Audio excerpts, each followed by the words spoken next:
This is our protagonist. After spending 3 years reading every book in the entire scripture pavilion, he awakened a system that was practically begging for a beating.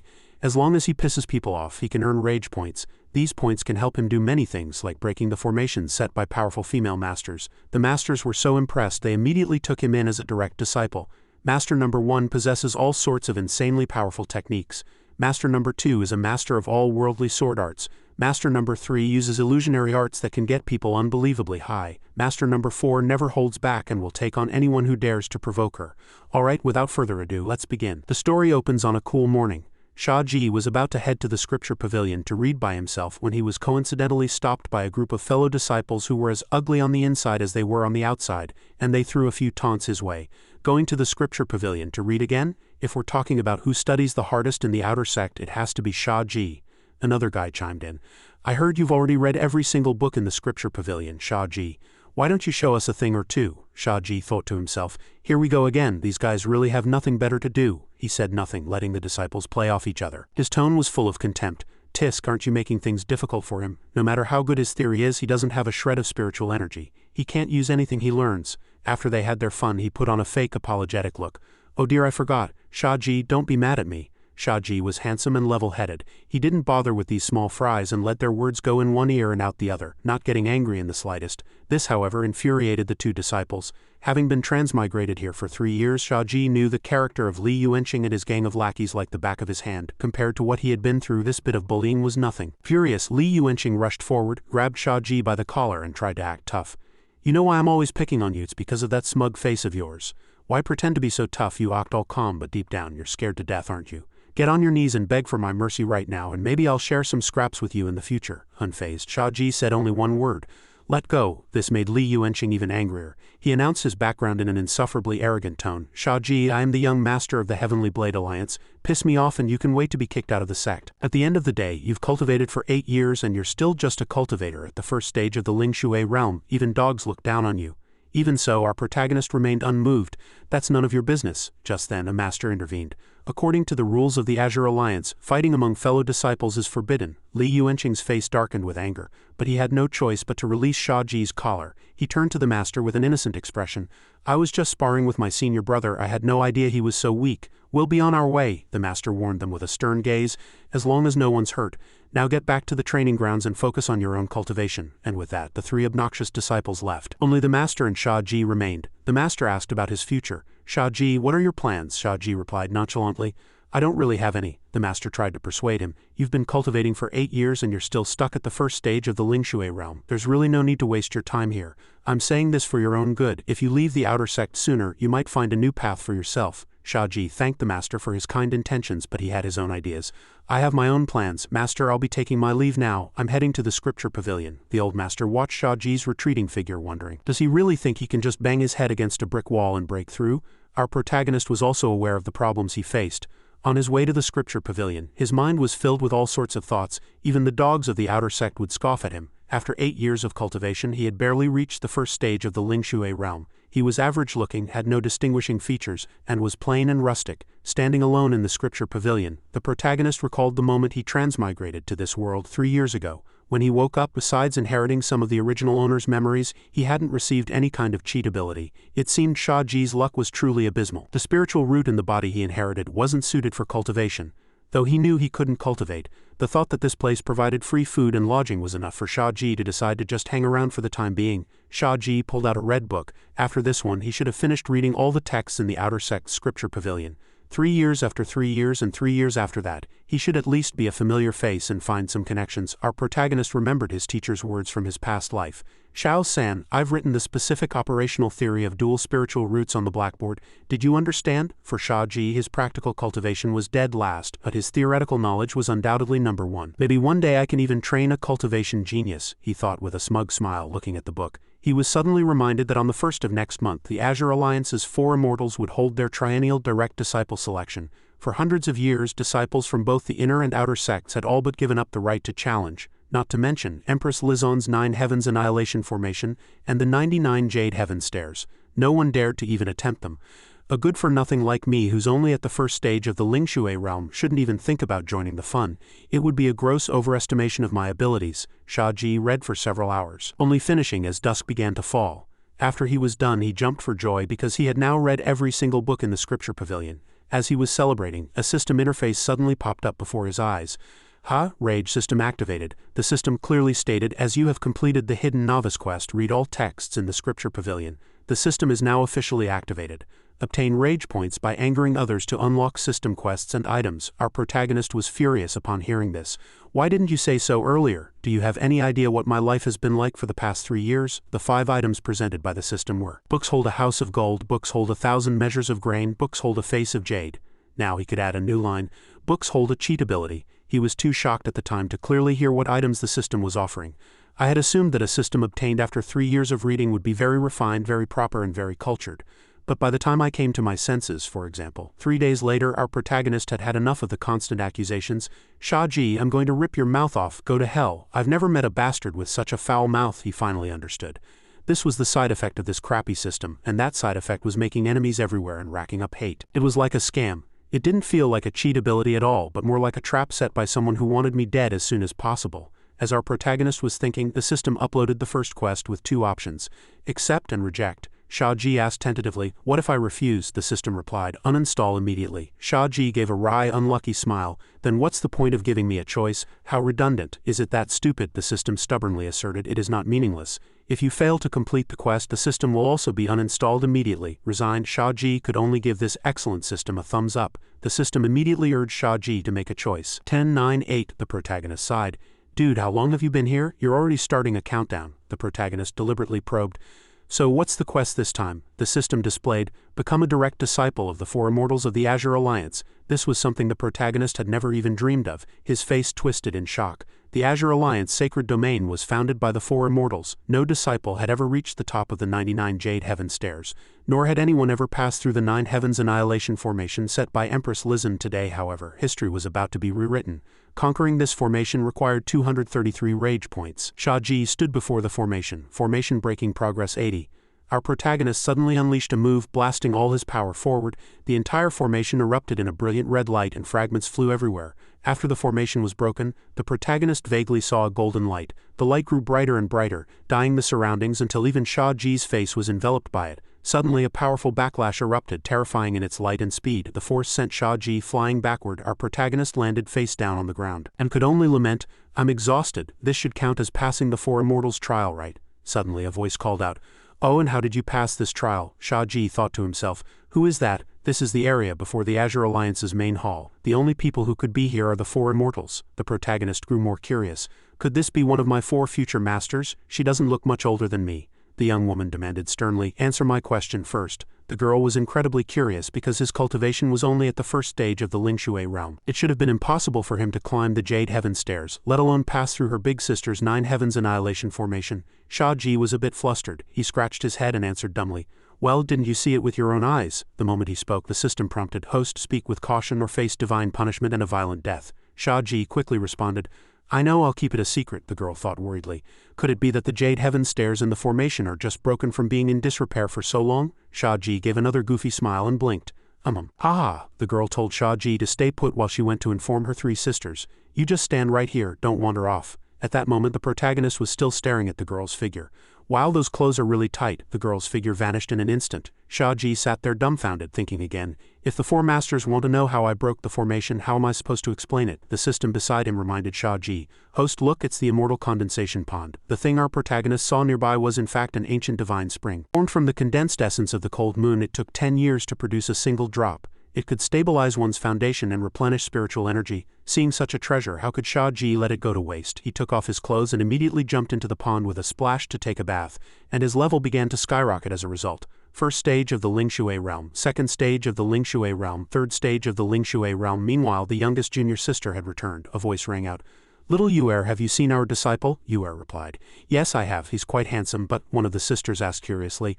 But what? Another sister with a stunning figure said lazily while lying down. Doesn't Benkang Yuer usually speak so smoothly? Why is she stuttering today? The remaining sister in white expressed her confusion. Little Yuer said the boy was strange. A mere disciple at the first stage of the Lingshui realm had actually managed to ascend the Jade Heaven stairs and break the Nine Heavens Annihilation Formation. How was that possible? The second sister commented excitedly, So our disciple is a 1 in a million lucky guy. Little sister, hurry up and continue. Little Yuer frowned, clutching her tail tightly. I suspect he cheated, otherwise the Nine Heavens Annihilation Formation must have malfunctioned after not being repaired for so many years. The third sister added softly, the Nine Heavens Annihilation Formation isn't broken.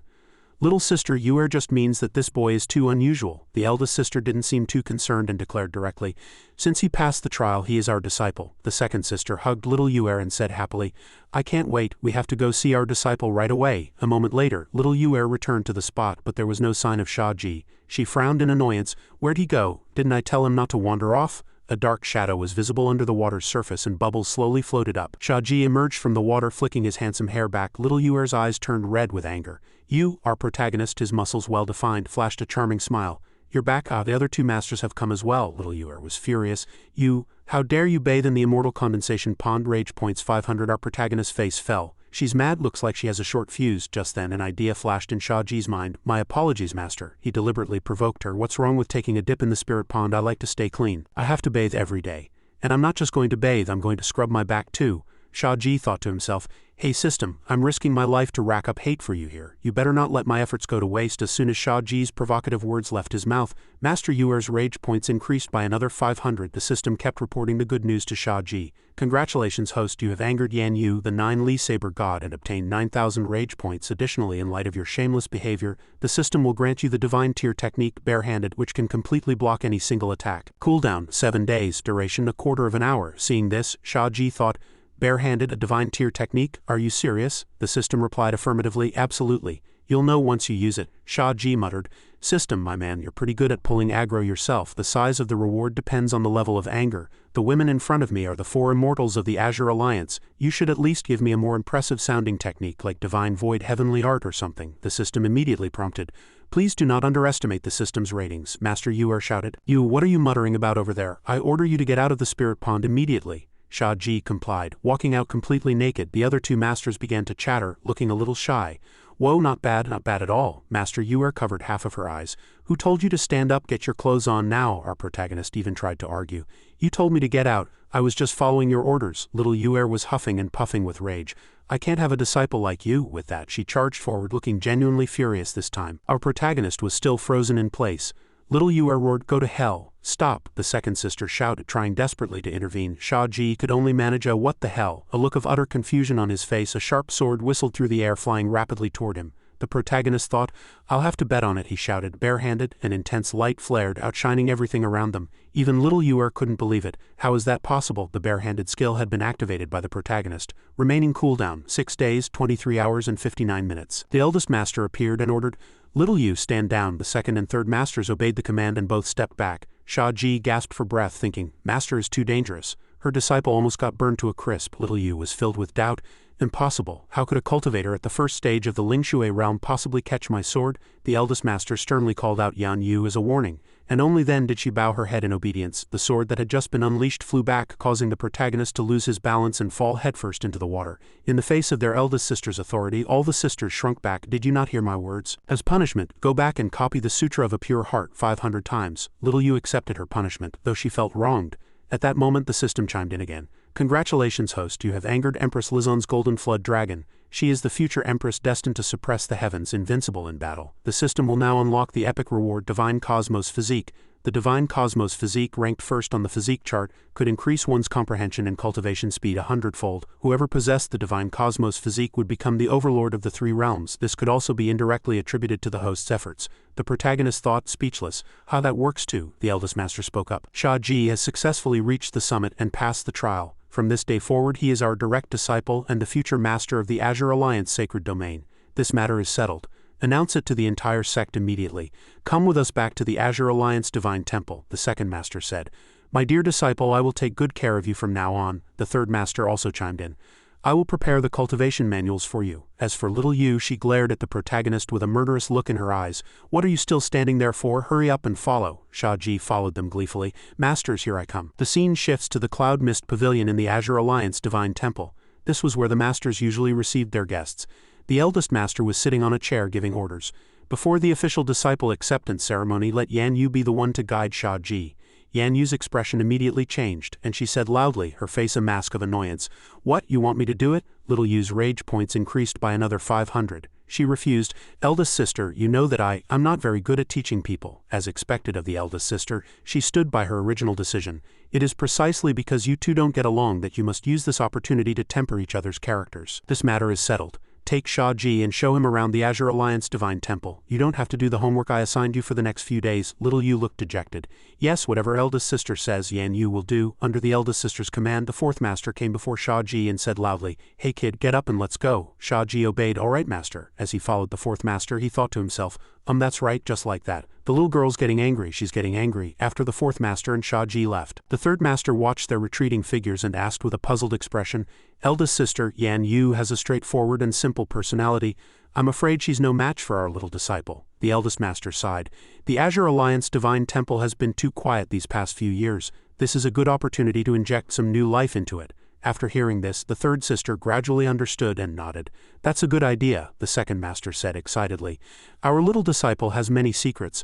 Life is going to be very interesting from now on." A hint of longing flashed in the second master's eyes as she continued.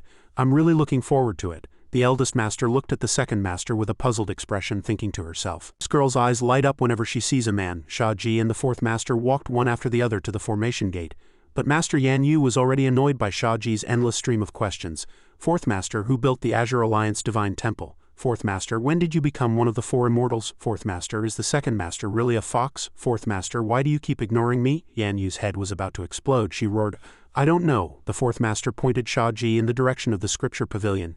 As soon as our protagonist saw the scripture pavilion, he thought smugly, "I've read almost every book in the scripture pavilion. This is a perfect opportunity to check out some new texts." Finally, to confirm, he asked one more question. "Fourth master, can I go in now?" The master was already annoyed and didn't want to continue the tour with Shia Ji. She wanted to send him in to read so she could have some peace and quiet. "Yes, go ahead and look around yourself. I have homework to do, I don't have time to wait for you." Shia Ji was overjoyed. He opened his mouth wide and said, "Wow, the nine?" Seeing that the protagonist didn't seem to recognize it, the master finished his sentence. "The Nine Heavens Zen Meditation Hall," the fourth master explained to her foolish disciple. "Yuyang is my sister's private residence." The protagonist's thoughts went astray again. "Yuyang, I feel like my mind is wandering a bit." Before leaving, little Yu didn't forget to put this foolish disciple down.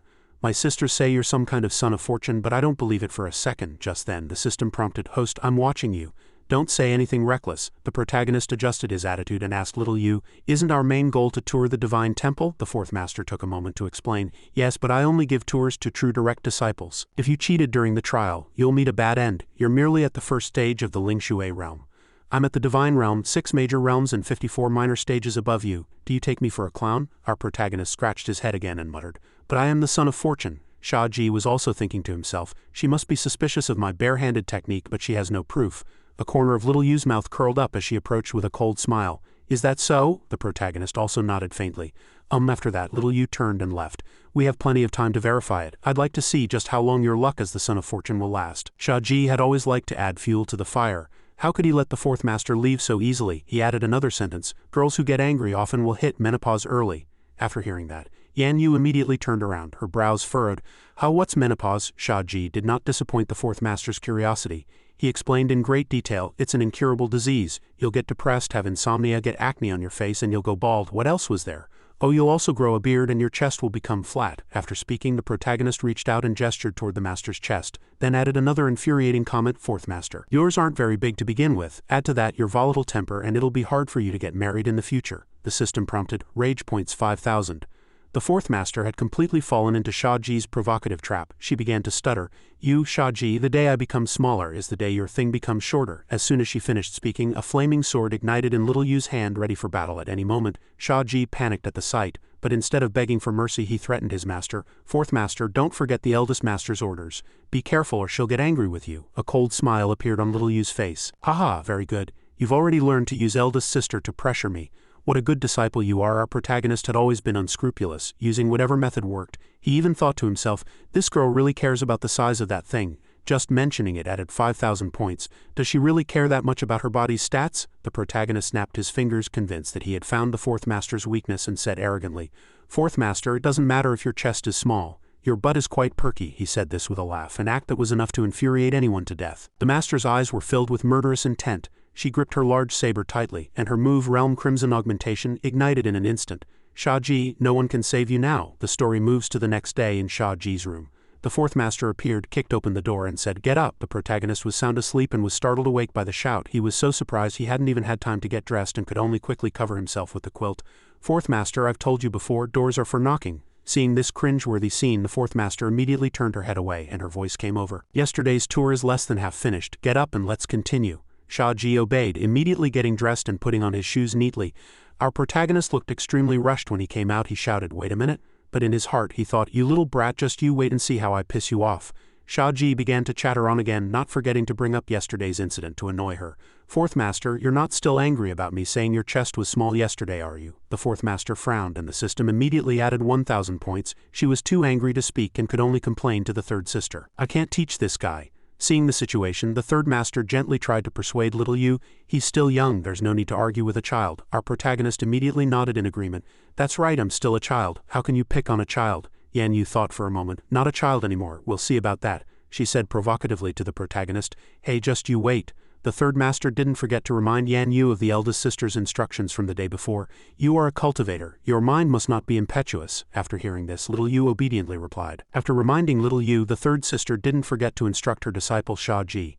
"My dear disciple, do not forget to respect your master. Do you understand?" Perhaps it was because the third sister was too beautiful. Shia Ji's eyes lit up as he stared at her, unable to look away. Seeing that the tour with her fourth junior sister and the disciple was not going well, the third sister spoke up. "It seems your fourth master is unable to complete the task. In that case I will take you." Yan Yu and Shia Ji glared at each other, wishing they could eat the other alive. Our protagonist muttered to annoy her, "Fourth master, you should learn from third master. That's what a master should be like." The master shot back, "Heh heh, tough luck for you.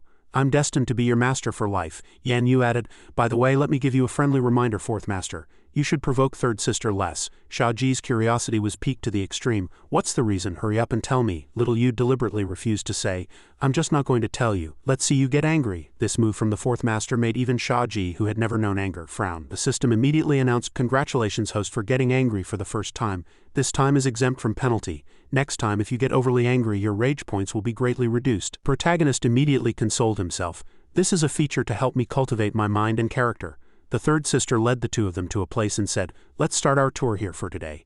But just after they had stood there for a moment, the third sister's stomach rumbled. The place the third master had brought them to was called the Abyss Fire Courtyard. Shia Ji found the name unfamiliar and asked the third master, "Is the Abyss Fire Courtyard a place for making fireworks?" The third master replied kindly, "No, it's a place that makes us feel that there is still life here."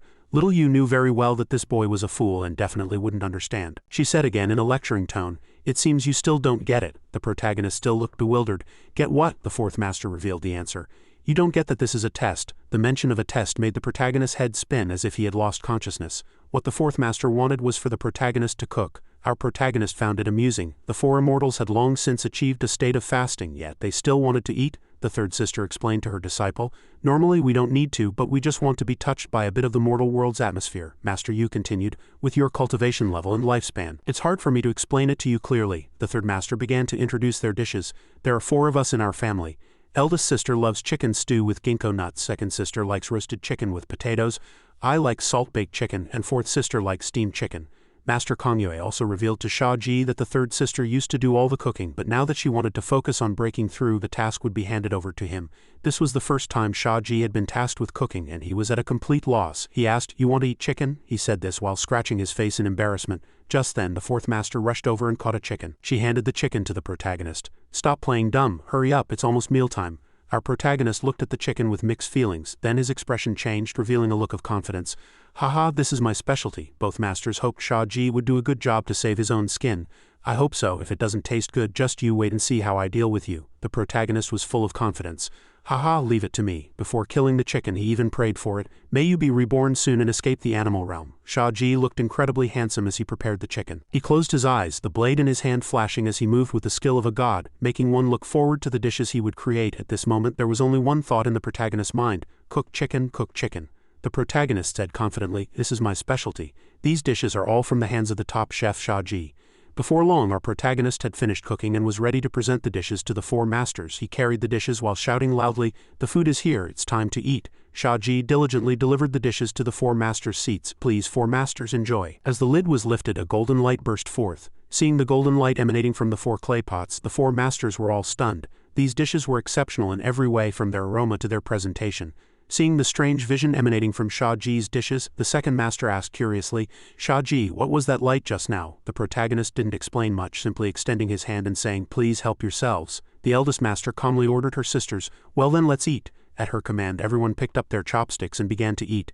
The eldest master put the food in her mouth and the second master savored it with satisfaction. They all experienced an indescribable, heart-refreshing deliciousness. The eldest master commented, "Not bad, it's been a long time since I've tasted something like this." The second master, who already had a crush on Shia Ji, was full of praise for the food he made today. She said happily, "Ah, it's an explosion of flavor. I feel a wave of heat wash over me like a phoenix being reborn from the ashes." Even the eldest master sighed in enjoyment. "I've only had one bite and my body is already getting excited on its own as if I'm about to break through." Little Yu curled up, closing her eyes to feel it. "I know what it is. It brings people endless happiness," the eldest master pressed on. "Where did you learn to make these 4 dishes?" the protagonist replied. "Out of love," he thought excitedly to himself. "To bring out the most perfect flavor of the chicken, you need to stimulate it delicately to enhance its umami taste. By cooking with love after adding seasonings and various side dishes, the chicken still retains its original fresh flavor, not overshadowed by the sauce." The second master stepped closer again, stroking Shia Ji's chin. "Little disciple, is your master satisfied?" After receiving praise, our protagonist was immensely proud and even deliberately asked the fourth master, seeking more approval, "Fourth master, did I pass?" The fourth master, being stubborn by nature, changed the subject. "Hurry up and eat. After you're done, go back to your room and cultivate on your own." Footsteps could be heard from outside. Our protagonist was lost in thought in his room. According to the information he had gathered, pissing people off earned him points, but if he got angry, points would be deducted. What was the point of this? Was he supposed to achieve a state of pure tranquility, free of all desires? Looking at the function levels, the protagonist wondered how long it would take to unlock them. "Hey Mr. System, what functions do I have?" The system replied immediately. "The basic functions can all be unlocked in the shop." Upon hearing this, Shia Ji's eyes lit up with wild joy. He asked again if he could buy anything in the shop, including things from his original world, like dragon books or atomic bombs. The system asked curiously, "Host, what are you planning to do?" The protagonist, full of anticipation, wanted to ask if his favorite things existed. 7 steps away, the gun is fast. Within 1 step, the gun is both fast and accurate. I'm more curious about which is more powerful, technology or immortal arts. Tell me, do they exist? The system reported that they did, and vice versa. Exchanging for corresponding items required corresponding points. For example, an atomic bomb is a weapon of mass destruction which might require tens of thousands of points. Our protagonist curiously asked a somewhat unrelated question, who's more powerful, an atomic bomb or the eldest master? The system was also stumped by this ignorant question. It replied, "Insufficient data in the database. This comparison cannot be made. The host can try it out for himself in the future." As Shia Ji was happily chatting with the system, the eldest master walked in through the door. She asked, "Atomic bomb?" The protagonist, hearing a voice, turned around in a panic. "How, what?" Seeing our protagonist's surprised expression, the eldest master eased the atmosphere. "It's nothing," our protagonist still stammered. "Eldest master, you..." He was scared, thinking, "Am I overthinking this? Could eldest master..." It turned out the eldest master had a purpose for coming today. She began, "I intended to give you this phantom song talisman during our meal last time, but I didn't expect to be sidetracked by a few dishes. This talisman is proof that you are the true direct disciple of us 4. It can protect you in critical moments." Shia Ji breathed a sigh of relief, comforting himself. "Phew, I was overthinking it. How could that be?" The protagonist put on a joyful expression and thanked his master. "Thank you, master," the eldest master added. "An atomic bomb is no match for me. I can give you a demonstration when the opportunity arises. You still need to work harder, get some rest. I'm sure there are many things you want to know. I'll need to think about it." As soon as she finished speaking, the eldest master vanished. Shia Ji was left alone in the room, asking himself in a daze, "An atomic bomb is no match for me. What does give you a demonstration mean? Eldest master shouldn't know what an atomic bomb is, right?"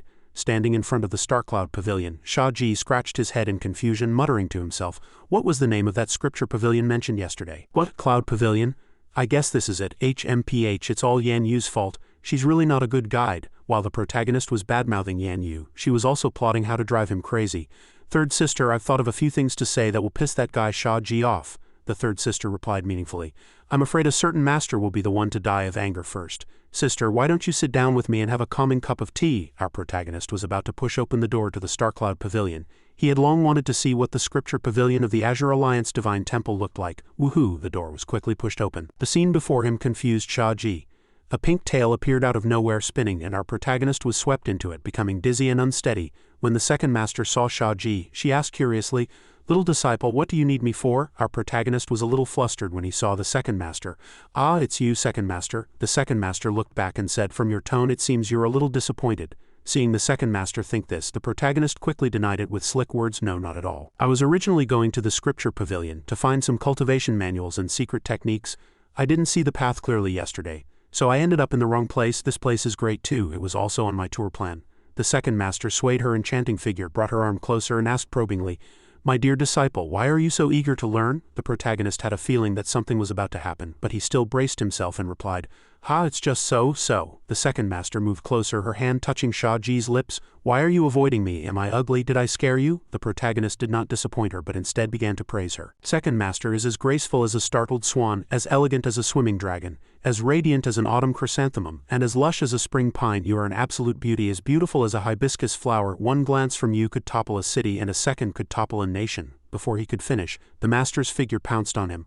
Our protagonist's face turned purple as he asked curiously, "Second master, is this how your tail appears? It's so cute." The second master explained, "When I'm in a good mood my tail comes out. I didn't expect my little disciple to be so eloquent. Why don't you praise me some more? If I'm happy I might even show you all 9 of my tails. I'll reward you with some treasures." The moment our protagonist heard great treasures, his eyes lit up and he asked, "What great treasures?" This second master was very enthusiastic. Pointing to the shelves behind her, which were filled with refined spiritual medicines, she said, "The pills on the shelves are all refined by me. Some are for consolidating one's foundation and replenishing essence. Some can prolong life and some can help you break through realms. In short, whatever you want I will give it to you." The protagonist suddenly cleared his throat. Then I shall first recite a poem." Before composing the poem he even wondered, "Li Bai probably doesn't exist in this world, right?" Lines of poetry poured out one after another. Her clothes a cloud, her face a flower, a spring breeze brushes the balustrade rich with dew. If not on the peak of the jade mountain scene a sudden gust of wind blew past. The second master praised, "What a beautiful poem." Shia Ji added a sweet compliment. "Second master, the poem is beautiful, but you are even more beautiful." Flattered, the second master said shyly, "HMPH, you little rascal, are you flirting with your master?" Suddenly the protagonist was once again wrapped in her tale. He asked in confusion, "Second master, what are you trying to do?" The master replied, "With such a sweet mouth it seems I'll have to reteach you how to respect your master." The protagonist would never admit defeat. Second master, reward first, then teach. I'll learn more diligently that way. The master thought it made sense. Her tail gradually retracted, setting Shia Ji down. The protagonist's body was still swaying. The master suddenly ran over and hugged the protagonist from behind. "Then I'll reward you first." At the same time, she kept making offers. "Those purple bottles on the shelf, you can have whichever one you want." "Little disciple, what's the point of learning cultivation technique conversion? Why don't I teach you illusionary arts next? The illusionary arts of the nine-tailed fox are very interesting." Our protagonist's interest was piqued and his spirits lifted. "I'll learn it even if it kills me." Just as he was getting excited, the fourth master walked in, hands on her hips, and asked, "Second sister, what are you doing?" The scene on the ground was our protagonist writhing and turning. Little Yu was very confused. "Why does Shia Ji's face look so dazed? Don't tell me sister used illusionary arts on him again." The second sister replied perfunctorily, "I don't know, I'm just teaching him a cultivation technique." "Do you want to learn, little sister? Why did you suddenly come here?" Little Yu advised her sister, forget it. "No need. If he messes up his training, I'm afraid he'll suffer from cultivation deviation." Eldest sister said Shia Ji is in the Starcloud Pavilion, and told me to take him to familiarize himself with the surroundings. As she spoke, Yan Yu walked over to the prone protagonist and shouted angrily, "Wake up!" Then she slapped Shia Ji hard on the back. Our protagonist cried out in pain in his heart, "Ouch, my back, damn, her spiritual power is so strong I fell into second master's trap without even realizing it." The protagonist's eyes were vacant. He didn't know what had been done to him under the illusion. He couldn't resist and felt a little regretful. Yan Yu stared intently at Shia Ji with her alluring eyes. Just then, the system also sent a prompt. Host Fuyu is a descendant of the 3 major families of the ancient Chingchu fox clan, and illusionary arts are the primary cultivation technique of the leading family. The fourth master curiously asked Shia Ji, "What did you see in the illusion just now?" The protagonist shook his head. "I didn't get a clear look before I was interrupted." Our protagonist, looking exhausted, bid farewell to the second master. "Second master, please teach me illusionary arts another day. You must teach me everything you know." "Second master, I'll take my leave." The protagonist and the fourth master walked to the entrance of the Starcloud Pavilion. But his mind was still on those red bottles that he could take freely, and not to touch the purple bottles. What kind of pills were in those purple bottles? They had already passed through the main gate of the Starcloud Pavilion. A look of regret flashed in Shia Ji's eyes. The fourth master shouted to bring him back to his senses. "Stop thinking about it, let's go." The story continues from that scene. The fourth master suddenly praised the protagonist. Kid, the chicken you made yesterday was delicious." Hearing this, Shia Ji became smug. "Fourth master, are you trying to get on my good side?" The master muttered unhappily. "Get on your good side." "No, that's not it. It's just that I've decided not to stoop to your level, you little disciple." The protagonist kept staring at Yan Yu, so she pushed his gaze away. "What are you staring at me for?" Shia Ji's mind became even more active. "Oh, she's making a move. I can't wait to strike back. Something's not right here. There must be a catch. She wants me to just sit back and watch the show, right?" After thinking for a moment, he turned his head and said, "Fourth master, I want to go to the scripture pavilion. Please take me there." Yan Yu followed behind, nagging incessantly. You're acting very strange today. Are you planning something? Shia Ji wanted to watch a show, so I'll let you watch to your heart's content. I'll make you squat until your legs go numb. That's what he was planning in his heart, but our protagonist explained it very appropriately. I just want to get to the scripture pavilion as soon as possible. Fourth Master, please lead the way. Didn't Eldest Master ask you to guide me? What are you waiting for? After being urged, the Fourth Master began to get angry. The system reported, rage points 50. Yan Yu looked at Shia Ji with hatred in her eyes and roared, what an idiot, didn't I show you around yesterday? You can't even remember such a small thing. How are you going to learn from us in the future? The protagonist replied calmly, I am slow-witted. I apologize for troubling you, Master. But in his heart, Shia Ji had no intention of letting the Fourth Master off the hook. There are no constant situations in warfare, just as water has no constant shape. It'll be a piece of cake for a pro like me to handle you. In a flash, the two had arrived at the scripture pavilion. The Fourth Master said, this is the scripture pavilion, but I have to remind you, you might be able to understand the texts outside, but not necessarily the ones in here. After all, a certain someone is only at the Ling Shui realm. Heh, Shia Ji arrogantly affirmed, I know my own limits. Because of this sentence, Yan Yu's rage points increased by another 50. Her eyes turned red and she mumbled under her breath.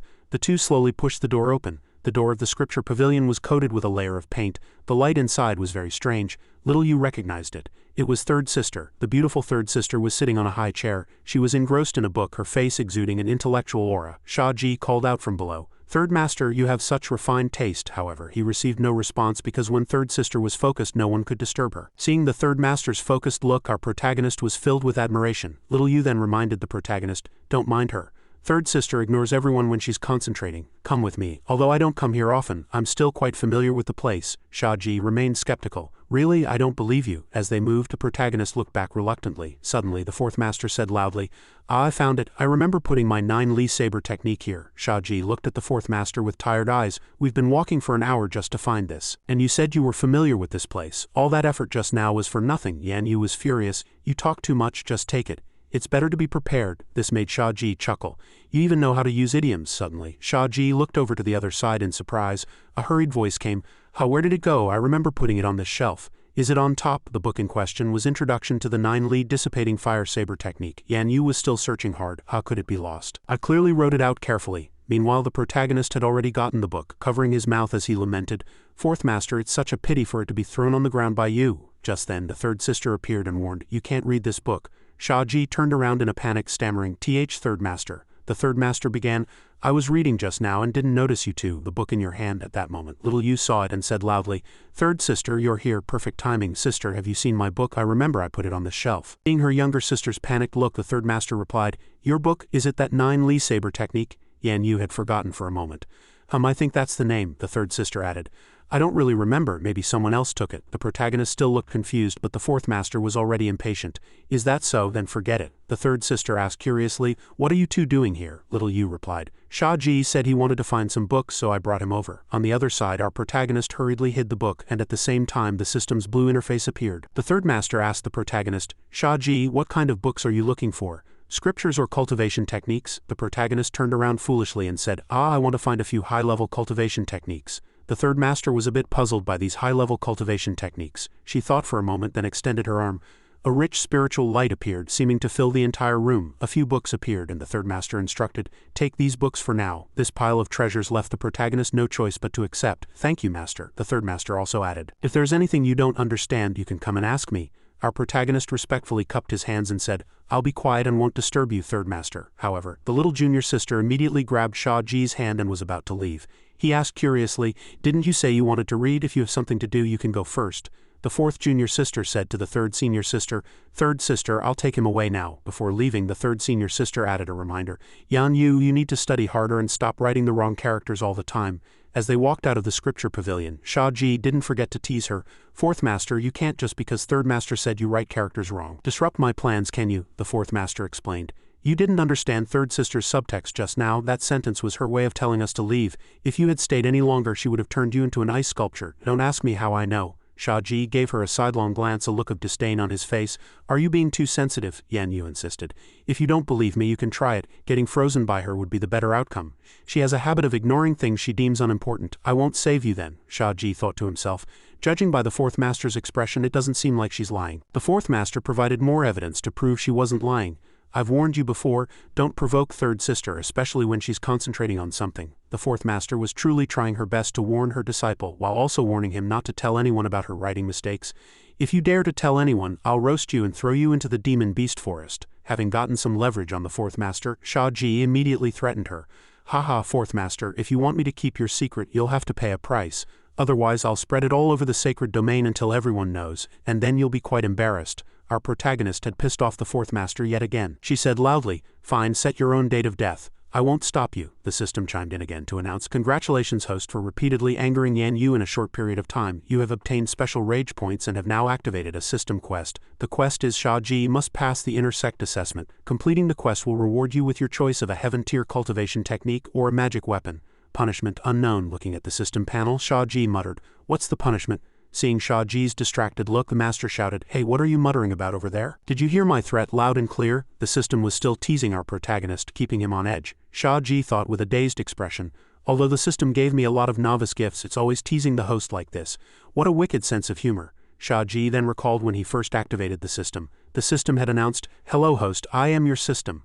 I will lead you to marry a beautiful rich woman and reach the pinnacle of your life." At that time, Shia Ji was still happy about having a cheat ability and was very curious about the system's user manual. Back then he thought it was a damn useless system. It specialized in teasing Shia Ji and never told him what the points were for. The protagonist had to figure it all out on his own. No wonder the protagonist got a harsh reality check several times when he first transmigrated. The system warned again, "Host, the intersect assessment is in 1 month. You are not yet qualified to take it." The protagonist frowned wearily and replied, "I know." After thinking for a moment, Shia Ji turned to look at his master with a dazed expression. The fourth master had been talking for a while, but he wasn't listening. She was speechless. "Forget it. Trying to reason with you is like playing a lute to a cow." Our protagonist ignored the fourth master's attitude and remained lost in thought. "No, I have to find a way to participate in the intersect assessment. I'm worried this system will pull some weird stunt." Shia Ji's vacant eyes, however, made the fourth master mistakenly think he was looking at her. She said, "You brat, why do you keep staring at me like that? Did you discover that your master is?" Shia Ji, still with a blank look in his eyes, replied, "Well, it's hard to say." Shia Ji fell into thought again. "Speaking of which, I've been here for 2 or 3 days, but I don't think I've seen anyone else." His eyes were filled with doubt. His heart was full of suspicion, while the fourth master still couldn't figure out what was wrong with this brat. She asked, "What are you looking around for?" The protagonist paid her no mind and continued to think. It seemed Shia Ji preferred thinking to talking. He thought, "Cultivating here isn't very suitable for a system like mine that relies on collecting rage points to level up. No, I have to find a way to get down the mountain." The fourth master was surely annoyed with this fool and pointed her finger at him directly. "Hey, are you deliberately ignoring me?" The protagonist explained. It's because I suddenly understood a profound truth." "What truth?" Our protagonist started spouting provocative lines. "Women only slow down the speed at which I draw my sword," he thought smugly. "The eldest master's arrangement is perfect. She gets angry with just a little provocation. She's practically a walking power bank. Rage points 12,300. The fourth master's face turned red with anger. She roared at the protagonist, "Shia Ji, you think I'm holding up your cultivation, is that it? How would I dare, disciple? I just think that fourth master is too impulsive." He said this with a grin, but inwardly he was overjoyed. Yes, that's the expression. The protagonist driving his master mad was a common occurrence. Yan Yu's sword was already drawn, and with it, the rage points kept increasing, 200, 300, 400. Shia Ji had already figured out the fourth master's pattern. She wasn't good at interacting with men, would get shy easily, and then would want to attack people to hide her embarrassment. Just as the situation grew tense, the system came online again. "Congratulations, big bro. You've successfully angered Fairy Yan Yu again. The system specially presents you with the 9 Li chant." The protagonist was overjoyed to hear this. "Good stuff, the future is bright. I'm going to get stronger and stronger." To continue conquering his future, our protagonist let loose a series of hurtful words. "Fourth master, eldest master is a great judge of character. She must have known your Dao heart was unstable, which is why she had you guide me from the start. Actually, at your age, it's understandable to have some fantasies about romance. Your disciple will definitely help you keep it a secret." The fourth master couldn't hold back. Her rage points skyrocketed uncontrollably. She raised her flaming sword high and said loudly, "Shia Ji, since you love cultivating so much, today your master will teach you the Crimson Refining Saber Technique." The Crimson Refining Saber Technique was the first form of Yan Yu's 9 Heavens Departing Fire. "Take this," the protagonist shouted in fright. "Wait, fourth master, let's make a bet." She stopped. The protagonist barely dodged the blade and breathed a sigh of relief. "That was close. I almost..." The fourth master sheathed her sword and asked, "Bet on what?" Wiping his sweat, the protagonist said, "Next month I'm going to take the intersect assessment. Why don't we bet on whether I can pass it? It's time." He was still thinking about how there were many leeks down the mountain, easy to harvest. The fourth master looked at Shia Ji and said, "You should know that to become an intersect disciple, you need to be at least at the Yuanhai realm. Even though you sneakily used the immortal condensation pond to reach the first stage of the Lingshui realm, it took even Empress Lizhen 3 months to break through back then. This isn't just overestimating your abilities, it's like your brain was kicked by a donkey. What the fourth master meant was that this guy was insane. Our protagonist, still propped up on his hands, bragged shamelessly. Fourth master, I think you're just scared to bet with me. Haha, why would I be afraid to take a bet? I'm guaranteed to win. I just want to know what the stakes are. If the stakes don't satisfy me, your master might have to continue teaching you that saber technique. The protagonist continued to state his terms. How about this? If I don't pass the intersect assessment, I will automatically leave the Azure Alliance sacred domain. Little Yu thought that becoming a disciple of the Four Immortals was the dream of every disciple in the Azure Alliance sacred domain. Are you sure? The protagonist replied confidently. Of course, then your master certainly won't stop you. But what if you pass the assessment? She thought to herself. Where does this brat get his confidence? Shia Ji seized the opportunity to state his condition. If I win, fourth master will have to agree to be my wife. The fourth master was stunned. What? Shia Ji was now smug. What? Scared to bet now? The fourth master was full of doubt. Could this pervert have damaged his brain when he broke the Nine Heavens Annihilation Formation? But in 1 month, forget passing the assessment, he couldn't even meet the minimum requirement to sign up. She had underestimated this kid. So the fourth master agreed. Fine. A promise is a promise. The protagonist wasn't done yet. Oh right, fourth master, there's one more thing I need to trouble you with. What is it? Shia Ji asked. Is the only way down from the Azure Alliance Divine Temple via the Jade Heaven Stairs? Little Yu replied. Oh, what's wrong? Is it too much trouble? Said the fourth master. She thought to herself, the Jade Heaven Stairs aren't something you can just go up and down as you please. That kid Shia Ji must have used up a lot of spiritual energy on his way up. Shia Ji pleaded with a foolish look on his face. How about you give me a ride down, master? I don't have time, the master replied heartlessly. Her words were like a knife stabbing into Shia Ji's heart, and his expression changed. But the protagonist was cunning and said, if you don't help me, I'll kiss my future wife. Yan Yu flew into a rage, shouting, Shia Ji, then she struck out with her palm, kicking the brat away. Go to hell. Ouch, my back. Shia Ji flew directly down the Jade Heaven Stairs. I never said I wanted to go down right now. Yan Yu, you damn girl, I'll never forgive you for this. A golden light descended from the sky. A few fellow disciples below watched in amazement, not understanding what that light was. It turned out to be our protagonist, striking a pose as he landed with cupped hands. Two disciples discussed in confusion. Do you remember that palm technique that descends from the heavens? Could it be a long-lost move? Shia Ji fell uncontrollably, shouting, get out of the way. With a bang, the protagonist crashed down, drawing everyone's attention. After falling, Shia Ji slowly propped himself up on his arms, his eyes filled with dissatisfaction and blame.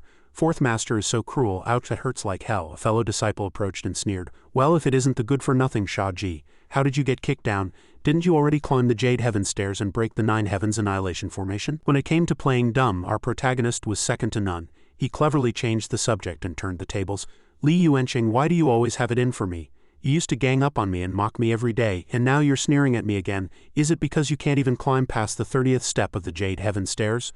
Li Yuanqing was furious, and the system immediately collected 100 rage points from his anger. He said loudly and contemptuously, Haha, you got kicked out of the Divine Temple by the Four Immortals of the Azure Alliance, and you still have the nerve to bark here, the protagonist replied calmly. The Four Immortals kicking me out and me being unable to climb are two different things. But Shia Ji thought to himself, yes, it's best if you and your gang all think I was kicked out of the Divine Temple. That's exactly what I want. With all this free time, you'd be better off cultivating for the intersect assessment. Oh wait, with your cultivation level, you probably don't even qualify to sign up, the system announced again. Host, your rage points have accumulated to 10,000. The system shop has been unlocked for you. Welcome, the protagonist thought to himself. Now that I have a shop, shouldn't I start with a can of Coke? Did I say you could leave? Stop. The protagonist ignored him completely. Focused only on the system prompt, purchase Coke requires deducting 5,000 points. Looking at the price, he broke out in a cold sweat. Damn, what did I just click on? The system reminded him. Coke will be destroyed upon consumption, the protagonist complained. This can of Coke costs 5,000 points. That's way too expensive, the system replied. Suggestion invalid, cannot be exchanged. Items in the system that do not exist in this world require a large deduction of points, the protagonist said helplessly. Good heavens, why didn't you say so earlier? He was fuming over this 200 milliliters Coke. He shook off the hand of the disciple who was always picking a fight and said, Ah, so annoying. Seeing Shia Ji resist, Li Yuanqing roared in anger. Even a good-for-nothing dares to talk back to me now. Haha, if I don't teach you a lesson, how can this young master hold his head up in the future? With that, he rushed forward wanting to punch our protagonist. Go to hell, however, before the fist could land, our protagonist caught it with a backhand grab. The protagonist squeezed the other's fist tightly while leisurely opening and drinking the Coke, sighing to himself, a 5,000-point Coke really does taste good. Although it was just a small 5,000-point can of Coke, it was worth it if it could help Shia Ji reclaim what he had lost. After finishing the Coke, a philosophical thought came to the protagonist. I forgot who told me this, but you must take back what you've lost with your own hands. After he drank the Coke, a green light enveloped the protagonist. Everyone around him was stunned. How is that possible? You You're already at the 7th stage of the Lingshui realm. Before you climbed the Jade Heaven stairs you were a good-for-nothing who hadn't even reached the 1st stage of the Lingshui realm. The protagonist smugly patted his chest, making a thump-thump sound. The people around began to gossip. What's going on? The Four Immortals of the Azure Alliance must have bestowed that cultivation on him. That must be it. But even as a gift he only reached the 7th stage. He's still a good-for-nothing, which is why he was kicked out. A guy named Jingen saw this and took the opportunity to fan the flames. Haha, I get it now, it must be compensation from the Four Immortals for kicking you down the mountain. They have no need for a good-for-nothing like you who just got lucky but has no real talent. Jing also thought smugly, you may have gotten lucky, boy, but even if my realm is lower than yours, this young master is the young master of the Heavenly Blade Alliance. The Heavenly Blade Alliance has stood strong among the major sects for a century because of a secret elixir that can boost one's cultivation by 3 stages in a short time. Heh, Shia Ji, I'm going to make you kneel and beg for mercy today. Our protagonist said dismissively. Haha, I don't care if you're the Heavenly Blade Alliance or some other gang. Cut the crap and bring it on. Our protagonist thought, I bet you can't handle this move. Li Yuanqing thought, do you think you're the only one who can pop a pill? He took a vial from his robes, forcefully pulled out the stopper and gulped down its contents. Our protagonist watched, stunned. He took a power-up. Li Yuanqing suddenly became incredibly powerful, surrounded by red flames, his strength boundless. Shia Ji was a little scared now. Holy crap, where's the referee? I want to report him. Someone's using power-ups in a match. In an instant, Li Yuanqing had reached the 9th stage of the Lingshui realm. The protagonist looked annoyed. I can't believe this kid is suddenly 2 stages higher than me, cheating right in my face, how shameless. Li Yuanqing charged forward shouting, Shia Ji, go to hell. The air was filled with hateful red flames. Even so, the protagonist just waved his hand. That's not nearly enough. Li Yuanqing, his fighting spirit soaring, rushed toward Shia Ji. Our protagonist smiled calmly but thought to himself, this guy won't rest until I'm dead, will he? Just then the system prompted again. Big bro, exchange 5,000 rage points for 15 seconds of the Invincible golden body. It's an intelligent transaction. Do you want to exchange? The protagonist muttered, isn't this highway robbery? Seeing this, the system immediately reminded him unhappily, host, please watch your words over there. Li Yuanqing was still charging like a wild boar. Damn it, how dare you ignore me while I'm talking? Die and become a meat paste. Seeing Li Yuanqing's power and explosive force, Shia Ji panicked a little and quickly said, exchange, give it all to me. The system prompted. Ding, Invincible golden body acquired. A surge of energy flowed into Shia Ji's body, permeating it, and the surrounding spiritual energy suddenly shone brightly. The Invincible golden body was fully activated. Li Yuanqing appeared, full of menace. He threw a punch at the protagonist with all his might, but it had no effect. The protagonist instantly became smug. Are you trying to tickle me? As they faced off, a pink light flashed by. The protagonist hadn't even figured out what was happening. Li Yuanqing's fist was also covered in a deep pink light. This change was because the second master had appeared. The second master said, according to the rules of the Azure Alliance Sacred Domain, you are not allowed to attack fellow disciples. It seems you have all forgotten. Our protagonist looked up and murmured, Second master, you came at the perfect time. Haha, he thought as he spoke. That 5,000 points was totally worth it. Li Yuanqing's intention to harm the protagonist hadn't changed in the slightest. He stood there without moving. The second master reminded Li Yuanqing, even the Heavenly Blade Alliance shouldn't act too presumptuously within the sacred domain. This is a small punishment to teach you a lesson. With that, the second master set up a dragon formation to suppress Li Yuanqing. With a single palm strike, the master sent Li Yuanqing flying backward, and a spatial rift swallowed him up as it seemed to close. Our protagonist stared blankly at the slowly disappearing rift. The second master then whispered sweetly in Shia Ji's ear, Lil Gigi, you're so brave, aren't you afraid of being beaten to death? The protagonist raised his hand and whispered to the second master, I'm currently playing the role of a poor outer sect disciple who was kicked out of the divine temple by the Four Immortals. If you make a move, my entire plan will be ruined. Several nearby disciples saw the master and disciple talking. Suddenly, the second master turned and started acting. She pretended to push Shia Ji away and fell to the ground herself. The master cried out, Shia Ji, you've broken my heart. Our protagonist froze completely. Holy crap, she gets into character so fast. The surrounding disciples, thinking Shia Ji had bullied a woman, shouted, how dare you make our goddess Miue cry shameless. Goddess Miue just saved you, and you repay her kindness with cruelty. They were all furious, their eyes filled with killing intent. The protagonist didn't expect this move to be so effective. It's effective, but isn't it a bit too effective? The second master turned to the protagonist and winked. How was that? Your master is a pretty good actress, right? Shia Ji asked curiously. Second master, so this is your persona? The second master smiled both charmingly and sweetly. Is there a problem? Do you need your master to help you with anything else? Wiping away his sweat, the protagonist said, this is more than enough. The second master asked in return. This is enough? Our protagonist said with certainty.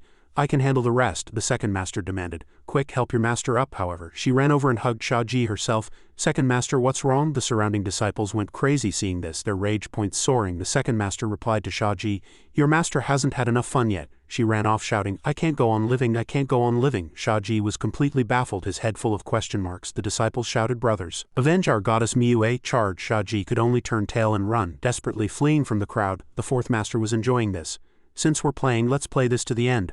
Haha, a misty mountain range appeared, with a group of people below running at high speed as if in a game of chase. Shia Ji hid behind a large rock, peeking out and thinking, this won't do, this rage system is just going to make me more and more enemies. He panted as he thought, sweat covering his forehead.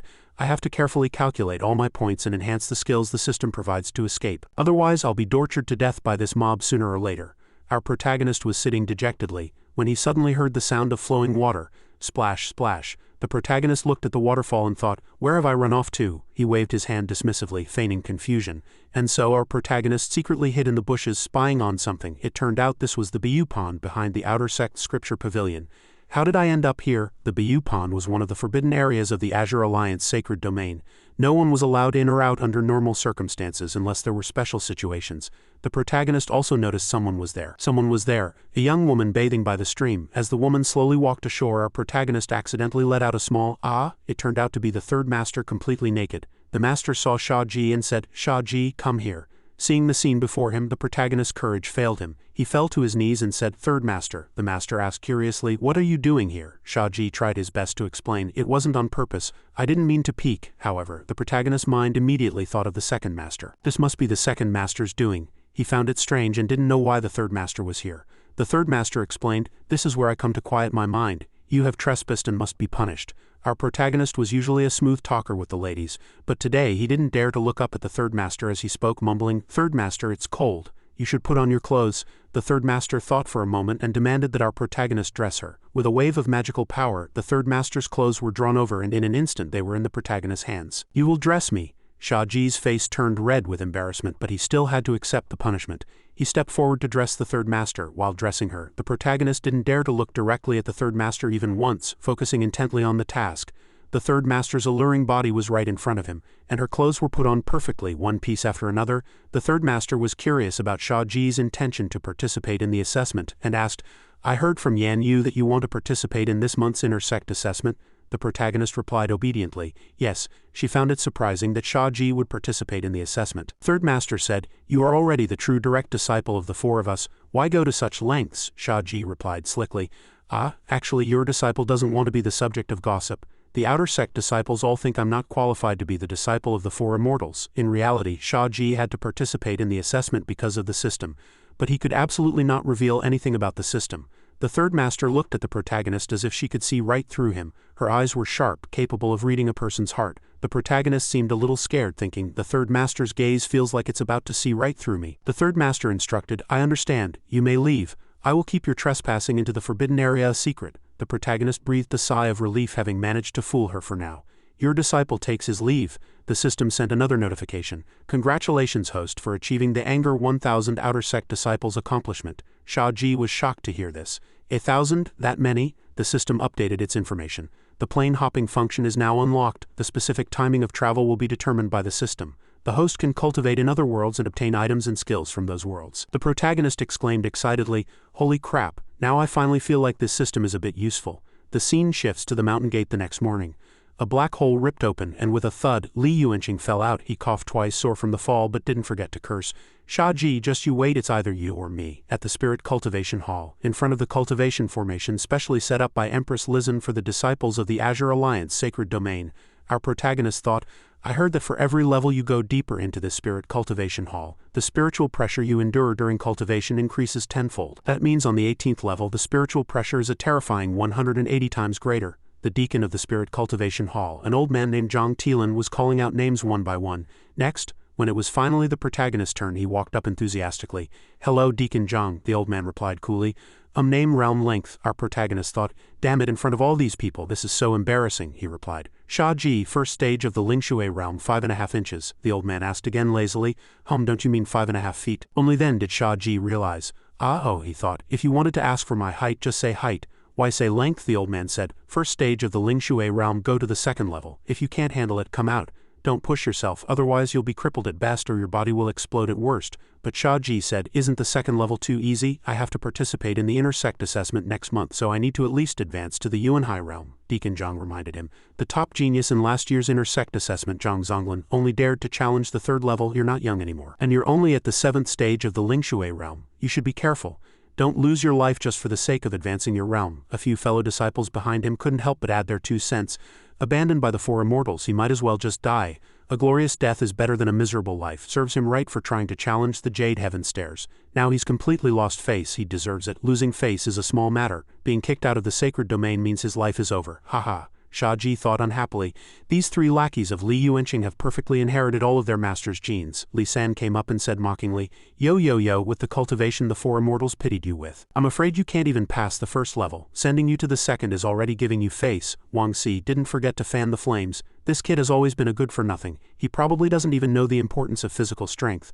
I bet he won't even live to use that bit of cultivation. Zhang Shuai, while looking in a mirror, said, You guys should say less. He's different from us. We climbed up step by step, our protagonist calmly retorted. You guys are really amazing, working so hard for so many years and still stuck in the early stages of the Lingshui realm. And you, Zhang Shuai. Stop looking. Your chin is about to turn into a butt. If you keep looking, you'll scare the mirror into shattering. You served yourselves up for me to piss off, so I won't be polite. The 3 were stunned into silence after hearing that. The protagonist was overjoyed. Yes, that's the expression. Get angry. I can only save up points if you get angry. He asked the 3, what's wrong, cat got your tongue? But contrary to Shia Ji's expectations, these guys didn't get angry. Instead they said, haha, look, the kid can't win the argument, so he's resorting to personal attacks. He doesn't really think we're as clueless as he is, does he? No way, right? Do you even know what aesthetics are? Our Shuai's look is called sexy. They laughed out loud as they spoke. Our protagonist's expression changed. Why aren't they angry? I haven't seen them for a few days and these small fries are already harder to fool. Have they become immune to my words? The system prompt popped up again. Activating plane hopping function. Shia Ji's mouth fell open. What? The system prompted again. Teleporting host to Ligu Mountain. So suddenly, Ligu Mountain, the one from demigods and semi-devils. Before he could finish his thought, Shia Ji was teleported away. In a flash, the system prompted, ding, teleportation complete. The scene of Ligu Mountain appeared. A group of people was gathered around a bald man playing chess. This bald man had just been possessed by Shia Ji's soul. He was Shuju from demigods and semi-devils, the future master of the Vulture Palace. Shia Ji's goal this time was to accumulate 5,000 rage points. The original owner of the body had accidentally solved the chess puzzle and was about to receive the inheritance of the Baiming Shengong, but he ran into a bit of trouble. Shia Ji, in the bald man's body, drooled at the mention of the Baiming Shengong. If I can learn the Baiming Shengong, won't I be able to neutralize the spiritual pressure of the 18th level of the Spirit Cultivation Hall? Suddenly, the protagonist heard footsteps behind him. It's the master, our protagonist quickly shouted. My dear master, I am your good disciple, little Zuzu. The master stopped in his tracks. You ugly monk, you scared me to death, so you're the kid who broke my chess formation. You've got some skill. Though you are a bit ugly. I wonder if being ugly will affect the performance of the Baiming Shengong. After a series of insults from the old master, our protagonist muttered angrily, You're just rubbing salt in the wound. That's so cruel. The old master continued his jabs. What's the matter? I'm about to pass on the Baiming Shengong to you. Can't I even complain that my successor is too ugly? A red warning popped up from the system. Warning, Wazi is obsessed with looks. The old man Wazi still found the bald man too ugly. How could someone look like this? He was a well-known looks connoisseur, and the master was deeply disappointed in this face. He could only sigh. The protagonist grumbled unhappily. What are you sighing for? I haven't even started sighing yet. I've heard of you for a long time, senior, and seeing you today I finally understand that your name truly fits you, the master replied. Oh, tell me what you mean, you bald donkey. Shia Ji, using the bald man's body, began to mock him freely. I never understood what your name meant, but now I do. It means toothless. The old master's face flushed red with anger. Ding, rage points 500, he roared. You damn bald donkey. What did you say? Our protagonist, his sharp tongue unchanged, continued. I said you're an old man who has to use a crutch to eat kanji. The rage points continued to rise. The master pointed at him and shouted, What do you mean, you ugly bald donkey? Shia Ji thought, I have to piss him off until he's dead. How do I do that? I'm ugly because the Buddha doesn't care about appearances. Haven't you heard? Bodhidharma shaved his head and he never had to use Pantene again. The system added another 100 rage points. The old master was numb with anger and said, Stop saying things I don't understand. What on earth did you mean by that? Shia Ji calculated for a moment. That insult was too powerful. He had to get the inheritance first. If he actually angered the old man to death, he would be at a huge loss. The protagonist stood up and said, Let's go over this from the beginning. I solved the chess puzzle, I met you, and now you pass on the technique. After you've passed it on, we can talk about hair and eating kanji with a crutch, right? The old master suppressed his anger, pointed to the green-covered books, and said that they were the culmination of his decades of hard work. Take your time reading them, facing our protagonist. He warned, with your aptitude, it will take at least 30 years to master my divine technique. If you run into any problems and need my guidance, I'm afraid I'll have already passed away by then. But if you admit that you're an ugly bald donkey, I can pass the technique on to you directly, saving you the trouble of using that hairless brain of yours." After hearing this, Shia Ji held up 4 fingers. The master immediately retorted, 4 years? I'm afraid I can't wait that long either." Without another word, Shia Ji waved his hand, turned and walked away. "That's enough. When people don't see eye to eye, even half a sentence is too much." With that, our protagonist picked up the books and was about to leave. He patted the books, thinking to himself, "Hee, I have the divine cosmos physique. My skill learning speed is 1,000 times faster. Old man, you've fallen right into my hands today." The master, not to be outdone, thought, "Ugly bald donkey, just wait for the day you kneel and beg me." The old master began to try to persuade Shia Ji. "Little monk, the people outside would do anything to learn even a single move from these techniques. As long as you tell me what eating kanji with a crutch means and admit you're an ugly bald donkey, and praise my handsomeness, I'll immediately pass the technique to you and fulfill my last wish in this life," the protagonist interrupted impatiently. "All right, that's enough. You tell me to go west and I'll go east. Besides, I meant 4. Hearing this, the old master burst into laughter. "Ha ha ha, 4 hours? Did you shave off your brain along with your hair?" Shia Ji began to set his conditions. "Well, if I learn it in a short while, you have to promise me one thing." The old master laughed disdainfully. "Forget 1, I'll agree to 10. Shia Ji's eyes were firm as he said loudly, "Then you'd better keep your word, old man." The old master stared in astonishment at the green light emanating from the bald man's body and exclaimed, "Ha, Baiming True Chi, even novels wouldn't dare to write something like this." After 4 hours of cultivation, Shia Ji's body had slowly lifted off the ground. The master cried out in shock, He's flying. Isn't anyone going to do something about this?" He swallowed nervously. "How come I never knew that practicing the Baiming Shenggong could make you fly?" Our protagonist's eyes suddenly glinted. Shia Ji announced confidently, "I've finished learning. Also, you made a lot of mistakes in your writing. I've already optimized it." The old man expressed his disbelief.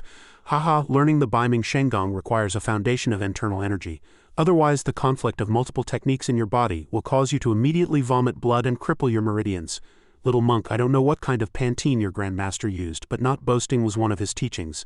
Since the master didn't believe him, it seemed this bald man would have to show him a thing or two. Our protagonist responded, "Let me ask you, if you practice this technique, can you use all the martial arts in the world, absorb internal energy through every acupoint in your body, cultivate both yin and yang, become immune to all poisons, and protect your body with true chi?" The master nodded after hearing this. "That's right." Shia Ji made a ridiculous request. "How about you try poisoning me?" The master had another request.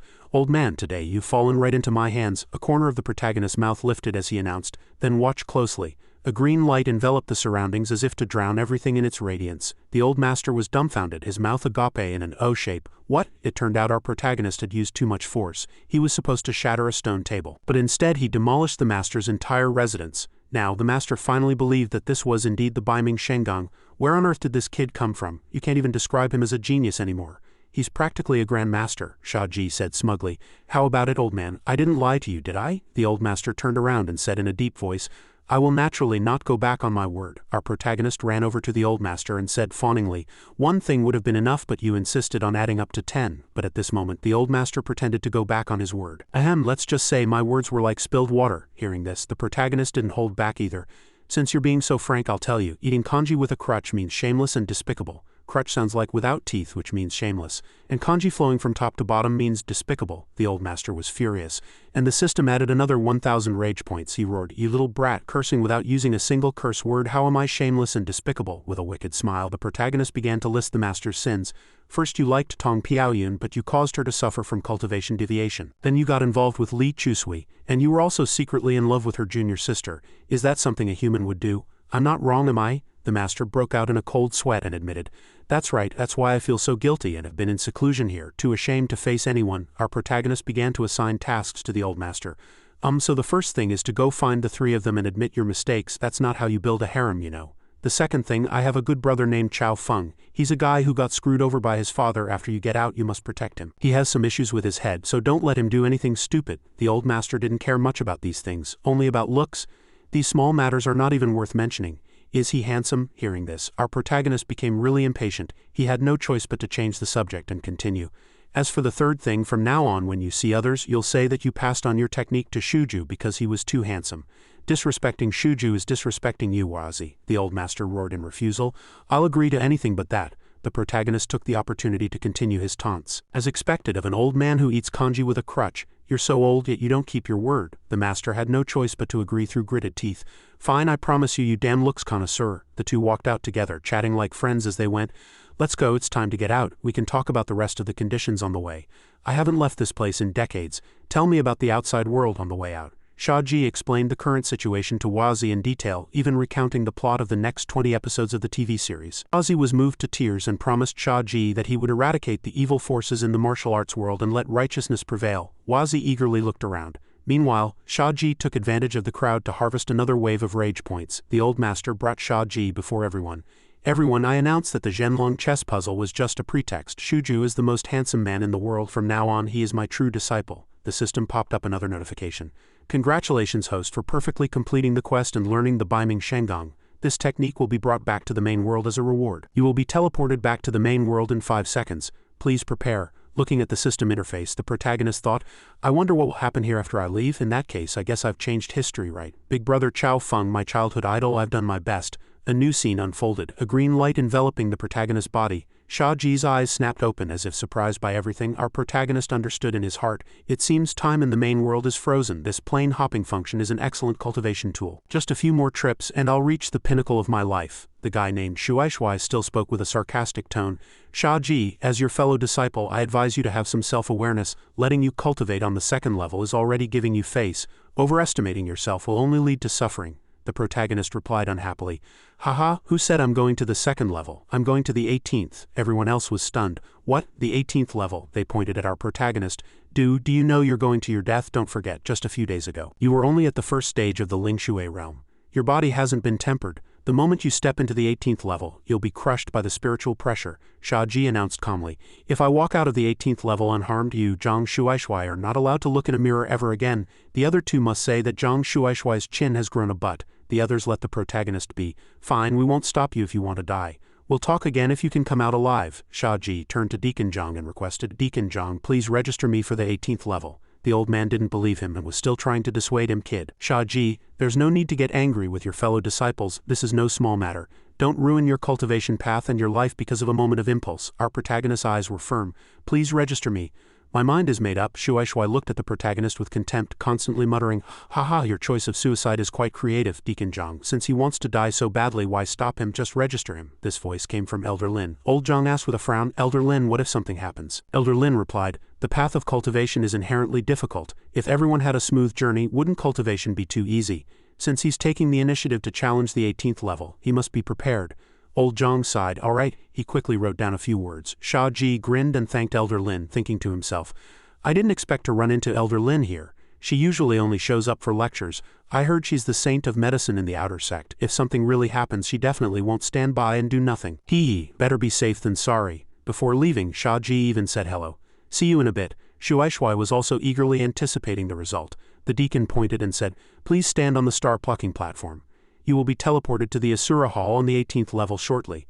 A blue light array appeared in the center, and a powerful spiritual force slowly teleported our protagonist away. The teleportation process was very fast. Everyone outside was watching Shia Ji's every move through the screen. The protagonist looked ahead and pushed his hands forward forcefully. Elder Lin over here was very worried. Shia Ji, how are you going to deal with 180 times the spiritual pressure? The teleportation was still proceeding rapidly, and everyone was watching with rapt attention. Our protagonist landed steadily, and his figure gradually walked inward. The people outside watched this scene and discussed among themselves, doesn't this Shia Ji kid know he's going to die a horrible death? I don't think he knows anything, he's just saving face and suffering for it.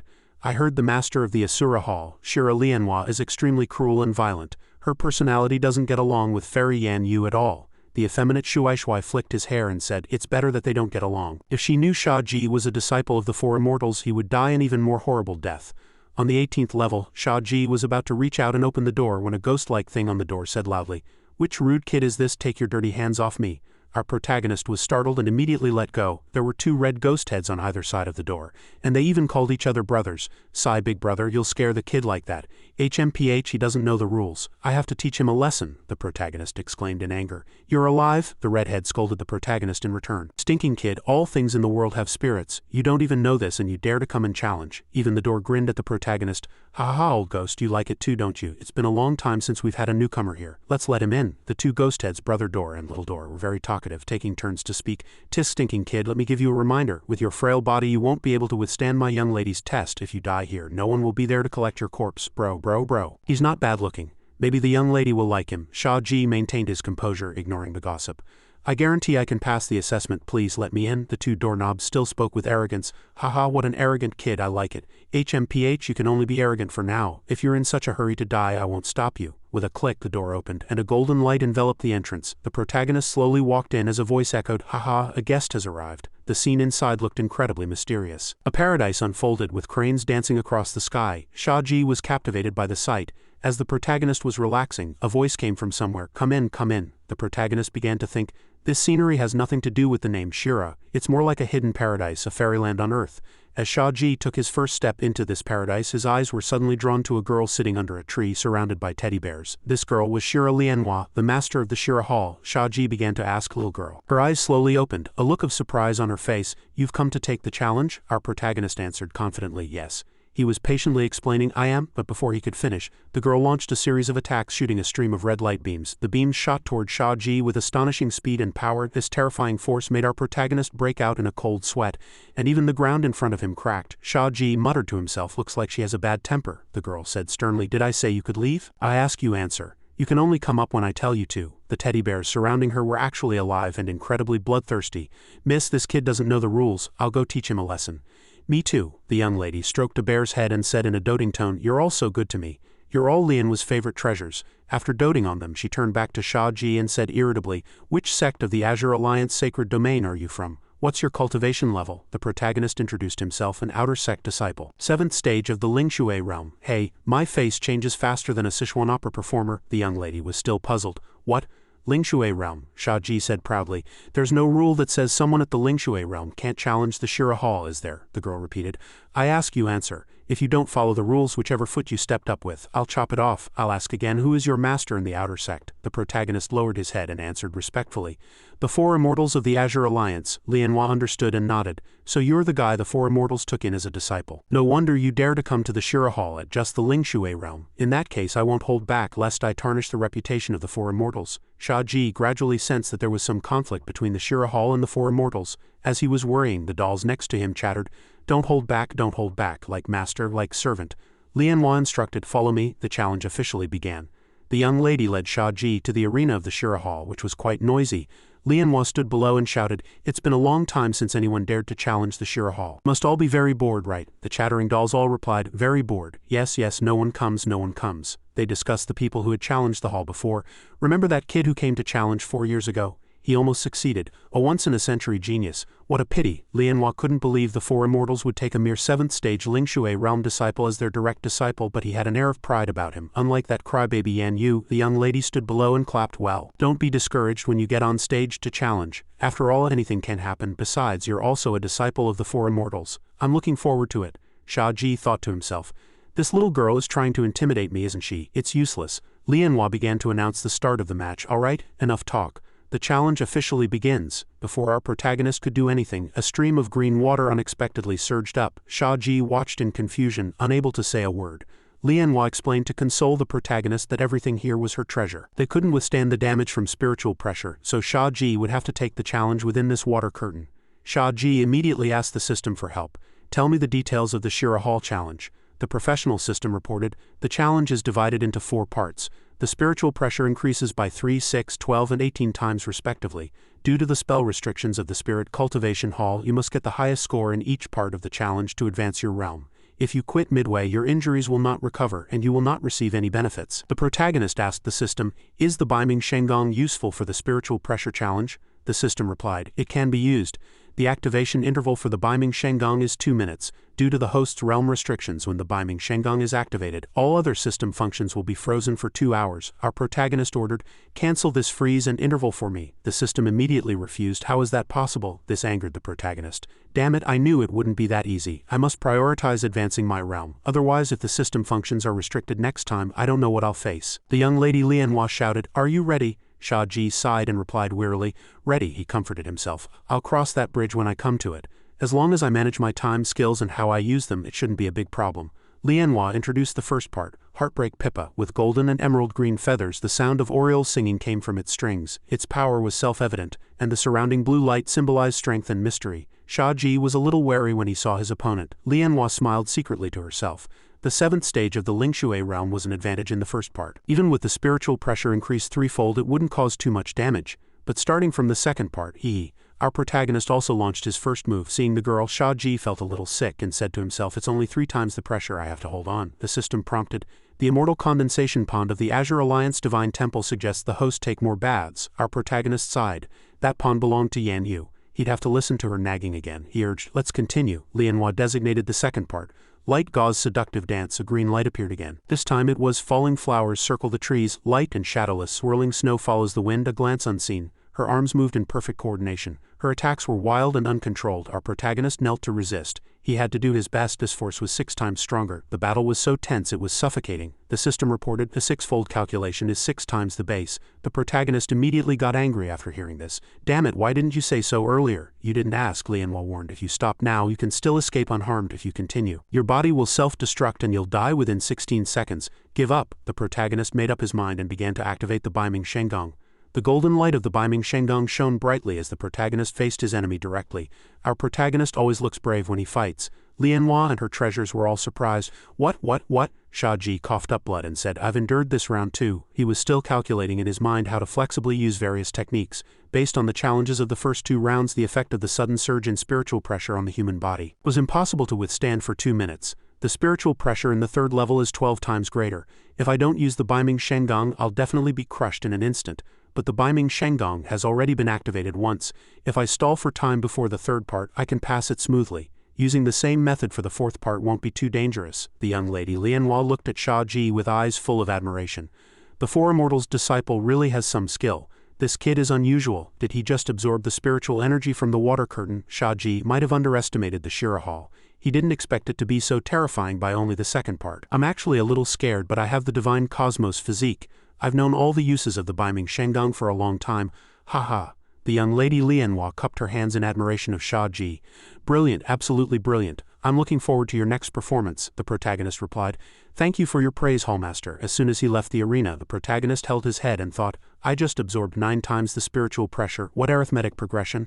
This is clearly a geometric progression. The 3rd part adds another 12 times on top of the 2nd. Shia Ji stood in front of a board hesitating as he calculated. After a while, he finally calculated that the true spiritual pressure of the 3rd part was 18 times 2 to the power of 12, which equals 216 times the spiritual pressure. Our protagonist suddenly erupted in anger, his voice extremely loud. Is this a test or an execution ground? Can you not make murder sound so nice? The protagonist thought again carefully.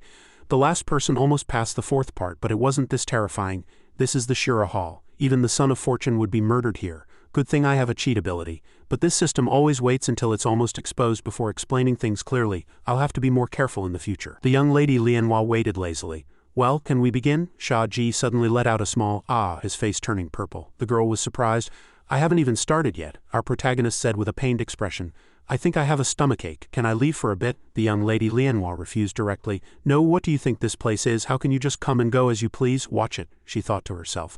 This guy clearly knew he had an assessment tomorrow, so he shouldn't have eaten random things the day before. The protagonist was still pleading, then I'll just have to take care of it here. Don't mind me. The young lady Lianhua pointed at him impatiently and said loudly, either take care of it or continue the assessment. You can only choose one. Shia Ji said eagerly, the assessment. I choose the assessment, as expected of the most shameless person under the heavens. Just like that, he stalled for another half a minute. The young lady Lianhua muttered, what a racket from the flutes. Lotus stone pierces the clouds appeared. She held a jade flute horizontally and blew, the sound crisp and clear. As soon as she appeared, she began to play the flute. With every note she played, a stream of green spiritual energy appeared. They shot straight toward Shia Ji. As soon as the 3rd part began, Shia Ji felt the absorbing power of the Baiming Shenggong he had just used become abnormally bloated inside his body. Whether it was the energy absorption great art or the star-shifting art, they were all based on the Baiming Shenggong. Oh, Senior Toothless, although you made many mistakes in your writing, you were still a peerless genius. The golden light of the Baiming Shenggong suppressed his opponent. The protagonist shouted, 100 rivers flow into the sea embraces all rivers. However you deal with me, I'll return it in kind. Although the power in my body has turned into the metal attribute, it is ultimately the source of power. I just need to fuse these two forces. The young lady Lianhua seemed to have some sympathy for Shia Ji, unlike his performance in the 2nd part. But it seems he won't be able to hold on for much longer. Shia Ji, why throw your life away for a single assessment? As long as you say it's over now, you won't have to suffer the torment of the spiritual pressure anymore. Despite this, our protagonist said firmly, I can still hold on. The battle entered a white-hot stage. The two sides continuously suppressed each other. Shia Ji's eyes were bloodshot as he shouted, "How can I fail here?" He stomped heavily and the clothes on his body shattered. The young lady Lianhua said worriedly, "Hey, are you out of your mind? You're really going to explode." Our protagonist spoke wearily, "I'm fine, but my hands really hurt." His hands were struggling to hold on and a golden light shot out, drowning everything. The young lady Lianhua couldn't believe her eyes either. After the battle, the protagonist stood stunned for a few seconds. Lianhua stood on high and said loudly, "Are you even human?" "That kid," our protagonist replied. "Haven't you seen this scene before?" As Shia Ji spoke, he thought smugly, "How does that saying go? I'm 80 or 90% confident about this assessment." A person with red hair was hiding behind a pillar. That person thought to themselves, "As expected of me. No one will recognize me in this disguise." Inside, several fellow disciples were watching Shia Ji's battle in the Shira Hall. They were all discussing it. He actually managed to pass the third part. Haha, isn't it because his level is too low? Even with the cumulative spiritual pressure, it's nothing impressive. You can't say that. Would you dare to go? I have to look at Shia Ji in a different light again. Forget it. Aren't you just jealous that he's a disciple of the Four Immortals? Shuai said knowingly. Are you all blind? He definitely cheated in the first 3 parts. I remember now. Do you guys remember the last assessment by the Four Immortals? Empress Lizan's Heavenly Tribulation Annihilation Formation was suddenly broken in a strange way. This kid definitely cheated. Seeing the few people arguing behind her, Elder Lin replied, "Oh, then how did you see him cheat? Did the Four Immortals not see it?" Shuai waved his hands in fear. "I didn't mean that." Elder Lin said again, "Everyone, please be quiet and see if Shia Ji can pass the 4th part." Auntie Lin was very confident that Shia Ji could pass the assessment. "Why do I feel like you chose the 18th level only because you were already certain you could pass the assessment?" "Ha, I have plenty of time to observe slowly." The pretty boy crossed his arms and said, "As if he can really pass. A person's luck can't be good forever. I'd like to see him get crushed into a meat paste by the 18th level spiritual pressure." At this moment the disguised girl from before appeared behind Shuai and mocked him.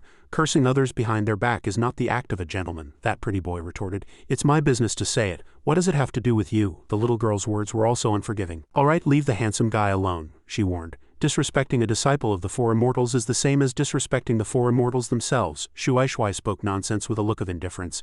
If the Four Immortals really valued him, why would they kick him down the mountain? If they're really going to let Shia Ji be a direct disciple, then the Four Immortals of the Azure Alliance aren't all that. Now the girl was angry. "Oh, the Four Immortals aren't all that." The pretty boy's eyes were filled with curiosity. "Why do I feel like you look a little familiar? Which sect are you from?" As soon as he was asked, Yan Yu jumped, quickly saying, "Ha, familiar? You've got the wrong person." I wasn't." The way the 4th master quickly ran off left the other disciples looking completely baffled. The master hid behind a pillar, panting as she said, "Even with this disguise I was still recognized. What sharp eyes." Looking at the surveillance footage of Shia Ji, Yan Yu thought to herself, "Shia Ji, you're not going to die, are you?"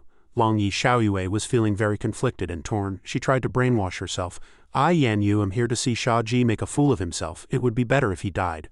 A guy like him who disrespects his masters and bathes wherever he pleases isn't qualified at all." The master's mind was in turmoil, and she muttered, "He won't die, will he? Is it really worth risking his life for a bet?" Yan Yu paused, wondering curiously. "Could it be he's doing all this to marry me? He knows his status is humble and he's not worthy of me, so he's taking this roundabout way? How could this be? Is this guy's brain flooded? If he wants to marry me, he should just say so. It's not like it's a disgrace to be rejected by me." One of the Four Immortals, Shia Ji, was fighting with his upper body bare. His expression was resolute. Suddenly he sneezed. Our protagonist cursed in his heart. "Damn it, is someone plotting against me? That sneeze almost blew my head off." The young lady Lianhua praised Shia Ji.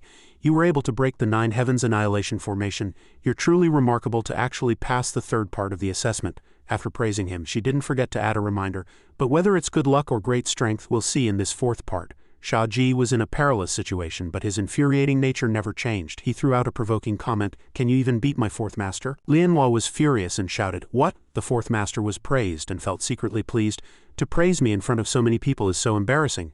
But Yan Yu's heart was also filled with a secret sadness as she thought, "You and I are like a flower with feelings and a stream that flows on. We can never be together." The young lady Lianhua asked blankly, "I'm not as good as little you. What a joke. That damn girl is just a beggar turned 4th immortal. How dare she compare herself to me?" Shia Ji smiled smugly. She took the bait. Our protagonist continued to mock Lianhua. "Let's not talk about whether I can pass the 4th part of the assessment, but at least I've already dealt with 3 parts.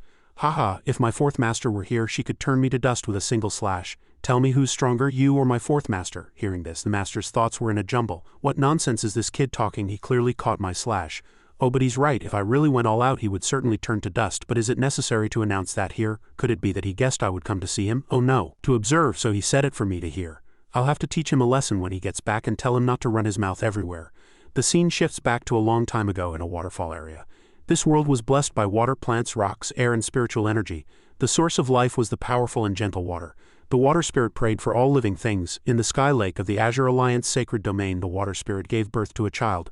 This child was blessed by water and also received the love of all living things, but that wasn't all. This child loved to play with swords and violent games. Her mother saw this and worried, is this child of the water element or the fire element? Shia Ji, on the other hand, thought the child was born under the sign of the dog. The little girl said to her mother, I like to play with this. Her mother thought helplessly, did I take the wrong child? The mother had a heart-to-heart with her daughter.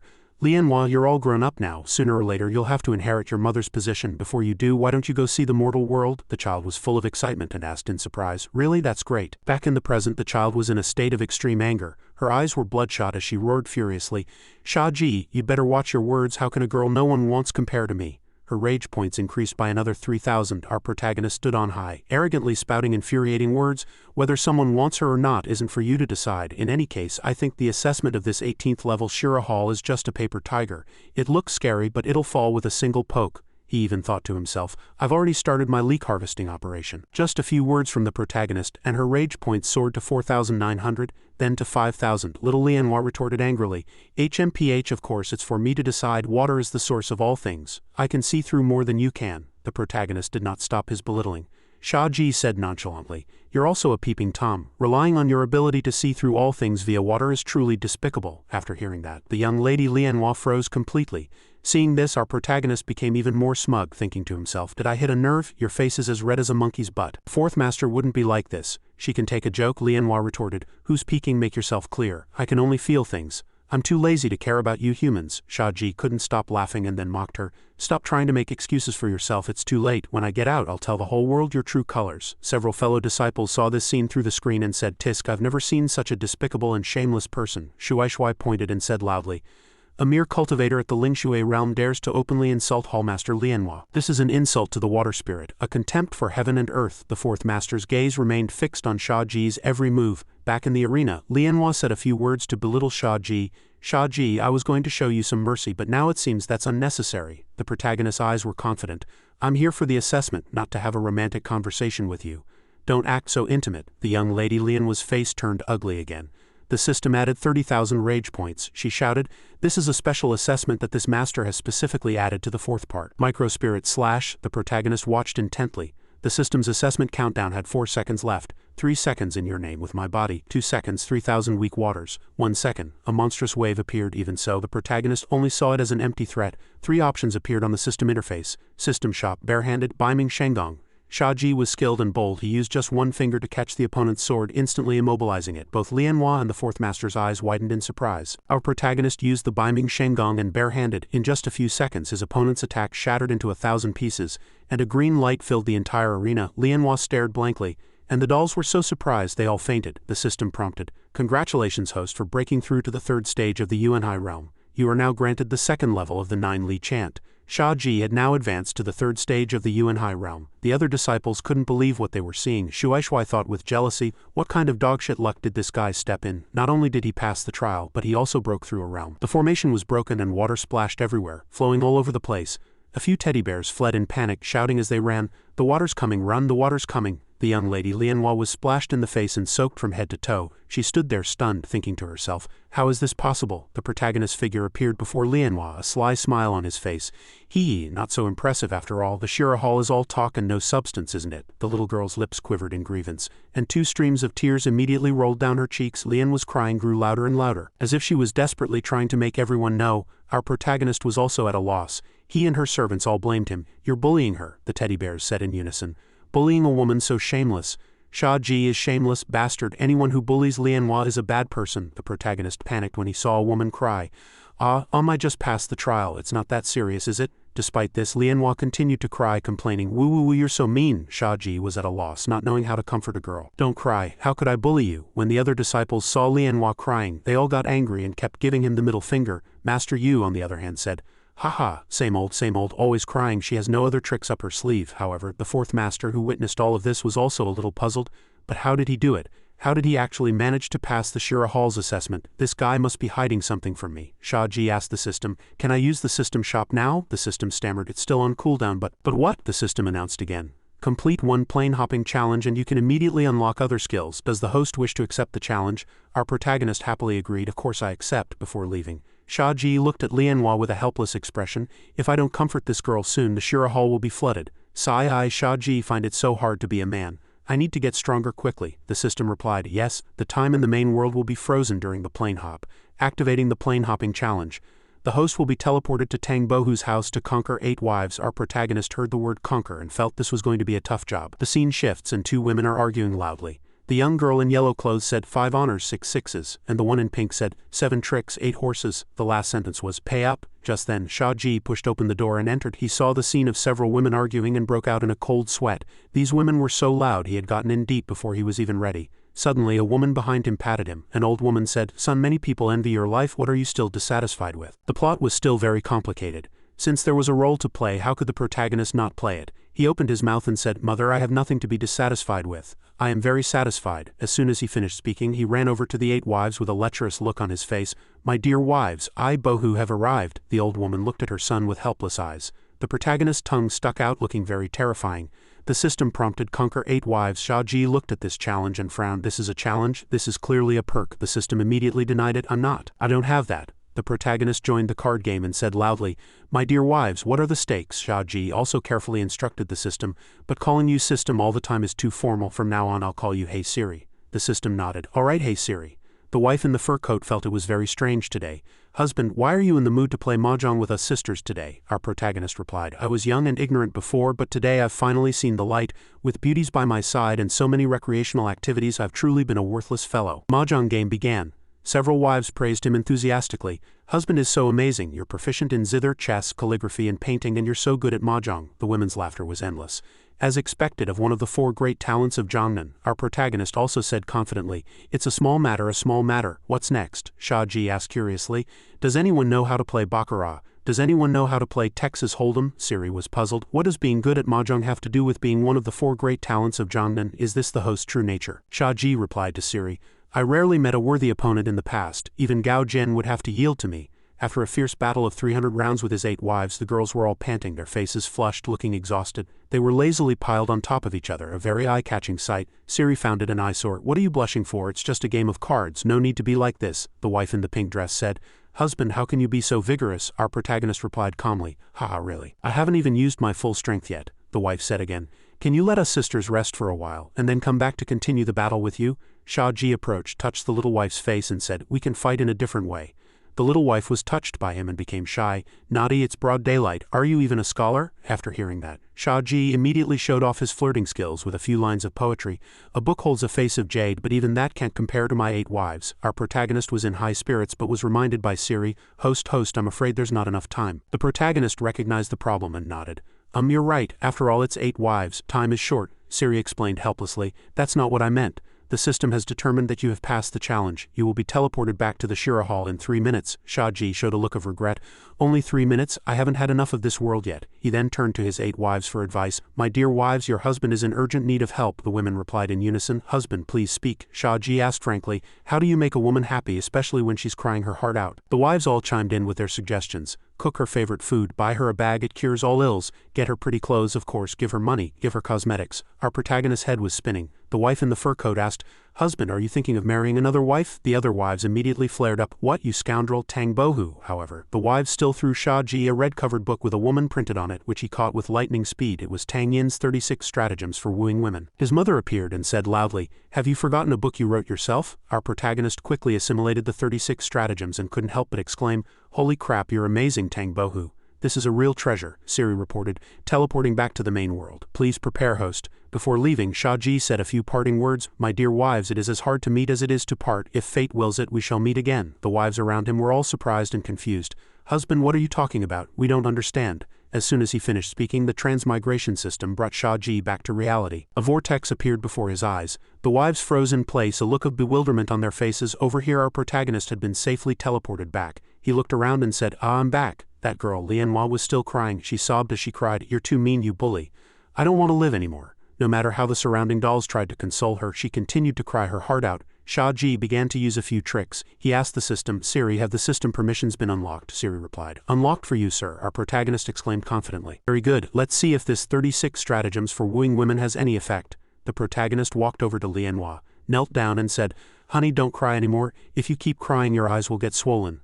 A familiar scene appeared. After hearing Shia Ji's comforting words, the little girl's expression immediately changed. The protagonist activated the wooing skill while muttering nonsense. Actually, during the assessment I was observing you, getting to know you, not bullying you, the immortal said. These are the most fashionable clothes, who's for it, who's against it? That guy named Shuai watched through the screen and said disdainfully, HMPH, these clothes are so bizarre it's a wonder anyone would like them. The others echoed.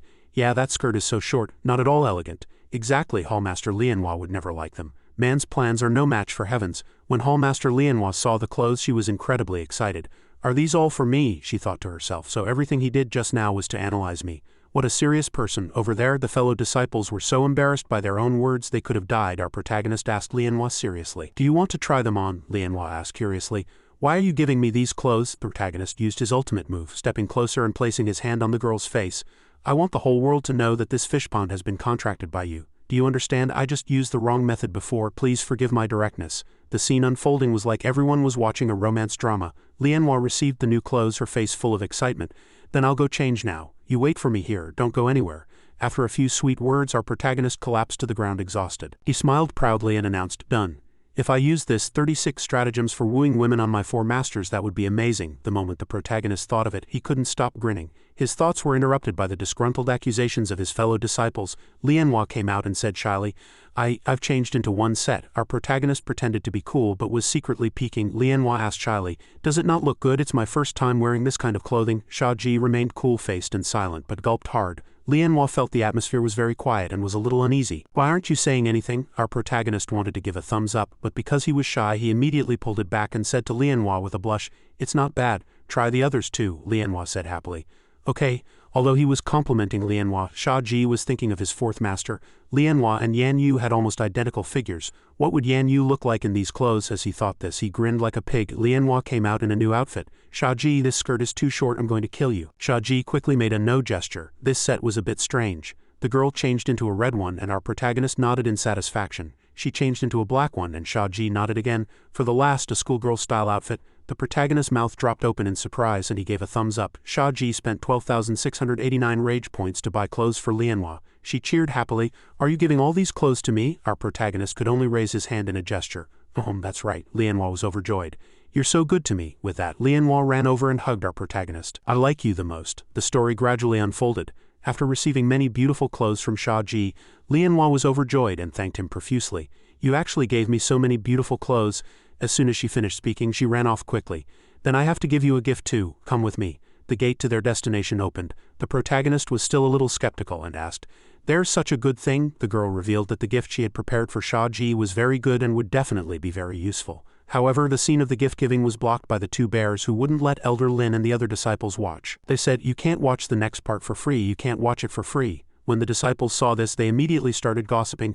Sai, we can't see the screen anymore. That Shia Ji guy is so lucky. The Hallmaster's gift must be something special, I'm so jealous. A few disciples commented that the gift wasn't enough and stubbornly added, I don't think that assessment was that hard. Maybe I could have passed it too. In Lianhua's pink room, from the pink walls to the pink bears, pink quilts and pink mattresses, Lianhua instructed the protagonist, wait for me. Then she rummaged through a drawer for something.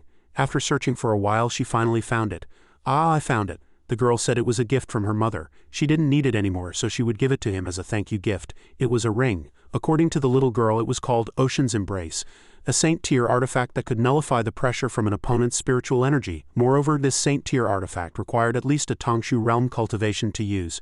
But this artifact has my mother's blessing, so it can be used in any world. Having received such a precious gift, how could the protagonist refuse, especially since it would be of great benefit to his future cultivation path? He said, since the Hall Master is so kind as to give me this gift, it would be rude of me to refuse.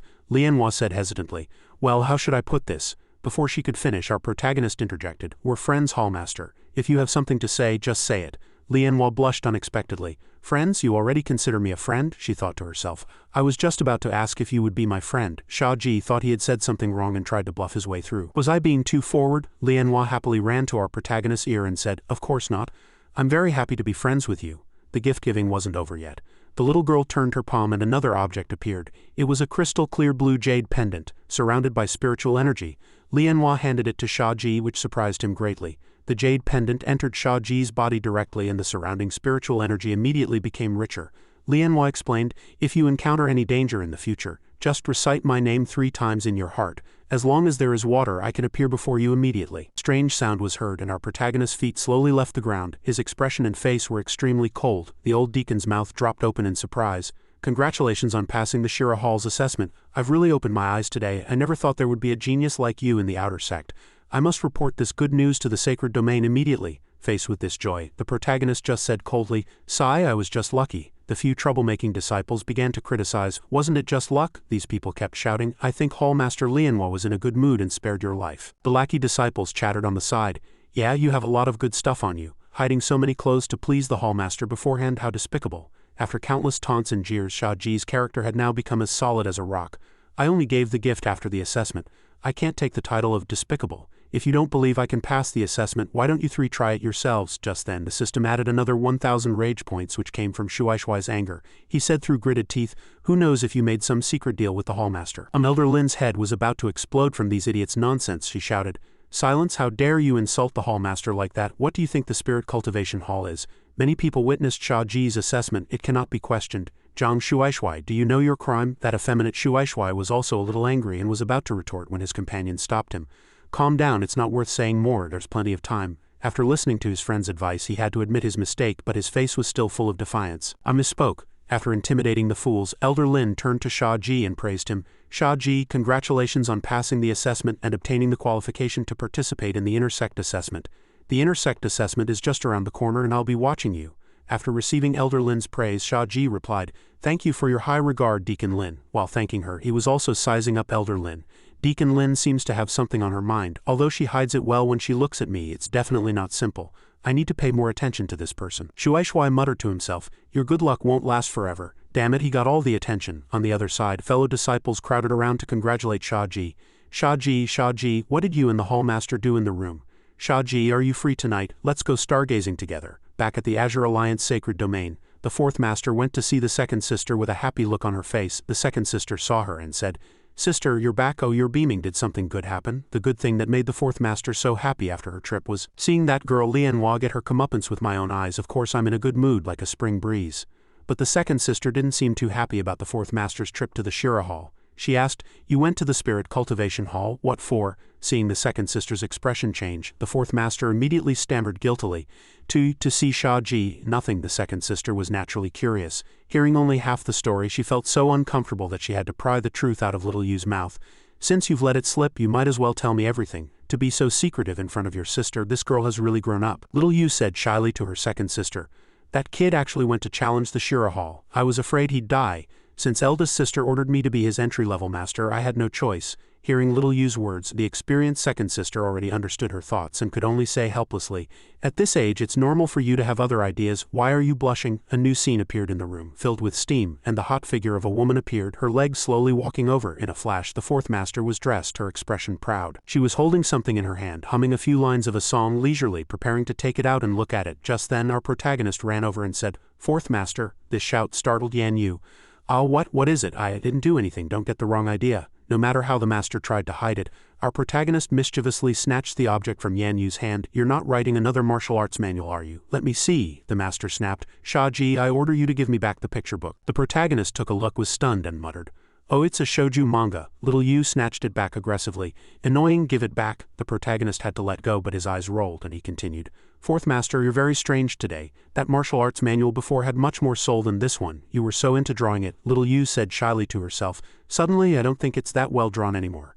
By the way, Shia Ji heard that the master had something to say and asked, what is it? The master then explained, it's to congratulate you on obtaining the qualification for the intersect assessment. Upon hearing this, our protagonist said, news travels fast in the Azure Alliance sacred domain. I was just about to tell you myself. The 4th master's eyes widened in surprise. Tell me yourself. That the protagonist was also a little strange. Why was Yan Yu stuttering so much today? Little Yu explained nervously. You don't have to worry about that bet anymore. What are you doing? Our protagonist brought up the bet again while changing his clothes. Yan Yu misunderstood his intentions, covered her mouth and couldn't speak. Quick, isn't this too fast? Shia Ji replied slyly. Fast? I usually take my clothes off at this speed, the master muttered. At least we should have a wedding ceremony first. Matchmaker's words, parents' orders. At the same time, Shia Ji jumped into the water with a plop. He didn't understand from underwater. What did you say? The fourth master still turned her face away and muttered, although I'm willing to honor the bet and you dealt with that girl Lianhua for my sake, no matter what, I'm still your master. A master-disciple relationship. I have to ask eldest sister, second sister, and third sister what they think. Our protagonist poked his head out of the water and said, Fourth master, this immortal condensation pond is truly a divine item. I feel refreshed after soaking in it for just a little while. Yan Yu was stunned when she heard this. Looking at his handsome figure with six-pack abs, a thoughtful look appeared in her eyes. The master couldn't take it anymore, her mouth wide open in surprise, her heart pounding. What's wrong with me? At this tense moment, the second sister suddenly appeared. Are you guiding our little disciple in his cultivation, fourth sister? Shouldn't he rest after just passing the Shira Hall's assessment? Little Yu replied in surprise. Second sister, what brings you here? The second sister replied slyly that she was here for both of them.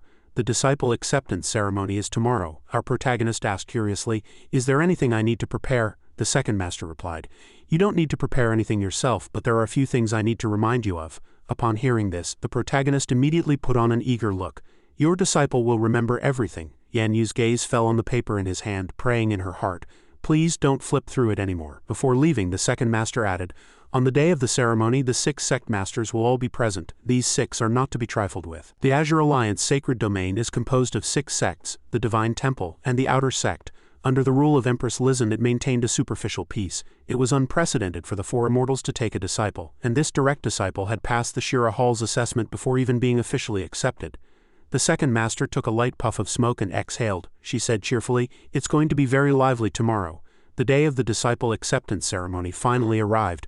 A sea of people gathered, countless eyes staring intently, and the air was filled with a clamorous noise. That guy named Shuai grumbled loudly. Why did you two drag me here to watch the show? It's not like they're accepting us as disciples, another guy replied. Hey, a scene this lively doesn't happen every day. Besides, didn't Brother Yuanqing tell us to keep an eye on Shia Ji before he left? Brother Yuanqing took leave to go back to the Heavenly Blade Alliance. When he returns, we'll surely be rewarded. Our boss is the young master of the Heavenly Blade Alliance. If he's bullied outside, someone from above will naturally take care of it for him.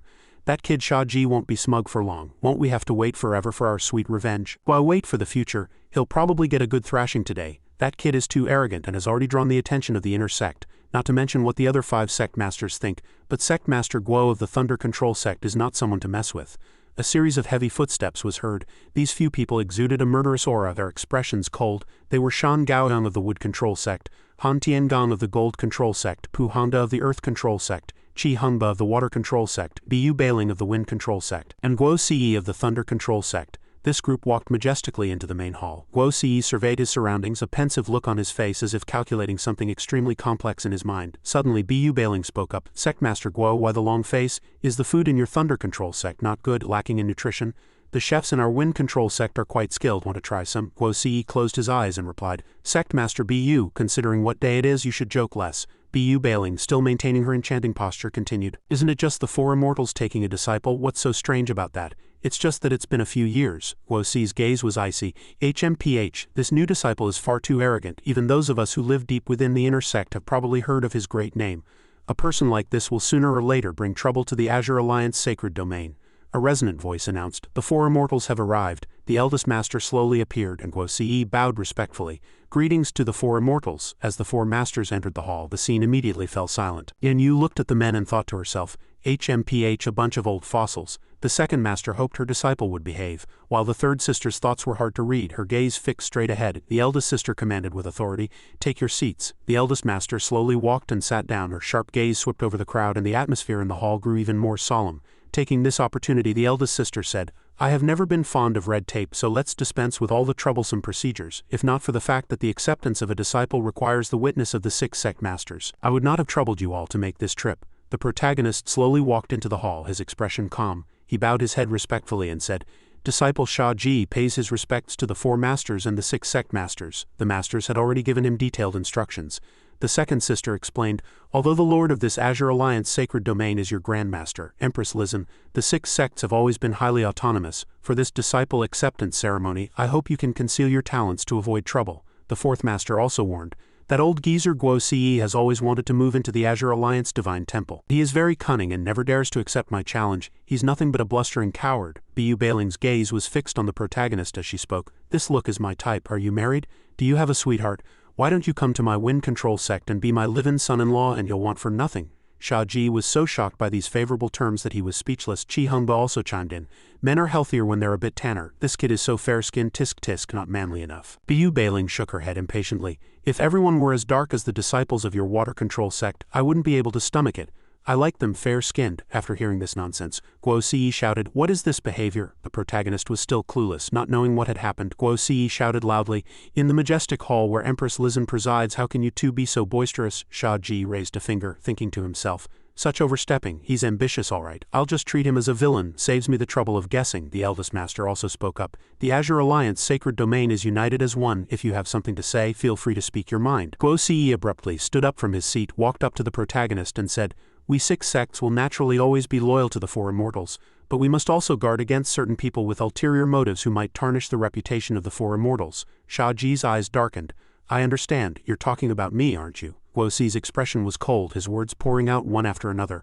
"I heard you ascended the Jade Heaven stairs, easily broke the Nine Heavens Annihilation Formation, and passed the Shira Hall's assessment a few days ago, but what I don't understand is how an outer sect disciple at the Lingshui realm, who has only just advanced to the Yuanhai realm, managed to do all these things." The protagonist still feigned confusion.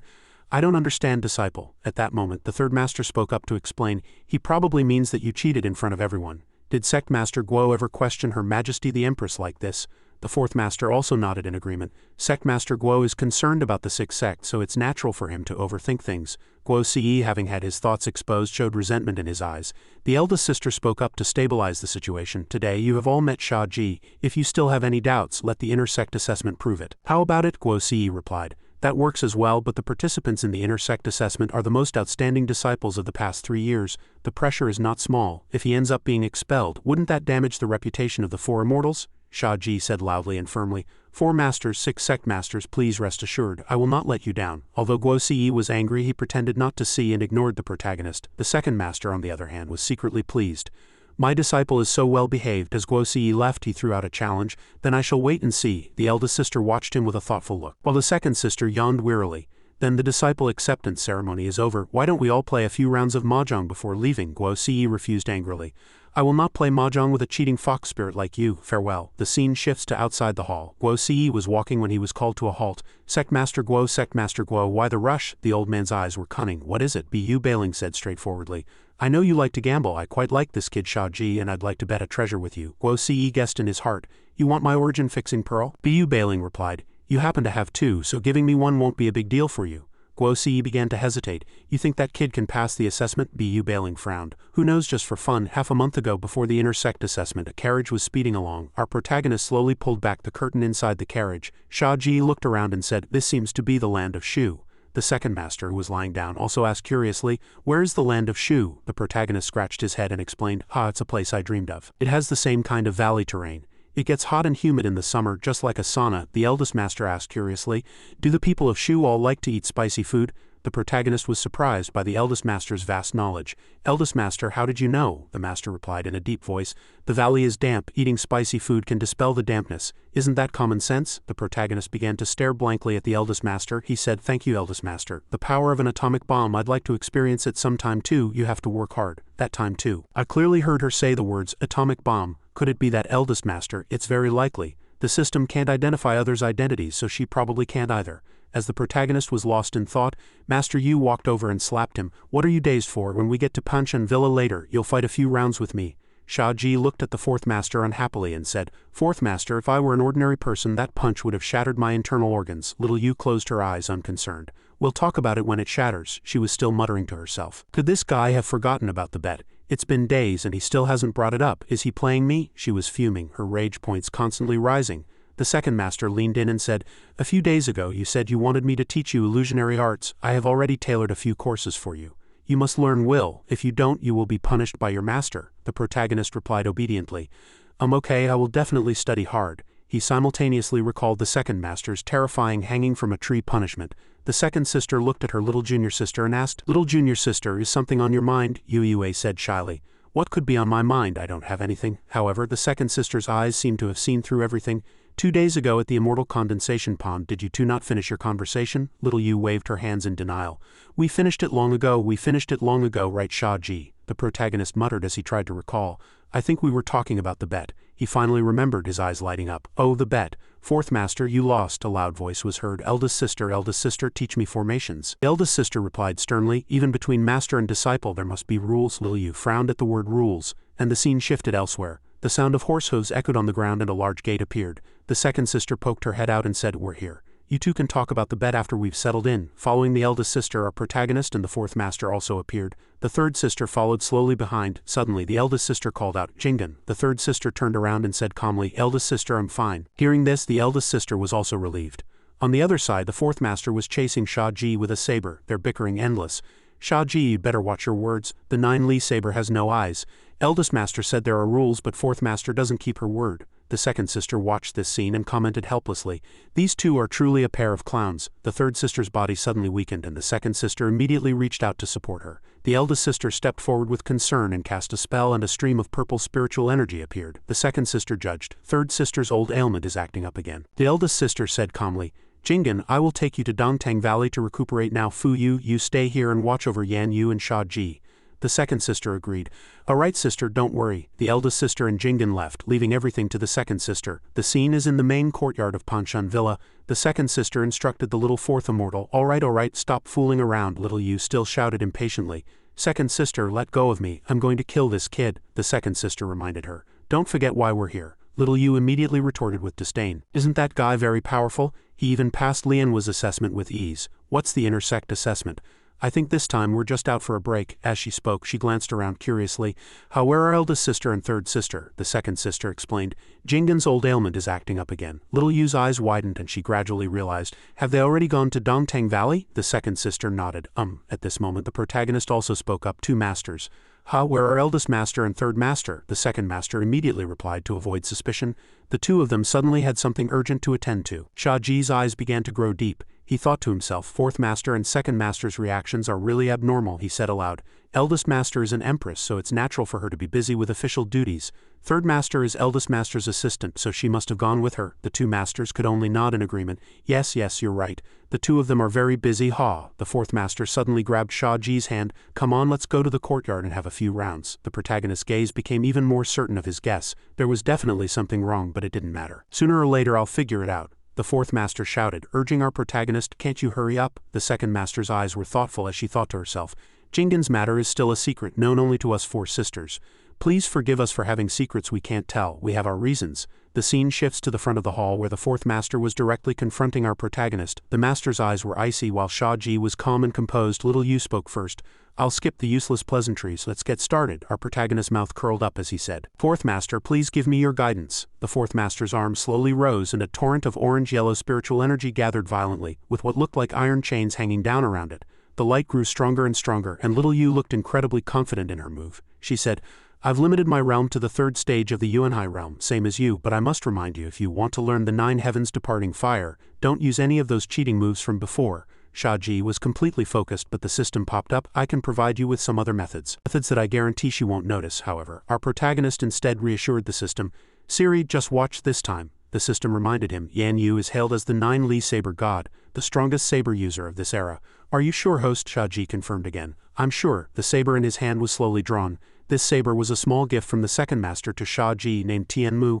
The fourth master also instructed him to hold the saber tightly and never let go, no matter what. Our protagonist obediently took the saber. A stream of spiritual energy quickly enveloped the protagonist's body. The light burst forth and Shia Ji himself felt the sword was incredibly heavy in his hand. The second sister's eyes saw through everything.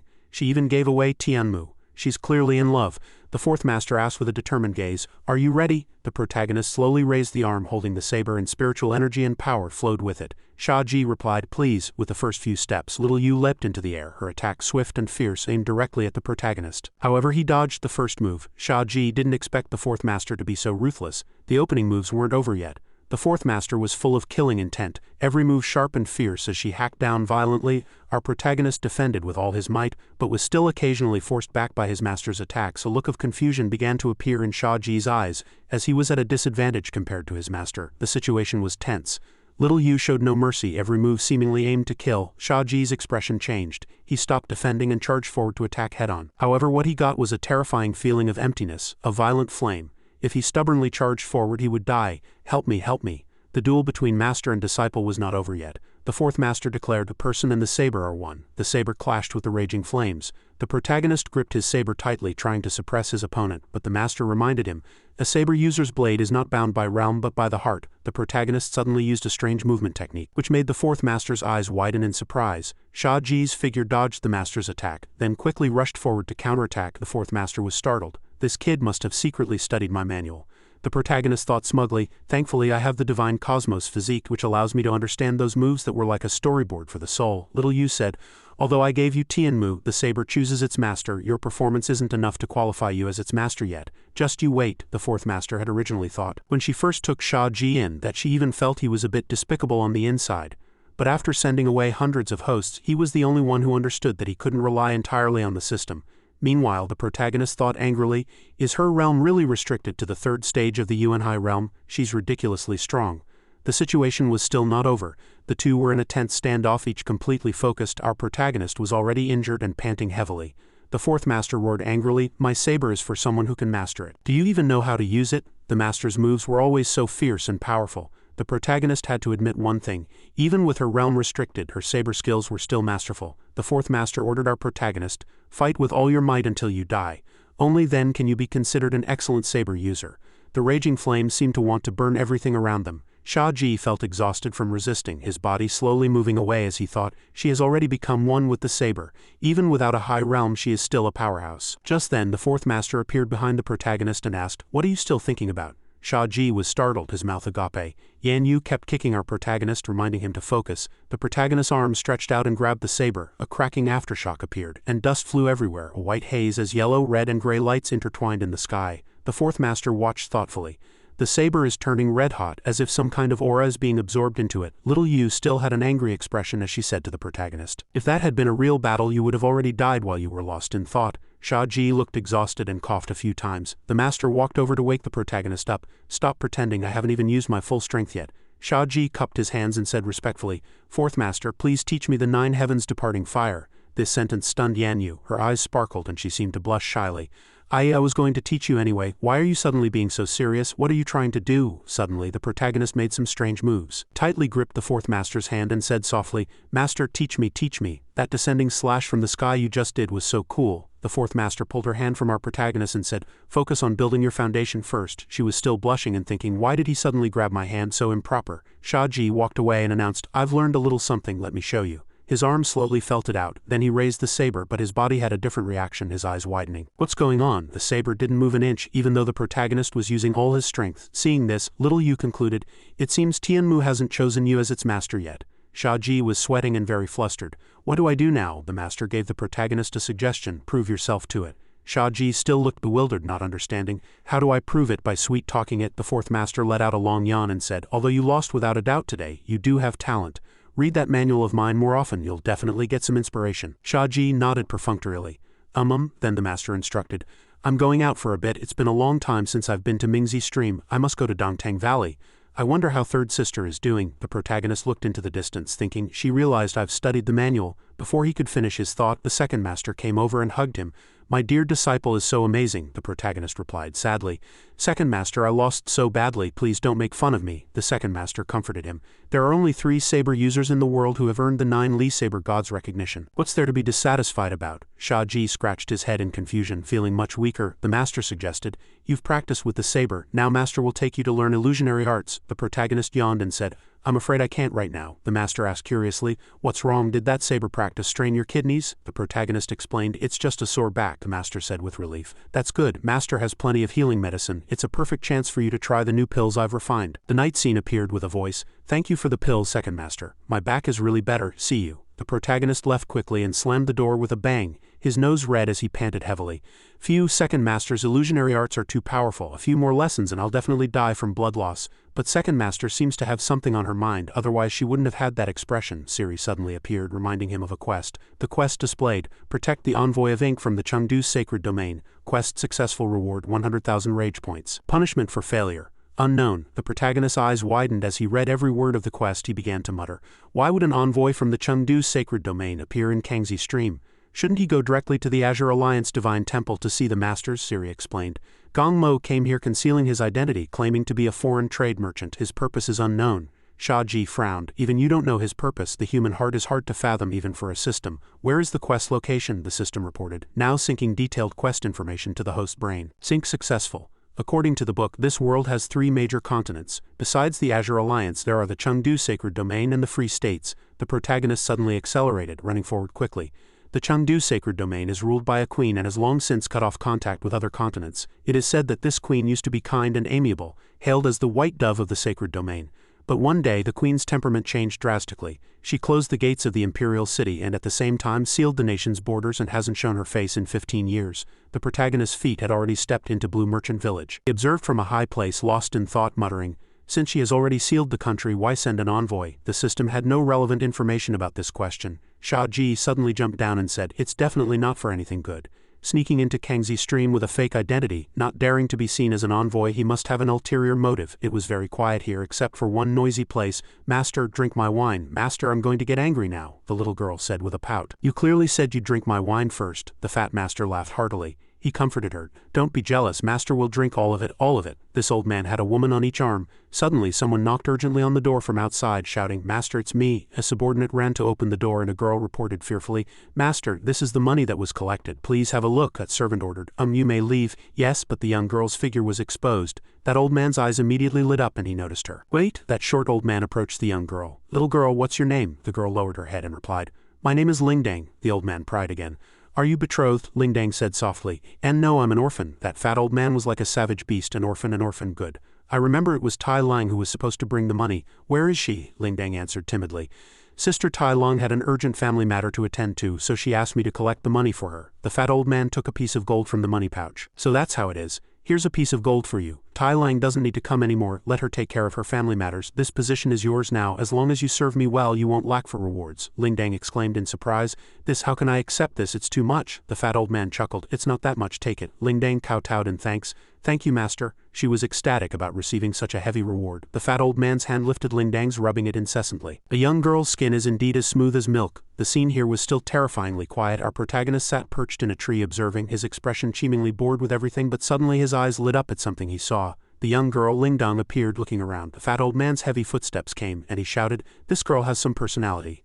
I like it. Shia Ji asked curiously. Siri, scan the levels of the 2 guards behind Gong Mo. Siri quickly complied. After loading for a moment, it reached 72. The 2 guards behind Gong Mo had both reached the Tongshu realm. The protagonist concluded, experts at the Tongshu realm are actually willing to be someone's servants, Siri reminded him. In the face of immense benefits, people will be driven by power, our protagonist said with a scrutinizing gaze. Siri, I've noticed you've changed recently. Siri was so scared it almost vanished, explaining, because you gave me a name, I thought maybe you'd like to communicate like friends. The protagonist encouraged him with satisfaction. Very good, keep it up, let's go. Let's go check on that girl. Siri once again reminded him that the mission this time was to protect Gong Mo. The protagonist moved forward quickly, saying, with Tongshu realm experts by his side, he won't die that easily. A small stream appeared in the night, the sound of gurgling water could be heard, and a hand was washing back and forth under the water. It was Lingdang washing intently. The fat old man behind her wore a terrifying smile, the very nightmare that now haunted Lingdang. The protagonist observed every move from a distance. If that girl keeps scrubbing, she's going to rub a layer of skin off. Tell me what happened in the room just now, let me guess. Our protagonist quickly pieced it together. A young girl from a poor background became a maid in the house of a tyrannical landlord, who then took a liking to her. Although she was angry, she didn't dare to speak up and could only let the landlord's groping hands fondle her own. Siri asked curiously, Host, weren't you right there at the scene? Shia Ji believed this was just a standard trope for story development. But was the system quest you gave me designed by you? Why did you choose me? The system remained silent on this question. The protagonist pressed on. Why aren't you talking? The system finally replied. Because at the moment of choosing a host, your desire was the strongest. At that time, you were just coldly looking at the words on the building outside the window. I didn't know what you were thinking nor what you desired. The system has already chosen you, and I am executing the mission. I have no comment on other matters, the protagonist deduced. I'm afraid you're not the only system, are you? The system adamantly refused to answer because it was executing a mission. Our protagonist sighed, understanding that he wouldn't get an answer by asking directly. Shia Ji became even more certain. The eldest master's behavior had already been very obvious. She had asked, do people from Shu really like spicy food? From this sentence, the protagonist speculated. If I'm restricted from revealing the system, then she might have the same restriction, but she has unintentionally hinted at it several times, perhaps to confirm my identity with me. I just don't know where she's from, which era she's from, or what I should use to confirm it with her. Siri spoke up. Host, that girl is about to leave. What was our purpose in following her here? The protagonist replied calmly. Just to take a look. Siri was speechless. As he walked, Shia Ji muttered, the system only gave me the mission to protect Gong Mo, but it didn't say who would attack him. I can only check all suspicious individuals, Siri asked. So you've already ruled out this girl as a suspect? The protagonist still felt she was highly suspicious. A pitiful girl who is being bullied is a bomb that could go off at any moment. Suddenly, a loud shout was heard. Shia Ji, where are you? The protagonist looked around in a daze. Who? The shouting continued to echo. Shia Ji, where are you? The protagonist recognized the voice as the Fourth Masters. The master spoke again. It's me. You've come into contact with Tianmu so I can connect with your thoughts. A bright light suddenly appeared in the sky. The light was moving directly toward the protagonist's position. The Fourth Master broke through the fiery light, her expression cold. The protagonist himself spoke in surprise. Fourth Master, Little Yu said, instead of recuperating and cultivating at Panchun Villa, what are you doing here in Blue Merchant Village? The protagonist scratched his head and replied, it's my first time in a strange place. I've gotten used to going out to familiarize myself with the surroundings. By the way, Fourth Master, do you need my help with something? The Fourth Master replied. Eldest sister wants me to protect a wealthy merchant named Gong Mo. After hearing this, the protagonist was puzzled. The Four Immortals are like monarchs. Why would they personally protect a commoner? The Fourth Master said loudly in anger. Eldest sister gave the order, just do it. Why ask so many questions? Let's go, let's find that Gong Mo person first. Our protagonist couldn't help but ask one more question. Did Eldest Master say who would attack Gong Mo? The Fourth Master said no. She only said the killer will appear tonight. You seem to be very curious about this matter. The protagonist immediately replied playfully. This trip was originally a trial. Shouldn't I take it seriously? The master also found it reasonable. Eldest sister has the ability to foresee the future and has predicted danger many times, as expected of the Empress of the Azure Alliance sacred domain. I wonder when I'll be able to become a saint and transcend, just like eldest sister. The protagonist was a little concerned about this ability to foresee. It must be the work of a system. But why didn't she participate in the mission herself? The protagonist followed the Fourth Master and said, I saw that Gong Mo when I was wandering around this afternoon. I remember he seems to live over there. I saw he had 2 guards with him, and their realms are not low. I'm afraid they don't need our protection, Little Yu asked in return. You've gathered quite a bit of information, haven't you? The protagonist reasoned that Gong Mo was large and burly and lived in the best room in the village, making it hard not to notice him. He doesn't look like a good person. Do we really have to protect him? The Fourth Master said with certainty. Eldest sister has her reasons. A figure appeared from a distance. This person said that some formidable figures had arrived. It's nothing, just a bit complicated, but it can be solved. This person was about to do something very important. The scene shifts to the front of a door. The Fourth Master said bluntly, we'll wait for him to fall into our trap. We'll fight quickly and decisively, then hurry home to sleep. The protagonist hesitated. With you here, there's no need for my help at all. Seeing his expression, the Fourth Master assumed, it seems you really want to share my burden. How about I leave this simple task to you? Shia Ji shook his head. No, that's not a good idea. This is, after all, the eldest master's command. Someone was secretly watching the master and disciple. What was this guy doing, being so mysterious and sneaky? He guessed that the young man must be the one who was following him just now. His realm was low, not worth worrying about. Yan Yu, one of the Four Immortals of the Azure Alliance Divine Temple, what is she doing here? What is her relationship with that young man? The Fourth Master's gaze quickly noticed something was amiss. The protagonist spoke cautiously. Fourth Master. The master suddenly turned and attacked. A scorching flame was gradually approaching the position of the person who was watching. With a loud crash, something was shattered. Shia Ji exclaimed in surprise. Fourth Master. He hadn't expected her to be able to sense even a barrier that concealed one's aura. This white-haired man asked, are these the Four Immortals of the Azure Alliance? You're guarding Gong Mo's door. You're not waiting for me, are you? The Fourth Master sensed this guy's aura. It was the spirit refining realm. Shia Ji looked bewildered, not yet fully understanding. The system quickly updated. First stage of the spirit refining realm, identity unknown. Shia Ji was confused. Yan Yu was sent to protect Gong Mo, yet the attacker was at the spirit refining realm. This Gong Mo is... Siri, are you sure you're not hiding any information about the mission from me? Siri stated clearly. I am a functional system, not an omnipotent one. The information I've told the host is all I have. Yan Yu spoke. There aren't many saber users who can reach the spirit refining realm. That guy's eyes still showed confusion.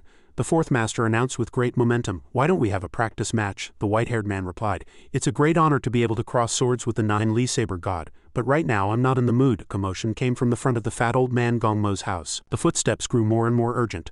Old Gong Mo opened the door and asked loudly, what's going on? What's that noise outside? A servant replied. Master, I'll go investigate. You stay here with Master Xian Zong. Gong Mo cunningly continued, with you two brothers here, what do I have to fear? Maybe some family is setting off fireworks, I'll go join the fun too. This commotion indeed caught everyone's attention. The white-haired man frowned as he observed the abnormality, his figure moving quickly, instantly leaving his original position. The fourth master watched him, somewhat surprised. This guy's purpose was very clear, which made things easier. Inside, Gong Mo and his two expert guards were watching the white-haired man charge over. You dog, go to hell. Old Gong Mo was terrified, but a sword had already appeared, blocking the white-haired man. The guard's expression was extremely firm as he looked ahead. Gong Mo screamed in terror, you scared me to death. The other person immediately comforted him from the side. It's all right now. The expert by Gong Mo's side thought to himself, you've come with a higher realm than us. But luckily there are two of us, so we can hold you off for now. The white-haired man spoke, you two are just doing this for money. I don't want to kill you. If you leave now, I will not attack you. The two experts roared. Don't look down on us, we take people's money to solve their problems. The fourth master shouted from above, let's do this in order. We agreed that we would chat first. The white-haired man looked up. It seems I have no choice but to defeat you. The master's eyes held some anger, and the white-haired man's arm slowly rose to cast a spell. Little Yu recognized that he was forming a hand seal, his expression focused as he drew intersecting lines of white spiritual power.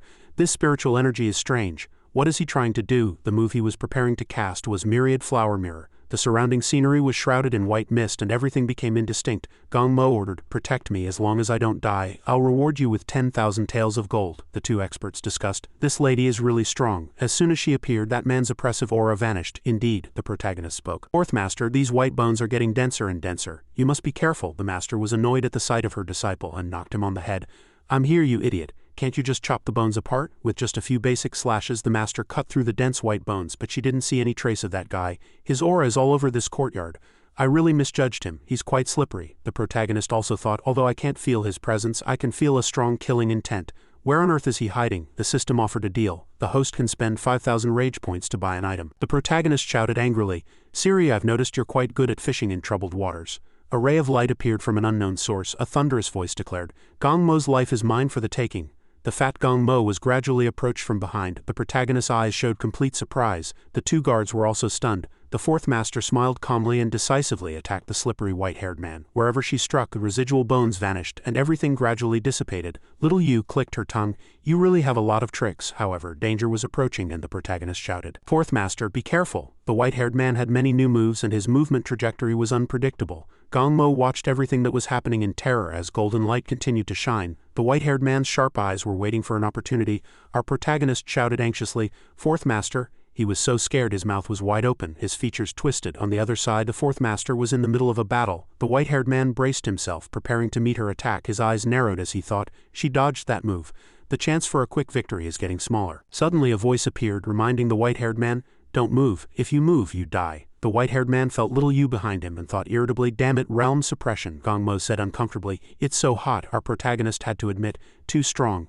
The moment she made contact with the saber god, she injected her own spiritual power into the enemy's acupoints, temporarily making the enemy bear immense battle pressure. This is the purpose of the Shira Hall. This guy is not simple either. With the intensity of the spiritual power the fourth master just released, I'm afraid I would have been crushed long ago. Is this a battle between high-level cultivators? I must get stronger as soon as possible. Without the system, I'm nothing but an ant. The white-haired man looked ahead and laughed.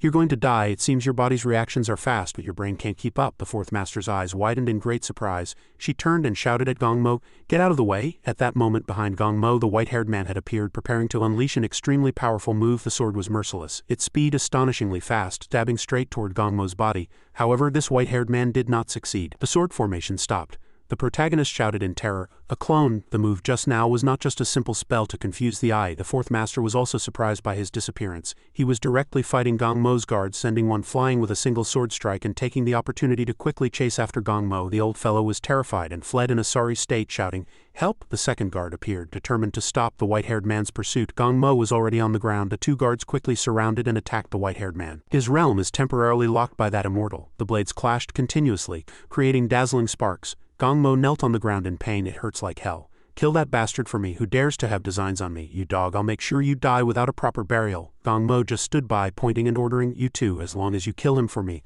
I'll let you enjoy wealth and luxury for the rest of your lives. The protagonist thought woodenly, this guy's character is really terrible. What is the fourth master doing? The master's gaze was fixed on the distance as she thought to herself, strange, how did he do that?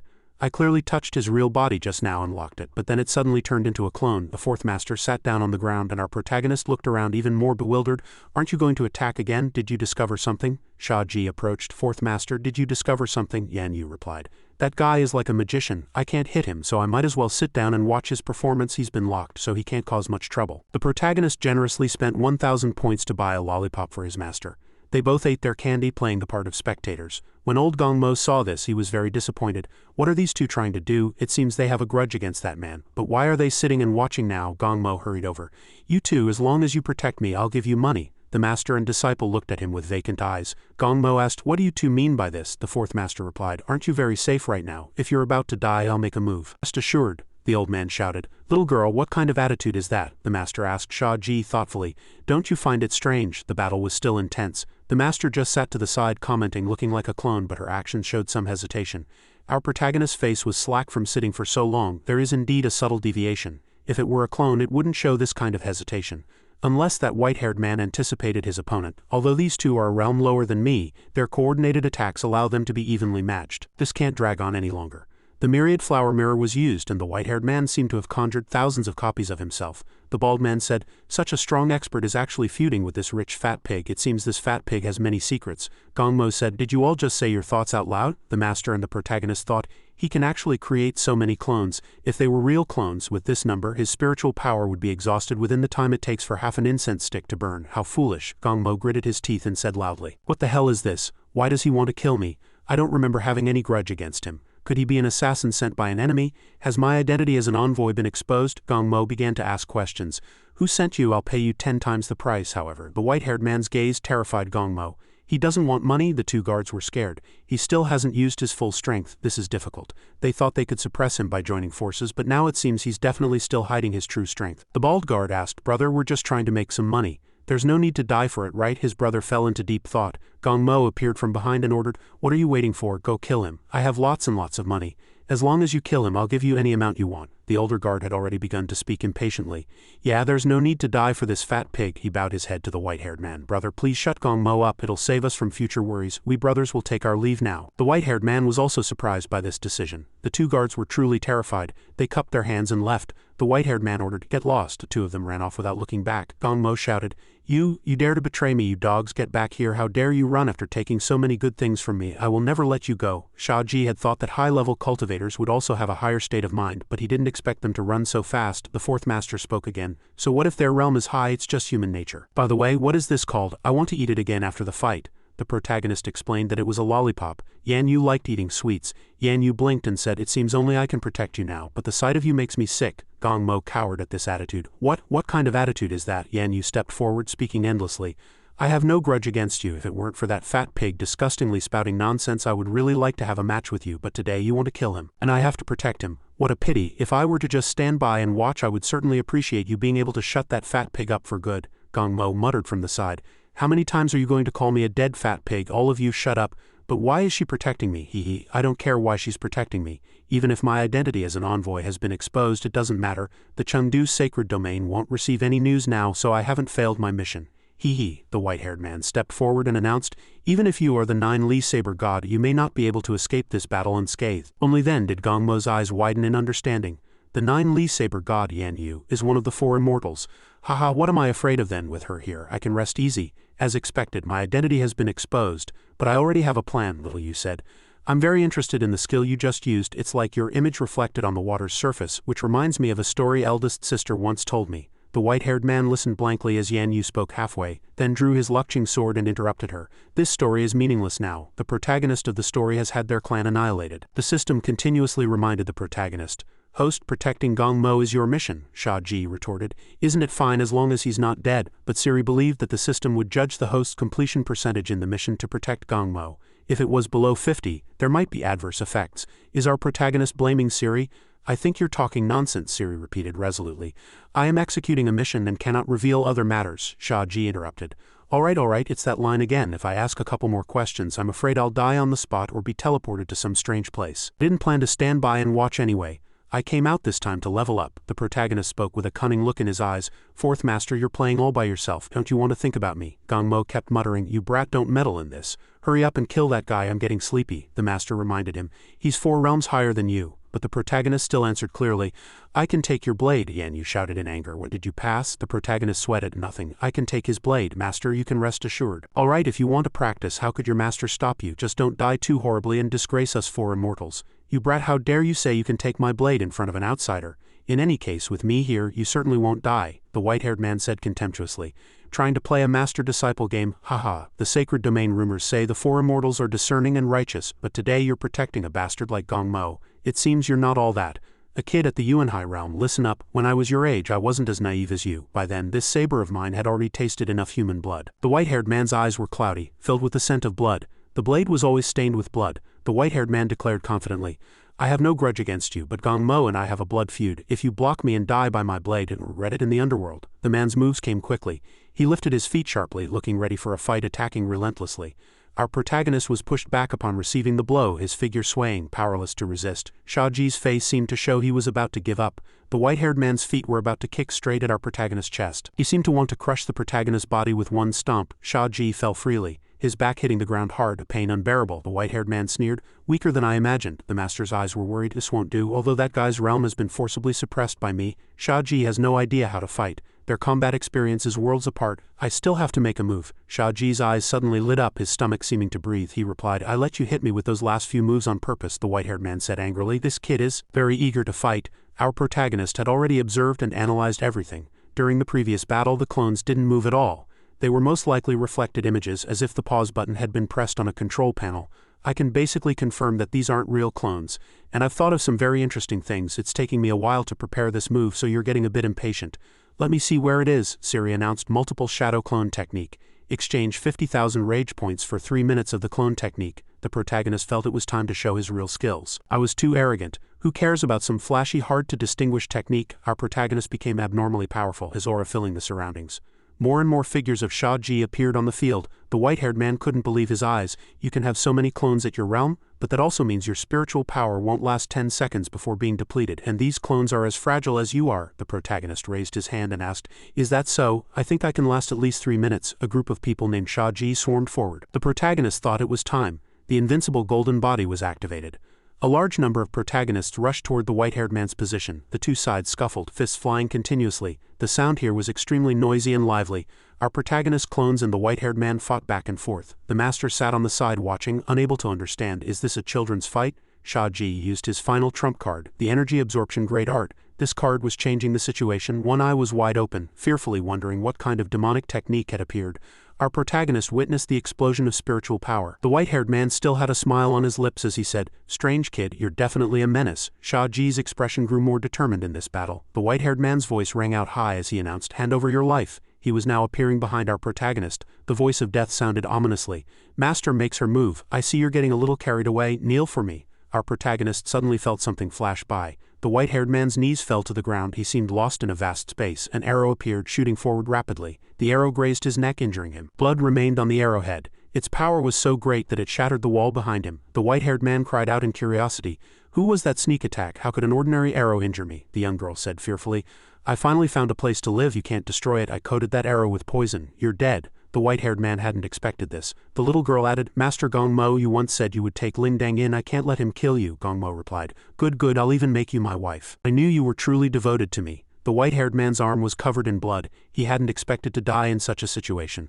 The white-haired man lay completely on the ground. Ling Dang whimpered in fear. He's dead. Is he really dead? The crossbow in her hand immediately fell. Did I really kill someone? The protagonist stared blankly, not believing his opponent was really dead. The man's body didn't move, nor did he make any strange movements. Little Yu also hurried forward to check the situation. He's really dead. Gong Mo appeared cowering. Is he dead? Upon hearing the news, the old man burst out laughing. Haha, he's dead, this bastard is dead. Hurry and throw this stinking fish out of here. Don't dirty my courtyard. Ling Dang took the order and replied, Yes, yes, master. Following the order, the girl approached the white-haired man's corpse. Seeing her struggle to pull the body, the protagonist said, Let me help you. Ling Dang refused. The master ordered me to do it. I can do it myself. I'll just drag him to the mass grave, fourth master muttered. I still wanted to ask him some things and he just died. The protagonist was also hesitant. Since fourth master confirmed he's dead, it should be fine. but for a spirit-refining realm expert to be killed by a single poisoned arrow is a bit unreasonable. The image of the girl frantically washing her hands by the lake was still vivid in his mind. She clearly hated that disgusting fat man. Wouldn't it be better to kill with a borrowed knife? Why metal? Was it just for a small reward? Something's missing. I must have missed some detail, our protagonist asked Siri. Is the mission over? Siri replied. If the mission is complete, the system will automatically settle the reward. Our protagonist quickly understood, so it's not finished yet. Haha, interesting. Thinking this way, Candace's death was even stranger.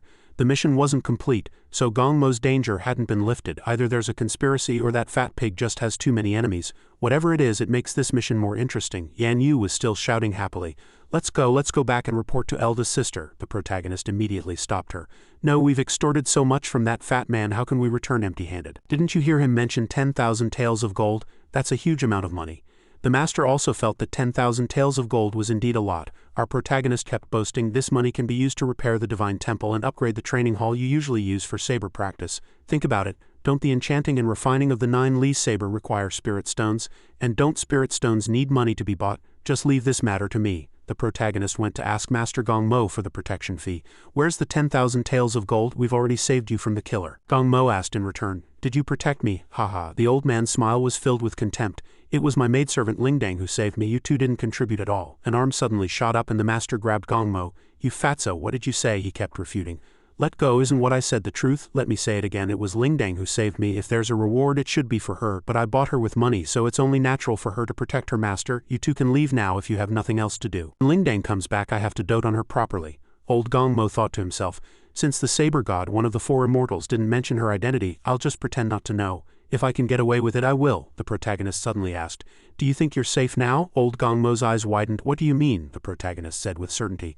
I mean after you die I will pack up all your gold and jewels and take them away. Take them all away. The night was dark and an evil aura overflowed. A bird was staring into the distance. Lingdang was dragging Candace's body to the mass grave. She suddenly asked, Candace, how long are you going to sleep? He remained with his eyes closed, not responding. Lingdang was a little scared. Could he really be dead? Just then Candace opened his eyes and Lingdang breathed a sigh of relief. Candace, you scared me to death. Don't play this suddenly coming back to life trick again. Candace thought he would wake up once the poison wore off and that Lingdang had just miscalculated the time. So what happened to Lingdang? Did you sleep well? Candace sighed, thinking he almost died in that battle, not expecting his realm to be locked. Lingdang handed him the remaining antidote and said, here's the antidote, hurry up and eat it. You trust my archery too much. If my hand had slipped you'd really be dead. Candace thought that since he had taught her archery himself, he naturally trusted his own teaching. Lingdang smiled, haha, luckily we always have 2 plans, otherwise we might have really died there today. I really didn't expect one of the 4 immortals of the Azure Alliance to be protecting Gong Mo. Candace suddenly cried out in pain. Lingdang said with concern, you're still so afraid of pain. Candace looked at her unhappily. You weren't really trying to kill me back there, were you? I clearly felt the power of that poisoned arrow, the young girl replied. Although I wasn't really trying to kill you, I couldn't miss such a good opportunity. What if I became stronger than Candace? In the end I still couldn't kill you. I'm still so weak after all. Candace's brows furrowed tightly. Help me up, Lingdang supported him but complained, can't you stand up on your own, so fragile? Candace angrily retorted, not only was I hit by an arrow I was also poisoned. Not only was I poisoned but my realm was also locked. Lingdang looked up and said, what poison? Didn't you already take the antidote pill before the fight? Even if we failed this time we'll definitely win next time, right? Candace muttered. After this battle I already know how to deal with Yan Yu. I must plan more carefully. On the other hand, the young man with Fairy Yan Yu, although his realm was low, was very strange. Lingdang also noticed that Fairy Yan Yu really disliked that Gong Mo fellow. So why help him? What envoy? He's clearly a scoundrel who defected from the Chengdu's sacred domain. Besides, even if he really is an envoy, there's no need to send a fairy to protect him. Candace remained resolute. We don't have time to figure out why. Eliminating Gong Mo is our only goal. That man is really strange. That moment really scared me. The scene shifts to Gong Mo's house. Lingdang moved quietly as she returned home when suddenly our protagonist appeared. Miss, please wait. Sorry, did I scare you? Lingdang asked curiously, what can I do for you? Shia Ji asked, is the body taken care of? Lingdang avoided his gaze and replied shyly, yes, it's been burned. The protagonist was a bit suspicious. Burned? Didn't you just have to throw it in the mass grave? Lingdang was afraid he might suddenly wake up, so she burned him. Shia Ji's lips curled up. Oh, that's called destroying the evidence. It would be troublesome to look for clues now. Lingdang feigned innocence. How, what? What evidence are you looking for, sir? The protagonist waved his hand. Nothing, it's good that it's burned. It would be a problem if such a powerful character came back to life. It's best that he's dead. After using that series of skills just now, Shia Ji felt that something was off with his body. The scene of the two talking was being watched from a distance. Gong Mo said loudly, Lingdang, are you done? She cautiously approached. Yes, master, it's done, the old man laughed heartily. Good, I'm going to reward you. The door quickly closed. Our protagonist stood outside, frowning as he analyzed. She doesn't smell of smoke at all, yet she claims to have burned the body. She's definitely underestimating me. It's getting late, I should find a place to sleep. They'll show their true colors sooner or later. Our protagonist said excitedly and loudly. Fourth master, if you please. Yan Yu listened and slowly turned her head. Please what? The protagonist pointed and said. Use your skill to start a fire for me. Little Yu was furious and roared. My fire is for destroying heaven and earth, not for lighting your firewood. How can you order your master around like this? Our protagonist suddenly blushed and muttered. Then how do you want me to order you around? Yan Yu frowned and replied. I'm not talking to you. I'll only do it once. Watch and learn how to start a fire. As soon as she finished speaking, Yan Yu raised her arm and with a powerful flash of light the radiance burst forth as if to swallow everything. Little Yu looked at our protagonist and asked, Did you learn it? The protagonist looked fearfully at the fully cooked fish, completely clueless. Seeing Shia Ji's dazed look, the fourth master became even angrier. What a blockhead, you can't even learn something this simple. The protagonist looked down dejectedly. Why would I learn this? As long as I have my fourth master with me at all times, I'll never have to worry about not having a fire. Little Yu blushed and said slowly. You, on what grounds should I be with you at all times? I'm your master, not your, Shia Ji continued. Not my what? Little Yu turned her back and whispered. Not your wife. The protagonist's eyes widened in confusion, and he muttered, What? Master what? I think Candace is still alive. Little Yu didn't believe it and retorted, Nonsense, I checked him myself. He was as dead as a doornail. Shia Ji had thought from the start that faking one's death wasn't difficult. Yan Yu pressed, Faking one's death isn't difficult. So what proof do you have? Shia Ji explained. Candace is already at the spirit refining realm, yet he was injured by a poisoned arrow. That means the archer must be above the spirit refining realm. Little Yu flatly denied it. Impossible. There's no way Lingdang could hide her realm in front of me. Do you know how hard it is to hide one's realm and in front of me of all people? Our protagonist suddenly showed a sly smile. Then is it possible that my great fourth master had already locked Candace's realm from the start? The fourth master suddenly realized. I forgot about that. Which means Lingdang doesn't need to be above the spirit refining realm at all, unless Candace let himself get hit by the arrow on purpose. The protagonist was secretly pleased. She finally gets it. This master is so hard to manage. The master was furious and cursed. How dare that girl lie to me? I'm going to hang her up and beat her. Seeing Yan Yu's uncontrollable anger, the protagonist chased after her. Fourth master, wait. Shia Ji's hand tightly grabbed his master's. Yan Yu was a little shy and whispered to herself, Why are you holding my hand? Why are you stopping me? Lingdang is at Gong Mo's house right now. Who knows what she'll do to him? If we're late and Gong Mo dies, how are we going to explain it to eldest sister? The protagonist immediately said with certainty that she wouldn't kill Gong Mo now. He still didn't understand how the fourth master's tone had changed. The fourth master was curious about what the protagonist meant. Why? Shia Ji hinted. I think even if we hadn't shown up today, Candace would have faked his death. The aroma of roasted fish wafted over, and the protagonist couldn't help but sniff it again and again. He took a big bite. This accidentally angered his master again. Hey, finish what you were saying before you eat. Our protagonist's mouth was still covered in soot, but he had to keep talking. Although Gong Mo had 2 experts protecting him, it was only a matter of time before Candace could deal with them. It's not like he couldn't beat them, yet he deliberately had Lingdang get close to Gong Mo. It's clearly an unnecessary move. Why do you think that is? The fourth master paced back and forth, and the protagonist said matter-of-factly, He must have another motive. Gong Mo probably has something they're looking for. The master became more certain. Oh, so you're saying Lingdang wanted to put on a show for Gong Mo to gain his trust. That must be it. As the night deepened, the aroma of roasted fish still drifted from Gong Mo's house. Lingdang was curled up in her room, her eyes glancing at Gong Mo. Seeing him approach, she said, This is freshly brewed Phoenix Dankong tea. Lingdang stood up and said respectfully, Thank you, master. Gong Mo then asked, What do you want? Just tell me. You saved my life today. You are my benefactor. Lingdang lowered her head, lost in thought. The old man grinned and said again, No matter what it is, I will grant it. I have plenty of money. Lingdang said decisively, I don't want anything. I only want to serve you, master. Gong Mo didn't expect the word to be serve. Lingdang expressed her wish, I don't want to live in poverty anymore. I also hope to one day rise above my station. I'm not content with being a commoner for the rest of my life. Although I know these words might displease you, master, this is what I truly feel. Please forgive me, master. Gong Mo's expression was a bit heavy, but he soon smiled with satisfaction. Haha, ambitious, I like it. From today on you'll eat and drink well by my side and live a life of wealth and luxury. Lingdang thought to herself that showing a bit of ambition would make the whole thing seem less fake. Thank you, master. The night was pitch black. Our protagonist lay on the ground looking up at the sky, his arms waving back and forth as if trying to catch something. Then his arm slapped his face and he tossed and turned, unable to sleep. Shia Ji sat up in frustration. I can't sleep, too many mosquitoes. His gaze fell on his master and he muttered, She can sleep even like this. Fourth master, wake up. As the protagonist shook her, Yan Yu mumbled in her sleep, Oh dad, let me sleep a little longer, I'm so tired. Yu doesn't want to practice the saber. Dad, I'm begging you. The protagonist's eyes were filled with confusion. I thought you were born from a rock, so you have a father. It seems even a saber god has a painful childhood. Sleeping on the ground besides my back not hurting everywhere else does. Since Shia Ji couldn't sleep anyway, he went out for a walk. As he walked he thought, I should have just gone back to Panchen Villa to lie down. I doubt Candace and Lingdang will make a move tonight. After walking for a while, the protagonist came to the side of a wide lake, his eyes drawn to a woman sitting there. As he got closer, Shia Ji was even more certain it was her. Lingdang was soaking her feet in the water, relaxing as she kicked them back and forth. Our protagonist came up from behind and spoke to Miss Lingdang. Lingdang was startled and turned to ask, "Who is it?" The protagonist explained that it was Shia Ji, and that they had met earlier that day. Lingdang looked at him and remembered, "Oh, it's the young master who helped my master. I remember you. Why aren't you home resting so late at night?" The protagonist approached and continued, "Aren't you awake too? Is something on your mind?" Lingdang shook her head. "No, I always go to bed late and it's too hot, so I came out to cool off." Actually, Lingdang was very confused. Was it a coincidence, or has he been following me? If it's the latter and you dare make a move, I will definitely. Shia Ji suddenly spoke. "Actually, I think Candace is a good person." Lingdang's eyes showed confusion, and her arm also concealed its spiritual energy. How could he be a good person? He tried to kill the master today. Shia Ji added, "Killing a wicked person who has committed heinous crimes might be considered heroic, right?" The protagonist lay down comfortably on a rock. "If Gong Mo is a bad person, then aren't you helping a villain do evil?" Lingdang still didn't understand what helping a villain do evil meant, and the protagonist hesitated. "But do the people here know what helping a villain do evil means?" Lingdang confided, "I still have to rely on the money Master Gong Mo gives me to support my family. I don't know about other things." The protagonist looked at Lingdang thoughtfully. "Do you have someone you want to protect? Someone you'd protect at all costs?" The system suddenly appeared and muttered, "Oh, so you have a story too, Shia Ji. Let me check the images related to your memory." But everything was forbidden. It was this situation again. Whenever his core information was mentioned, the system would be restricted. Why is that?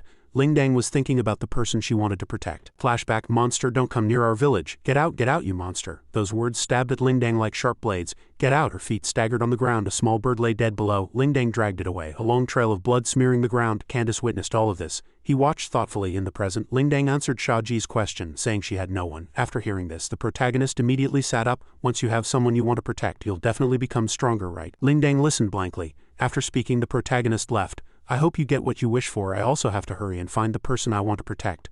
Lingdang was even more confused by Shia Ji's hints. The night was quiet. The fourth master lay on the ground with her limbs spread out, muttering, "Shia Ji, Shia Ji." She suddenly opened her eyes and looked around. Where did he go? Before she fell asleep, she had listened to him ramble on for a long time. Something about Candace and Lingdang, I forgot. Just then, our protagonist appeared from behind the fourth master. "Fourth master, you're finally awake." Little Yu's eyes were full of curiosity. "How come this kid has no aura at all?" Our protagonist spoke up. "Are you wondering how you can't sense my aura?" The master nodded. "Quite impressive, you learned to hide your aura so quickly. Maybe you really are a cultivation genius. What are you going to do next? Are you still going to stand guard here?" This question made Shia Ji think seriously. "Oh, should I continue to stand guard? But our purpose in coming to Kangxi Stream was to cultivate. When is fourth master going to teach me some powerful moves?" After hearing this, the master grabbed the protagonist's hand. She pulled Shia Ji away as golden spiritual energy appeared, startling the protagonist into shouting, "What are you doing?" Little Yu spoke as they moved. "The food and sleep here are terrible. Let's go back to Panchen Villa to rest properly. I'll teach you tomorrow." Our protagonist became unexpectedly worried again. "Ah, aren't you afraid Candace and the others will launch a sneak attack?" The scene changed, and the master and our protagonist had landed safely. The master explained, "I left a teleportation talisman in Gong Mo's room. If anything happens, I can teleport there immediately." Shia Ji reached out his hand curiously. "Such a great item, why not give your disciple one?" Yan Yu's expression changed, and she said impatiently, "You can't use saint-tier items at your current realm. We'll talk about it in a century or two." Shia Ji couldn't believe it. "A century or two, isn't that too long? With the divine cosmos physique, it should only take about 10 years, right?" "Siri, can I use saint-tier items freely?" Siri replied. "They can be used under special circumstances. Using a saint-tier item requires assistance from a system item. Select the main item and exchange rage points for its use." And so on, provided by the system. Faced with this information, the protagonist analyzed it carefully. Raising his realm was the top priority. Otherwise, it would be bad if the system acted up during the intersect assessment. Our protagonist moved closer to Little Yu again. She added impatiently, "Your aptitude is not as good as mine. It will take you at least 100 or 200 years to cultivate to my current realm, and that's already considered fast. Why has this kid been getting so close when he talks recently?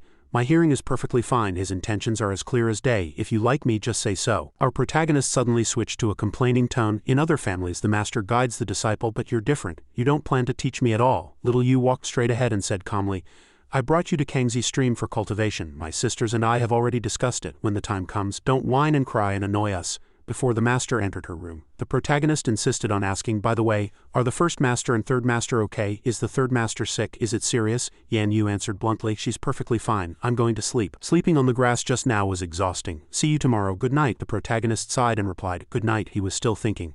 She fell asleep so quickly and even drooled, and when I mentioned the third master's illness her expression became so flustered, her face as red as a monkey's butt. Something must have happened. Suddenly a pink tail appeared behind Shia Ji.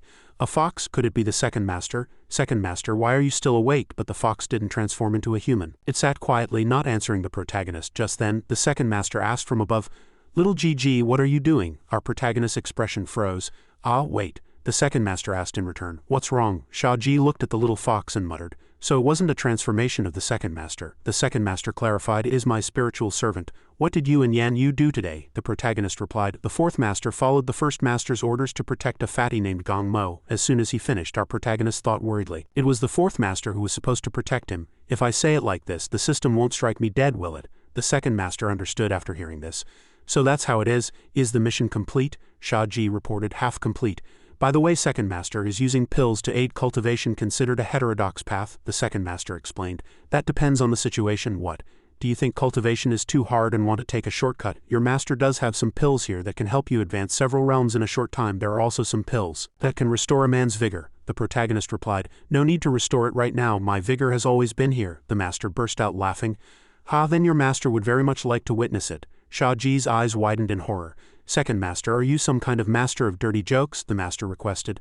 Tomorrow afternoon after Yan Yu finishes teaching you saber techniques, I'll teach you the basics of illusionary arts. Good night, you'll definitely be tired tomorrow. Illusionary arts are very interesting. The reflection in the mirror showed a figure with a six-pack. Candace's arm slowly rose as he growled with determination. I absolutely cannot fail. On the other side, the fourth master was instructing, if you want to practice with the saber, you have to draw Tianmu. How can you practice saber techniques without a saber? What are you looking at me for? Hurry up and draw the saber.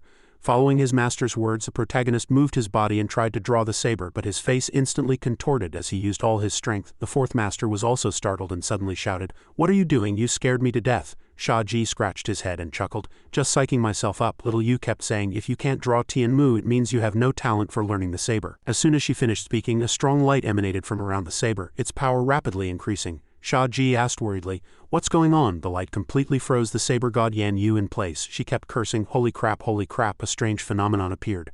A black aura surged, and the Tianmu saber was pulled deep into the ground, dragging our protagonist and his master along with it. In a flash, they both landed in strange positions. The scene changed, and a black and red aura filled the air. Our protagonist turned his head curiously. Is this the master selection trial? Then why was the fourth master pulled in too? Yan Yu herself shook her head in a daze. I've never encountered anything like this before. At the same time, the system reminded the protagonist, prove your courage to me. Shia Ji glanced sideways and thought, there's a system in Tianmu's space too, although it's a bit different from Siri. That thing is definitely a system. The protagonist deliberately asked, Siri, did you cause this, or is this system your colleague? Siri shook its head helplessly. No, I don't know what that is, and I can't connect to it. Our protagonist's eyes showed hesitation. Yan Yu can see that thing too. Maybe I'm overthinking it. It's just a prompt that looks like a system. The system panel also displayed information. You will gain the right to use Tianmu in the world of Tianmu. Pick up the saber and have a match with Yan Yu. This request completely dumbfounded the protagonist, who didn't know what was happening. Fight my master? The system was asking the protagonist to do this to decide if he was qualified to be Tianmu's master. Yan Yu said excitedly. So there's something this fun. Why didn't anything happen when I got Tianmu?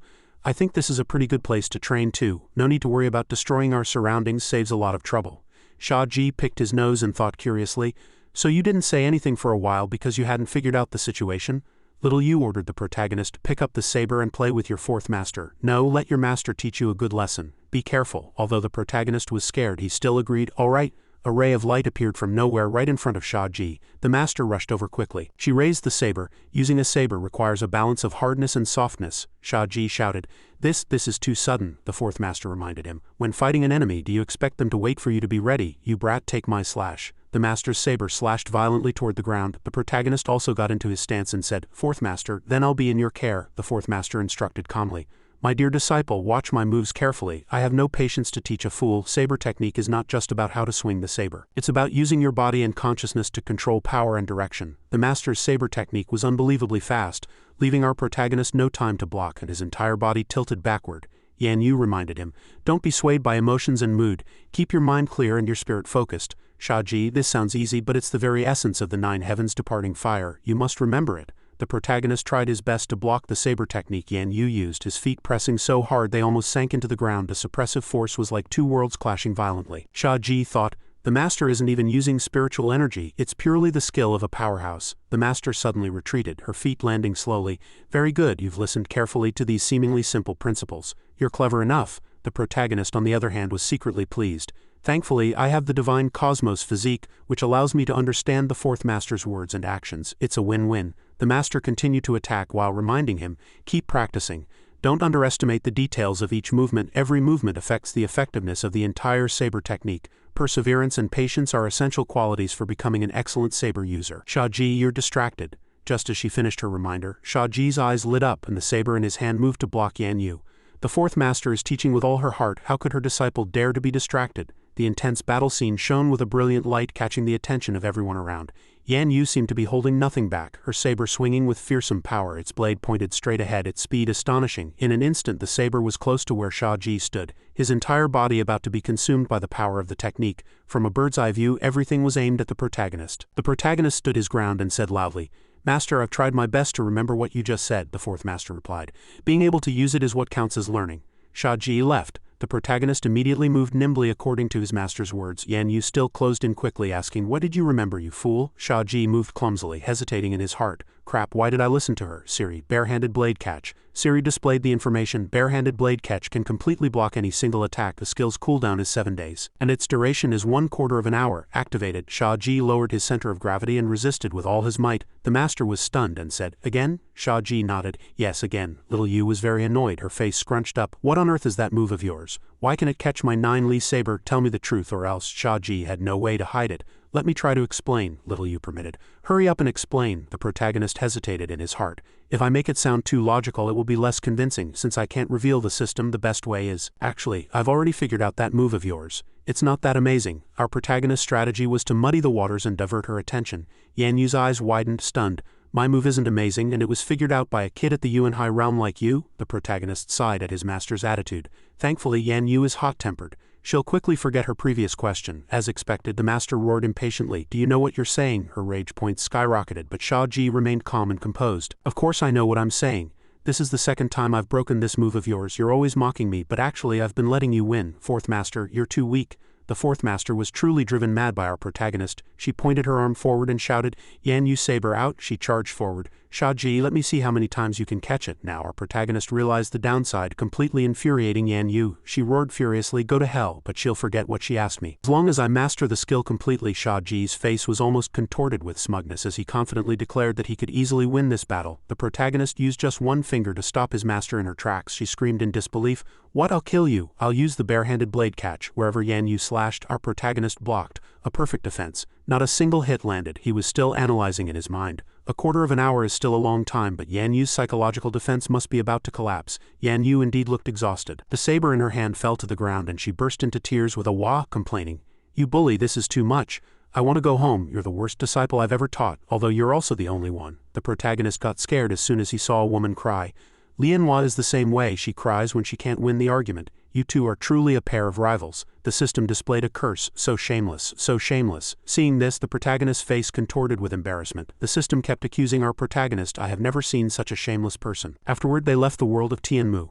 Shia Ji picked up the saber and Tianmu let out a cold snort. Shia Ji said dejectedly, can you not be so disgusted with me? Siri appeared and said, host, regardless of the process, Tianmu has acknowledged you, even though you are shameless. Shia Ji glanced sideways. It acknowledged me just like that. Tianmu's system appeared. Well, it's mainly because no one else will come to accept the trial, so it's you. Shia Ji was speechless and petrified. Yan Yu said aggrievedly, how could you? Her eyes were filled with tears. How could you? Shia Ji thought. It seems I went a bit too far. Siri whispered, yes. Fuyu walked over and asked, little sister, what's wrong? Yan Yu cried out. Second sister, second sister. Yan Yu hugged Fuyu. I can't teach my disciple anymore. Her eyes were filled with tears. He can catch every single move of mine with his bare hands. She squatted down and cried a river. I'm too weak. I'm going into seclusion to cultivate. Fuyu comforted her. What? You're too weak? Did I hear that right? Yan Yu said, I'm going into the mountains to cultivate right now, and would no longer concern herself with worldly affairs. She said through her tears that she would entrust the Azure Alliance sacred domain to her 3 sisters and see them again in 1,000 years. If she was still the same then, she would train for another 1,000 years. Fuyu gently placed a hand on Yan Yu's shoulder.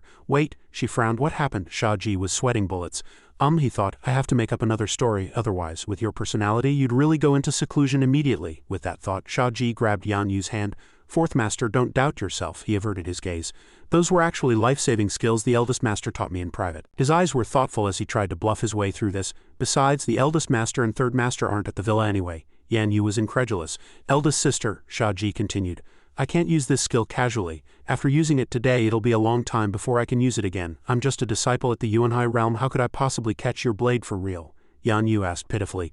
Really? Shia Ji affirmed loudly. Absolutely. Yan Yu breathed a sigh of relief, then her confidence returned, and she burst out laughing. That's what I thought. The last time we practiced you were clearly submitting at my feet. How could you have improved so drastically in just 2 days? She was so smug her nose was in the air. It's perfectly reasonable that a life-saving skill taught by eldest sister could catch my blade. Shia Ji immediately chimed in. Of course. Ha, Shia Ji thought to himself. She's really easy to fool, Yan Yu said with a smile. I'm going back to sleep. The second sister can teach you illusionary arts next, she added a reminder. By the way, you must remember the knowledge I taught you today. Shia Ji replied obediently. Yes. After Yan Yu left, he secretly sighed in relief. Luckily Yan Yu wasn't too bright. But Shia Ji had forgotten that Fuyu was still there. She asked in a low voice, taught by eldest sister? Shia Ji broke out in a sweat, thinking, I'm done for. The second master isn't so easily fooled. He turned his head and stammered, quickly concocting a story. Back at the Azure Alliance Divine Temple, the eldest master was afraid I'd be bullied. Fuyu's tone was icy. Oh, so that's how it is, she approached him. My dear disciple, your master really dislikes it when little monkeys lie. Fuyu frowned. If I find out you're making up stories, you'll face the consequences. Then her attitude suddenly changed. But a man with secrets is quite attractive to me. She tucked her hair behind her ear. It's about time. Come cultivate with your master. I've prepared a lot of medicine for you to try, Fuyu said. By the way, I'll also teach you the art I used on you before. Shia Ji was stunned at that. Fuyu immediately pulled him away by the hand. Let's go. What are you spacing out for? Shia Ji asked in confusion. Is this art useful for a man? Fuyu replied. It'll come in handy eventually, she said playfully. If one day your art can bewitch me, your master, then you'll have graduated. Shia Ji stood before a pile of bottles and jars thinking, what did she say last time? I can take any of the red bottles, but I can't touch the purple ones. He looked at 2 red bottles of different shapes. It should be fine to ask the second master for 2 bottles. Shia Ji thought again. If I exchange the pills with the system, I might be able to trick it out of a lot of points. He opened his mouth and asked, Second master, can I take 2 bottles of pills? Fuyu didn't look back, simply replying, choose for yourself. She said they were all tonics for strengthening the body and restoring vital energy with no real difference. Shia Ji picked up the red bottles. These 2 will do, he thought, his heart blooming with joy. Getting stuff for free felt amazing. Fuyu approached and said, Normally, practicing illusionary arts requires innate talent. The more imaginative and observant you are, she said, the easier it is to create illusions using images and sounds. She held a box in her hand. We of the Nine-Tailed Fox clan are naturally gifted in illusionary arts. We learn them much easier and faster than humans. She opened the box, revealing a bound lock of red hair. This was a gift from the Fox Emperor when I left Chingchu. Shia Ji watched in surprise as the lock of hair floated up. Fuyu said, This is the Fox Emperor's hair. It was originally my dowry, which my future husband would inherit on our wedding day. She took out the lock of hair. Today I bestow it upon you. After it merges with your hair, you can form a pact with the Nine-Tailed Fox clan, and your cultivation of illusionary arts will be as smooth as ours. Shia Ji quickly waved his hands. I can't accept something so valuable, Fuyu said shyly. Your master doesn't plan on marrying anymore, so it's useless to keep. She nudged Shia Ji. Sit down, Shia Ji said. With the second master's beauty and ability, it wouldn't be hard to find a good husband, Fuyu replied. It's a long story. All right, since you're already my direct disciple, you'll have to inherit my mantle sooner or later. Fuyu took out a wooden comb. This is just one part of it. Shia Ji looked at the second master's troubled expression and thought, she has some hidden sorrows, but since she doesn't want to talk about it, it's not my place to ask. What can I say? I'm just too much of a gentleman. Fuyu gently touched Shia Ji's hair. Your master has never combed a man's hair before. Tell me if it's uncomfortable. Shia Ji replied, yes. Fuyu combed down firmly, and Shia Ji let out a small cry. She asked worriedly, Did I hurt you? Shia Ji replied, I'm fine. Fuyu said, Cultivating illusionary arts requires immense mental fortitude because creating illusions consumes a great deal of spiritual energy. Humans use various methods to enhance their mental fortitude when using illusionary arts. Shia Ji was confused. Various methods? Fuyu smiled. You'll find out in the future. She placed the lock of red hair on Shia Ji's head, and with a flash of light it merged with his own hair. Fuyu said with satisfaction, This way, compared to ordinary people, your cultivation of illusionary arts will be smooth sailing. Shia Ji said happily, Thank you, second master. Fuyu extended her hand and cast a spell. Now your master will officially begin teaching you illusionary arts. In a flash the 2 of them had moved to a forest. Fuyu explained, Illusionary arts are a false reality created through spiritual power, causing people to hallucinate. She said, By manipulating a person's consciousness and senses, you can influence their thoughts, emotions, and actions, and make the enemy walk right into the traps we set. Both Fuyu and Shia Ji's eyes turned blue. In this illusion, our minds are connected. As long as you follow my guidance and observe my actions, you'll be able to learn illusionary arts, Shia Ji replied. Yes, Fuyu crossed her arms. Close your eyes and follow my thoughts, she asked. Can you hear the sound of the waves? Shia Ji closed his eyes, and his surroundings had already turned into a beach. Shia Ji slowly opened his eyes and looked around. It really was the sea. Then his mind drifted to some indecent images. As long as I can imagine the scene in my head, I can create an illusion. So if I imagine that, Shia Ji wiped his nosebleed. What a fantastic skill. He suddenly realized, where's the second master? He looked to the side. A person was standing not far away. Shia Ji called out, hey little miss. It was a little fox girl with pink hair and a pink dress. Shia Ji asked, have you seen? He suddenly stopped. He thought, but this is an illusion, so this little girl is just a part of the illusion. He looked at the little fox girl, confused. Why would master create a little girl like this? A voice called out. Shia Ji. A hand touched his back. Shia Ji jumped in fright and dodged away. Who is it? He breathed a sigh of relief. It was the second master. Shia Ji asked, where did you go just now? Fuyu didn't answer, instead asking, have you grasped the use of illusionary arts? Shia Ji was confused. Why was she deliberately changing the subject? Fuyu added. I didn't enter that illusion just now, but it doesn't matter right now. Your mind is connected to mine, which makes learning easier. Shia Ji blushed slightly. Yes, I've grasped it, Fuyu said happily. That's good. Next, I'll teach you how to stabilize your emotions. Fuyu's hands came around from behind him. She said, now close your eyes and feel the flow of spiritual energy. Shia Ji closed his eyes. A few rays of light appeared where Fuyu's hands touched his cheeks. He said, second master, it's a little tingly. Fuyu said, when you realize you've been caught in an illusion or being consumed by one, just recall this feeling from today. Shia Ji replied, yes. Shia Ji walked out, leaving Fuyu alone in the room. She buried her face on the table. She lifted her head, panting heavily. The foxtail disappeared. She covered her face and thought, it seems he saw. In Shia Ji's room, he was sitting on the bed, the surrounding pillows and quilt floating in the air. Shia Ji lowered his head, recalling the previous moment. The floating box suddenly fell. With a smug look, Shia Ji jumped off the bed. If I had this learning method back in school, I wouldn't have had to agonize over choosing between a university and a vocational school. Shia Ji clenched his fist. All right, my brain has learned it. Now it's time for practice. He walked out of the room. He stopped in front of the warehouse. Wait, I feel like I'm forgetting something. He stood there, deep in thought. Even if I start cultivating now, there's only a little over half a month left. If Candace causes trouble during this time, it'll be even shorter. With only half a month of normal cultivation, I'm afraid I won't even be able to break through a single stage, let alone an entire realm. He paced back and forth. No, the Four Masters should be well aware of this, yet they chose to bring me to Kangxi Stream to cultivate. Shia Ji reasoned, could it be because this place is spiritually rich, a perfect place for cultivation? If that were the case, this place would have become a top-tier tourist destination long ago. Just then, Jin Zhao came up from behind and called out, Shia Ji. Shia Ji said happily, eldest master, you're back. Is the third master all right? Jin Zhao said, she is recuperating in Dongtang Valley. I'll go back to take care of her in a bit. Shia Ji squatted down. Today the second master and fourth master both taught me the introductory techniques, but just learning the basics took almost a whole day. He put on a sad face, feigning pitifulness. There's only half a month left until the intersect assessment. Even if I'm a genius, half a month of cultivation won't do much good. Jin Zhao stretched out her hand and cast some kind of spell, conjuring an object that resembled an hourglass. She said, I came back specifically to give you this gift. This item is called Suishan. It's a divine tier artifact. Once activated, it will create a separate space-time for you. In that space-time, the flow of time is 1/5000th of the outside worlds. Shia Ji was surprised. Isn't this a time turner? Jin Zhao remained silent. Shia Ji asked, with my current realm, how can I control Suishan? Jin Zhao said, it's different from other artifacts. Just use it. Shia Ji immediately stood up and gave a military salute. Thank you, master. With this divine artifact, I'll definitely get first place in the intersect assessment. Jin Zhao smiled, so confident. Is it because you already have a secret to victory? Shia Ji replied, my heart is beating its love like a raging fire. The atmosphere, however, became quiet and awkward. He scratched his head.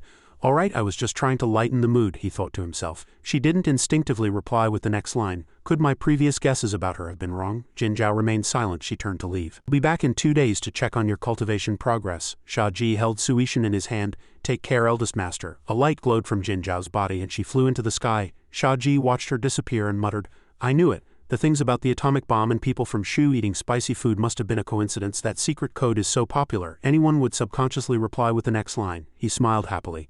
With this treasure, 1 hour is like 5,000 hours. Shia Ji shook Suishan and a gate to a secret realm immediately appeared. Shia Ji walked in. 2 days later, in reality, a loud bang suddenly echoed from Yanping Mountain. Dust flew everywhere, birds and beasts scattered, and a large patch of land had sunk into a circular pit. Shia Ji stood in the middle, his clothes tattered, the technique in his hand gradually disappearing. He was silent for a moment, then threw his head back and laughed. Not bad, he turned and said. Siri, what time is it now? Siri replied. 27 years and 13 days in the realm of Suishan, which is equivalent to 2 days in reality, Shia Ji said.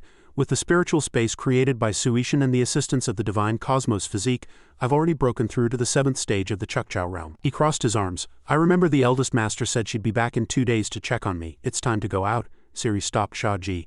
What's wrong, Siri? Siri said. Only 2 days have passed in reality, but we've actually been through 27 years. Shia Ji picked up Suishan. I know what you mean. The gate appeared again. 27 years is indeed a long time for an ordinary person, but for someone who spends their entire life cultivating, it's merely the blink of an eye. He frowned. I call this immersive cultivation. Something was monitoring Shia Ji from a distance. Shia Ji passed through the gate and disappeared. In the secret realm of Suishan, a group of demonic beasts all wrapped in bandages angrily cursed Shia Ji in their language. The gate appeared in reality. His masters were already waiting for him. He walked out and Jinzhao said, "You're back." Shia Ji smiled. "3 masters, long time no see." Fuyu covered her mouth. "Oh, little Gigi, you've changed so much for us. It's only been 2 days. It's a bit hard to get used to," Shia Ji said shyly. "A day apart feels like 3 autumns. From my perspective, 27 years and countless seasons have passed." Yan Yu circled Shia Ji. Sniffing him, he asked, "4th master, is something wrong?" Yan Yu said, "You've already reached the Chukchao realm. It's truly unbelievable." She pretended to calculate. "It takes an ordinary disciple at least 40 to 50 years to reach this realm. Let me see, only about 20-something years have passed in the realm of Suishan. Could you really be a genius? That would explain what happened on the Jade Heaven stairs and with the formation." Shia Ji scratched his head. "Your disciple worked day and night cultivating tirelessly inside. I didn't slack off in the slightest. I even used the divine cosmos physique." Fu asked curiously, "By the way, what did you eat where and where did you live in there?" Shia Ji replied, "I've already inspected that space. There's no one else besides me, so I don't wear clothes." Shia Ji was completely naked inside, very casual. As for food, one demonic beast could last him 10 days, he recalled. "Actually, I feel a little guilty for eating those demonic beasts. Thanks to them, my cultivation speed has improved so much." The group of demonic beasts cursed at Shia Ji, shameless. Shia Ji's clothes were instantly brand new, and even the beard on his face disappeared. Jin Zhao helped him tidy up his tattered clothes. "What a sight," she said. "Since you've already reached the Chukchao realm, your future cultivation will be easier. Your 3rd master will be back tomorrow, and I will arrange your subsequent cultivation matters." Suddenly, Yan Yu said, "This is not good." Fuyu asked, "What's wrong?" Yan Yu said, "The teleportation talisman I left behind has an abnormal fluctuation. I need to go check on Gong Mo." Shia Ji remembered. "Gong Mo, I almost forgot." Yan Yu flew up and said, "Eldest sister, 2nd sister. I'm going to take a look." Shia Ji was startled when a hand grabbed him. Yan Yu took him along. Shia Ji complained, "4th master, let me catch my breath." Yan Yu replied, "Stop talking nonsense." Fuyu said, "Eldest sister, Shia Ji reached the Chukchao realm in only 27 years. What do you think?" Jin Zhao was lost in thought. At Gong's residence a fire was raging and a man holding a saber said, "This is the last time I'm asking you." Candace approached Gong Mo. "Where is it?" Gong Mo lay on the ground and said, "Even if I give it to you, I'll still die at your hands." "Who hired you? I'll pay 10 times the price for my life," Candace said coldly. "Not everything can be measured by money. Go to hell, you bastard." Suddenly he became alert. Candace jumped aside, dodging the object that had just flown over. 2 figures gradually appeared. Candace murmured, "As expected, it's not that simple." Shia Ji and Yan Yu had arrived. Shia Ji looked at Gong Mo lying on the ground. Yan Yu said, "This fatty isn't dead yet, is he?" Shia Ji suddenly remembered, "Oh right, the system quest. I almost forgot about it after 27 years. Gong Mo cursed, "You bastard, you're so late, you useless piece of trash. You're making me furious." Shia Ji immediately kicked him. "Your mouth is so foul." Shia Ji said smugly. "4th master, I don't think I kicked him to death, did I?" Shia Ji thought to himself. "The system didn't prompt me that the mission failed. Luckily I didn't use my full strength." Candace spoke up. "We meet again, Fairy Yan Yu." He didn't recognize Shia Ji. "Where's that kid from last time? Did you switch him out for a new underling because he was too weak and holding you back?" Shia Ji sneered. "It's only been 2 or 3 days and you don't recognize me." Candace put on his glasses. He sized up Shia Ji, and upon closer inspection his figure seemed much sturdier, his chest muscles abnormally well developed. Yan Yu spoke up. "If you had killed this fat pig earlier," she drew her saber, "we wouldn't have had to meet." Candace was puzzled. "Fairy Yan Yu seems to hate him too, but why is she on his side?" Yan Yu replied. "On his side? I'm just completing a mission." Shia Ji asked, "Where's Lingdang?" Candace retorted. "Lingdang? I don't know her." Shia Ji frowned. "I don't know why you're hiding your relationship with Lingdang, and frankly I'm not interested, but we must take Gong Mo with us." Candace raised his sword. "The world knows the 4 immortals of the Azure Alliance are benevolent rulers. In the end I only ask that you let me take Gong Mo." Yan Yu said, "If we can't agree, we fight." Shia Ji, "Take Gong Mo and go. Don't worry about anything else." Candace snorted coldly. "Fairy Yan Yu, you're not being honest at all." Shia Ji obediently replied, "Yes." He rushed towards Gong Mo. Just then Lingdang suddenly appeared. "Shia Ji," she said, "I'm about to get what I want. Can you let us go?" Shia Ji replied, "You're always saying strange things. What is it about this fatty that you guys want so badly? You can take his kidneys for all I care, but can't you leave the rest for us?" Lingdang glanced at Gong Mo. "This thing is very important to us. You wouldn't understand." The system popped up and said, "Host, Gong Mo's injuries are very serious. If he is not treated in time, the mission will be judged as a failure." Shia Ji said in frustration, "This stupid mission took out Tianmu, but she wouldn't say anything no matter what he asked." "Then let's fight." His eyes were red with anger. "Let's fight." Lingdang frowned. I know you've gotten stronger, but you're still no match for me, she said. You're a good person, I don't want to hurt you. Shia Ji swung his saber. We're both at the Chukchao realm, don't hold back, Lingdang said in surprise. You were at the Yuanhai realm 2 days ago, how is that possible, she said angrily. You hid your strength before, deliberately getting close to me to get information, she shouted. I won't be fooled again. Lingdang charged forward. You think you can beat me at the same realm? Lingdang and Shia Ji clashed. Lingdang used her secret technique, heavenly water, one color. Her body gradually dissipated, and countless figures appeared in every drop of water. Shia Ji frowned. Those figures walked out of the water. Candace was silent. Yan Yu shouted, Hey, you haven't practiced at all, have you? Shia Ji closed his eyes. It's just an illusion. He recalled learning illusionary arts with Fuyu. I have to quickly remember what second master taught me. He stuck Tianmu into the ground and searched for the real Lingdang. The countless figures of Lingdang gradually blurred, and finally only one remained. Shia Ji thought, this is the real body, I get it. He teleported in an instant. Lingdang was surprised. He disappeared. At the same time, Shia Ji charged down from above. He shouted, followed by an explosion. Dust and rocks flew and smoke filled the air.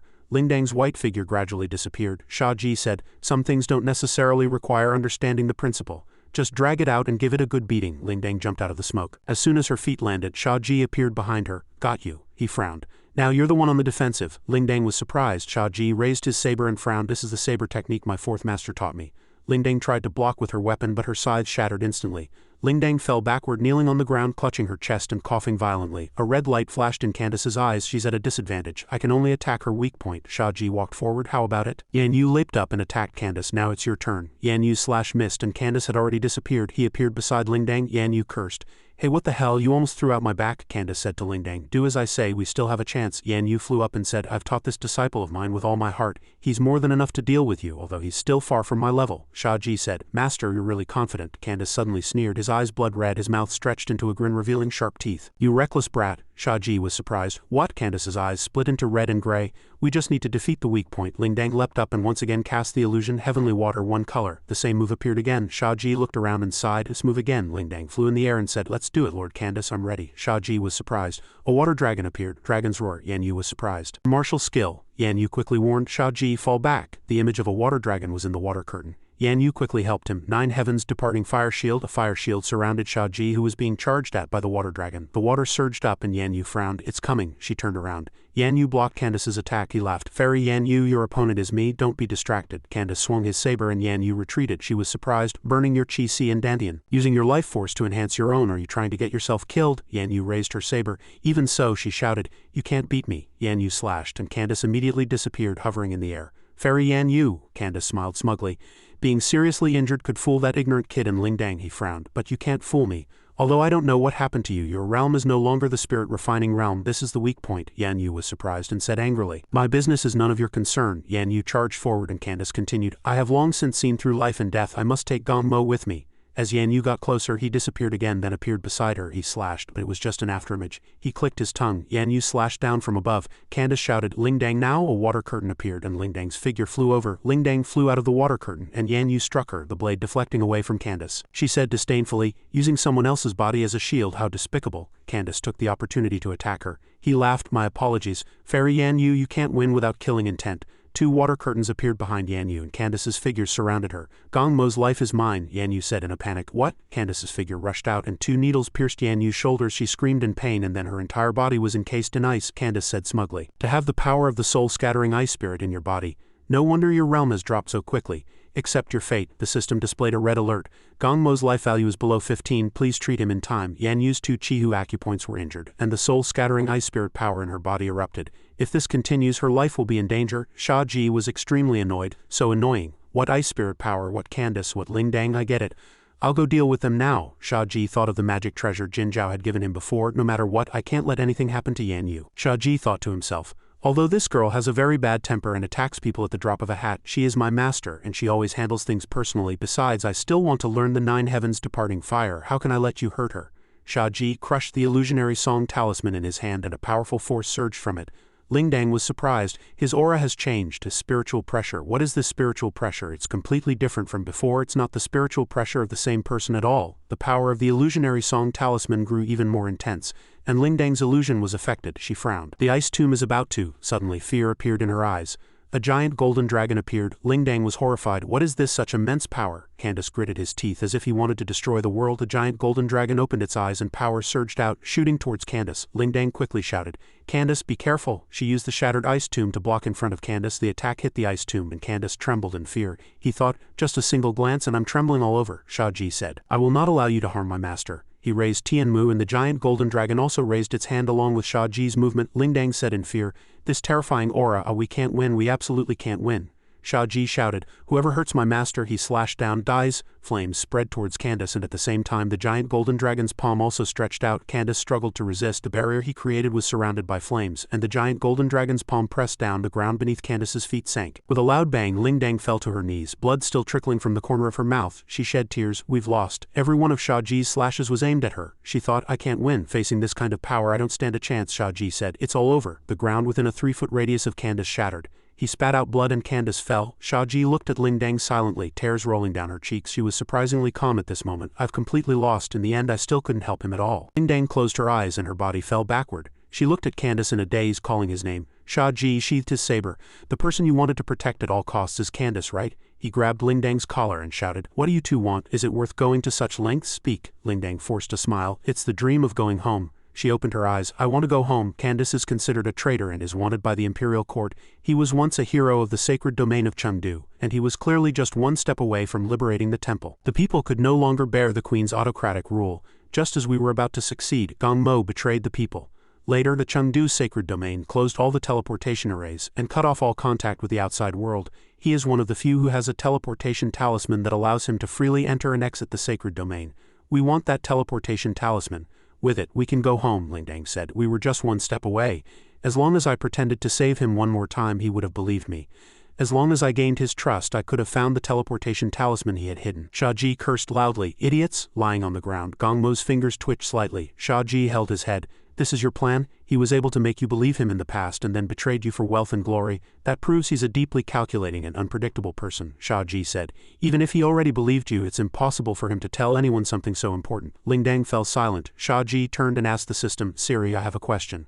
When does the time limit for protecting Gong Mo end? If there's no limit and he spends all day trying to kill himself, or one day chokes to death on his own crap, what then? Would that still be considered a mission failure?" Lingdang asked blankly. "Are you talking to me?" Siri appeared and said, "The deadline is 10 days from the start of the mission, ending in the morning." Shia Ji's face darkened. "In other words, I still have to heal this fat pig and then kill him after the deadline is up." Siri sighed. "You cannot personally kill this fat pig." Shia Ji thought to himself, "Why do I feel like there's a hint of anger in Siri's mechanical voice?" Shia Ji turned to Lingdang and said, "I think after this whole mess." The teleportation talisman. Before he could finish, a voice suddenly interrupted.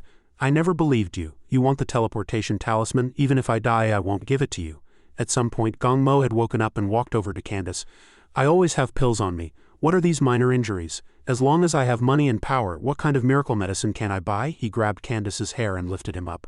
"I was wondering why this guy looked so familiar," Lingdang cried out worriedly. "Candace," Gong Mo sneered. "So it's the great hero. Life has been too hard, has it? You've lost all that passion from before? I'm a damn fool for not recognizing you sooner." Shia Ji angrily pushed him away. Gong Mo said, "I know you can't hurt me, and you even have to protect me. Though I don't know why," he said smugly.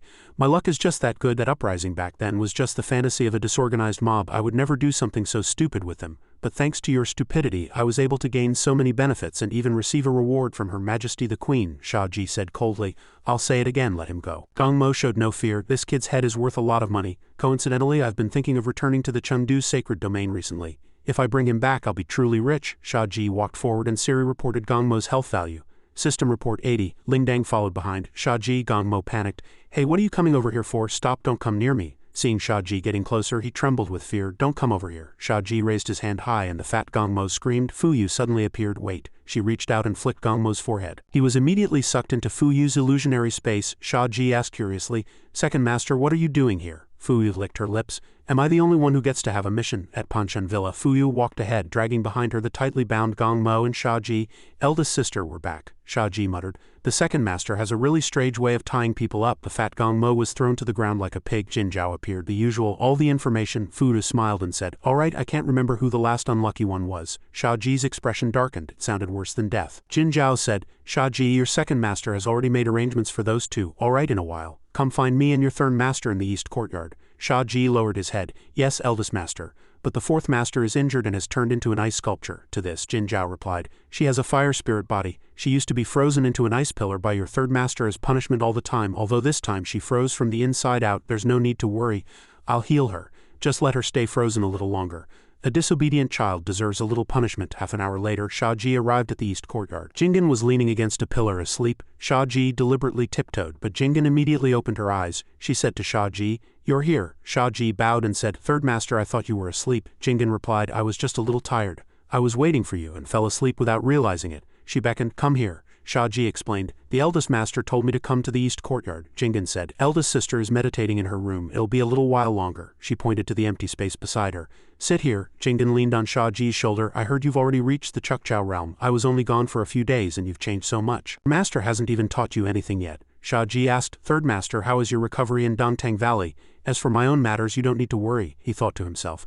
"The third master's state is a bit strange." Jingen suddenly said, "Recovery? There's no hope left." Shia Ji comforted her. "Third master, I don't know what happened to you, but with me here you'll be fine." Suddenly, Jingen kissed Shia Ji on the cheek. He blushed shyly and Jingen laughed happily. Shia Ji thought, "Why do I always feel like the third master is teasing me?" He shook his head vigorously. "No," Jingen spoke again. "Actually, eldest sister has already arranged your schedule. From now on I will guide your cultivation." She stood up. "Follow me." The door opened and a wave of heat rushed out. Shia Ji was covered in sweat. "It's so hot," Jingen explained. "Recently my body has been as cold as ice, so I need to stay in the sun or in a warm place. This room was designed for me by eldest sister. It can neutralize my icy constitution. Please bear with it for a bit." Shia Ji replied. "It's fine," Jingen added. "If you feel hot, just take it off. There's no need for formalities between master and disciple." Shia Ji quickly refused. "That won't be necessary. A harsh environment is actually beneficial for my cultivation," she replied. "All right then," Jingen pointed. "This way." Shia Ji gulped. The two of them sat cross-legged facing each other. The space was completely silent. Jingen reached out her hand. Shia Ji was puzzled. "Third master, this is..." Jingen placed her hand on Shia Ji's chest. "Your heart is beating too fast. This is not conducive to cultivation," Shia Ji thought to himself. In such a warm environment, a woman suddenly places her hand on a man's chest and expects him to remain as calm as still water. What kind of great power would it take to achieve that? Jingen said.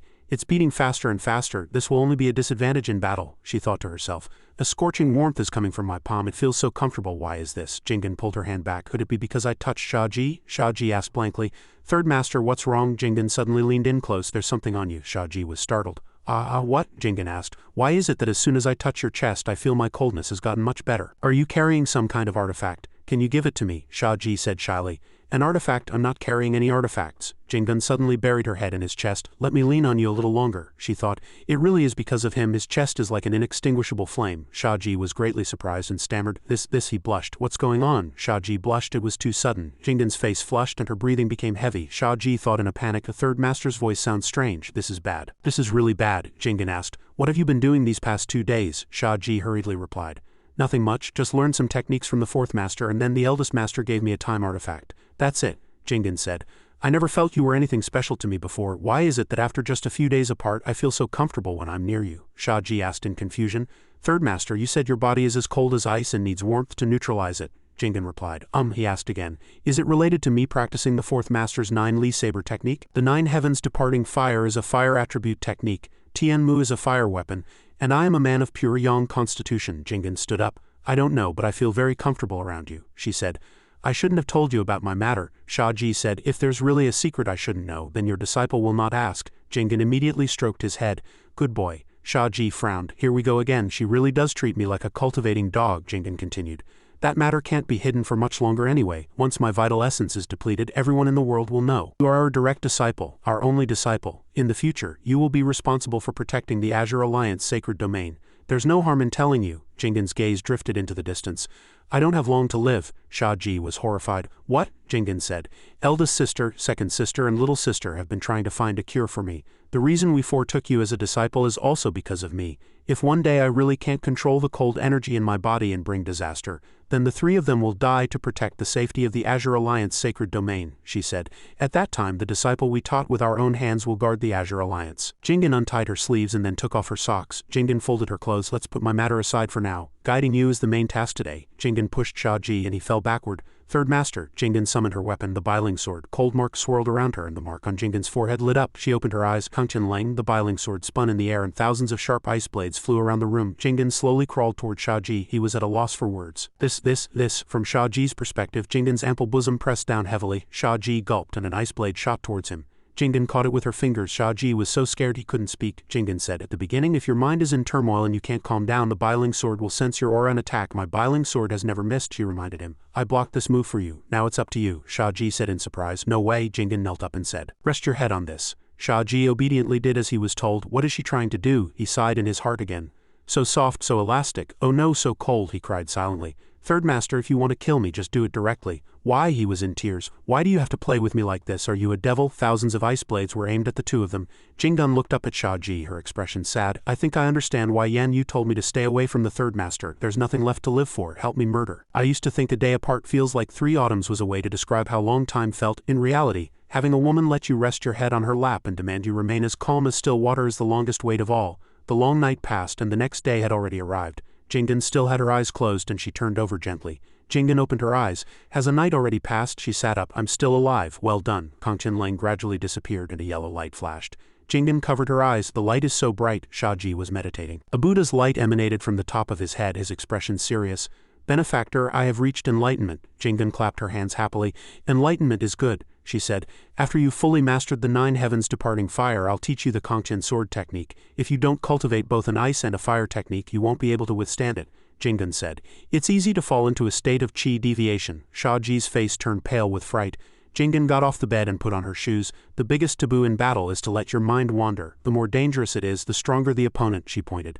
"The faster you need to calm yourself down to be invincible." Jingen's hand was on Shia Ji's chest. "From last night to this morning you should have understood how to calm your emotions, right?" "Yes." The Buddha's light emanated from Shia Ji's body. "Yes, I understand." Jingen leaned against his chest again, causing him to have a nosebleed. "Last night I felt a warm current from your body and I felt very comfortable. You must come and accompany me often in the future." Shia Ji asked. "Then, Third Master, you won't point your Biling Sword at me again, will you?" She stroked his head. "Good boy." Jingen walked out the door and Shia Ji was stunned. Another head pat. Jingen squatted down and petted the small dog outside. "Good boy." The little dog barked happily a few times. Shia Ji thought angrily. "I knew it. Woof woof woof." Jin Zhao walked over. She said, "Jingen, you look much better today." Jingen asked, "Why does eldest sister look so tired?" Jin Zhao rubbed her temples. "I dealt with something last night." She asked Shia Ji, "Did you practice diligently with the Third Master last night?" Shia Ji replied, "The Third Master taught me how to regulate my emotions." He scratched his head. "My emotions collapsed, so I guess I understood," Jin Zhao said. "That's good." Jin Zhao looked unwell. Jingen is the Kangchen sword god. Her sword is shadowless, one strike to the throat. If you practice well in the future, it will be very helpful to you on the battlefield.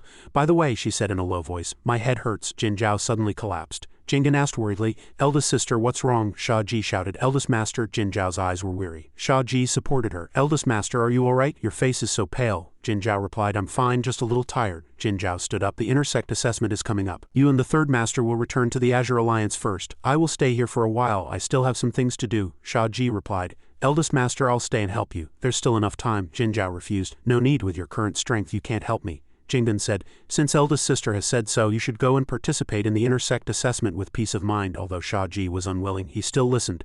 "Yes," he frowned, "I'm still too far off. What can I do to help with something that even the eldest master finds so difficult? I'm really overestimating myself." He remembered Jin Zhao's words. "You must become strong, even stronger than me. Only then can you help me. Help us." Time flew by and the day of the intersect assessment finally arrived. Shia Ji, dressed in new clothes, stood with Yan Yu and Fuyu. Fuyu commented that the clothes fit him well, making him look even more handsome and dashing. She whispered, "Do you know who made these clothes?" Shia Ji asked curiously. "Who? Could it be Second Master, who's the best at sewing?" Behind them, Yan Yu looked around uncomfortably. Fuyu licked her lips. "I was busy dealing with Gong Mo. Where would I find the time to make you clothes?" She looked at Yan Yu.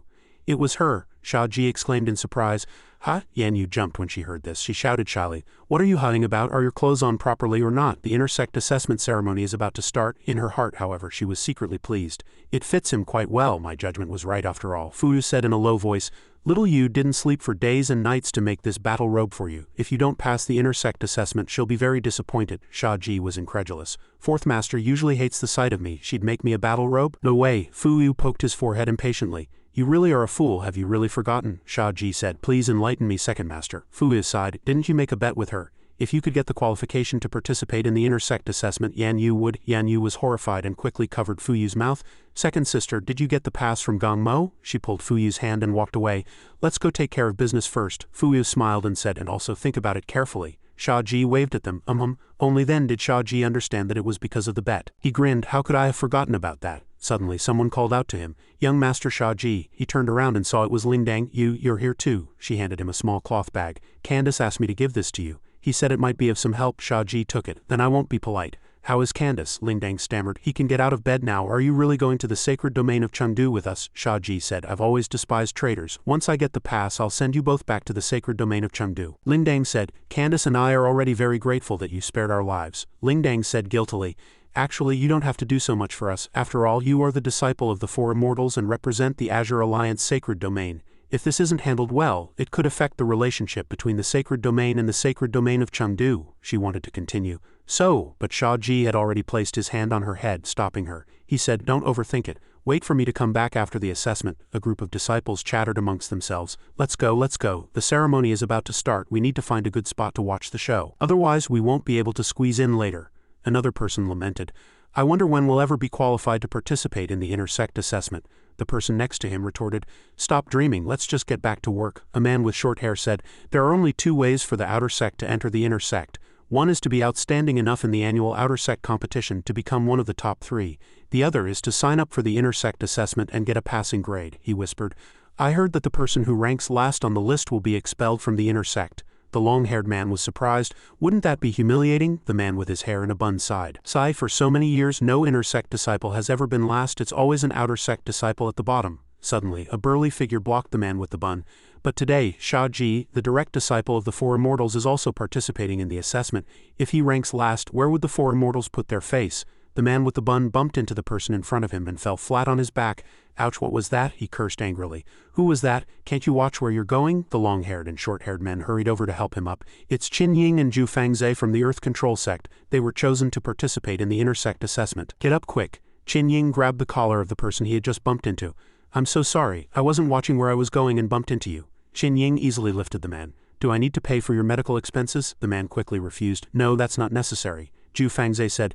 Qin Ying, let him go. Qin Ying then casually threw the man aside. The man fell painfully to the ground, landing right at Shia Ji's feet and passed out on the spot. The atmosphere was silent. Shia Ji immediately turned and left. Qin Ying and Zhu Fangzhe looked at each other. Qin Ying frowned. Is that kid Shia Ji? So what if he's a disciple of the Four Immortals? He's still trash from the outer sect. He then walked forward and shouted, Hey, are you the direct disciple of the Four Immortals? Zhu Fangzhe looked helpless. Here he goes again. Shia Ji turned his head. Yes, can I help you? Qin Ying said, I heard you were only at the Lingshui realm when you became a disciple of the Four Immortals. Can you tell me what tricks you used to pass the assessment? Shia Ji nonchalantly cleaned his ear. I used my feet to climb the stairs and my hands to break the formation, Qin Ying sneered. I heard you're usually quite sharp-tongued. Seeing you today, you really live up to your reputation. Shia Ji was not to be outdone. This road isn't owned by your family. I've never provoked anyone. If you hadn't called out to me, I wouldn't have said anything. Who's the one looking for trouble? Zhu Fangzhe nodded. That makes sense. Qin Ying got angry. Zhu Fangzhe, which sect are you from? Zhu Fangzhe immediately felt guilty, but thought to himself, he's not wrong. Shia Ji turned to leave. If there's nothing else, I'll be going. The 3 disciples sighed from a distance. Shia Ji's image was becoming more and more impressive. Qin Ying used a move, sucking up the stones on the ground and throwing them at Shia Ji. Did I say you could leave? Shia Ji casually waved his hand, blocking the attack. Shia Ji clapped his hands. If you want to fight, the intersect assessment is about to start. Don't be in such a hurry. Qin Ying said, You're quite something being able to block my attack. Shia Ji frowned. I can handle outer sect disciples with ease. I wonder how this hot-tempered intersect disciple is. I can test him. With that thought, Shia Ji deliberately provoked him. You're not young, yet you still like to play with mud. Doesn't your Earth Control Sect usually teach its disciples to pend fires and refine pills? Qin Ying's face darkened upon hearing this. What do you mean by that? Zhu Fangzhe shook his head from behind. What an idiot. A spark of electricity flashed in the 2 men's eyes. Shia Ji provoked him again. Was I not clear enough? Is there something wrong with your brain? Qin Ying said angrily. Who are you saying has something wrong with their brain? Shia Ji added. Only someone with a problem with their brain would ask who has a problem with their brain, understand? System prompt. Angered Earth Control Sect disciple Qin Ying gained 500 rage points. Shia Ji thought, only this much I need to try harder, he whispered. Siri, tell me Qin Ying's level, Siri replied. Qin Ying, 5th stage of the Ningyuan realm. Shia Ji sneered. A 5th stage Ningyuan realm wants to beat me. A 3rd stage Chukchao realm. Dream on. Qin Ying was surprised. 3rd stage of the Chukchao realm. He frowned. Rage points 3,000. Impossible. How can you be at the Chukchao realm? Shia Ji chuckled inwardly. So he's all talk and no substance. Shia Ji said seriously, there's one more thing I want to remind you of. The Azure Alliance Sacred Domain has rules prohibiting disciples from fighting privately. I am a disciple who follows the rules for the sake of being fellow disciples. I won't report you to the elders. You'd better watch yourself. Qin Ying said angrily. Are you looking down on me? What right does an outer sect disciple have to speak to us intersect disciples like this? Gathered stones in his hand. The outer sect is a disgrace, a symbol of trash. Qin Ying formed a blade from earth and stone. Zhu Fangzhe quickly tried to stop him. Qin Ying, you've gone too far. Stop it. Suddenly a voice rang out. Qin Ying, haven't you embarrassed yourself enough? Shia Ji turned to see a woman appear from the ground. Shia Ji thought, I didn't even notice someone was behind me. Qin Ying was stunned. Shen Bei, I thought you were already at the venue. Shen Bei turned around. You can get angry over such a small matter and you still want to pass the intersect assessment? Qin Ying explained in a panic. It was that bastard Shia Ji who didn't show me any respect, so I was just teaching him a lesson. In the end, he's just an outer sect disciple. Shen Bei immediately slapped him. She said, what about the outer sect? What about the intersect? We are all disciples of the Azure Alliance. Zhu Fangzhe stepped forward to smooth things over. Shen Bei, Qin Ying has always been like this, don't be angry. Shen Bei said to Shia Ji. I'm sorry, Qin Ying said angrily, apologizing to someone from the outer sect. This Zhu Fangzhe quickly cut him off. Stop talking, be careful. Shen Bei glanced coldly at Qin Ying. Do you want this? Qin Ying stammered in fear. I will apologize, I will. Shia Ji thought, they're from the same sect. Why are Qin Ying and Zhu Fangzhe so afraid of this person named Shen Bei? Even if it's just because she's strong, they shouldn't be this scared. She spoke. I'm so sorry, my senior brother is a bit hot-headed, but he's a good person at heart. Shen Bei glanced over. Senior brother, be polite. Qin Ying quickly bowed. I'm sorry, I'm really sorry. Shia Ji replied, it's fine, we're all disciples of the Azure Alliance. It's just a small disagreement. Shia Ji thought, this isn't just ordinary fear. I need to keep an eye on this person. Shen Bei said, since the misunderstanding has been cleared up, we three will be leaving now. Shia Ji replied, oh, okay, take care. Shen Bei said, Shia Ji, I look forward to meeting you in the intersect assessment. Shia Ji replied, I'll do my best. Several disciples commented, isn't the essence of the intersect assessment just killing each other to compete for first place? In the end, isn't it still killing each other? No one has ever come out unscathed before. Everyone comes out seriously injured. Shia Ji wanted to gather information. Senior brothers, the three immediately walked away looking at the sky. The sky is so blue, the wind is so strong today. Let's go. Shia Ji is here. Shia Ji thought aggrievedly, am I a devil? He persisted in asking. Senior brothers, wait, I heard you seem to know the inside story. They quickly waved their hands. We're just a few minor characters from the outer sect. We don't even have the qualifications to participate. What inside story could we possibly know? We don't know. We have to hurry and get a seat. No more chatting. We wish you success in the assessment. Become the pride of the outer sect. Shia Ji smiled and said, so the intersect assessment is a survival battle royale. The three outer sect disciples were surprised. They asked, Shia Ji, you really don't know anything about the assessment? Shia Ji replied, you know how I was the past few years, just a bookworm in the library who didn't pay attention to the outside world. He thought, how could I possibly know what the intersect assessment is? I'm just trying to gather information. The disciple with the bun sighed and said, to put it simply, it's a survival battle royale. Whoever stays conscious the longest gets the most points. The first place winner gets a Saint tier artifact that can be used at any realm. Shia Ji asked, then do you know who the outstanding contestants are this year? The disciple replied, that Shen Bei you just met, she's a bit unorthodox. The others are Gong Shang of the Water Control Sect, Shui Yu of the Wood Control Sect, Xing Taichu of the Gold Control Sect, and Yang Xinyuan of the Wind Control Sect. They are all top contenders. Shia Ji immediately thanked them. Thank you for the guidance, senior brother. Shia Ji took out a can of soda. This is a small token from your junior brother. It's my hometown's happy soda. Please quench your thirst, senior brothers. If you have any new information, remember to tell your junior brother. I also have spicy strips. Ah, the system asked. Host, a can of happy soda costs 5,000 points. Isn't that too much of a waste? Shia Ji replied. I've already scammed all the fat sheep in the outer sect. It's better to turn enemies into friends. This way I'll have more friends and fewer enemies. Besides, isn't the intersect assessment about to start? The intersect is full of new fat sheep. I can scam as many as I want. The system was speechless. The three outer sect disciples stared at the soda can, stunned. Shia Ji turned and left. Senior brothers, farewell. The three outer sect disciples' eyes lit up. You guys feel like Shia Ji has become more handsome? It's that kind of refreshing feeling, a complete transformation from the inside out. Even his figure has become more imposing. Yeah, the long-haired disciple looked at the soda can confused. How do you drink this? And what are spicy strips? At the entrance to the venue, a scalper was energetically hawking his wares. Only 5 spirit stones, 5 spirit stones. Pick any front row seat you want. Shia Ji lamented, where there are people, there may not be a martial world, but there are definitely scalpers. Shia Ji looked around. A ticket for 5 spirit stones, why not just rob someone? In the distance, Yan Yu was furtively in disguise, but Fuyu caught her red-handed. Little sister, you're dressed like this to follow him again? Yan Yu jumped in fright. Second sister, how did you get behind me? Fuyu asked, why are you here? Yan Yu said, I was afraid that kid Shia Ji would get lost. If he missed the lot drawing ceremony, it would be the same as forfeiting his qualification to compete. Fuyu agreed. Yes, I was afraid that kid would get lost too. Yan Yu asked in a low voice. Sister, shouldn't you be at the venue to watch the competition? Fuyu said. Fairy Yan Yu, you should be going up too. It seems you've completely forgotten. Yan Yu walked away angrily. Who forgot? I didn't forget. Fuyu smiled. She's just being stubborn. Someone asked, a little cheaper. Will you sell it for 4 spirit stones? The scalper said. Big brother, I had a hard time getting this ticket. I can't reduce it by a single spirit stone. I'm almost out of money. Don't block me from doing business. The man grabbed the scalper's collar unhappily. I say 4 spirit stones, it's 4 spirit stones. The 6 sect elders hate scalpers the most. The man was scared. Junior brother Sheng, it's you should have said so earlier, I would have just given you the ticket. He suddenly thought, hey wait, aren't you a contestant in the intersect assessment? What are you buying a ticket for? Shing Taichu smiled and pointed at the 3 girls behind him. I'm buying tickets for my younger sisters. The scalper's face fell. 3 tickets. Shing Taichu smiled. 4. I have to stay and accompany my sisters after I'm done with my business. He handed the tickets to the eldest sister. Warner, take your sisters and find a good spot to wait. I'll come find you after my assessment is over. Warner asked, big brother, will you win? Shing Taichu said confidently, don't worry, your big brother is very strong. Shia Ji happened to be passing by. Shing Taichu was surprised and stopped in his tracks. He excitedly asked Shia Ji, you're Shia Ji, right? Shia Ji denied it. I'm not, he thought to himself.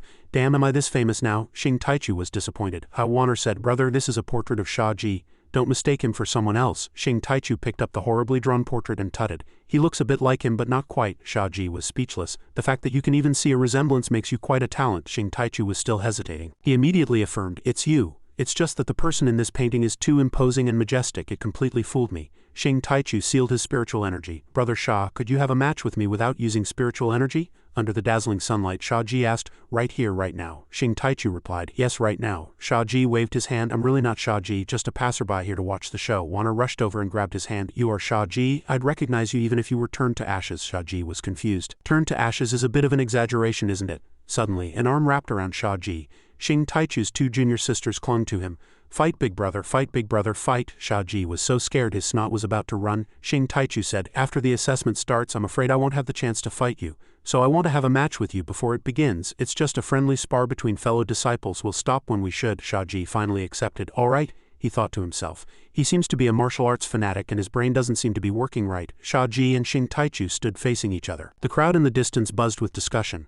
A disciple behind asked curiously, what's happening up front? Someone replied, there's a show to watch. It seems 2 contestants from the intersect assessment are fighting before it even starts. There are too many people, I can't squeeze through. Shia Ji thought to himself, Shing Taichu is also at the 3rd stage of the Chukchao realm, just like me. He looks older, so his combat experience must be far greater than mine. My only advantages now are the system and the divine cosmos physique. If I can use the divine cosmos physique to learn his fighting techniques during the battle, Warner shouted. The match begins. Shia Ji and Shing Taichu rushed forward at the same time. The crowd cheered. They're fighting, go on, don't be a wuss. Shia Ji threw a punch, but Shing Taichu quickly dodged. Shing Taichu kicked out and Shia Ji, propelled by inertia, charged forward and was hit right in a vulnerable spot. Shia Ji's face darkened. Why is this guy's move so insidious and his speed is too fast, giving me no time to react? This fighting style is too different from his sunny and righteous image. Shing Taichu cupped his hands and said, I let you win. Shia Ji squeezed his legs together tightly. A powerful opponent would make him work harder to become stronger. Thought to himself, that was close. Very good, I learned it even without the divine cosmos physique. Shia Ji's fighting spirit was ignited. Again, Shing Taichu thought to himself, in the last fight his skills were very amateurish, completely disorganized. My last kick would usually crush an opponent's fighting spirit, but I didn't expect him to dare to fight again. What a strong-willed young man. Shing Taichu frowned. With no practical combat experience yet surrounded by so many legends, what kind of opponent is this? An unknown nobody from the outer sect has become a celebrity in the intersect assessment in such a short time. He smiled. Now I will use my strongest move against him. No one has ever been able to withstand my martial arts. Shia Ji closed his eyes, recalling Jingen's teachings, calming his emotions and adjusting his breath. Don't be led by the nose by your opponent. Shia Ji's eyes snapped open and he pushed off the ground and leapt up. Shing Taichu smiled and kicked straight out. Mighty flying kick. Shia Ji was surprised. What the hell kind of flying kick is that? Shia Ji quickly blocked Shing Taichu's leg, but Shing Taichu threw another punch. Warner threw a straight punch. Shia Ji barely dodged the blow. Hello, is this the anti-fraud center? Someone gave their move such a deceptive name. Shia Ji frowned. This is not good. My attention is scattered. Too many openings. I can only hold on. Suddenly, Shing Taichu disappeared. Shia Ji was surprised. Shing Taichu's hand appeared next to Shia Ji's face. What? Shing Taichu flicked him hard, and Shia Ji was sent flying, a bruise on his forehead. This move is called the bean flick. In the crowd, Yan Yu cried out worriedly, Shia Ji. This immediately attracted the attention of the surrounding disciples. Yan Yu felt guilty. Oops, I accidentally called out his name. Suddenly, Fuyu came over and grabbed her by the ear, pulling her away. Little sister, I turned my back for a second and you run off to follow Shia Ji. Let's finish our business first, Yan Yu quickly explained. I didn't. Shia Ji stood up. His combat intuition is much stronger than mine. He predicted my block and immediately changed his fighting style. I take back what I said about his brain not working right. Can't judge a book by its cover. Damn it. Shia Ji frowned. I'm still far behind, Warner scolded. Big brother, didn't I tell you to change the name of your moves? Shouting it out like that in front of everyone is really embarrassing. The green-haired little sister said, I can't show my face anymore. I want to die. The youngest sister mimicked, want to die. Shing Taichu comforted them. Who made my sister so cute? Be good, big brother will definitely change it next time. I'll definitely change it next time. Shia Ji called out, "Brother Xing." Shia Ji suddenly froze. Xing Taichu's hands were covered in calluses. Xing Taichu scratched his head. "Shia Ji, it seems we can't finish this fight. My sisters are in a hurry to find their seats. You're very strong, you just need to get used to the fighting style. After a few more fights you'll understand. Then we'll meet again in the arena," Shia Ji replied. "Alright," he thought to himself. He fights and then runs. This sister complex is terrifying. Wanner walked over. "Young Master Xia," she handed him a handkerchief. "My brother is a martial arts fanatic, he means no harm. Wipe your sweat." Shia Ji took it. Wanner said, "I'll be cheering for you from below." Shia Ji was stunned for a moment. Xing Taichu and his sisters left. "Farewell." Shia Ji clenched the handkerchief. "Xing Taichu's hands are covered in calluses. He must be training at a high intensity every day. The time I've spent cultivating in the spiritual space is not enough." Shia Ji's blood boiled. "I want to fight the strong. I can't wait." Shia Ji stood there smiling strangely. A few disciples commented, "As expected, there's nothing to see." "How isn't that, Shia Ji?" Shia Ji laughed loudly. "This year's intersect assessment will be very interesting." The three disciples huddled together, trembling. "His smile is so scary. He's definitely not a good person." After that, Shia Ji's attitude did a complete 360-degree turn. He skipped happily. "Let's go." Shia Ji was walking alone when a voice suddenly sounded. "Shia Ji." He looked around. "Eldest master, is that you calling me?" "Are you back from Kangxi's stream?" Jin Zhao said. "Find a place where no one is around. I have something to tell you." Shia Ji obediently replied, "Yes." Shia Ji came to a secluded place. Jin Zhao appeared. "Shia Ji, I'm tied up with some matters and can't return for now. I've received very reliable news that there is a traitor at the ceremony, with unknown intentions." Shia Ji was surprised. "A traitor?" Jin Zhao continued. "I don't know the origin of this traitor yet. You must remain vigilant and contact me with the illusionary song talisman at any time. And find an opportunity to tell your other masters about this." Shia Ji replied, "Yes." Jin Zhao reminded him, "I'll be waiting for your good news in this intersect assessment. You are the disciple of the Four Immortals. If your results are too poor," her gaze turned sharp, "you'll have to die." Shia Ji was scared. "No, I wouldn't dare." Jin Zhao gradually disappeared. "That's good, I'll be back as soon as possible." Shia Ji breathed a sigh of relief. Even if it's just a clone, the eldest master's pressure is too terrifying. He hurried away. "I have to quickly inform my three masters that there's a traitor." When he arrived, Shia Ji's jaw dropped in surprise. There were so many people. He thought to himself, "I didn't expect so many people to participate in this year's intersect assessment." A hand rested on his shoulder. "Shia Ji," he turned around. "Third master," Jingen said. "There's still some time before the intersect assessment ceremony. Come with me to the lounge inside. I need your help with something." Suddenly the crowd became restless. "The Shira Hall master is here to watch the competition too. This year is really lively. Not only are the Four Immortals presiding, but the little princess of the Shira Hall is here too. I must perform well." Lianhua, dressed in a schoolgirl uniform, walked over with a few dolls running around her. Make way, make way." A few male disciples had hearts in their eyes. "The Shira Hall master is so cute. The clothes she's wearing are so strange but so beautiful. I really want her to sign my back." Lianhua suddenly blushed. She rushed over happily. "Shia Ji," she pounced on him and hugged him. "I came here especially to watch your competition." Shia Ji was surprised. "Hall Master Lianhua," she said, "you have to win. I have a reward for you." Shia Ji looked at Jingen. "Third master." This Jingen's expression was not happy at all. She turned and walked away. "It seems you're busy right now, so I won't disturb you." Shia Ji quickly called out, "Third master, wait." Jingen remained silent. Lianhua spoke again. "The ceremony is about to start. Fairy Jingen should return to her seat." Shia Ji thought to himself, "Why does the third master look like she's about to cry?" Shia Ji said, "Hall Master Lianhua, the third master must have something urgent to discuss with me. I'll come find you after I'm done. Is that all right?" Lianhua agreed. "Of course, I'm very magnanimous," she whispered. "But later I want to trade spirit stones with you for a few sets of clothes." Shia Ji asked curiously. "Huh," she said, "I want the latest styles." Shia Ji agreed. "No problem." The male disciples in the crowd burned with rage. "A good cabbage has been ruined by a pig goddess. Stay away from that scumbag. That guy is my mortal enemy for life." Rage points kept increasing. System prompt detected continuous increase in rage points. "Please keep up the good work, host." Shia Ji was in a difficult position. "Siri, don't add fuel to the fire. I don't want to make the third master angry." Jingen gritted her teeth and clenched her fists, then ran over and hugged Shia Ji. "I was so worried about you," Shia Ji said shyly. "Third master, you," he thought to himself, "forget it. I don't think the third master is fighting with Lianhua over me.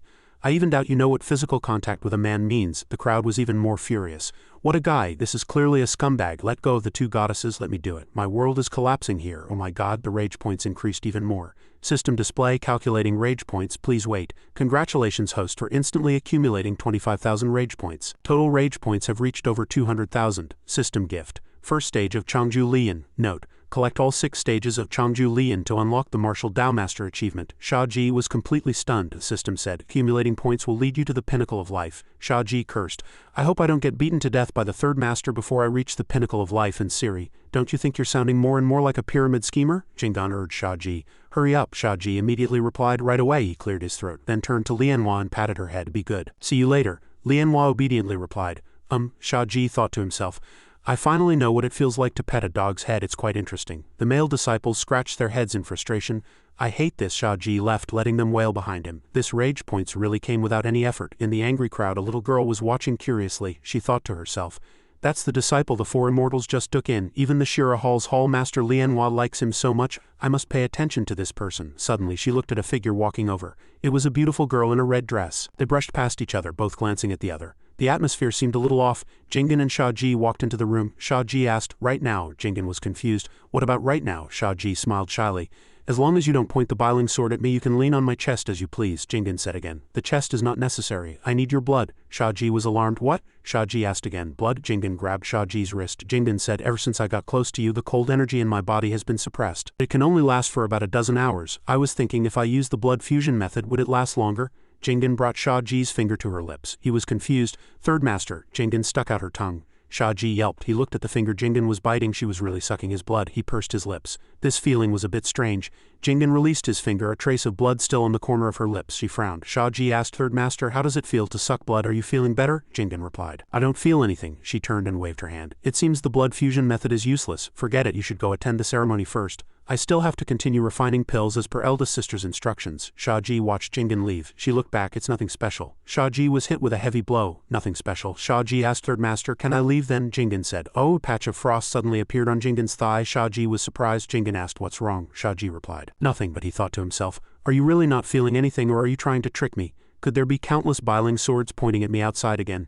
Jingen looked at the frost on her leg. If the frost doesn't recede now, it will be worse in half an incense stick's time. It's useless to go to Dongtang Valley now. She said, forget it, let me see what you're capable of. Shia Ji was confused. Jingen suddenly took off her outer robe. Shia Ji was flustered. Swords, all swords, there must be swords everywhere outside. Jingen said softly, come here. Shia Ji looked like he was ready to die. Third Master, I really can't hold on any longer. Jingen said, come over and hug me now. Are you trying to defy your master's orders? Shia Ji immediately ran over. Yes, he hugged Jingen, who was only wearing 2 thin layers of clothing from behind. Does this make the cold recede a bit? Jingen spoke again. From the front. Shia Ji was silent for a moment, but in the end he turned around and hugged her from the front. Jingen closed her eyes. Is this better? Jingen hugged him. Hold me a little longer, it's much warmer. After a while, Shia Ji suddenly asked, why did you get this kind of illness? Jingen said, it's not an illness, just a small mistake during my transformation. Shia Ji asked in confusion. Transformation? Jingen pushed him away. All right, help me get dressed. Shia Ji felt it was strange. She was deliberately being vague. He obediently picked up Jingen's clothes. Yes, as Shia Ji was helping her dress, Jingen said, you must get first place in the intersect assessment, otherwise I will never let you go. Shia Ji was startled and stopped his movements. He replied, yes. The system suddenly appeared. Hidden quest. Behave with integrity. Completion 100. Reward 1 tour ticket to the primeval world. Duration 48 hours. Shia Ji scratched his head in confusion. What is this? Shia Ji left the room and headed for the main hall. Thinking that he really felt like he was being treated as a guinea pig by the Third Master, he walked into the main hall and a hand suddenly grabbed him. Shia Ji asked, brother, may I have your name? The person replied, I am Fuyu of the Wood Control Sect. You're the Four Immortals' disciple, Shia Ji, right? Shia Ji, oh. Fuyu laughed heartily. Fuyu spread a pile of portraits on the ground and Shia Ji looked on in confusion. Brother Shui, what are these? Fuyu picked up a portrait of a young lady. I was studying the contestants' information and I didn't expect to meet the man himself. This is the young lady Gong Lu. Not only is her personality as gentle as water, but her figure is also exceptionally. Shia Ji exposed him. Are you studying information or gossiping? Fuyu scratched his head. Oh haha, my apologies. Fuyu pondered. I heard that this Miss Gong is a powerhouse among the female disciples below the 5th stage of the Headao realm in the intersect. She looks delicate and helpless, but one punch from her can keep someone in bed for 3 years. Shia Ji cupped his hands and said, thank you for the information, Brother Shui. It was very helpful. I have to hurry to the intersect ceremony, so I won't keep you company. Fuyu suddenly shouted, Shia Ji, you're doomed. Shia Ji was startled. What? Fuyu rushed over and put his arm around Shia Ji's shoulder. Do you know what kind of existence the Four Immortals are in the intersect? Shia Ji replied, not really. Fuyu said, they are the flawless unattainable stars in the hearts of all the male disciples in the intersect, to be admired from afar but not defiled. He suddenly burst into tears. But the Four Immortal Sisters were actually that by you, Shia Ji said in a panic. That what that Brother Shui? I'm just the Four Immortals' disciple, not some pervert who spies on them. Fuyu said angrily, you know what that means. Stop playing innocent after taking advantage of the situation. Anyway, you've become the target of public criticism. You're dead meat in this intersect assessment, Shia Ji said helplessly. I think there's been an inexplicable misunderstanding between everyone and me. Fuyu changed his attitude. But if you spend 5 spirit stones to buy information from me, I'll become your ally, he said. If we team up, you'll feel completely safe. Shia Ji directly refused. That won't be necessary. Shia Ji began to reason. The American 5-star General MacArthur once said that only first place awaits Shia Ji. unless Shia Ji doesn't want to take first place. For now he doesn't need allies, Fuyu asked in confusion. Which great power is this up and down general? Shia Ji replied. His surname is 5-star General MacArthur and his given name is Lei. General is his military rank. An Azure Alliance elder said, I'm sure you all know what's special about the intersect assessment, so I won't waste any more words. The assessment begins now, he said. A total of 30 disciples from both the inner and outer sects are participating in this assessment. The number is less than last year, but there are many outstanding disciples this time. I hope to see everyone's performance in this assessment, the elder announced loudly. Will all contestants participating in the assessment please come up to the stage and stand in the center of the square? The other 5 elders and I will teleport you to the assessment location, the gloomy forest. The disciples followed the elder's words and walked to the center of the stage. Suddenly a young lady nearly fell, and Shia Ji quickly caught her. Be careful, miss, the beautiful young lady smiled. Thank you, young master, Shia Ji thought. It's actually Gong Lu, you really are much prettier than your portrait. Shia Ji grinned. Watch your step, Gong Lu replied. Thank you for the reminder, voiceover Shia Ji. The disciples have gathered.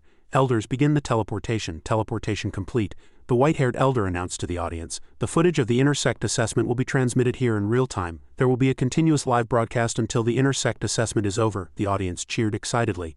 Fairy Yan Yu seemed very uneasy. Fuyu asked, little sister, are you not feeling well, or do you have something urgent to attend to? If so, you can leave first. Yan Yu replied, I'm fine, what could I possibly have to do? Fuyu said seriously, tell the truth. Yan Yu had no choice but to reply, actually I'm afraid Shia Ji won't pass the assessment and will bring shame upon us. Jingen asked, you're not worried about him not passing but about Shia Ji himself, aren't you? I just used spiritual connection to analyze you. Yan Yu said in a panic, third sister, don't you think it's a waste of spiritual power to use spiritual connection on something like this? Jingen replied, my true form is a glacial snow lotus, Yan Yu said bluntly. I understand not only do you have endless spiritual power but it also leaks out, she thought. Can't third sister be a little more tactful when she speaks? It's so embarrassing. Yan Yu suddenly stood up. Well, since both of you sisters already know, just pretend I have a stomachache. If the 6 sect elders ask, just say I've returned to the Azure Alliance Divine Temple to rest, Fuyu said. Little sister, don't worry, he definitely hasn't forgotten the bet he made with you, he's just pretending not to know. Just wait a little longer, it will happen naturally. Yan Yu said shyly. I wasn't thinking about that. I'm leaving. After speaking, she flew away. Fuyu said to Jingen, third sister, this girl has developed feelings of her own without even realizing it. Jingen replied, a straightforward little sister is 100 times cuter than when she's arrogant. Fuyu chuckled to herself. This disciple of ours is really interesting. Meanwhile, the disciples had been teleported to the gloomy forest. Elder Lin explained, this year's assessment location is the gloomy forest, located in the southeastern part of the Azure Alliance sacred domain. Once you enter, the entrance will be sealed and will only reopen after 36 hours. All contestants, please do your best to survive. Shia Ji thought, it seems to be just an ordinary forest. I wonder if I can find a safe place to use Suishin to cultivate for a bit, he frowned. But Elder Lin also reminded us to do our best to survive, which means there might be demonic beasts or other dangers arranged by them in this forest. Elder Lin conjured a portal. The assessment is calculated by points. I will now open the entrance for everyone. Elder Lin explained, there are skybright crystals in the assessment location. 1 crystal is worth 1 point. You may use any means necessary to obtain the skybright crystals in the assessment location and arrive at the exit on time and successfully, she said. The rules are very simple. You may all enter now. Good luck to you all. I will be waiting for everyone at the exit. Elder Lin smiled. I hope you all make it out alive. The disciples looked determined and Elder Lin announced. The assessment begins. When it was Shia Ji's turn to walk towards the portal, Elder Lin urged, Shia Ji, you must survive. Shia Ji found it strange. Was Elder Lin just talking to me? He thought. I probably misheard. Suddenly, Gong Lu ran over. Excuse me, thank you. She ran to Shia Ji's side. Shia Ji said in surprise. Miss Gong Lu, she said shyly. I know what I'm about to say might be a bit forward, but I'm just presenting an option. The decision is up to you, Shia Ji replied. Please feel free to speak. Gong Lu leaned in and whispered in his ear. My master told me to team up with other contestants during the assessment. Judging by the format, everyone is their own enemy, but forming an alliance in the early stages is indeed very beneficial. I don't know if young Master Shia already has an ally, so I wanted to confirm, Shia Ji replied.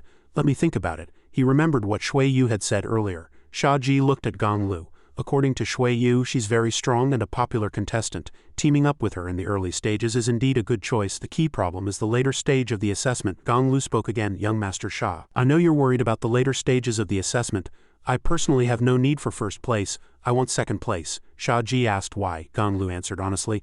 The artifact for first place is not very useful to me, but the divine tier pill for second place is what I want. Gong Lu grabbed his hand. That pill is crucial for a martial skill I'm cultivating. Please form an alliance with me. Shia Ji was a bit skeptical. But why does Miss Gong think I can get first place? You should know, before I became the Four Immortals disciple I was only at the first stage of the Lingshui realm. It's only been a little over 2 months since then. Gong Lu said, a woman's intuition, is that an acceptable answer? My intuition has never been wrong before. Gong Lu's gaze seemed to be able to see through his heart.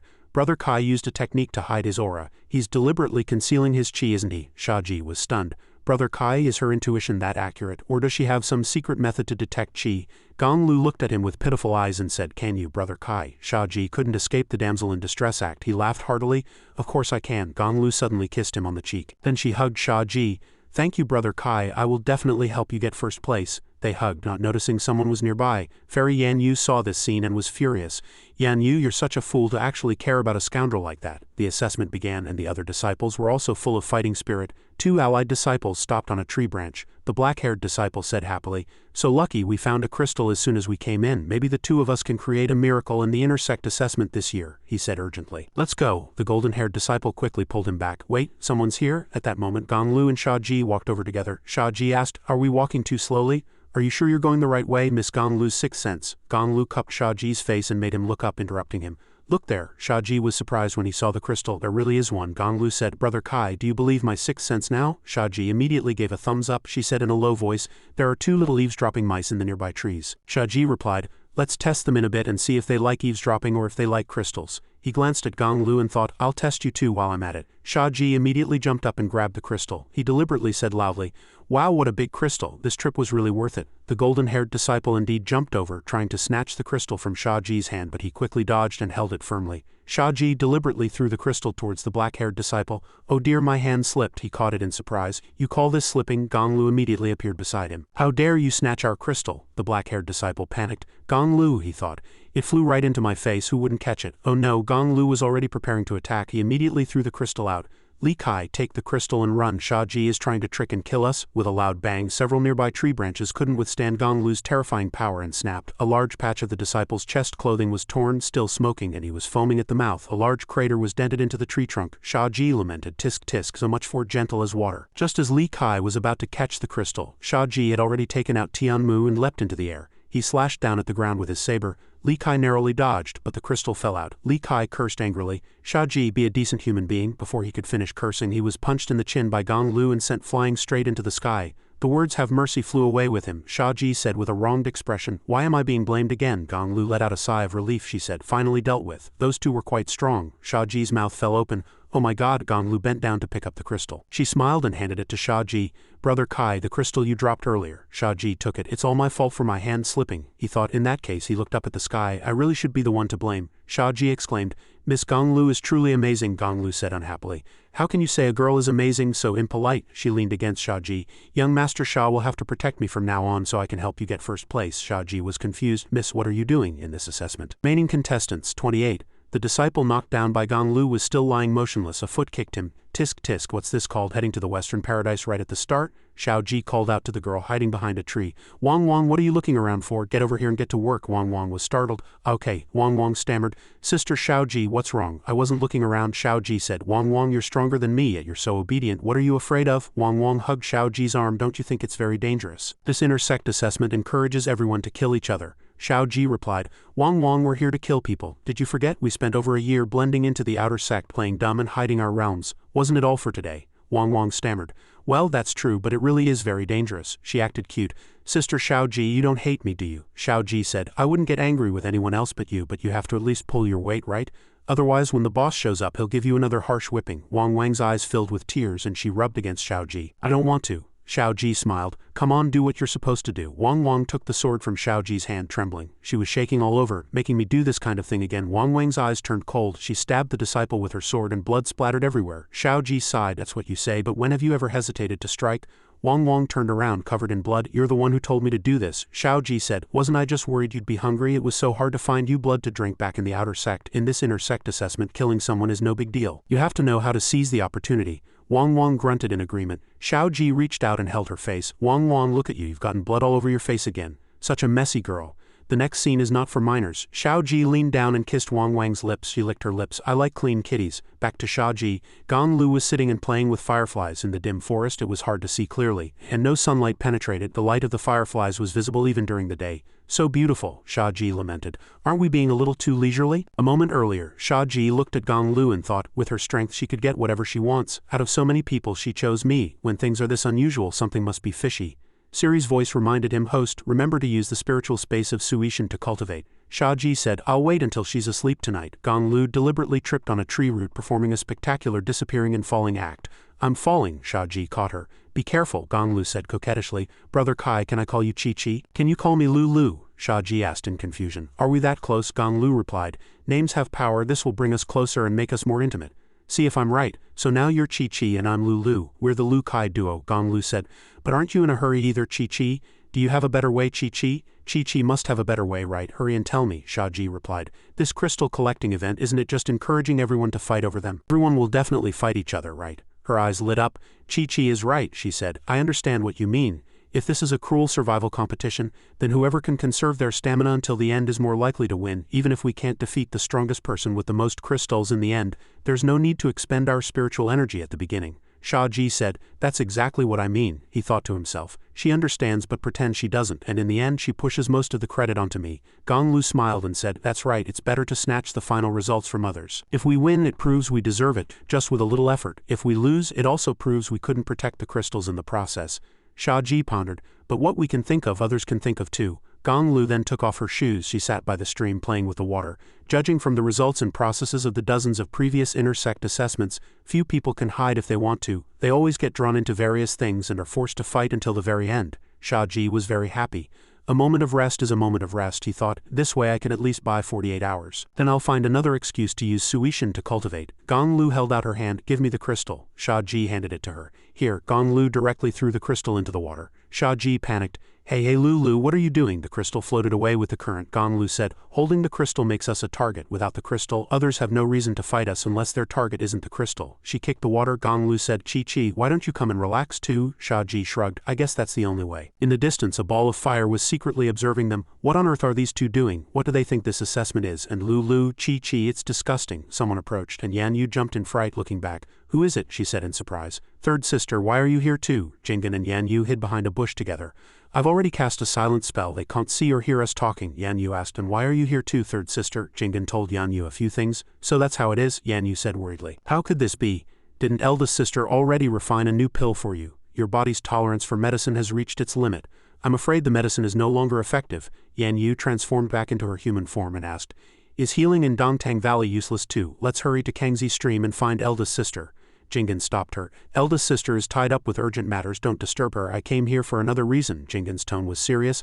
I'm afraid there will be a change in this intersect assessment. Back before the ceremony, Shia Ji had said to Jingen, third master, I have something important to tell all the masters. Jingen asked what it was. Shia Ji wiped his nosebleed. The eldest master informed me through an illusionary song talisman that a traitor has infiltrated the intersect assessment. Jingen asked, is there any other news? Shia Ji replied, not for now, but she said I must inform the third and fourth masters. I think this matter is definitely not simple. Yan Yu peeked her head out and looked at Shia Ji and Gong Lu, who were chatting happily. She frowned and snorted coldly. That kid doesn't look worried at all. Jingen walked out and Yan Yu panicked. Third sister, what are you going to do? Jingen flicked something out, hitting Gong Lu right on target. She gradually passed out. Shia Ji said in surprise, Lu, he thought in a panic. There's an ambush nearby. We've been ambushed. Jingen revealed herself. It was me. Shia Ji was surprised. Third master. Yan Yu also walked out, and Shia Ji was even more surprised. Fourth master, he wondered, why does Yan Yu look so unhappy? Jingen explained, I've just cast a silence barrier on her. No one can see her in the barrier, or hear her voice, so she's very safe, Jingen said. Open the spiritual space of Suishan. Shia Ji was puzzled. Ha, Yan Yu said impatiently. Chi, what are you spacing out for? Hurry and open the spiritual space for Han and Yu. Shia Ji understood. So you've been following me all along, he smiled. I will now open the spiritual space for you two masters. The gate to the spiritual space of Suishan opened, and the birds flew away in panic. The demonic beasts saw people and hid in fear, chattering in their beast language. That kid is back again. Inform all the tribes life and death are fated. We'll be friends after he leaves. Learn more from the assassination clan. Act cute. Don't be like those stupid pigs on the mountain who got eaten to extinction. Also have the entire Charm Beast clan ready to attack at any moment, Jingen said. To hide for so long and choose this moment, it must be a coordinated attack from inside and out. Your master is worried their target is you. You're only at the Tongshu realm now. I'm afraid I really can't protect you, she said. Your fourth master and I will have you stay in the spiritual space for nearly 4 years to reach the 5th stage of the Headao realm. Shia Ji sneered. The target is me, ha, I'm really attracting a lot of attention. Shia Ji bowed and said, yes, your disciple will definitely not disappoint you two masters. I will skin and dismember whoever comes looking for trouble. He asked, so what are we learning now? Jingen called to him. Go build a house. Shia Ji replied yes. Suddenly he felt something was off and let out a confused ah. Yan Yu teased Shia Ji, we plan to live here for 4 years. Are we supposed to sleep in the open? She smiled slyly. Go chop some trees. No skills allowed, only your physical strength. This is the first step of your training. Yan Yu looked unhappy and Jingen asked, little sister, why are you angry? Yan Yu puffed up her cheeks. Why does he get to call someone else Lulu? And why does he let someone else call him Chi? Jingen said calmly. Is it because of that? Yan Yu replied. He is the disciple of us four immortals. He belongs only to us. I don't like him being too close to other women. Jingen stroked Yan Yu's head.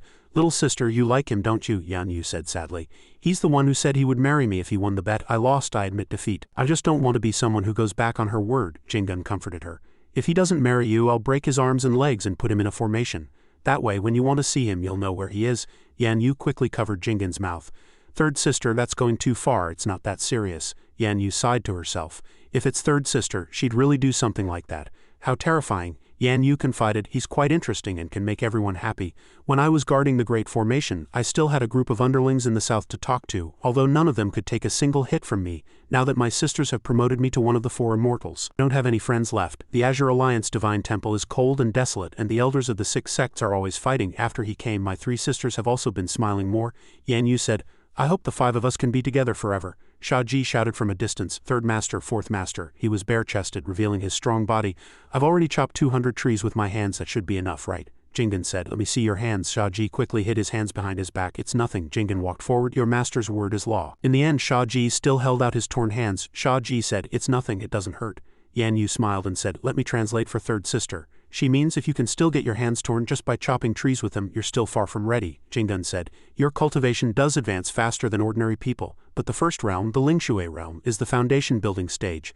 A great pagoda, if its foundation is not deeply rooted in the earth, then no matter how magnificent and splendid its exterior, no matter how many precious treasures are hung upon it, when the wind and rain come, when the thunder and lightning strike, it will sway and teeter and eventually come crashing down. Shia Ji lowered his head. Your disciple has remembered. I'll go and continue chopping trees now. Shia Ji ran off. Jingen looked at him, then at her own hand, as if the warmth from touching Shia Ji's hand still lingered. Shia Ji insisted on chopping trees with his hands, then splitting rocks with his hands. 5 hours later, with a wave of Shia Ji's hand, he could shatter a rock without even touching it. Shia Ji waved his hand. This should satisfy third master. Using the divine cosmos physique to feel it, my body should be maxed out now. The rest of my cultivation should go smoothly, barring any accidents. Jingen and Yan Yu came to check on him. Jingen praised, your comprehension is very high. Yan Yu said resentfully, you brat, you learn quite fast. Shia Ji said humbly, it's because my masters taught me well. He asked curiously, seeing the wooden basin in Jingen's hand. Jingen said, I'm going to take a bath. She said, I still have to heal tonight. Shia Ji blushed shyly. Heal? It's not the kind of healing I'm thinking of, is it? Yan Yu said, I'm a little hungry. Why don't I go bathe with third sister and you can make me something to eat in the meantime? She ran after Jingen.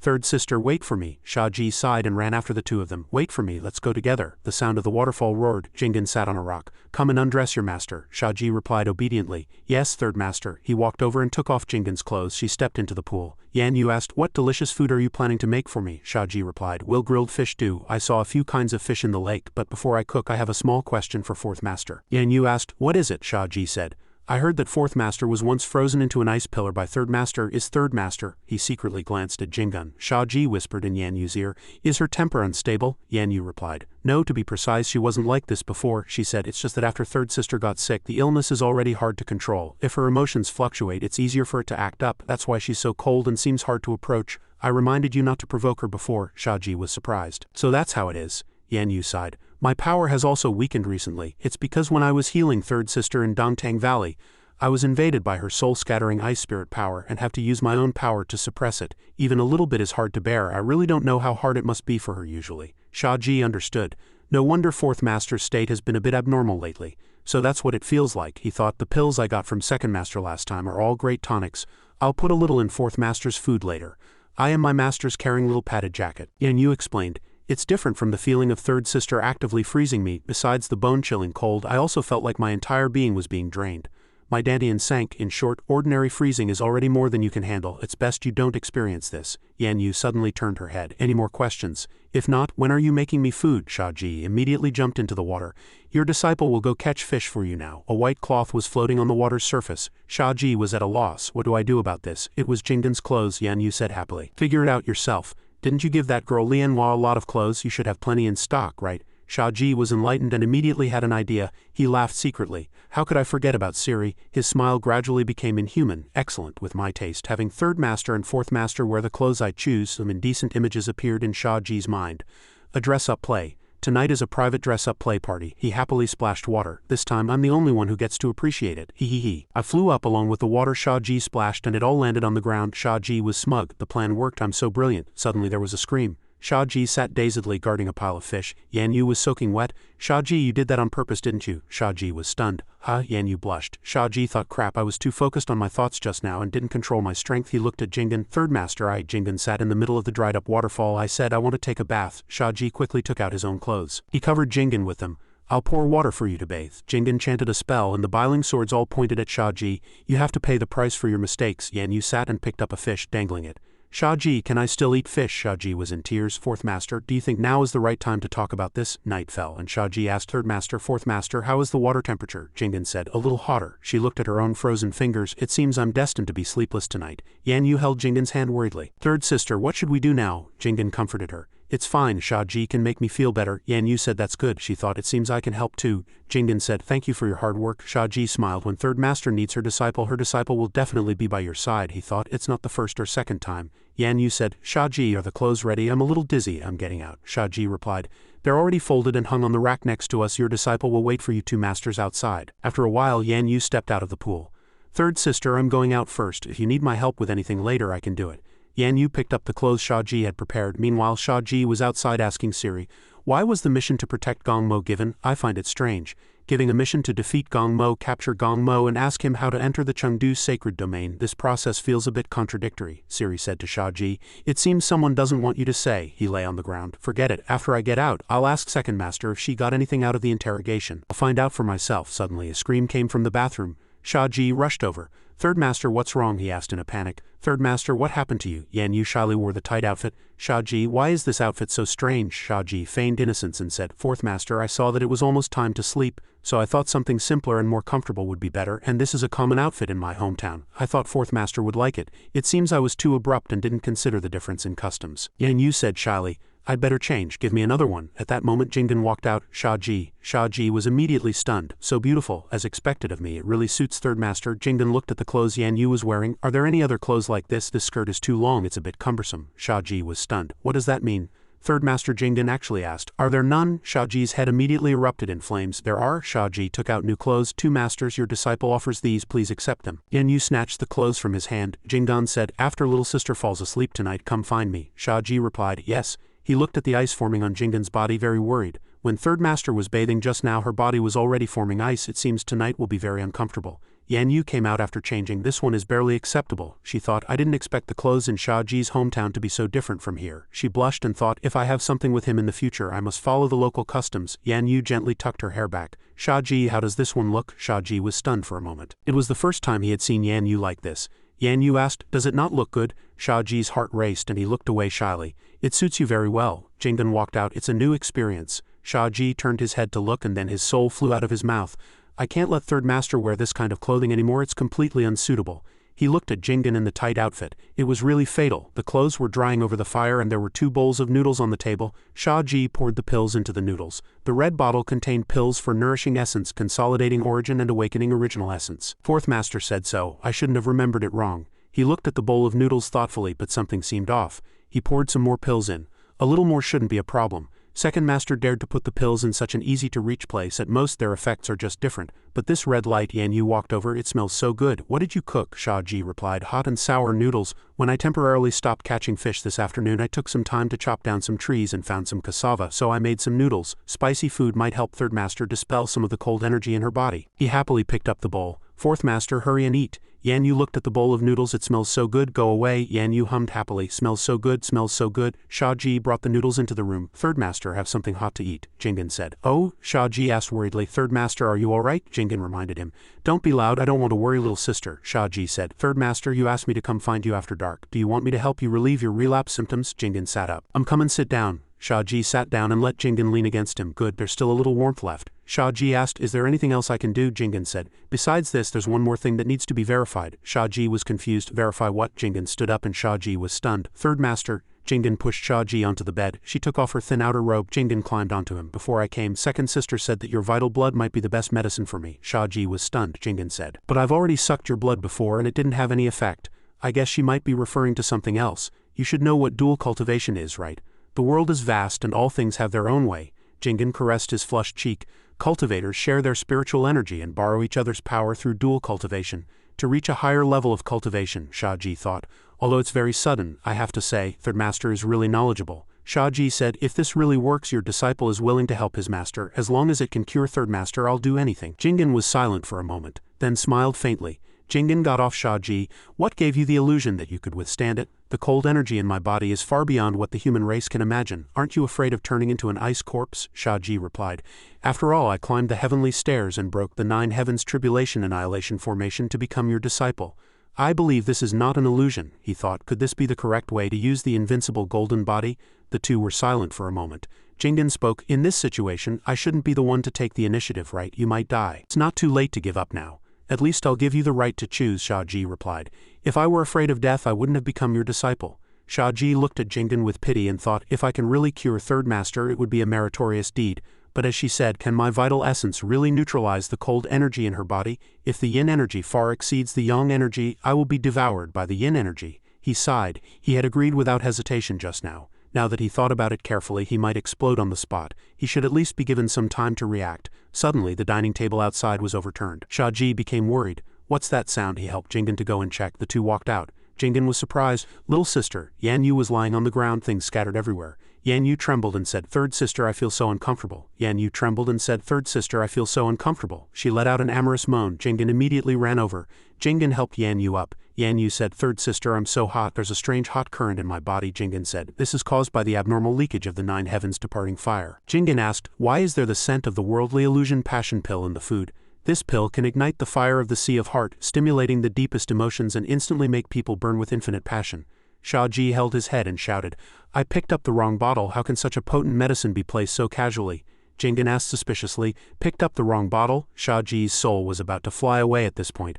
I got some pills from second master. I originally wanted to supplement fourth master's body, but I didn't expect to pick up the wrong color bottle. Shia Ji panicked. What should we do now? Jingen said. I'll use my ice soul power to slow down the erosion of the evil fire on her. Jingen carried Yan Yu inside. The demonic beasts in the forest were conversing. Quick, let's cast a charm spell together. This foodie is here for a date this time. Let's finish this quickly and get her to leave. We can't let the tragedy of being eaten to extinction happen again. For the tribe, Jingen placed Yan Yu on the bed. She moaned in discomfort. Jingen said, I can only temporarily use the soul-scattering ice to suppress the rampage of the Nine Heavens departing fire. My current physical condition is very abnormal. I need to find a balance. I have to suppress it without hurting her. The slightest carelessness will cause us both to fall into chaos, she said to Shia Ji. At that time we can only rely on you to save me and little sister. Shia Ji's eyes were firm. Jingen sat next to Yan Yu and the spiritual power of fire and ice filled the entire room. Jingen's cold energy gradually merged into Yan Yu's flames. Shia Ji said happily, it's working. Just then, a red energy flew in from nowhere and shot straight into the point where the fire and ice were merging. Jingen was hit by the charm spell and let out a strange moan. Shia Ji held Jingen. Third master, what's wrong with you? Jingen said, hold me tight. A strange power came from somewhere. The charm spell also enveloped Yan Yu.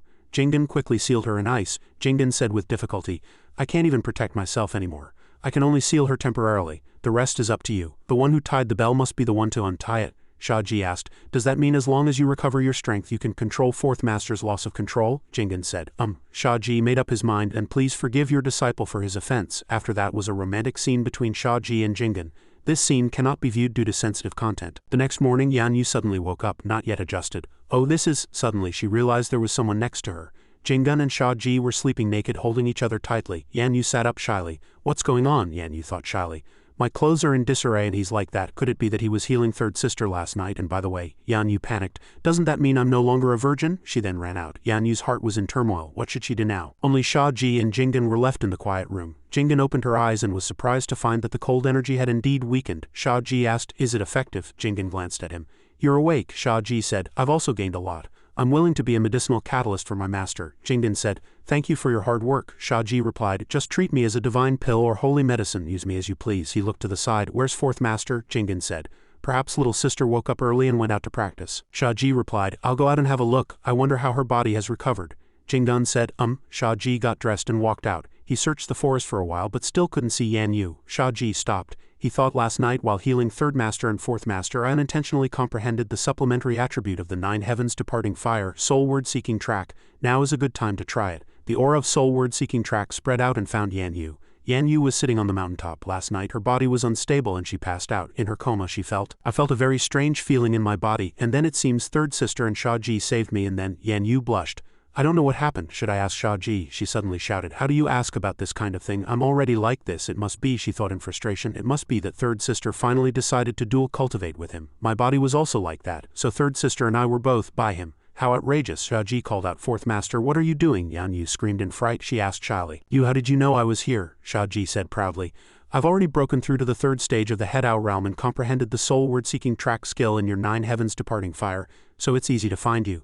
Yan Yu's heart was in a flurry, as expected. He really did to me. Shia Ji was confused. Fourth Master, why is your face so red? Is the effect of the worldly illusion passion pill from last night not completely gone? Why don't I help you? Yan Yu panicked. What, you want to help me right here, right now? Shia Ji replied, frankly, it's not impossible to do it here. This kind of thing mainly depends on you.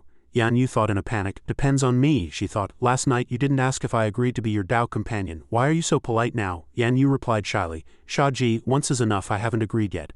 This kind of thing has to be mutual. If one party is not willing, I'm afraid they will suffer from chi deviation after cultivation. Yan Yu disappeared in the flames. Remember, I am still your master. We'll settle the matter of last night later. Yan Yu flew back to the room, leaving Shia Ji confused. What do you mean? You have to be willing partners to heal through cultivation, and you can still suffer from chi deviation if you're not careful? Is the path of cultivation really this strict? Siri appeared. Host, I don't think you two are talking about the same thing. Shia Ji sighed. Forget it. Yan Yu's way of thinking has always been hard to guess. I won't argue with a child. He stretched and yawned. I used a lot of energy last night. I need to eat something to recover today. As Shia Ji walked, he thought that no matter what, he had to use the limited time in this space to strive for the highest realm. When I get out, I'll take on 10 of them. Siri reminded him. Don't forget to keep accumulating points. Shia Ji made an okay gesture. The three of them, master and disciples, were practicing in an open space. Yan Yu said, since you've already broken through to the Headao realm, you have sufficient ability to comprehend and learn my Nine Heavens Departing Fire. I will now teach you how to use it. I'll only teach you once. After that, the third master will teach you how to use the brilliant ice soul. Shia Ji thought, this girl has been acting strange all day. She won't even look at me. What heinous crime have I committed? Yan Yu continued, I have a fire spirit body, and your third master was transformed from a snow lotus. The Nine Heavens Departing Fire and the brilliant ice soul are innate to us, so we don't expect you to comprehend them all at once. She glanced at him.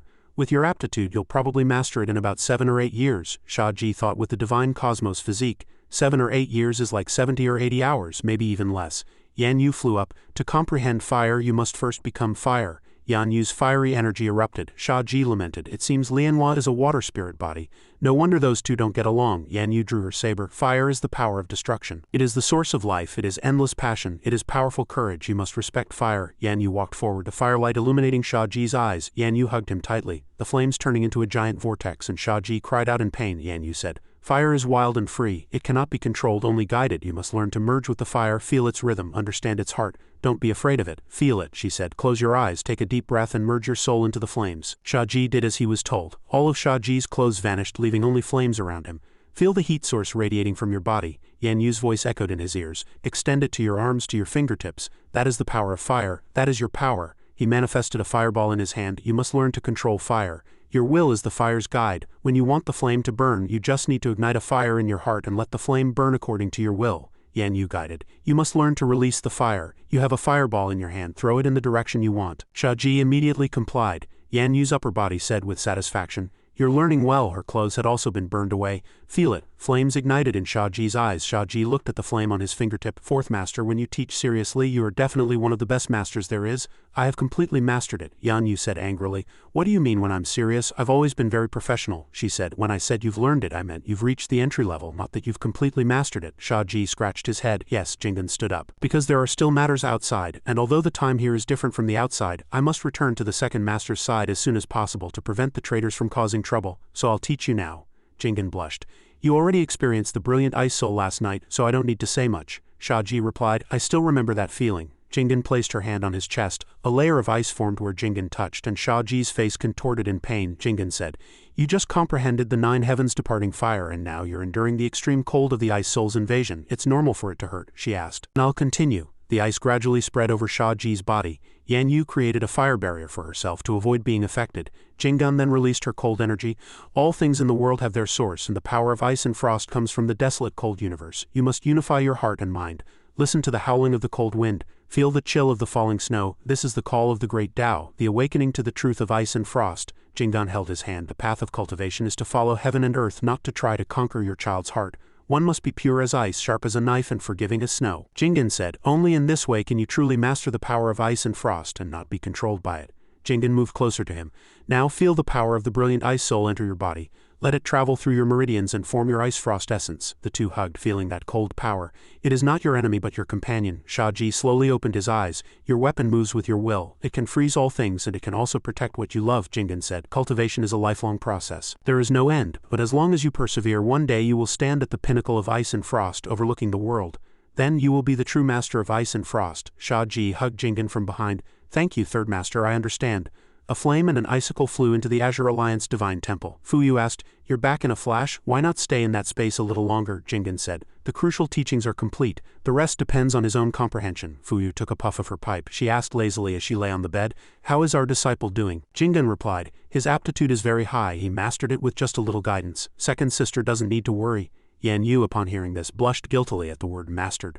Fuyu asked, then how is your body? Has the brilliant ice soul stabilized? Jingen sat on the edge of the bed and said, much better, but I know this isn't enough, she said.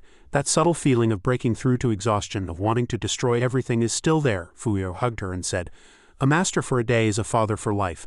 Let him take good care of you. In any case, your body's recovery can't be rushed. Jingen said, it's just that there are still many ways he can be used. He hasn't reached the state of unity between heaven and man, so the effect is not yet perfect. Fuyu comforted her. There's no rush, there's plenty of time. Besides, you're not like Yan Yu. Yan Yu has a short temper, she can't hide it even when she likes someone. Yan Yu became shy and waved her hand. What do you mean can't hide it? What, like I only see him as a disciple? She thought, I'm not as casual as third sister. If I tell second sister I was that at too, she'll definitely question me endlessly. Fuyu covered her mouth and chuckled. Alright, you don't like him. You only see him as a disciple, okay? Yan Yu replied, that's how it is. He even forgot about our bet. His brain doesn't work right. I can't be bothered to talk to someone like that. Jingen pulled Yan Yu. Come here.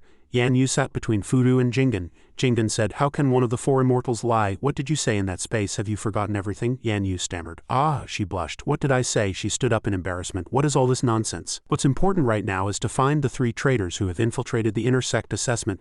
These traitors clearly chose to stir up trouble while the eldest sister is away from the Azure Alliance sacred domain.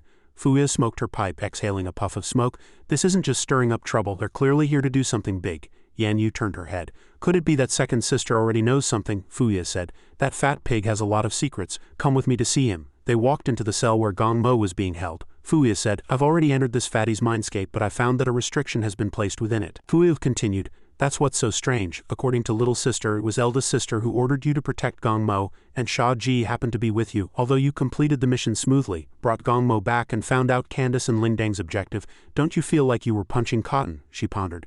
Is this Gong Mo worth protecting, or did eldest sister already anticipate that he had a secret, which is this restriction? Yan Yu said, why don't we just ask eldest sister directly? Fuyu replied. Eldest sister is in seclusion and has forbidden anyone from disturbing her, and we can't reveal anything about her situation. Just know that it's happening. Yan Yu frowned. What restriction or whatever? It's so troublesome. Can't we just break it? If this fat pig dies, he dies. Fuyu said, I've tried, but I can't break this restriction even with all my strength. The person who said it is at a realm no less than ours. I originally thought this matter with the traitors was boring.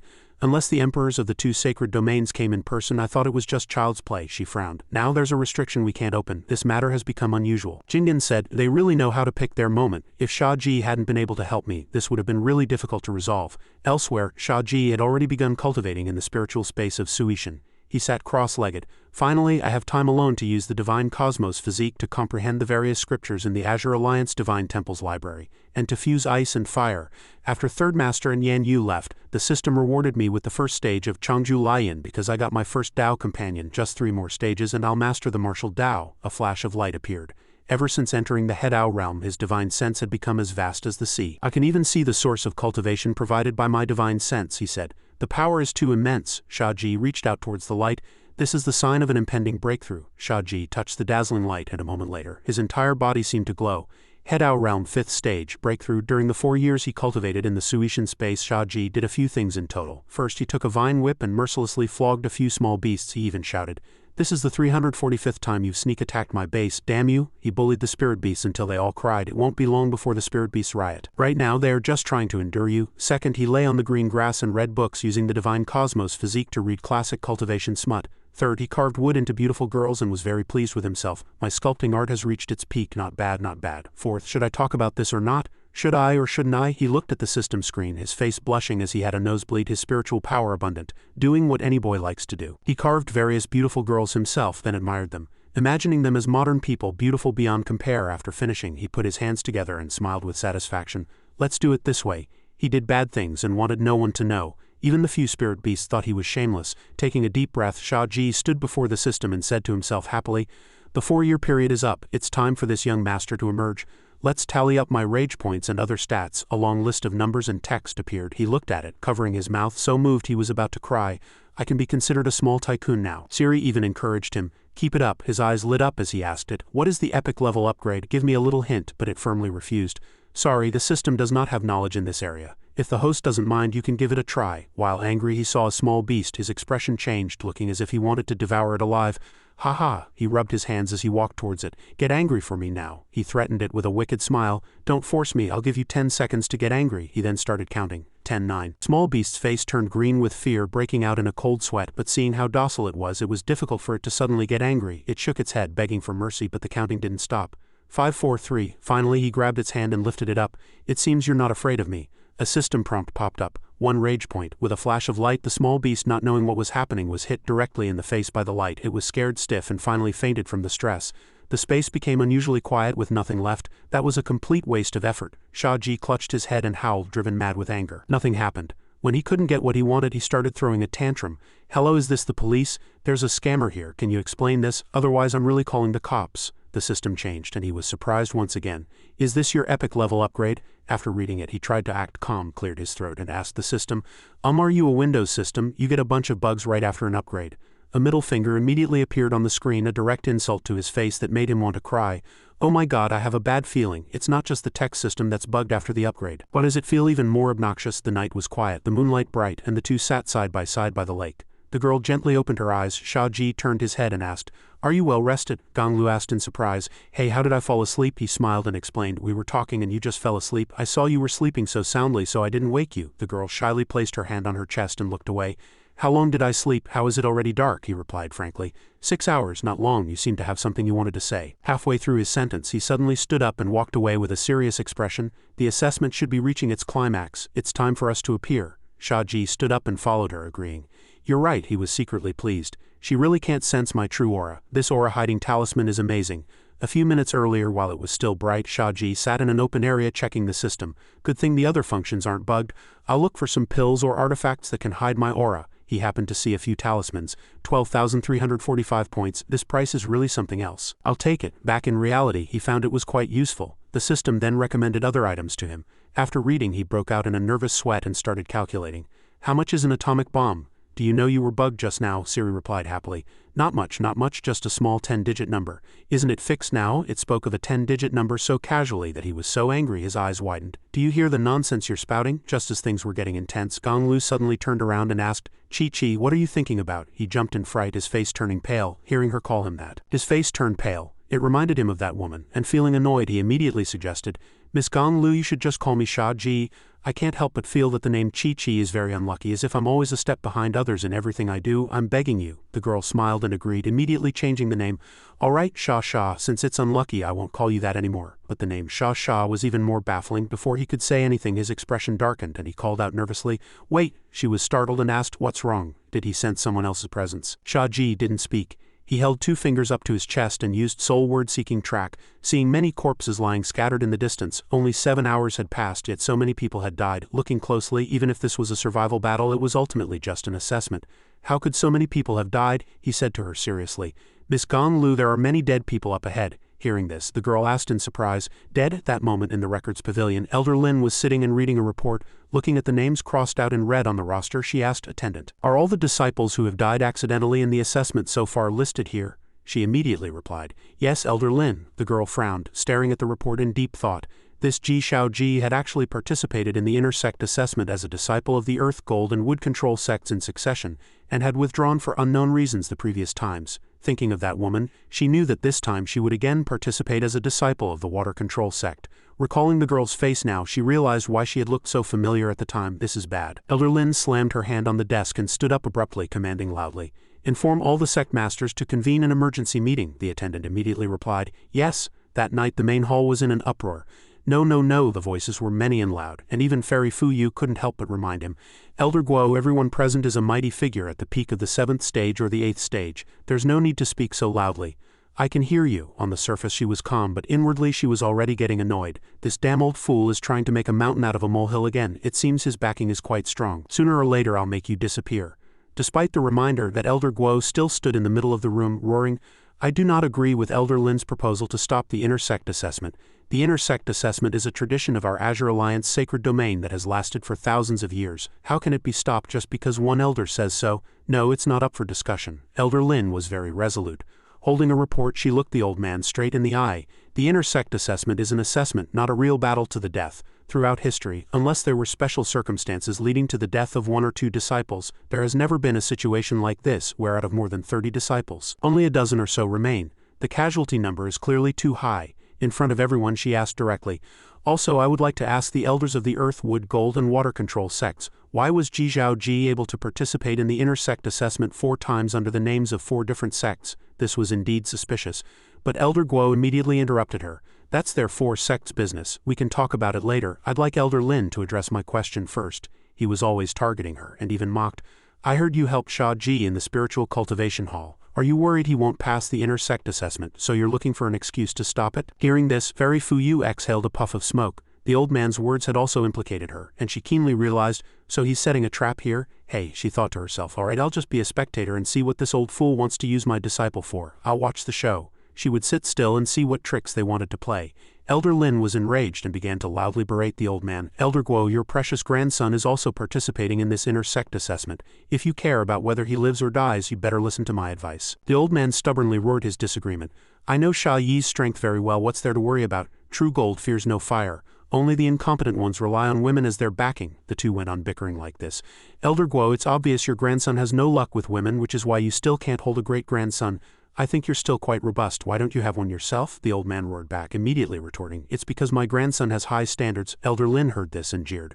Oh, is that so? No wonder I heard your darling grandson was pursuing a girl from the wind control sect and it was over in less than 2 days. Turns out his standards are too high. The old man was at a loss for words. He waved his hand in shame and anger. Nonsense. There's no certainty in the affairs of young boys and girls. His face darkened as he sat down in a chair. And that Shia Ji is nothing to talk about either. It's well known that the disciples of our Azure Alliance sacred domain are competitive. She was unconvinced after losing the last few times, so she just changed her identity to try again. Elder Lin need not be so sensitive. Seeing the old man fall silent, she walked up to the person of higher rank, clasped her hands, bowed, and reported respectfully, Fairy Fuyu. No matter what, tomorrow's assessment must be stopped. I ask for your wise judgment. Just as the beautiful fox immortal was about to speak, before Elder Lin had even finished her sentence, Elder Guo interjected, Fairy, you must think this through. It's inevitable that young people don't know their limits when they fight, so some deaths are unavoidable. It's just that they didn't control themselves well this time, and a few more died. Besides, with the elders of the 6 sects and the 4 immortals present, who would dare cause trouble? Who wouldn't be angry at being interrupted? Fairy Fuyu glanced at the old man without showing her attitude, but her voice was as cold as ice.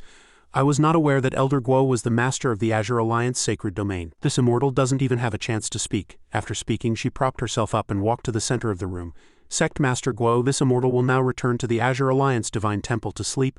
I'll leave the affairs of the sacred domain entirely in your hands. What do you think? As she spoke, her eyes gleamed, staring directly at the old man's face, her killing intent rising as she raised her voice.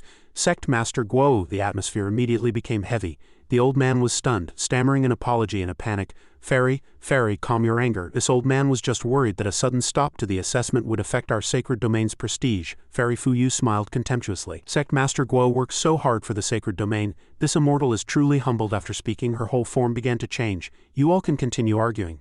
Just tell me the result tomorrow. The fox's tail swayed. Now that your empress is not here, you all say you want to seek my opinion, but you've all made up your minds already. How boring. With that, she transformed into a giant fox and disappeared. Everyone fell silent. Elder Guo then specifically turned to Elder Lin and warned, HMPH Elder Lin, your suspicions are all just your side of the story. The assessment absolutely cannot be stopped. That's all for today, it's late, everyone go back to sleep.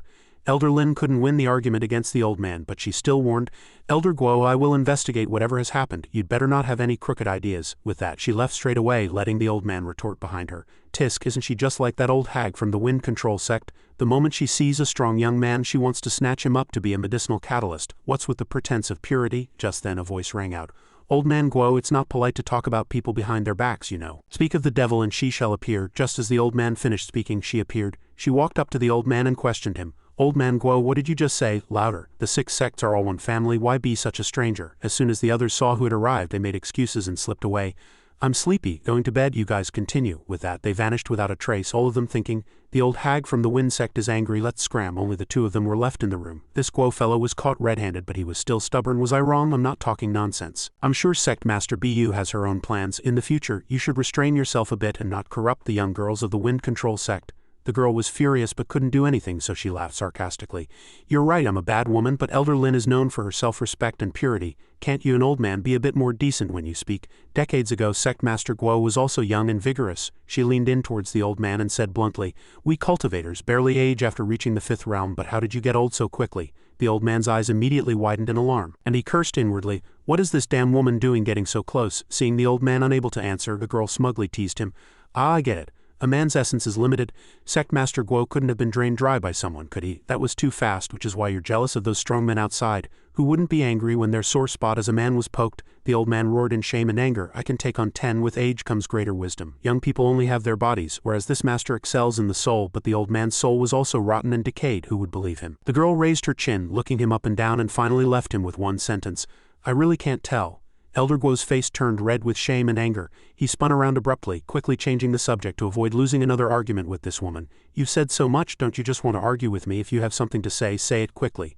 The girl laughed and admitted, ha ha ha, since Sect Master Guo doesn't want to continue this topic, this master won't make it difficult for you. I just want to know, why can't I feel you maintaining the great formation? The old man was startled, becoming wary. He broke out in a cold sweat and hurriedly denied it. What do you mean not maintaining? I've been maintaining it all along. If you can't feel it, that's your problem. Don't make wild guesses. So the girl asked directly, do you know if there's any activity in the Great Formation? The old man crossed his arms and scowled, I guard the Great Formation every day, how could I not know? You just maintain your wind sect's formation properly, aren't you busy enough? I'm about to die of annoyance. Seeing the old man say this, the girl didn't pursue it further. All right then, I was being nosy. The Wind Gate and the Thunder Gate were established when the Empress personally repaired the formations, but she didn't treat them equally. Before the girl could finish, the old man guessed her intention and interrupted. After all this talk, don't you just want one of my wind-settling pearls? Just say it directly. Why beat around the bush? Seeing that he had seen through her, the girl went along with it and asked for it. Oh my, you found me out. Why do you get 2 while I only get 1? You're a big man, the head of the 6 sects, and much stronger than me. Why not give me 1? The old man didn't want to give it and grumbled in distaste. You women just love to compare. What's the difference between 1 and 2? The 2 gates and 2 great formations have different functions. I need 2 to slow down the flow of spiritual energy. Your formation only needs 1, but the girl was persistent and still wanted to ask for it. Oh come on, we're women, we just like these shiny pretty things. His face darkened, looking very resolute. Suddenly, as if she remembered something, she moved closer to the old man again. By the way, Sect Master Guo, I actually have something else to tell you. The Empress made us maintain the Great Formation for her own selfish reasons. The old man waved his hand, looking like he didn't want to listen. The Empress has her reasons. You should listen less to those rumors. Even if she has selfish reasons, what does it have to do with you? After speaking, he walked straight to the door. I'm going back to maintain the Great Formation. Also, if that kid Guo Gang comes looking for your young girls again, let me know. Just as the old man left, the girl let out a light laugh and her entire appearance gradually changed, transforming into another person. It was Fairy Fuyu. Holding her pipe, she watched the old man's back and thought, when Elder Lin raised objections, this old man had the most intense reaction. But he's also like this when he plays mahjong, he looks cunning. But he's actually doing something foolish, just like how he confidently said he had already maintained the Thunder Formation. This immortal saw that fleeting moment of guilt very clearly. He must have been slacking, so his reaction was also very normal. The more she thought about it, the more she felt something was wrong. On the other hand, those 4 people, when Elder Lin mentioned Shia Ji, they all remained silent. This was very unusual. It seems the truth will be revealed soon. In the dead of night in the study, a maidservant served tea. Elder Lin, take a rest, you've been reading for 2 hours, but the girl still looked very serious. Holding a teacup, her spirit sharp, clearly not wanting to rest yet. Everything had calmed down now and there was no sign of anything unusual. The maidservant asked, puzzled, isn't that a good thing? Perhaps the previous fighting was indeed the disciples going too far. After the assessment ends we can just punish them severely. Elder Lin didn't speak, taking a sip of tea, lost in thought. Suddenly she put down her teacup with a thud and hurriedly stood up to walk outside. It's precisely because it's too normal that there's a problem. I must make a trip to the gloomy forest on the other side. Shia Ji and Gong Lu were sitting on a large tree observing the situation below. Isn't it too quiet? The space here was also silent. He touched his head and thought, so many people died on the road just now, and now the gloomy forest has suddenly become quiet again. Gong Lu became even more vigilant. When things are this unusual, something must be fishy. We'll observe here first, then act. Suddenly the girl's face turned red. She looked at him and said softly, Shia Ji, I have something I want to tell you. He thought she had discovered something and covered his head, looking around everywhere, completely oblivious to her, but she still asked, did you do anything while I was asleep? She was so shy she couldn't even look at him. Why do I feel like you've changed so much after I woke up? He was looking ahead and asked absently, where am I different? But his mind was more focused on what was below, thinking, what's that? He took a closer look and saw only the figure of a woman in red, secretly guessing that the red figure was like Elder Lin. Gong Lu knew nothing of this. She didn't dare to look at him, but she gathered her courage and said in one breath, I feel like your body is stronger and you're more handsome. I'm so curious. Could it be that my heart has changed? Otherwise, how can I explain your changes? Shia Ji suddenly turned his head and asked an unrelated question, clearly not paying attention to what she was saying. Miss Gong Lu, is your intuition still working? She was surprised. What? He pressed on. Do you have a feeling about anything? Suddenly asked. She frowned, a little troubled. I do have a feeling. Actually, I've had a bad feeling that something terrible would happen this whole time. After speaking, she hugged her head, thinking worriedly. There's another feeling. After I woke up, my heart beats fast every time I see you. Am I sick? She couldn't express these words to him. Suddenly, Shia Ji reached out, grabbed her waist and pulled her over, unexpectedly hugging her and jumping down from the large tree. Since you said something bad is going to happen, then you're definitely not wrong. I believe you. She was startled and shouted. She was puzzled. Why the sudden change? The two of them leapt through the night. She shouted, Shia Ji, where are we going? Aren't we waiting for an opportunity? He answered enthusiastically. We're going to verify that premonition. On the other side, Elder Lin was running at top speed, concentrating and calculating. Thankfully, I left a mark on her back then. The person she was thinking of was Shia Ji. When she made the mark, it was on her shoulder. Now, as long as she used soul word-seeking track, a golden light flashed, turning into a long ribbon to guide the way. Following the light ribbon, she immediately recognized the direction, knew the way, and quickly followed, concentrating on the chase. The light ribbon led to the entrance of a stone cave. This is it. Before entering, she first summoned a sword, then slowly walked in. On Shia Ji's side, he was holding Gong Lu and observing from the outside. She asked him in surprise, Are you following something? He frowned in thought. Elder Lin disappeared around here just now. Suddenly, that kid popped out of the system, and as soon as he came out, he grabbed his hand. Gold Lord, stop looking. This is it. There's a barrier here that hides all traces, and space-time has been distorted, so you can't see it. Seeing it, a countless number of question marks popped up in his head. He was stunned in surprise. His face darkened, and he shouted at it. No, not you. He was so anxious he couldn't speak clearly. He was completely petrified. Gong Lu turned her head and asked, What does Gold Lord mean? The two looked at each other. He looked at it looked at him, not knowing what to do now. Finally, he came up with a reason. Gold Lord. Gold Lord means father. It sounded strange, but Gong Lu didn't think too much about it. She just thought, Shia Ji, so, you already have a child this big? She was crying and wailing in her heart. With a child this old, I'm afraid it won't be easy for him to accept me as his stepmother, right? Shia Ji looked at her expression, hugged his head and broke out in a sweat, trying to think of a way to remedy the situation. I knew that epic level upgrade was abnormal. How am I supposed to explain this? Urgent. Waiting online. Gong Lu's face turned red, ashamed of her own thoughts. What stepmother or real mother? What does it have to do with me? I've been overthinking things since I entered the gloomy forest. Shia Ji pointed at the system, hugging his shoulder in a panic, and explained, This child is... He's a spirit pet I tamed. I was lucky enough to encounter it when it transformed. After speaking, he quickly lowered his head and looked at the kid. Siri, am I right? The kid looked at him with a disdainful expression and replied, Yes, I'm a spirit pet tamed by my Gold Lord father. Only then did her expression become less surprised, and she looked at him in confusion. So that's how it is. A spirit pet can still be tamed after transforming into a human. Shia is indeed extraordinary. But why is his aura so weak, as if he's only at the Ningyuan realm? But she was still very confused and couldn't speak for a long time, only thinking a spirit pet's transformation is equivalent to a human cultivator's spirit refining realm. How did he do it? After it said that, he held his head and smiled helplessly, reminding it, What Gold Lord father or not Gold Lord father, speak properly. This is difficult for me too. On one hand, you won't let me reveal my identity, and on the other hand, you suddenly transform. Are you trying to get me killed? Let's get back to business first. He crossed his arms and asked it. By the way, how do I open the barrier? Without a word, it tore a large hole in space with its hands, effortlessly tearing it open, and calmly replied, Just tear it open. Both of them felt embarrassed, watching, thinking, All right then. On Elder Lin's side, a strong light suddenly attacked, and she was sent flying, her back slamming heavily against the stone wall. Blood trickled from the corner of her mouth, and she was in so much pain that she dropped her sword. It was Shenbei. She smiled smugly. Oops, I think I hit a little too hard. Sorry. Elder Lin clutched her chest in surprise and asked, Shenbei, you are a disciple of our Azure Alliance sacred domain, yet you collude with outsiders. Do you have no shame for what your master taught you? Shia Ji's eyes narrowed. Shenbei pretended to be weak, crossed her arms and said coquettishly, Sister Shia Ji. What should we do next? She replied coldly. Of course we'll cripple her and then kill her. She also carefully patted her shoulder and instructed, this woman is much stronger than those weaklings outside. After you're done playing with her, don't forget to drain her blood. We can't waste her vital essence. Shenbei happily agreed. Suddenly another voice rang out. Don't forget my father's mission. Releasing the soul of Hutu is the most important thing. The longer we delay, the more variables there will be. Elder Lin's whole body went cold when she heard this, and she shouted in a panic, You want to release that madman's soul? You want to perform soul rebirth? And immediately looked at her threateningly. Shut up, my ancestor is not a madman.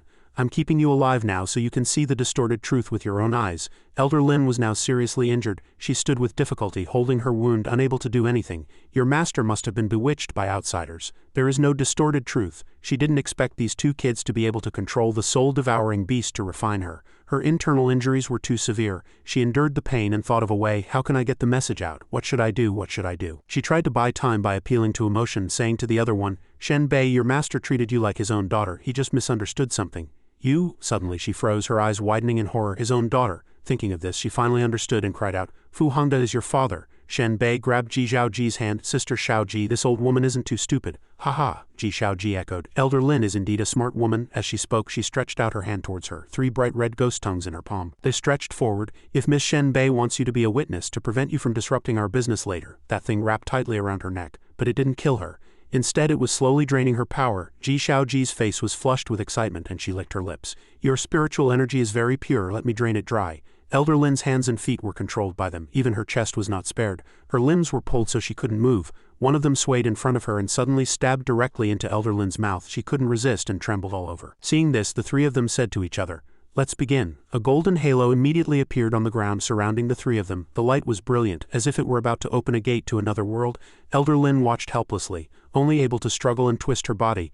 No, tears streamed down her cheeks helplessly. No, her body was gradually weakening. The 3 of them put their hands together at their chests and their bodies also emitted light. With a loud shout, a pillar of light shot up into the sky, leaving Elder Lin to scream in despair. No, something gradually appeared. Ji Xiaoji smiled with satisfaction. It's going smoothly. Suddenly a loud shout came. What's that? You 3 inside, you're surrounded. It was Shia Ji. He stood at the entrance of the cave, cracking his knuckles and smiled smugly. All of you put your hands on your heads and stunned against the wall. You have the right to remain silent, but anything you say can and will be used against you in a court of law. The night was quiet. Fu Hongda stood before the altar with his hands behind his back. He frowned and thought, I, your son, am unfilial and cannot be your vessel, but it will be soon. I've planned for many years, but I'll have to trouble you for a little while. He turned around and ordered his subordinate, The Tao Yuan 5 elements astral has been broken. Everything is under control. Hearing him say this, the 2 men were very eager for that supreme position. Thinking of Jin Zhao's seat, they both voiced their ambition in unison. Today the master will change. The forest suddenly shook violently. The people who were fighting hurriedly shouted, What's going on? Let's call a truce first. They all agreed.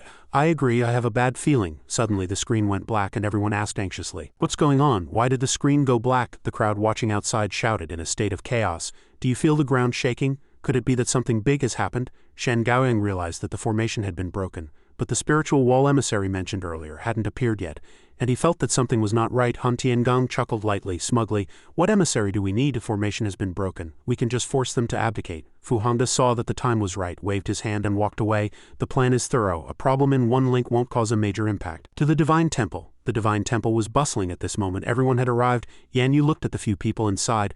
Not a moment's peace. Old man Guo, are you awake? If you're awake, hurry up and tell us the situation. The old man heard this, wrinkled his face in anger and replied, What, wake up or not? I was maintaining the great formation all last night, you bastard. You hit me out with one careless move. He waved his hand and an 8 trigrams diagram appeared on the ground. The earth, wood and gold gates have all been broken. The Tao Yuan 5 elements astral is useless. Sect Master Bu crossed her arms and sneered. The masters of those 3 gates are late. It seems they all have their own ideas. Guess who's leading the mischief and will spank him when this is over. Still able to joke at a time like this.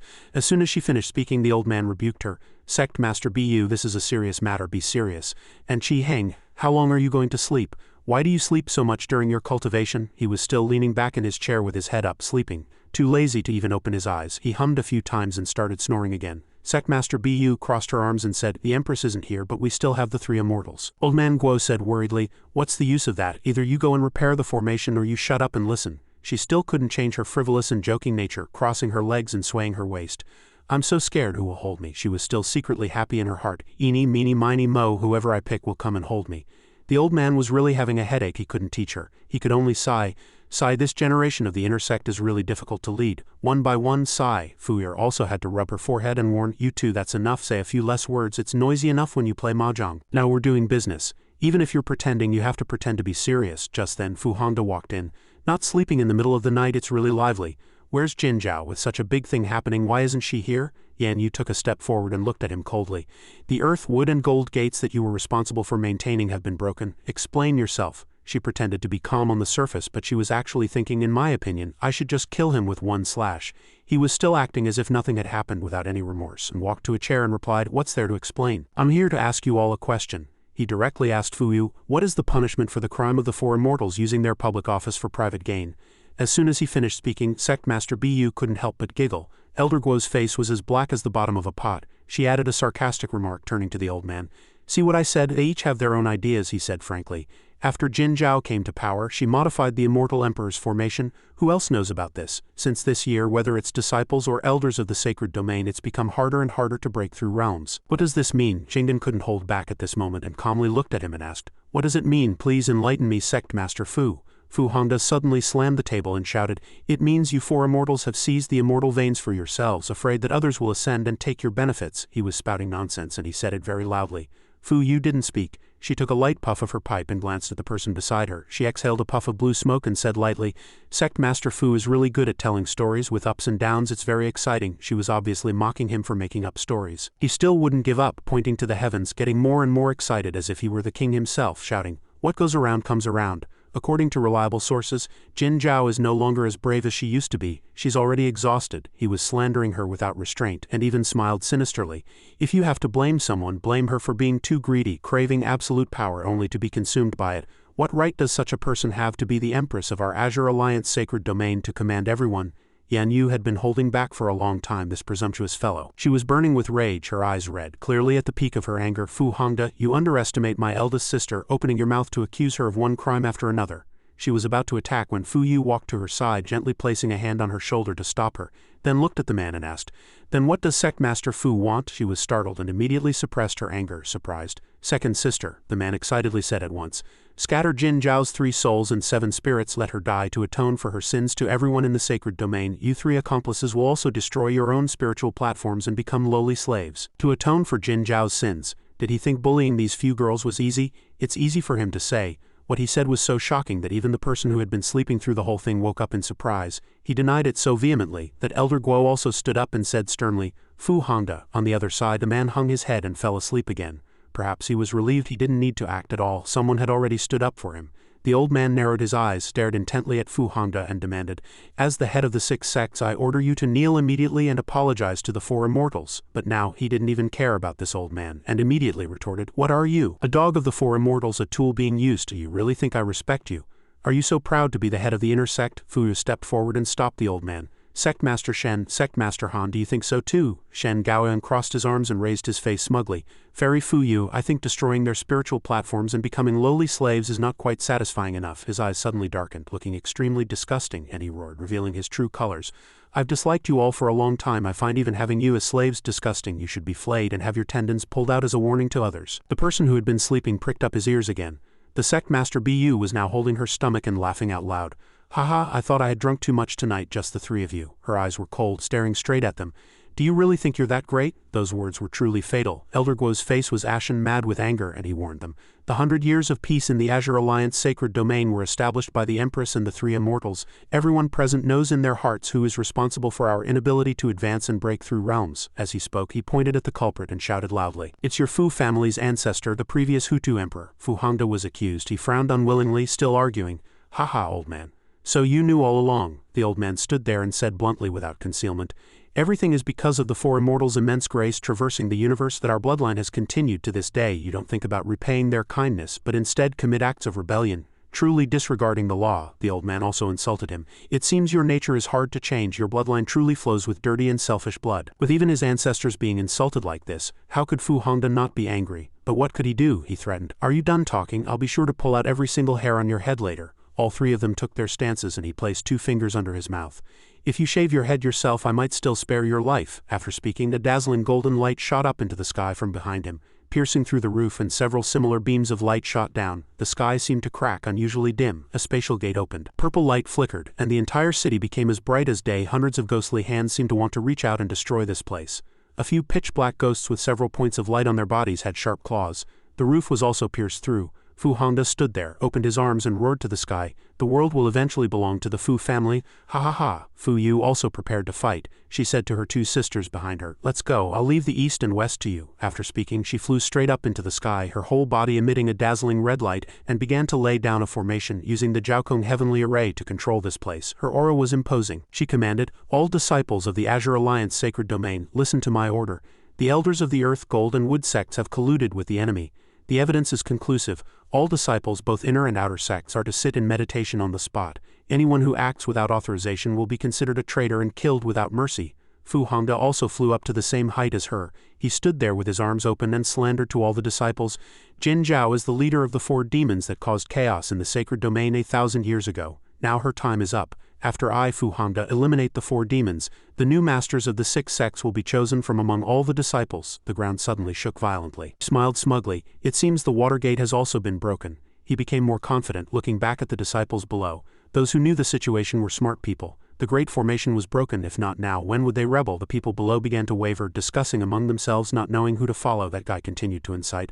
"The 4 demons disregard the lives of all disciples. You know what to do." The ghost could not enter Fuyu's formation. He smiled smugly. "You have no way out." The two sides confronted each other. Fuyu was not flustered in the slightest, still calmly and confidently chuckling. "Sect Master Fu, what gave you the illusion that you could win? This was truly a fatal blow. An hour ago in that cave, Elder Lin was deadly bound, unable to speak even if she wanted to. Shia Ji, run quickly." He watched her being tortured like this, gritting his teeth, feeling very troubled. Even a man would be scared to see this. Such cruel methods cannot be forgiven. He crossed his arms and taunted the 3 women. "You're all women, yet you like to play so excitingly. It's a bit too selfish to only play with women." Shia Ji brought out her long-tongued trick, contemptuously saying with disgust, "Where did this cockroach come from? Don't think about ruining my good time." As soon as she finished speaking, the tongues also attacked Shia Ji and Gong Lu. He chuckled smugly and ordered, "Siri, exchange for the skill, reverse, spend as many points as you want." Siri stepped out in front of him, stretching out her hand. "Big sister, come and play." The several tentacles immediately stopped and turned around. It attacked the 3 women.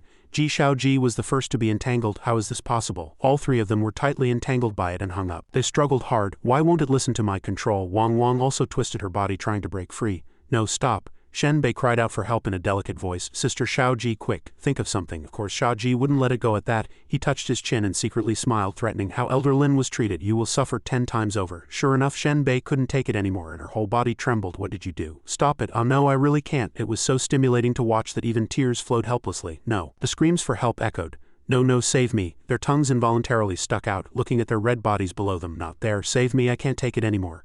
He pointed and scolded, "Do not do unto others what you would not have them do unto you. Don't use such vicious moves next time." At the same time, he cut off the several tentacles and saved Elder Lin. She was weak all over, collapsing to the ground, her whole body trembling non-stop. He hurriedly asked, "Elder Lin, are you all right?" She cried out, and before she could finish speaking, she fainted. He shouted in a panic, "Elder Lin, Elder Lin." He hurriedly looked at Gong Lu. "Miss Gong Lu, take care of Lin." He was startled as soon as he looked over and his face darkened. The girl didn't look right, her legs were rubbing against each other and she couldn't even stand steadily.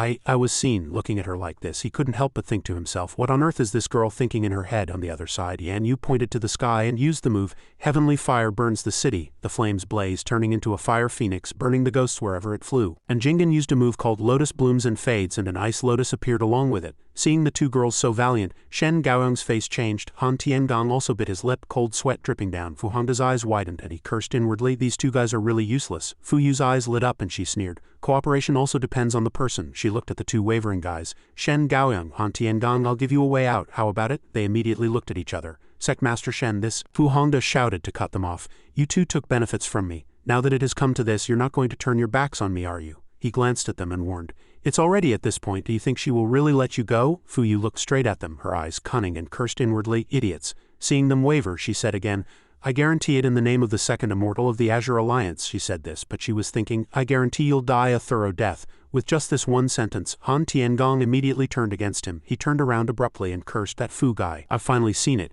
You're the real idiot, aren't you, dragging the 2 of us fish into this? If you still have a way out, hurry up and use it." He He was still hoping that Fu Hongda could turn the situation around. Looking at Fuyu, he was scared. Fuyu looks too confident. Is old Fu really capable? Shen Gaoyang, who had been silent all this time, also made a decision. He turned around abruptly and cursed even more fiercely than Han Tiangong. Look at Fu Hongda's unlucky face. What way out could he possibly have?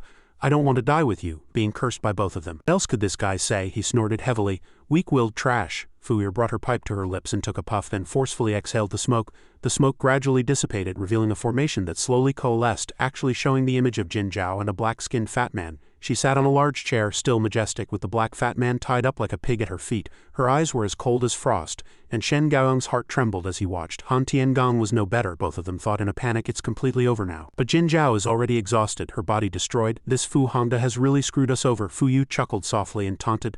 Fu Hongda, weren't you looking for this pig? The three of you are great powers of the Azure Alliance sacred domain, yet you can't even sense eldest sister's aura. Ha ha. How shameful. Jin Zhao sat there proudly, not saying a word. Fu Hongda was mad with anger, gritting his teeth, not knowing what to do. Suddenly he laughed like a madman, laughing up at the sky. Ha ha ha. He narrowed his eyes and sneered. I was afraid Jin Zhao wouldn't come today. You think you're so smart, right? Ha ha. The space behind him also changed, forming a vortex. From it a spatial gate gradually opened and a woman's figure appeared. Her voice arrived before she did. Empress Yan Li. Long time no see. The moment the fat man saw her, he was so scared he trembled all over, constantly making mum sounds. He trembled violently, his eyes wide, his cheeks puffed out, helplessly trying to speak. Oh, Jin Zhao didn't say anything when she saw her. The two sides confronted each other, forming two distinctly different camps. The one who had just appeared was Yan Li. She glared and sneered. So cold. I even brought a gift especially. After speaking, she snapped her fingers crisply. The fat man's eyes immediately bulged out, his veins popping, and blood flowed from the corners of his eyes and mouth. Finally, he swelled up like a balloon, and even the ropes binding him snapped. With a bang, he exploded like a human balloon, flesh and blood flying everywhere, and the explosion also caused a chain reaction. Fuyu looked around, snorted lightly, a look of disgust on her face. The guy even tilted his head back, touched his neck, and smiled. Does this count as a welcoming gift? She asked mockingly. Is it interesting? A pitch-black box appeared between the two of them. It grew larger and larger as if it wanted to crush the people here. Wind-settling pearls are a specialty of the sacred domain of Chengdu. One can accelerate the flow of spiritual energy, two can slow it down, and when more than two explode they will form a space where spiritual energy cannot flow. Yan Li asked with a satisfied expression, This is the welcoming gift I prepared for you with 38 wind-settling pearls. Do you know how much money I spent? She pointed to the pitch-black, extremely dense box. It's enough to show my sincerity to you. Seeing her arrogant and foolish appearance, Fuyu couldn't help but sigh.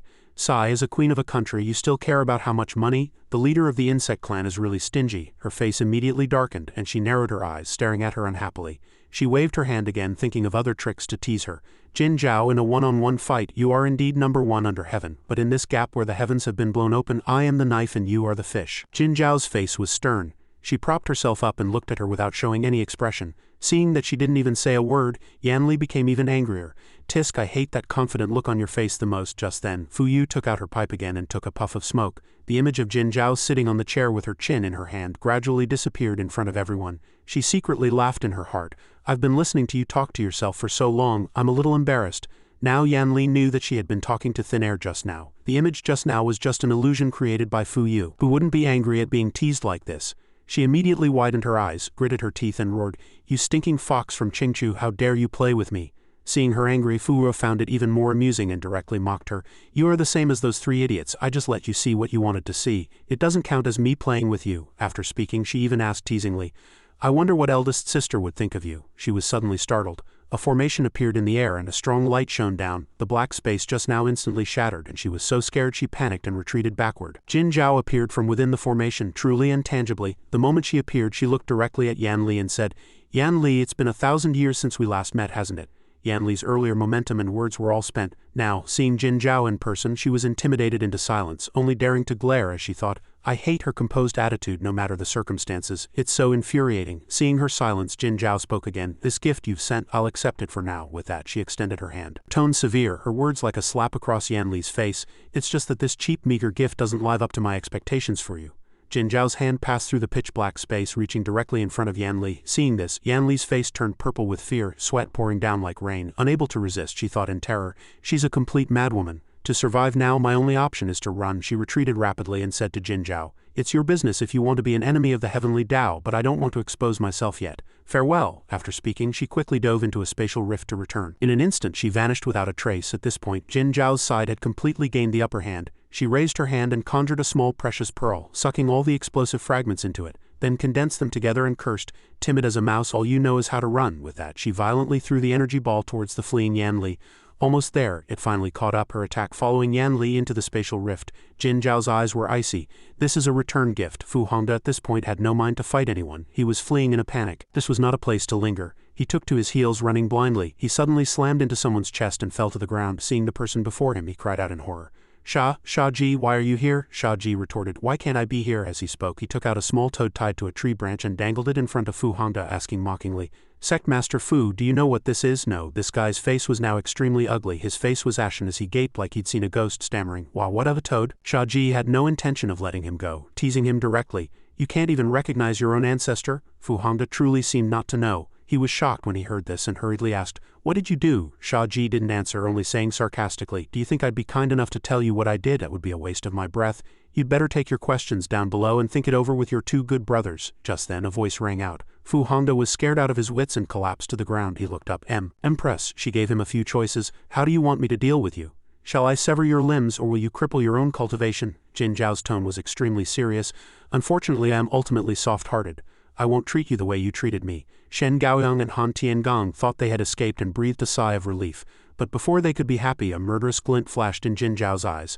"I will give you a dignified death, for example, being scattered to ashes." As soon as she finished speaking, a brilliant light flared in the sky. The three of them stared blankly upwards. A flash of light passed, and 3 bolts of fire struck down like lightning, instantly turning them to ashes. Only then did they manage to cry out, "A flame fox." But it was too late. Fuyu covered her mouth and laughed smugly. "You actually believed a fox's words. You can only blame yourselves for being too stupid." Yan Li crashed to the ground in a sorry state. Fortunately, she returned in time and saved her life, but she was not lightly injured. She fell to the ground in pain, clutching her arm and cursing in a low, hateful voice, "Jin Zhao, you damn woman." Her arm was scorched and cut. She gritted her teeth in pain, groaning as she dragged herself towards the throne. She endured the pain and sat down, slamming her hand on the armrest to vent. "This is infuriating." Suddenly, a red alert lit up on her computer screen, and a series of alarms sounded before gradually fading. Only then did she clutch her head in pain, remembering. "My plan almost backfired completely. The sacred domain of Chengdu's location is now locked onto by the heavenly Tao. Jin Zhao ruined my plans. This isn't over between us." Just then an attendant came in to report, "Your Majesty, those 2 spies have not yet returned." Only then did she remember. "I forgot about those 2 pieces of trash." Her eyes sharpened, her anger burning as she schemed, "I'll let these rebellious sinners have a full meal before sending them on their way, but you're a bit unlucky today because I'm in a bad mood.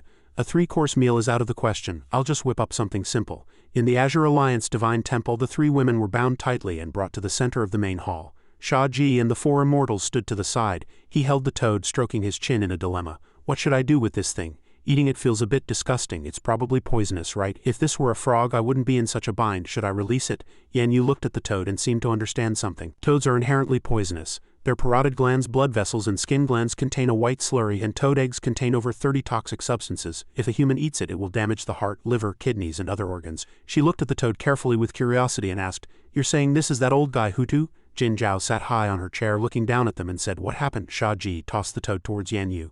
"4th master for you to play with." Yan Yu's face turned purple with fear. She quickly dodged and shouted, Hey, I don't want to play with it, it's disgusting." Only then did Shia Ji clasp his hands and say seriously, looking up, "First let me introduce these people. There's no need to talk about Elder Lin." Sitting to the side, bandaging her wounds, Elder Lin nodded in understanding and said nothing. Shia Ji looked at the 3 women. "This person is Shen Bei. I'm sure the 4 masters have an impression of her. She's a fairly well-known disciple in the intersect. The other 2 are spies from the sacred domain of Chengdu.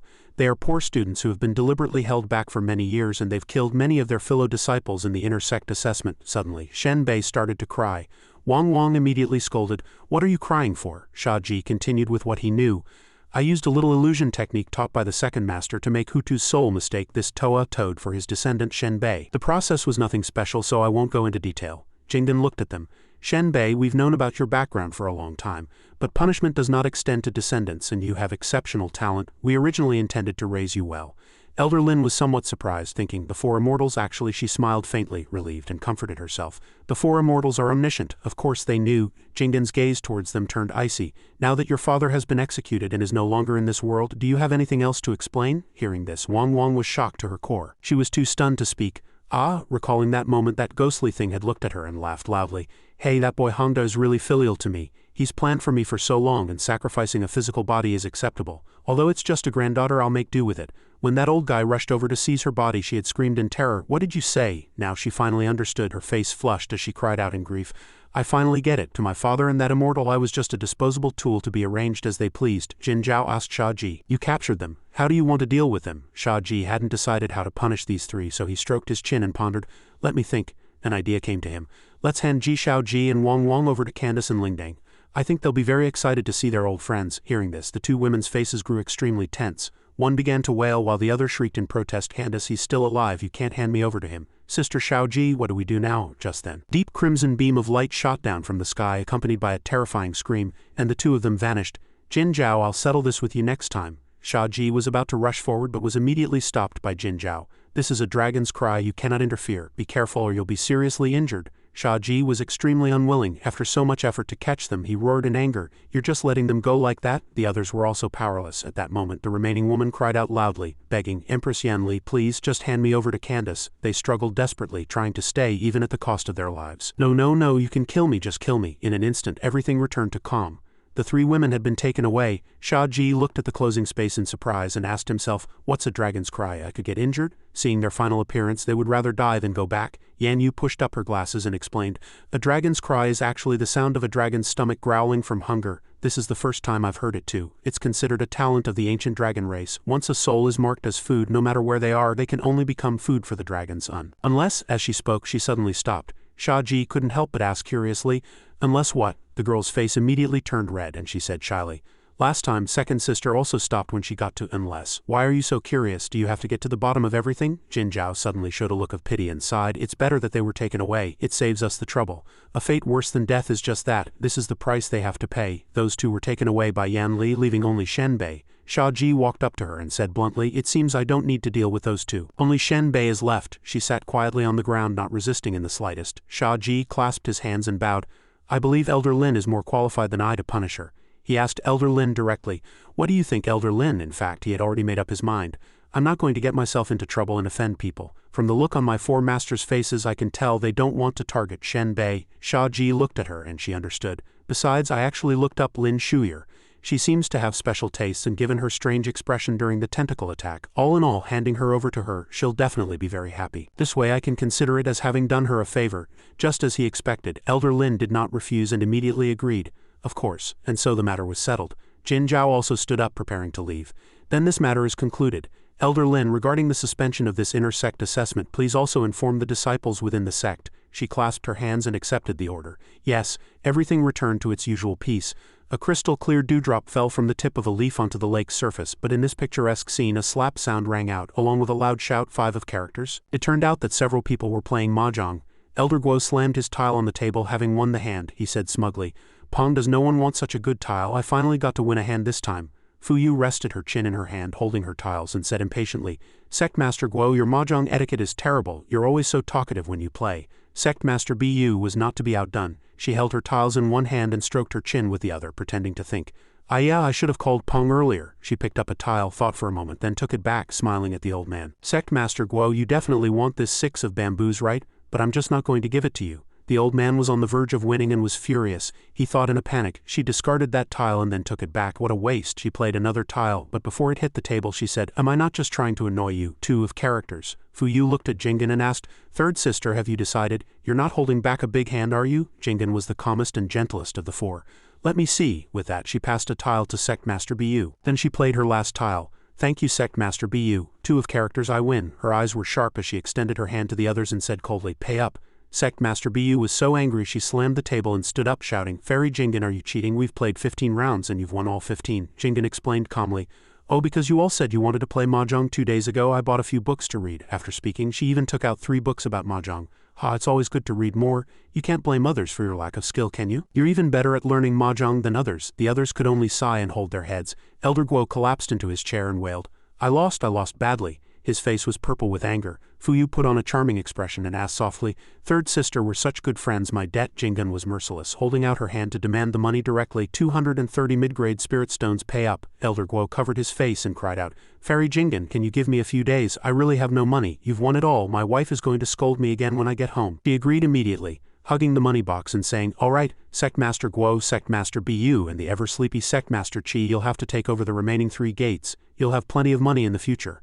I can give you a few days extension. The daily interest is 10%. Before the old man could rejoice about the extension, he asked in surprise, "Ah, fairy, what does that mean?" Fuyu told them. "Empress Yan Li will make the announcement in 2 days. I'm just giving you a heads up now to make you happy. Didn't you want more power? Now it's yours." The old man laughed heartily. "Ha ha ha, it would be rude to refuse, but before I could finish being happy," Sect Master Bu soberly reminded him. "Old man Guo, you only heard the first half." Fairy Jingen said the interest is 10% per day, don't miss that. After hearing this, the old man's face turned pale, his mouth agape, and he broke out in a cold sweat, shouting, "10% per day?" The old man completely broke down, clutching his head in terror. "Fairy Jingen, even loan sharks aren't as ruthless as you." She stood up nonchalantly. "The ancient said a little gambling is for fun, a lot is harmful to the body. Sect Master Guo should remember that." With that, she left decisively. "I don't think any of you can afford to pay, so let's call it a day. I've written down all the debts. If even one spirit stone is missing," she warned before leaving, "you all know the consequences. Second sister, don't even think about tricking me with illusionary stones." Fuyu's face turned pale, having been seen through, and she couldn't say a word. A powerful figure once owed Jingen 3 high-grade spirit stones from a game of mahjong and ended up with his family ruined. Now these 3 were scared to death. Who would dare to default on their debt? Suddenly, Jingen's gaze swept over them and she asked, "By the way, second sister, where are Shia Ji and Yan Yu? Why haven't I seen them today?" Fuyu, knowing something of the situation, said, "Fourth sister received a letter from home. She just took Shia Ji and left to go back." At that moment he was carrying a large pile of things and following behind the girl. As he walked, he thought that Yan Yu had been silent ever since receiving the letter from her family, which felt a bit unusual. He recalled Jin Zhao telling him, "Shia Ji, she's going home this time, you should go with her." He had let out a surprised "oh," but didn't refuse, only looking at Yan Yu, who was sitting dazedly in a chair with the letter in her hand. He thought, what's wrong with fourth master? What did the letter say? She seems to be in a bad mood. After the eldest master gave the order, I had also asked Yan Yu what she was going back for, but she didn't say a word from beginning to end. It was clearly a letter from home. Could a relative have passed away, which is why she's so sad? Looking at the small figure ahead of him, he became even more confused. I always thought Yan Yu, like Lianhua, was transformed from some kind of fire or lava spirit. I never expected her to be a mortal, born of a father and mother. As his thoughts ran wild, he unknowingly fell too far behind her and hurriedly chased after her. After getting closer, he started a conversation with a smile. "Fourth master, we've been walking for 2 hours already. Why don't we just teleport there?" The girl remained silent, then suddenly stopped dead in her tracks. She turned back to him with a displeased look and asked, "What's wrong with walking? Why fly so fast? Are you in that much of a hurry to get to my house?" She was clearly very unhappy. He immediately fell silent, only daring to guess that it was just a bad relationship with her family, not as serious as he had previously thought. Shia Ji offered a word of advice. "Master, if you don't want to go back, just write a letter and refuse. You're a grown-up now, you have to learn to say no." But Yan Yu hung her head, looked at the ground and said softly, "It's a situation where I have to go back." After speaking, she took the initiative and handed him the letter. "Since you're so curious, you can have a look." He took it and read it in one go. Seeing the content, "Father is gravely ill, return quickly," he immediately understood. "Oh, I get it. Yan Yu doesn't have a good relationship with her family, but her father is seriously ill, so she has to go back." He was still more confused about something else. "But what's the eldest master's purpose in sending me with her, to be a peacemaker?" Yan Yu didn't want to talk about it anymore. She crossed her arms and walked straight ahead. "Let's keep walking, we'll teleport when we get tired." Shia Ji was at a loss but thought considerately that it was best to see how things went. In her current state, asking too many questions would only annoy her more. He didn't know what to do but sigh. "I suddenly have the urge to become a professor of educational psychology." Mr. Shia Ji's female friend, the system, offered a thoughtful reminder. "When a girl is angry, don't ask anything. Everything she says is right, and everything she does is not wrong. We can't be too enthusiastic, nor too distant. We must pay attention to every little detail and be ready to serve at any moment." It also carefully advised that, for example, at a time like this, one cannot truly say nothing and do nothing, as that would make her feel neglected and uncared for. The rhythm is important. He was filled with experience and immediately put it into practice. He rubbed his hands and said softly, "Fourth master, are you hungry? How about I cook you a bowl of noodles?" But the girl was not having it at all. She tilted her head up and roared, "Get lost!" His cheeks flushed red, but he smiled brightly and immediately waved his hand. "All right," he even thought proudly. "See that? Agree to all her requests. She's always right. Have all my fellow men learned this?" As night fell, the two finally arrived at Yanning City, but there wasn't a trace of joy on Yan Yu's face. "We're here," was all she said. He looked at the rather large city gate and asked, "Yanning City, if I'm not mistaken, fourth master's father is the city lord, right?" She just grunted in agreement, then gripped Shia Ji's wrist tightly and pulled him straight ahead, moving much faster. "Let's go straight in to avoid being questioned at the gate." He didn't understand what was happening and asked hurriedly, "Questioned? Aren't you the city lord's daughter? Why are we sneaking into your own home like thieves?" The girl didn't explain, just glared and shouted, "Stop asking, I don't want to be too conspicuous." This reason was even more baffling. After speaking, she transformed into a ball of fire and pulled him along as she flew inside. He, on the other hand, thought in confusion, "Does fourth master have some misunderstanding of the word conspicuous?" Flying high in the air, he was able to observe the entire place, Yan Ning City. I remember this place. I read about this city when I was reading in the library. Looking at the bustling night view, he felt he hadn't connected this place with Yan Yu at the time. There weren't many people in this city who cultivated, but the overall quality of the cultivators was very high. It was a rich and powerful city. He looked curiously at the fiery girl beside him, thinking, as the city lord's daughter, how did Fourth Master become one of the four immortals of the sacred domain? Just then a few maids below saw a streak of fire flash across the sky and were startled. A ball of fire transformed into a girl and stopped in front of them, scaring them so much they fell over. Ouch! Fear filled every face. Yan Yu asked directly, "What's wrong? Are you new here? You don't recognize me?" Only then did two maids point at her in surprise and stammer, Red hair, ah, could it be the young miss?" The other girl covered her mouth tightly, presumably thinking the same. Her cold gaze swept over them as she commanded, "Go tell Yan Ri that I'm back." The two of them hurriedly stood up straight, clasped their hands and bowed their heads.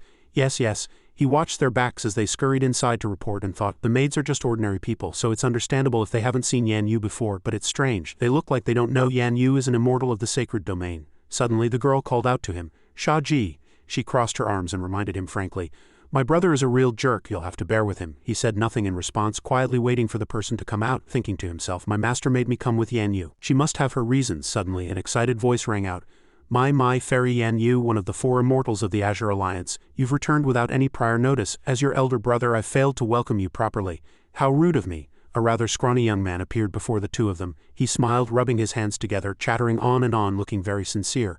"Fairy sister, you haven't written a single letter to let us know you're safe all these years. Your brother and father have been very worried."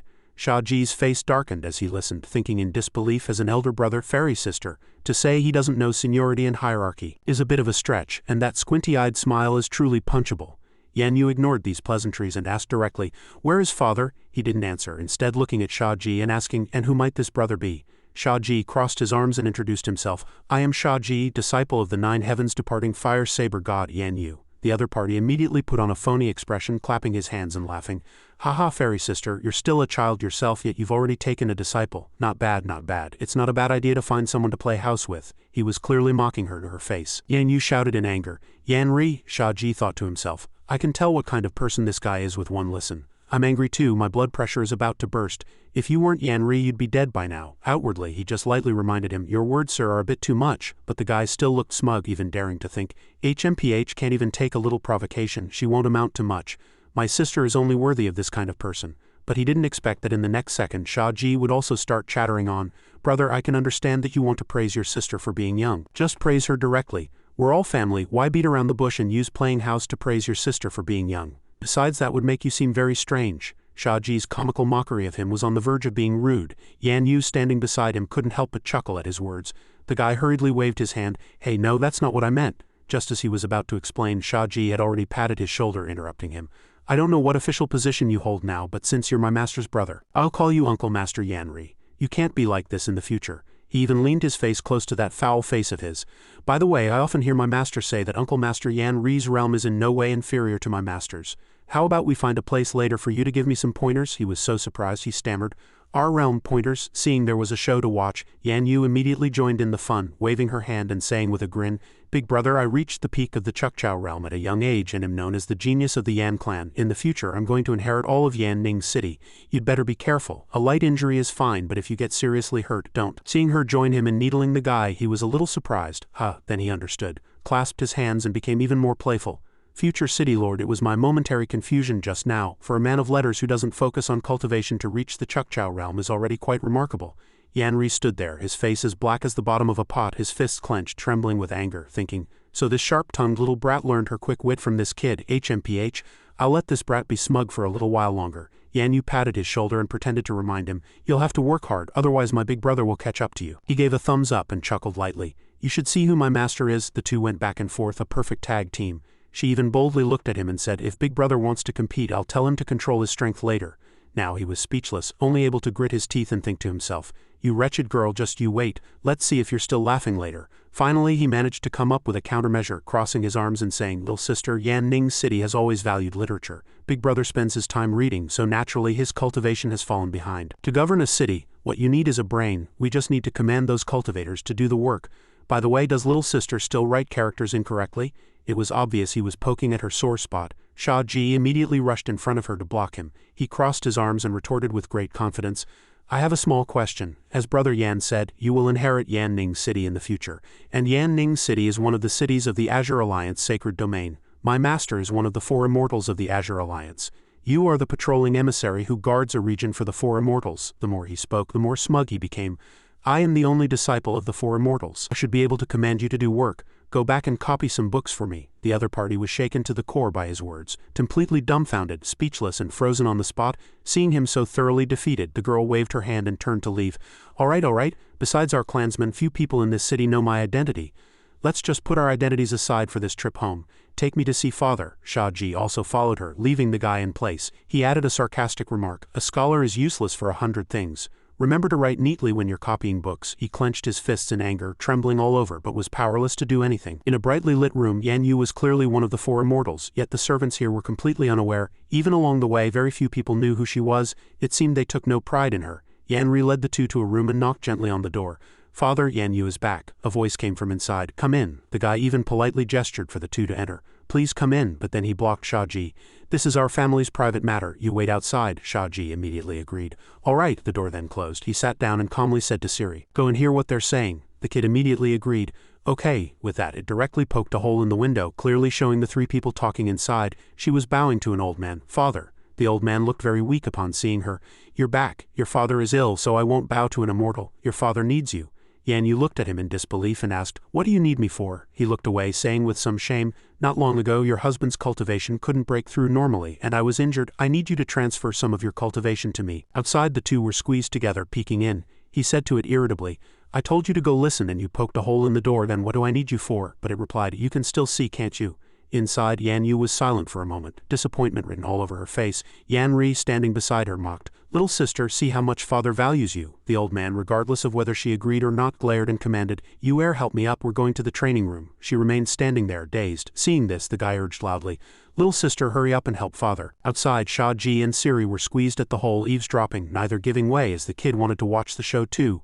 Shia Ji scolded it, can't you make your own hole, make one for yourself, why do you have to squeeze with me? It even talked back. If you don't want to watch, then don't. I'll just consider it as learning about another form of biodiversity. You've shown me the face of diversity. The two started fighting, pushing each other hard just to fight for that tiny hole. Stop squeezing, make another one. This is a critical moment. Let's see what Yan Yu decides. Anyway, this is her family's business. She needs to face it and decide for herself. He frowned, his eyes very serious, thinking every family has its own problems. If she can't recognize her own heart, anything others do will be in vain. But if she needs me, I'll step in without hesitation. For now, he could only eavesdrop and couldn't rush in to help immediately. Inside, Yan Yu unconsciously took a step back, distancing herself from these two scumbags who were her family. She frowned, not a trace of hope left in her eyes, and asked, Father, the only reason you called me back so urgently was to have me transfer my cultivation to you. The old man showed no pity for his daughter, his eyes glaring as he admitted, what else could it be? She looked at her brother beside her. If father needs cultivation, he can take it from big brother. Although he's only at the Chukchao realm, his cultivation is enough to supplement father's. That scumbag immediately made an excuse. Hey, what do you mean only at the Chukchao realm? Besides cultivating, doesn't your big brother have to study many literary arts? His eyes were full of malice, clearly wanting to pressure her. How could he compare himself to his sister? The old man also protected him. Your big brother is going to inherit Yanning City in the future. If he transfers his cultivation to me now, his vitality will be greatly damaged. With such a large family business, who will inherit it in the future? All right, come and help me go. The two outside were speechless when they heard this. What a piece of work, truly a piece of work. Yan Yu was clearly very hurt. She wanted to know if he cared about her even a little. Father, what if my vitality is damaged? As soon as she finished speaking, he slammed the table and cursed. In our Yan family, the elders are to be respected. All you need to do is assist your brother at home. His face was dark, revealing a treacherous and malicious expression. But at your back, don't return to that Azure Alliance Divine Temple. Yan Ri, standing beside them, crossed his arms and laughed gloatingly.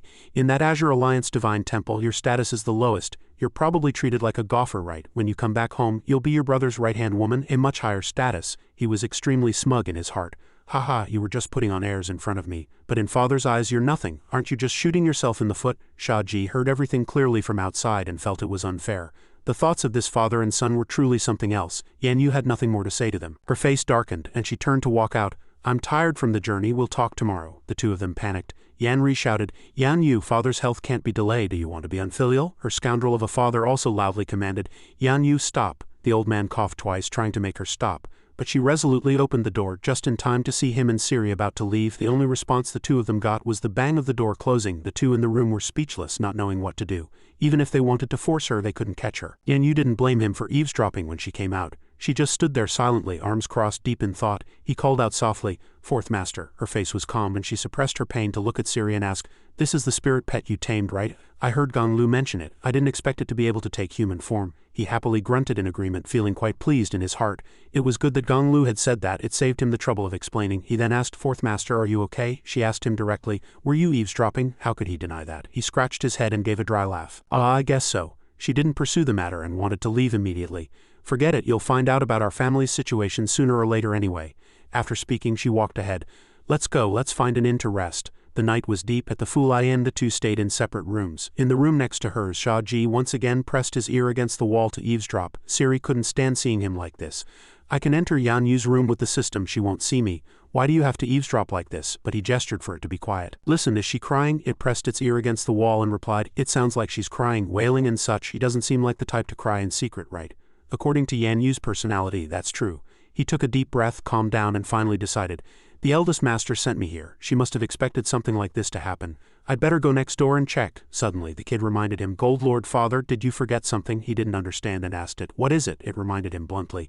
"You said before that if you lost the bet you would marry Yan Yu." Shia Ji was stunned when he heard this. He hadn't forgotten, but she probably just took it as a joke. The kid crossed its arms and said confidently, "But I think Yan Yu took it seriously." He was startled and his eyes widened.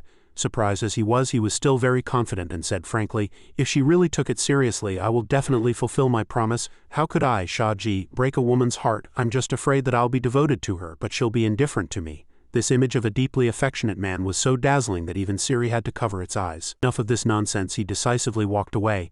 "I'm going." He went to the next room and knocked on Yan Yu's door, calling out, "Fourth Master, I'm coming in." Without waiting for her permission, he pushed the door open and went in. As soon as he entered, he was dumbfounded. In the middle of the room, she was sitting and gnawing on a chicken leg, surrounded by all kinds of food. "You're eating so much and you didn't call me," he shouted angrily. "What are you doing, eating behind my back?" she hurriedly explained. "I'm not eating behind your back. Weren't you eavesdropping next door? I'm eating openly in front of you." So she knew everything he was doing. He was speechless and thought tiredly, "I thought you were crying." Shia Ji watched her eat with relish with a dark face. "So that wailing sound was you eating," she admitted while eating. "What else? How could I cry for that father and son? I've known what they're like for a long time." Even so, he still felt something was off. There was too much food today. He had never seen her eat so much. Suddenly he thought of something and sighed. "Sigh, I think I know. When a girl is unhappy, she eats a lot." He could only go forward and comfort her. "Fourth Master, if you're sad, just cry it out. Why hurt yourself by eating so much?" She was stunned and immediately denied it. "I'm not." Her whole body trembled uncontrollably, and in the end she couldn't help but well up with tears. He hugged her. "We're family, it's not shameful to cry in front of me." Only then did she burst into tears. The chicken leg in her hand fell to the ground and she hugged him and cried loudly, "Woo-woo, why does my father treat me like this? Am I not his daughter?" Seeing her greasy hands grabbing him, he was also startled. Fourth Master, your hands are covered in oil." But seeing how sad she was, he could only sigh, forget it, just grab me." The grievances she had held for so long, she finally had someone to confide in. She hugged him tightly and cried, "When I was little, he only hired a teacher for my big brother. He wouldn't even let me listen in. Any good food was bought for my big brother, although I cultivated desperately to get him to look at me more in his eyes. I'm still nothing." Yan Yu's tears streamed down her face, feeling it was too unfair. "Why? What should I do? What should I do for my father to acknowledge me? I thought he was sick and missed me this time, so he called me back." She was extremely disappointed. "It turns out he just wanted me to transfer my cultivation to him." Shia Ji gently stroked her cheek and comforted her. "Fourth Master, you were wrong from the beginning. Blood ties are sometimes just a cover for selfishness." She recalled her childhood, seeing her father and brother studying together while she was always pulled away by the servants. "Miss, you don't need to learn these things, let's go," she naively asked. "Then why does big brother have to learn?" the servant replied. "He is the heir." Even at mealtimes, Yanri's father would give him good food. He would say lovingly, "Rear, eat more meat to grow strong." The kid happily opened his mouth. "Thank you, father." Only she sat on the side watching her father sadly. "Father, I want to eat meat too." But what she got in return was the old man's foul face. He gave her vegetables. "Eating more vegetables is good for your body." She always watched them from afar. He was always by Yanri's side, teaching him, always saying, "Rear, to be an heir, you must be skilled in both literary and martial arts. Don't disappoint your father." The kid also replied obediently, "Father, I will definitely become successful as soon as possible." Hearing these words, the young her always thought, cultivating, if I'm stronger than big brother. So she worked hard to find books to learn on her own and finally managed to cultivate to some success, becoming much stronger than that guy. She ran to show off, "Father, you can control fire now." but she received no praise. The old man even yelled at her, "Don't ever secretly cultivate again." "So what if you achieve great success in cultivation? Your role is to assist your big brother." After speaking, the two of them left her standing there alone. Recalling these things now, she couldn't help but feel wronged. "Shia Ji, was I not supposed to be born in this world?" He immediately affirmed. "No, he wants you to assist your big brother, but he won't teach you literature, nor will he let you cultivate. There can only be one reason." Shia Ji wiped the tears from her face and told her, "He's jealous of you, suspicious of you, and deliberately suppressing you." On the other side, Jin Zhao was watching through the screen. She saw the scene of young Yan Yu sitting alone in the forest hugging her knees. It was on that day that she took her away. "Yan Yu, would you like to come to the Azure Alliance Divine Temple to cultivate with me?" She was sadly silent, but looking at her father and brother, neither of them needed her. Yan Yu immediately agreed. "Okay, big sister." Jin Zhao waved her hand to close the screen and said softly, "Little Yu'er, this is a tribulation you must go through. I hope you can find what you've been looking for." Suddenly a voice sounded asking her, "What are you looking for?" She was stunned. The voice chuckled and replied, "You know very well, don't you?" The screen displayed the question. "Kill me." She didn't deny it. "Under the guise of helping me ascend to kingship and become a saint, what you systems want is just an obedient puppet. And I don't want to be a puppet, so," her gaze was as sharp as a knife, serious and resolute, "I can only kill you." On the other side, Yan Yu dried her tears and looked at him. "Shia Ji, am I embarrassing? I'm clearly a lord of the Azure Alliance sacred domain, yet I'm still troubled by worldly affairs.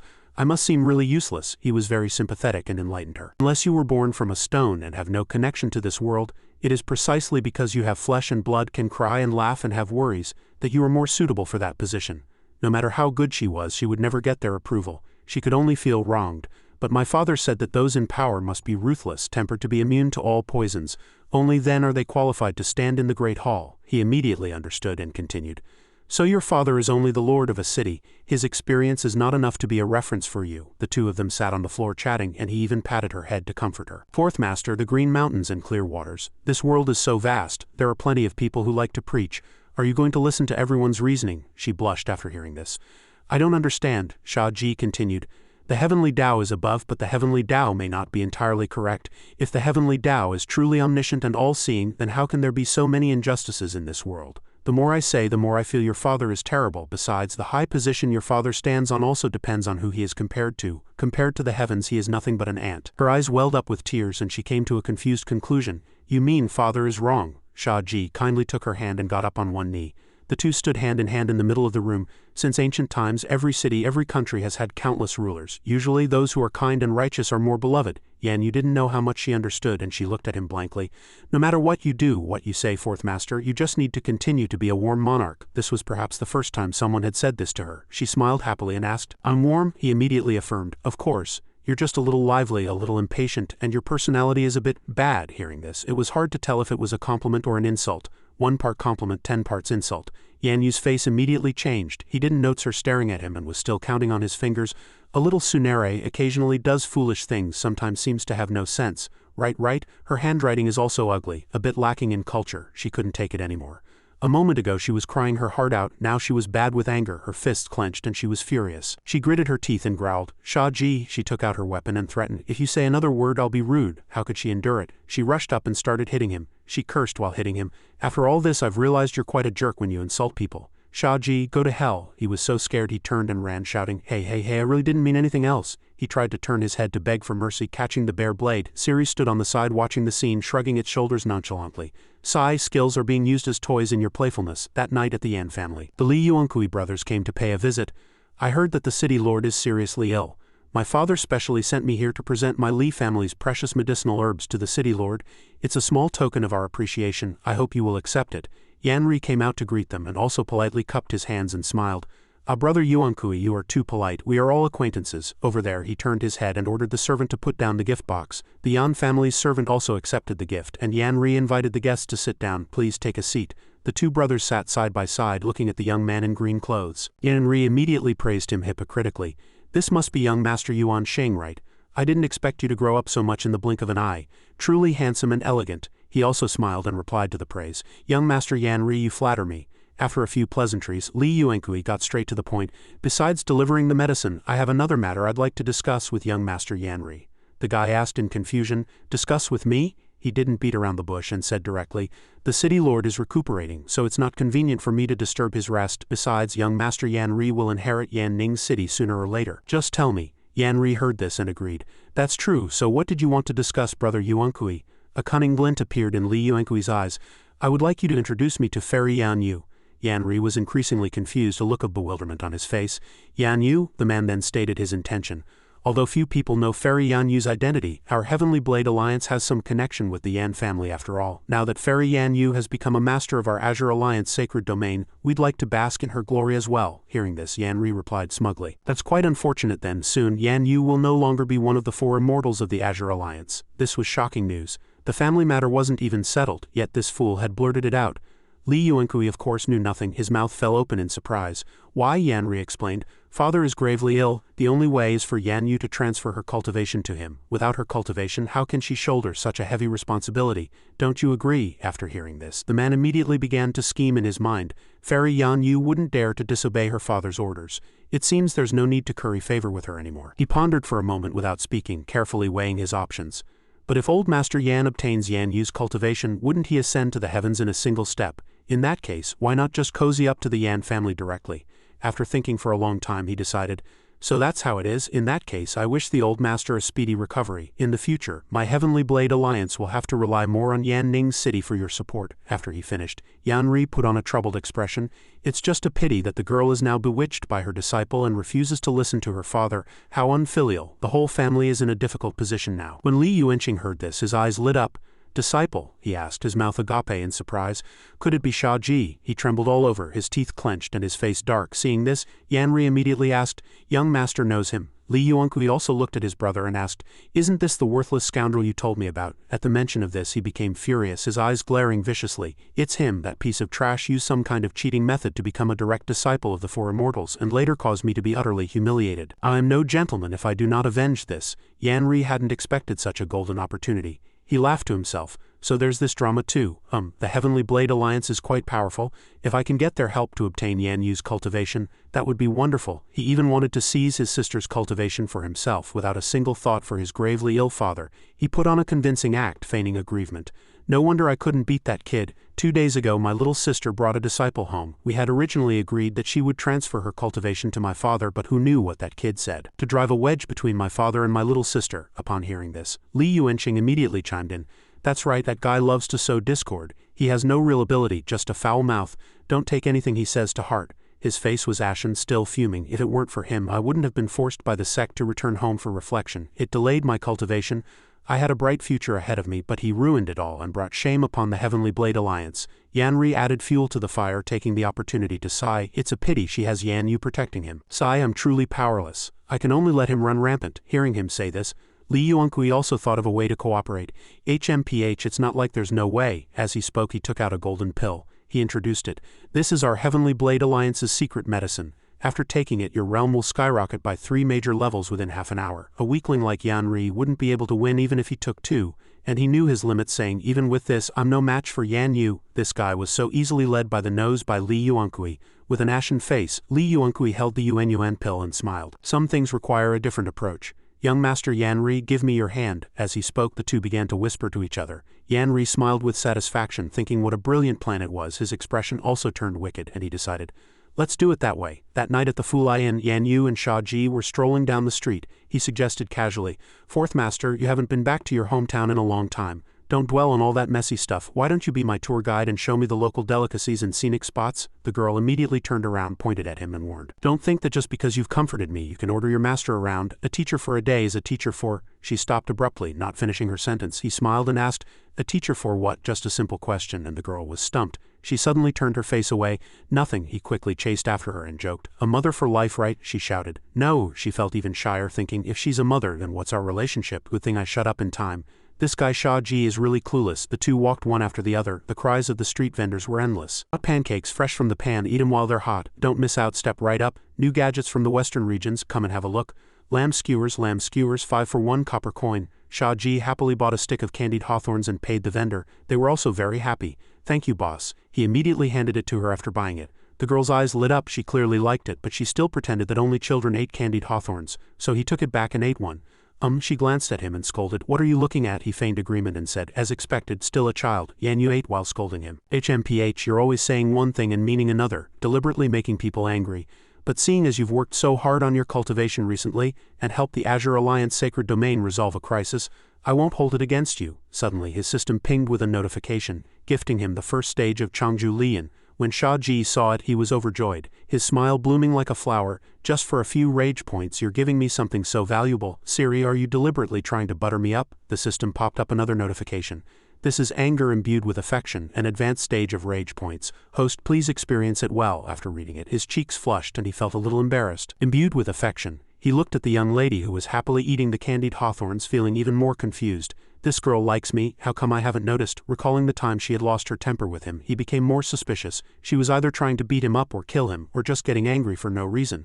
Is this really what liking someone is like? Then again, when boys were young, if they liked a girl, they would pull her hair and make her angry. The system also said to him confidently, "Host, please trust my judgment." Seeing Shia Ji staring at her, Yan Yu finished eating and asked unhappily, "What are you looking at me for? Is there something on my face?" He was a little nervous. He swallowed, mustered his courage, and finally dared to grab her by the shoulders and ask directly, "Fourth Master, I have a question for you. You must answer me honestly." Being held by the shoulders and facing him like this, she also became shy.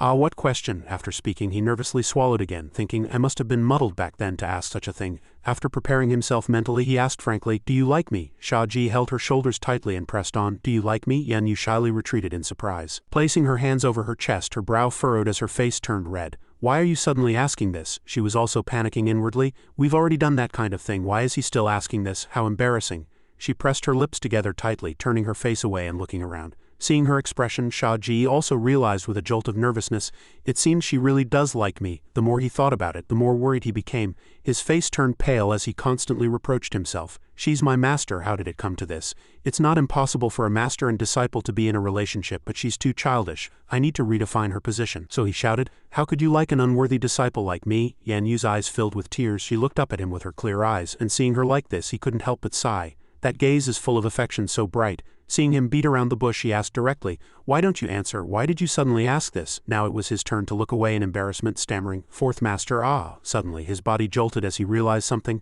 Things will sort themselves out. With that thought, he immediately grabbed her shoulders tightly. "Fourth Master, you still remember the bet, right?" She didn't expect him to bring it up. Her eyes widened in surprise. He still remembers. The memory made her feel shy, and she let out a soft, Shia Ji wanted to scream in frustration. The arrow has been loosed from the bow, but on the surface he was very confident and said to her in a clear voice, "I won the bet, so I will definitely fulfill my promise. When the time comes, we'll see which of the two of them is the senior wife." Yan Yu asked in disbelief. "Really?" He frowned and affirmed, "Of course. A promise is a promise and cannot be taken back." In the bustling street, the two of them stood face to face, holding each other's shoulders, looking very intimate. The girl shyly asked again, "So you mean you want to marry me?" That didn't sound quite right. Now it was his turn to ask in confusion, "Marry you?" An image of Yan Yu and Jingen having a fierce argument immediately popped into his head. "You bitch, husband must come with me first today." And Yu would retort, "Sister, it's always you. This time he has to come with me first no matter what." Just thinking about it was terrifying. If those two fight, one ice and one fire, I'll be the one to suffer. What a sin. The girl looked happy but was still a little worried. She looked away, sweating nervously, and forced herself to say, "You're not just trying to take responsibility because we've already become Dao companions and done that kind of thing, are you?" If it's about taking responsibility, I couldn't care less. Countless question marks appeared in Shia Ji's mind. He couldn't understand. "What Dao companions? What kind of thing?" he immediately asked her. "Fourth Master, when did I become Dao companions with you?" Hearing this, Yan Yu was startled and cried out in surprise. "You, what did you say?" he replied calmly.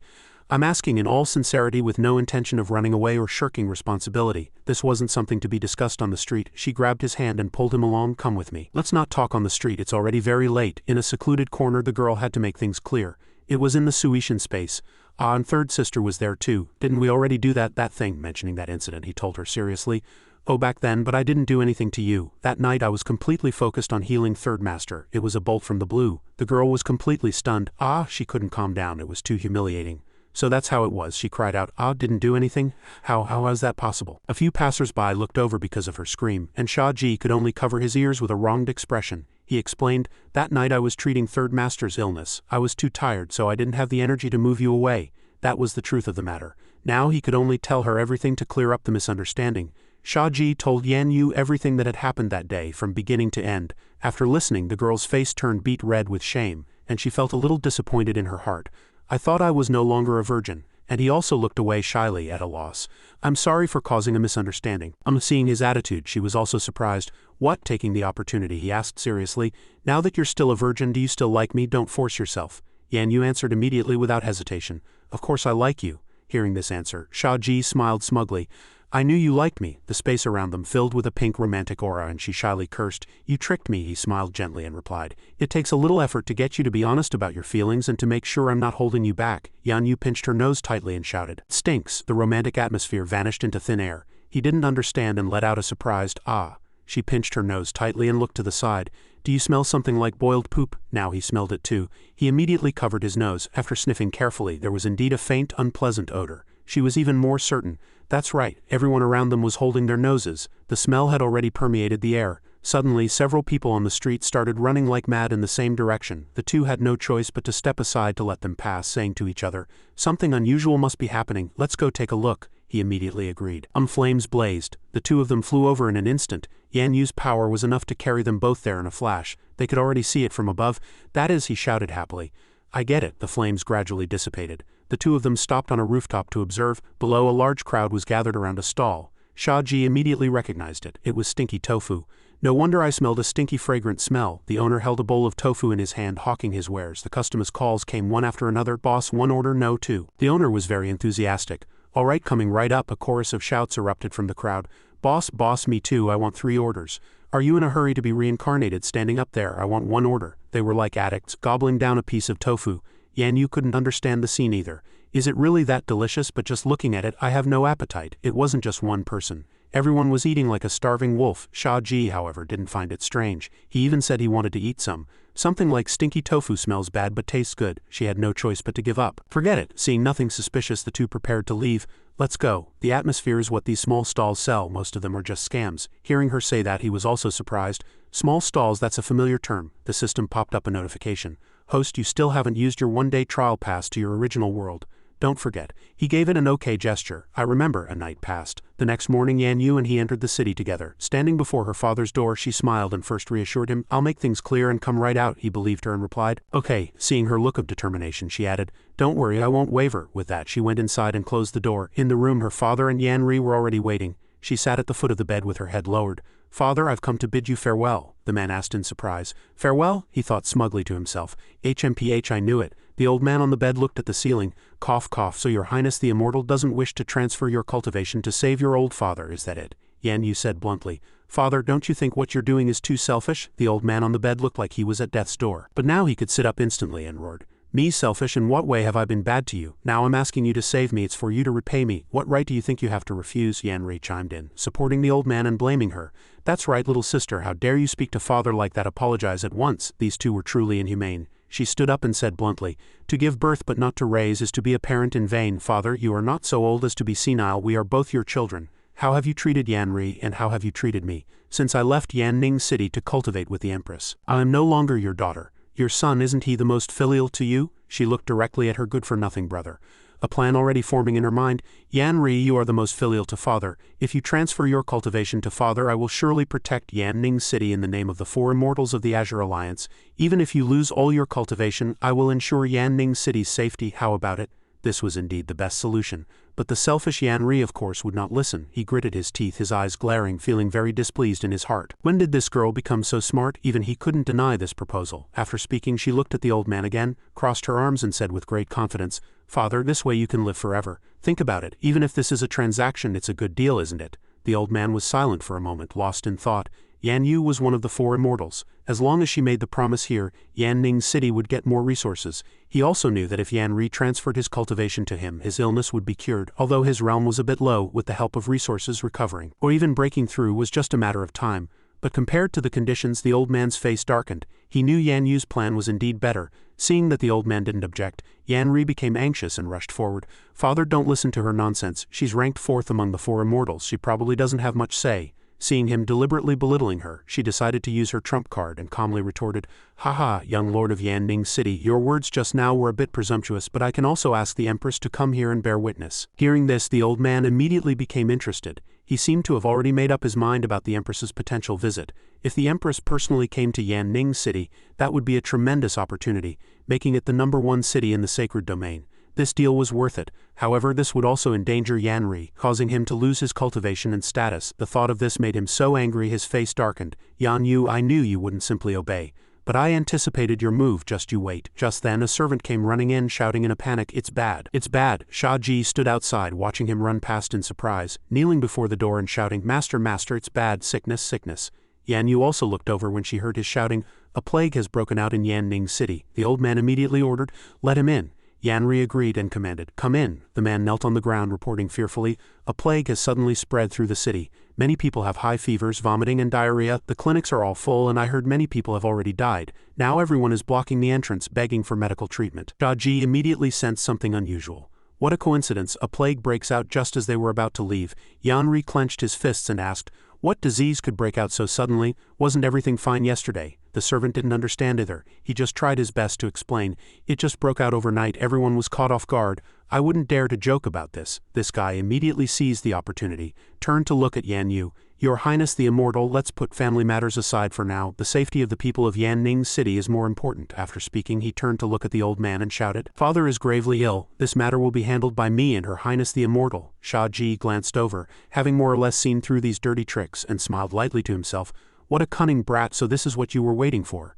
The entire room was so quiet you could hear a pin drop. Yan Yu frowned, thinking, I remember that Yanri never cared about the people in the city since we were little. In fact, father should know his son well. There's no need for him to put on an act. The old man looked at his precious son with some worry, at a loss, and asked Yanri, can you handle it? He put on a serious face, clasped his hands and guaranteed, Father, just consider this a test for me. Weren't you always worried that I wouldn't be able to manage the city well? If I can quell this plague now, you can also be more at ease. Hearing him say this, the old man also made up his mind. All right, then I'll leave it to you. He looked at Yan Yu with malice and said provocatively, Your Highness the Immortal, in any case you can't just ignore the people of Yanning City, can you? You are one of the four immortals of the Azure Alliance. The people of Yanning City are also your subjects. The girl's steps suddenly stopped. Then she resolutely walked past him and warned, Yanri, I don't know what tricks you're playing, but you'd better be careful. She widened her eyes and threatened angrily, if I find out you have any ill intentions, even the Yan family won't be able to protect you. This sentence struck Yanri like a bolt from the blue. He was suddenly startled, so guilty he couldn't say a word. Yan Yu pushed open the door and walked straight out. She said to Shia Ji, since something has happened in Yanning City, we won't be leaving today. He immediately agreed, yes, fourth master. Seeing the guy inside, he also noticed him, and took the opportunity to threaten, Young Master Yanri, what goes around comes around. He silently clenched his fists and listened to him say, there are many paths, don't choose the wrong one. The more he listened, the angrier he became, yet he couldn't say a word, his face pale. The next morning at the Fuyu, Shia Ji sat in the room with his chin in his hands looking bored. Siri, are there any pills that can cure plagues? A system prompt popped up. The host needs to find the source of the plague to determine which pill to use, or you can buy a panacea pill for a heavenly price. Hearing this, he was somewhat interested. Since it's a heavenly price, I won't consider it for now. In the future, will I be able to find pills for all sorts of illnesses in the system? It replied, if it's to treat a plague because the number of people is too large, it might cost a lot of points. It sounded like it would cost a lot of money, but he was still happy. I've already decided I won't make a losing deal. At worst, I'll buy it on credit first. After this is resolved, I'll make the mastermind spit it all out for me. Isn't it just rage points? Simple. Just then, Yan Yu flew into the room from outside and called out excitedly, I'm back. Seeing her, he immediately asked, Fourth Master, did you find out anything? She sat down at the table and told him everything she knew. Yanri is busy preparing for a disaster relief conference on the surface. The servants in the courtyard tomorrow don't know what he's planning to do. The security is watertight, so I couldn't find out anything from him. I took a walk around the city. At this, she looked at him with great interest and smiled. Coincidentally, I saw something interesting.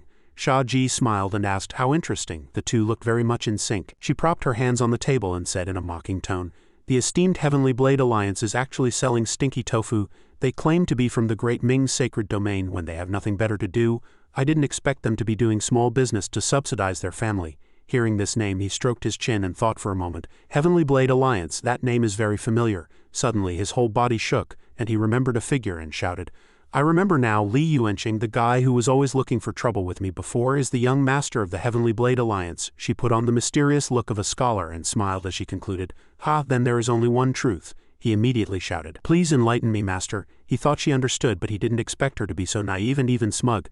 The young master of the Heavenly Blade Alliance has spent all his money. He was so angry he spat water. What a wonderful truth. It seems her decision was completely baseless. He had no choice but to stroke his chin and figure it out himself. The plague is spreading on a large scale. It's difficult to find the source. Do you have time before tomorrow, Fourth Master? Let's go investigate. She was still dazed and asked, do what? Shia Ji helplessly tapped her on the head and explained, stinky tofu. Heavenly Blade Alliance plague. Can't you connect these keywords? Yan Yu was tapped on the head and her face turned red with shame and anger. She shouted, don't tap me on the head, it'll make me stupid. but she thought angrily to herself, this kid is getting more and more presumptuous. The two walked down the street. After asking around, they stood in an empty alley to discuss. He was almost certain that all the sick people had eaten stinky tofu, so it was indeed related to him. Yan Yu was not a deep thinker, so after listening, she decided, then this matter is simple. I'll go to the Heavenly Blade Alliance and have them hand over the antidote. It's not that easy. Shia Ji stopped her meaningfully. No, we just need to secretly get a sample of the stinky tofu. Then we can find out how the Heavenly Blade Alliance poisoned it, or if the Heavenly Blade Alliance is colluding with Yanri. Only now did she think for a moment and felt it made sense. Ah, you have a point. If Yanri really colluded with the Heavenly Blade Alliance for his own benefit, using the lives of the common people, then I definitely won't let him off. So they decided to act immediately, poking their heads out to look around for any suspicious places. Next, we'll have to be thieves. Suddenly she stopped and asked, but what if they've already disposed of all the stinky tofu? Yanning City is so big and the plague has only just broken out, he knows that the amount they prepared is enough to make the entire city sick. To destroy all traces one day is definitely not enough. Besides, I don't think they're smart enough to completely destroy it, otherwise they wouldn't have come up with such a large-scale poisoning method. Yan Yu's voice suddenly became confused and she called out, Shia Ji. Both of them stopped. He looked back at the girl behind him and asked in surprise, what's wrong? Yan Yu's face was very serious and a little sad. She said frankly, I remember when you participated in the Four Immortals assessment, you were only at the first stage of the Lingshui realm. In just a few short months you've achieved what you have now. Then why did you make no progress at all in the outer sect? He was also stunned by this question, breaking out in a sweat, and asked back, why are you suddenly asking this? Yan Yu didn't dare to look at him directly, a little worried in her heart, and replied softly, maybe it's because you're too smart, it makes me a little scared. The two of them stood on the street like this. For someone like Yan Yu, his unusual cleverness actually made her worried. Shia Ji could only say, if I have the chance I'll tell you everything. Just as he said this, the system immediately warned, host, please be careful with your words or you will be struck by heavenly retribution at any moment and die from your body exploding.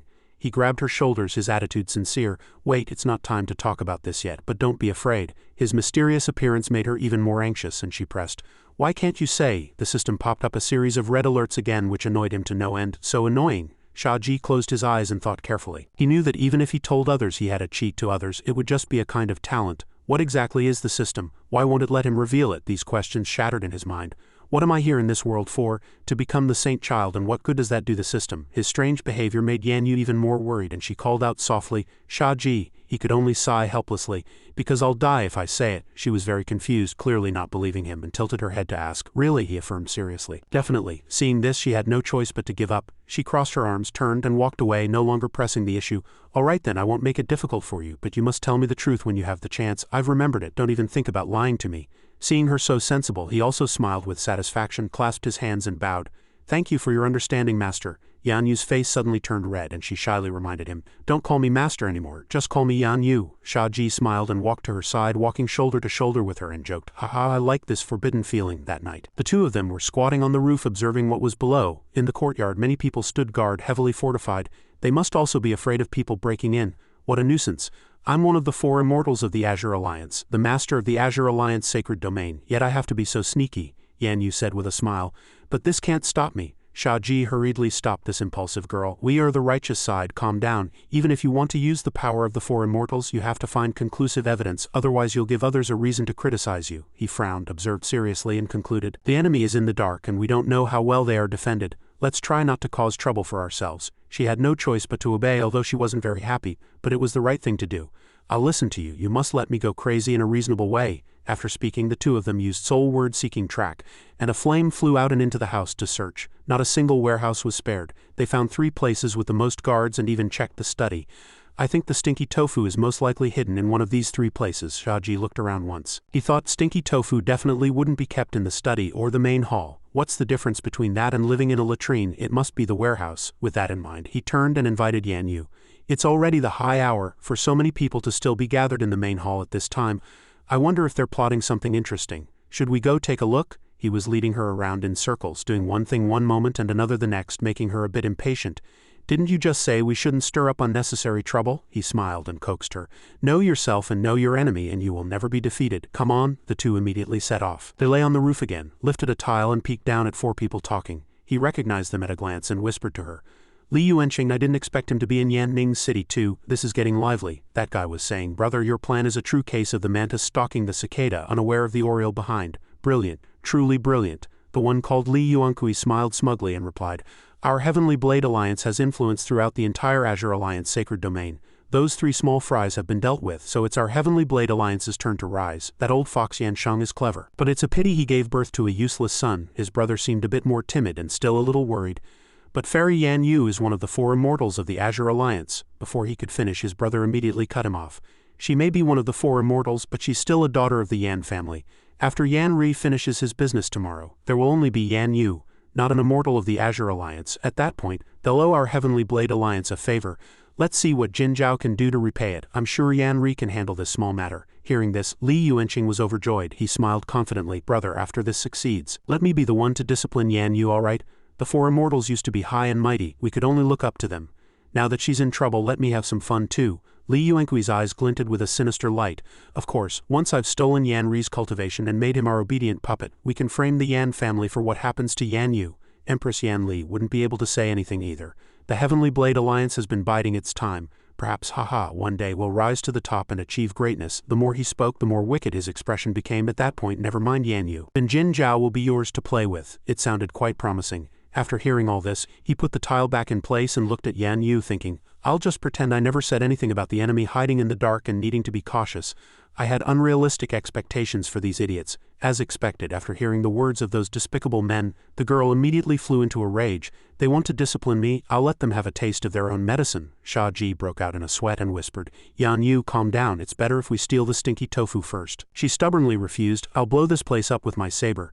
To catch bandits, first catch the king. They'll bring us as much stinky tofu as we want. I can't stand how stupid the enemy is. Can we get some opponents with brains?" It was exhausting. He was probably the only one who could handle her fiery temper. He grabbed her hand tightly to hold her back and whispered, all right, calm down. You can't expect all your opponents to be smart, that's asking too much. Since they like to play games, we'll play along with them. Just think of it as a game." Yan Yu finally listened. "If I weren't thinking of it that way, I'd really just split this place in 2 with 1 slash and be done with it." Talking to her required patience. No matter how tired he was, he had to coax her. "If we alert them now, we'll ruin their plan, and it will just waste time with more random troubles. Besides, this is also a good opportunity to strike a blow against Yan Ri.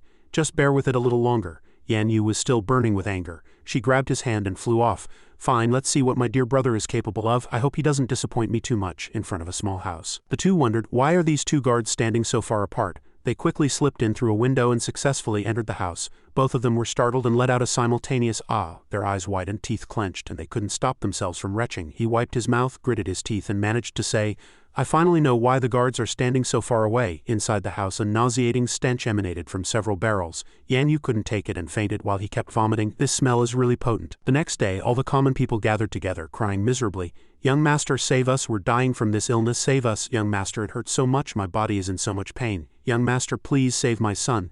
Yan Ri stood there, directing his servants to build a stage. Some of the people praised him.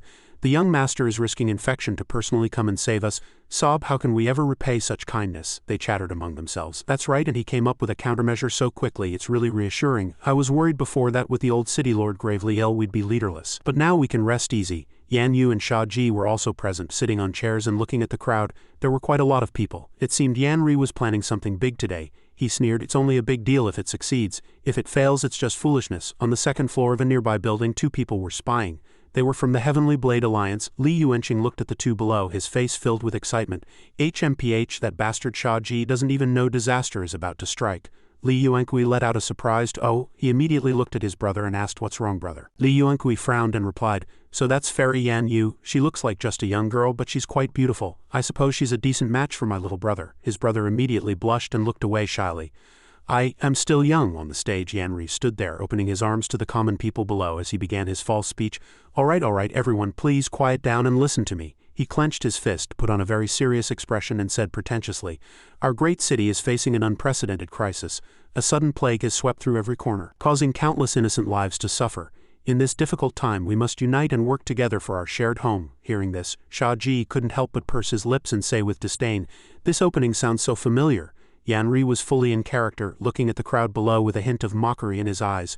"My father could have turned the situation around, but as I'm sure you all know, he was seriously injured during his cultivation. My bloodline also hides such power, but unfortunately my cultivation is insufficient to activate it. And while my sister's cultivation is sufficient, because she is a woman, she cannot resolve the power of the plague." Yan Yu's face darkened upon hearing this. It was the same old story, just repackaged. Unexpectedly, he then shed crocodile tears, pretending to cry miserably. I fully understand what a huge sacrifice this is.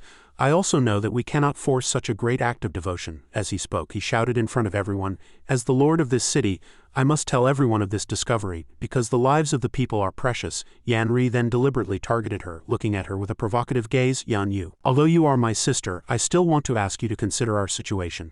Think of those children, those elderly and those families struggling in pain. Our future and even the fate of our city may now rest on a single thought from Miss Yan Yu. After hearing this, she stared at him with a dark expression. This despicable man was manipulating her in front of everyone. He was deliberately manipulating the people's emotions to pressure her. We need Fairy Yan Yu to transfer her power to me so the people can be saved from the plague. This insidious man was no longer forcing her to transfer her cultivation to save their father. He was cutting to the chase, demanding she transfer her cultivation to him. He sneered inwardly. HMPH, I've said my piece, can you still shirk your responsibility? Yan Yu, you're still too naive to fight me.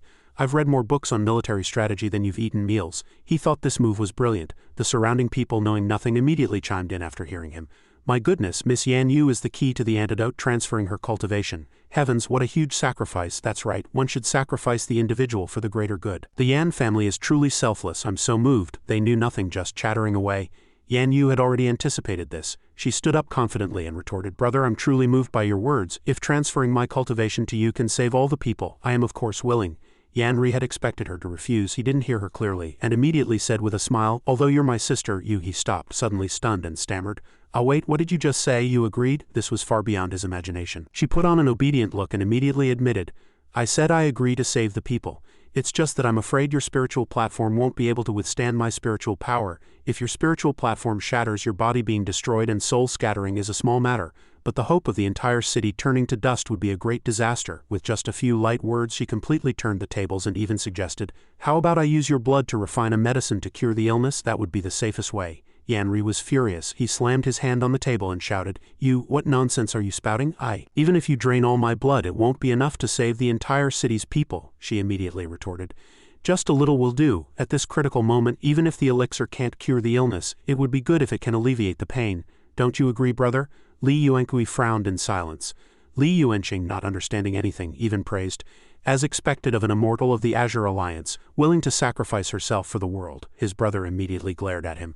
Stop being infatuated, we're in trouble. Yan Yu was now even more enthusiastic than Yan Ri. She walked straight onto the stage, as the City Lord's daughter and one of the four immortals of the Azure Alliance. How could I abandon everyone? My brother and I will give our all for Yan Ning City until our last breath. The people, after hearing this, also began to discuss among themselves. I can't believe the young miss of the Yan family is one of the four immortals of the Azure Alliance. Why did we never know about this? The young miss is truly humble. Didn't they say she left to cultivate long ago? The young master and the young miss are both good people. The two stood side by side. Yan Ri gritted his teeth, furious, but didn't dare to question her loudly. He could only glare and ask in a low voice, Yan Yu, what on earth are you planning? She crossed her arms calmly and replied mockingly, To save everyone, of course. Come on, brother, let's draw some blood. It's just one cut, it won't hurt. He nearly choked when he heard that. He subconsciously backed away in fear while the people crowded around shouting, Yan Ri, the young master will definitely save us. The city lord has truly raised two good children. Regardless of whether he agreed or not, they were already shouting, We will remember the young master for the rest of our lives. He was so scared his face turned pale. He opened his mouth in terror, thinking, Damn it, Yan Yu ruined everything with one sentence. If I say she's talking nonsense now, no one will believe me. Sweat poured down his face, which was deathly pale. What should I do? He thought for a long time but couldn't come up with a solution. Yan Yu looked at him and smiled. Oh dear, look at my memory. Seeing he was about to faint, she decided not to tease him anymore and directly called Shia Ji, Bring out the antidote. He immediately complied. Yes, master. Yan Ri was teased by her, and now he heard she had the antidote. He was both angry and surprised, shouting, You have the antidote? She opened her arms and looked at the people. The plague is an urgent matter. I was so busy I became dizzy and forgot about it just now. Actually, my disciple and I already refined a type of pill last night. In the current cultivation world, using blood as a catalyst for alchemy is very rare. That's an outdated technique. This pill is very effective. You'll be cured immediately after taking it, and it's very safe. When he heard this, it was as if he had been struck by lightning. He gritted his teeth in terror, unable to speak. Yan Yu, you dare. Seeing his vicious face exposed, she let out a light laugh and reminded him sarcastically, Brother, hide what's in your heart. There are many people watching. After speaking, she had Shia Ji distribute the medicine. He immediately cooperated and replied, Yes. Then he quickly handed out a pill to each person, telling them to take it immediately. With every pill distributed, the system prompted a deduction of 300 rage points, but he didn't care at all, waving his hand cheerfully. we've prepared enough pills. Everyone please line up, there's enough for everyone. The sound of rage points being deducted continued and the line of people waiting for medicine grew long. Yan Yu stood on high and said while watching this scene, "Everyone, while you're getting your medicine, listen to me." As she spoke, she looked towards the open window. Li Yuankui, who was standing inside, was startled. "She's not looking in our direction, is she? I must be paranoid." She knew very well that those two were standing inside. She let out a disdainful cold snort and said seriously, "I've also investigated the source of the plague, and it should be related to stinky tofu. I really don't know which degenerate would poison food." As she said this, she deliberately glanced at her brother standing behind her. "Don't you agree, brother?" Yan Yu deliberately said in front of him.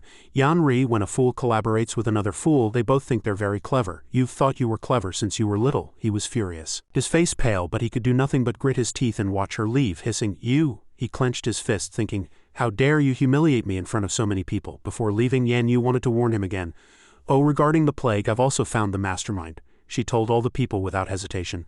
"I want to give the culprit a chance to turn themselves in now. If they admit their mistake, I will spare their life." The crowd immediately erupted in a commotion, shouting in terror, "What does Fairy Yan Yu mean? Could the poisoner be here?" At the scene, the crowd's anger quickly ignited. "Who is it? My poor son was already weak and he didn't make it through this morning. If I find the culprit, I'll tear him to pieces." The crowd roared madly. "Who is it? Who is it? Why are you trying to harm us?" Yan Ri was so guilty he could no longer remain calm. He shouted, "What on earth are you planning? Do you want me to die here?" But she didn't expose him immediately, only questioning him coldly. "Did I say it was you? What are you so anxious about?" These words left the shameless, pig-stupid, small-brained and vicious culprit speechless. "You?" He knew very well in his heart that she knew. How did she know? The crowd continued to discuss and curse.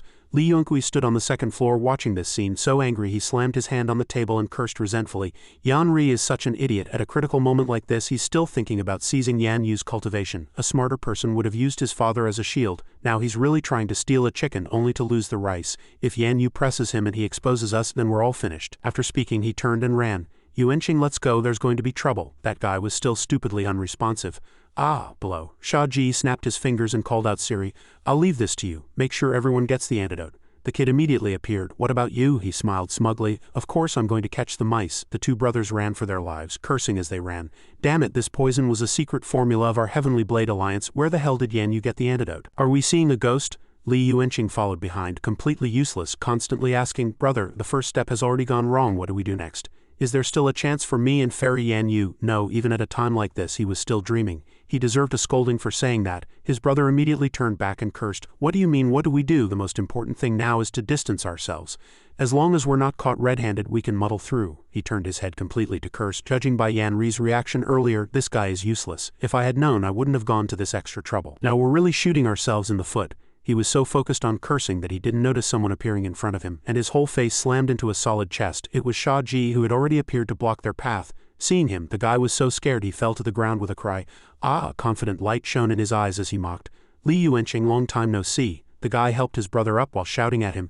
Shia Ji." He was also startled. Shia Ji deliberately asked, "Where are you going in such a hurry? Are you running away?" Li Yuanqing was so angry at being mocked that he burst out cursing. "Weren't you distributing medicine in the square?" After speaking, he hurriedly covered his mouth, thinking in fear, "It's over, I've let it slip." Only Li Yuankui was relatively calm. He pretended to be serious and explained, "Sir, please move aside, we have urgent business." He knew in his heart that Yan Yu's direct disciple according to Yuanqing was only at the first stage of the Lingshui realm a few months ago, so he shouldn't be difficult to deal with. Shia Ji didn't care what they said. He crossed his arms and chuckled. "Long time no see. I wonder how much fellow disciple Li's cultivation has improved. How about a little spar with me?" Li Yuanqing was provoked and cursed. "None of your damn business. Get out of the way, I don't have time." Seeing him like this, Shia Ji stepped aside to let them pass. "Oh, you don't have time then, please?" He angrily walked past Shia Ji. The two of them quickly ran away, but before they had gone far, Shia Ji spoke again. "Right. To cure the plague, I spent quite a bit of money today. I need to find a way to get it back. Do you have any suggestions?" The two didn't understand and let out a surprised "ah," no matter what they thought. Shia Ji cracked his knuckles and smiled. "I said I'm trying to find a way to make money. Are you interested in helping me, for example by letting me beat you up?" Li Yuanqing shouted angrily, "Don't think that just because you've been a disciple of the Four Immortals for a few months you can walk all over me." He even boasted, "You're looking to die, I'll grant your wish today, with my big brother here today. What do I have to fear from you?" Li Yuankui hurriedly stopped him. "Yuanqing, don't waste time here." Shia Ji held up two fingers and smiled smugly. The two of them were even more confused. Enraged, he asked, "What do you mean?" Shia Ji smiled easily. "I'm saying if it's 2 against 1, I won't earn many points." As soon as he finished speaking, both of them were enraged. Their eyes red with anger, their rage points soaring, and they roared in unison. "What? but this bit of anger wasn't enough to satisfy him. He sighed and said disdainfully, "This amount of rage points won't cover my costs. Why can't you even do this properly?" He thought of another way and asked, "The Heavenly Blade Alliance, how many people do you have?" Li Yuankui smiled smugly, "Haha, little brother. Too arrogant. Are you planning to fight our entire Heavenly Blade Alliance?" Shia Ji didn't care how they mocked him. He squinted and said contemptuously, "I'm just asking how many people you have." The two clenched their fists and immediately got into a stance. "Tell you after you beat us." On the other side, Yan Yu warned coldly, "Yan Ri, I'll give you some face. We can discuss this matter behind closed doors. You, who do you think you are? Why should I listen to you?" She suddenly stopped, anger flaring in her eyes, and said word by word, "You ask who I am? I can't stand this idiot anymore." She glared and gritted her teeth, telling him, "I am the Lord of the Azure Alliance Sacred Domain, your master." Yan Ri was so angry he couldn't speak. He clenched his fists, a pill in his palm. He was still thinking to himself, "I'm at the Chukchao realm. If I use the pill brother Yuankui gave me, I can break through to the Tongshu realm. Coupled with the Yan family's technique that is only passed down to males, it's not impossible to fight someone at the Lianshan realm." So he became more confident and directly challenged, "Yan Yu, an elder brother is like a father. Even if you are one of the four immortals of the Azure Alliance, you are still my little sister." He roared in dissatisfaction, "I have always been lenient with you. That doesn't mean I'm afraid of you. Father and I are here. Yan Ning City is not without people." His attitude was completely different from before, and even she crossed her arms and mocked him in confusion. "Why do you suddenly sound so tough, like you're about to fight someone? It can't be you, right?" He no longer concealed his nature, walking down the steps to approach her and provoke. "It's indeed a bit difficult to beat you, but if a Chukchao realm cultivator like me can exchange a few moves with you, what do you think the people of Yan Ning City will think?" She was fearless and even mocked him to his face. "Big brother, you are truly weak and cunning. To be able to spin a losing situation into something so reasonable, you haven't wasted all these years of reading." The two supported themselves on their hands, facing each other. "Little sister, you wouldn't be afraid to accept the challenge, would you?" She was silent. He became even more smug. "You don't have to look at me like that. Today I will fight you in Father's name, also to show the people of Yan Ning City that the future city lord is skilled in both literature and martial arts, and that this world is not ruled entirely by those with the strongest fists." He looked extremely smug with a weak mind and weak fists, yet he loved to put on airs. Yan Yu mocked him, "You're quite glib, not ashamed at all." Yan Ri's eyes were fierce, his brow furrowed in annoyance as he said impatiently, "I have already issued the challenge, yet you keep delaying your acceptance. If this gets out, it probably won't sound good." She didn't care at all and readily agreed. "Father really put a lot of effort into raising you like this. Fine, how do you want to fight? Where do you want to fight? Let me know when you've decided." With that, flames blazed. In an instant she disappeared. "It's a bit boring to play with you today. I'm going to find some fun." On the other side, Shia Ji was dealing with the Li brothers alone. They took out the pills and swallowed them one each. Shia Ji was tired of seeing it. Again, with a gulp, they swallowed them. Immediately their muscles bulged and they transformed like wild beasts, roaring, "Ah!" They drew their swords and rushed to attack Shia Ji. Shia Ji didn't dodge, standing calmly with his bare hands as fast as lightning. A ball of fire ignited in front of him. A sword also appeared with it. The two were blocked by a huge force, unable to touch him at all, and they looked at each other in panic. "How is this possible?" Shia Ji chuckled confidently. "Anything is possible." He used a move. Tongshu Realm's 7th stage sweeps away everything. The sky had already darkened by this time. Shia Ji stood outside the main gate, knocking loudly. "Open the door, I've come to deliver good fortune." A bruised and swollen guy came out to open the door. Who are you looking for?" Seeing his half-dead appearance, Shia Ji was startled. "Big brother, are you okay?" He coughed up blood but still forced himself to ask, I'm fine, what are you here for?" Shia Ji propped himself up and replied calmly, "I'm here to crash the party." He thought to himself, "This guy's appearance makes me a little uncertain." The other party was already in a miserable state, and now he heard this and asked, "Brother, whose party are you crashing?" Shia Ji pointed to the sign on the door, Heavenly Blade Alliance. The guy ran out to take a look and hurriedly shouted, I'm sorry, I was too busy and forgot to change the sign." The more he spoke, the more confusing it became. Before Shia Ji could say more, he turned and ran into the courtyard. "Wait a moment, I'll be right back." With every step he took, he spat out a mouthful of blood, clearly seriously injured. After a while, a few people carried another sign out of the house to replace the old one. Every one of them was trembling all over. "We're not called the Heavenly Blade Alliance anymore." Not a single one was uninjured, and they urged each other in panic, Quick, hang it up, or Her Majesty the Queen will get angry again." A few people worked nimbly. Listening, their new sign read Shia Ji Yu Leisure Club. Shia Ji looked at the sign and listened to them, even more surprised. "Ah, Queen?" a guy with a pained expression said to Shia Ji. "Young man, if you're looking for the Heavenly Blade Alliance, you're a step too late. Our branch changed owners at noon, but if you're looking for someone, I can take you in." Shia Ji waved his hand in confusion. "I'll just look for them myself. I see you're all busy." The bruised and swollen guy gestured for him to enter. "How could we dare? Please go in yourself." Shia Ji walked straight in, full of questions. Why the sudden change of owners? Shia Ji Yu Club? It seemed he had also guessed it. Inside, Yan Yu sat in a chair with her legs crossed while a guy knelt below, kowtowing and begging for mercy. "Thank you, Fairy, for showing mercy. It's just that I don't know your name. How should I explain to the Heavenly Blade Alliance's leader that this branch has become a club? I hope the Fairy will enlighten me." She sat there happily and ordered him, "Go back and describe to your boss how I fought, then he'll know who I am. Don't worry about him blaming you. Anyway, I'll leave this club in your care from now on." Suddenly, she looked outside and called out in surprise. "Shia Ji," she kept waving at him. "Come over here, I'll introduce someone to you." Before Shia Ji could understand, she pointed directly at the kneeling guy.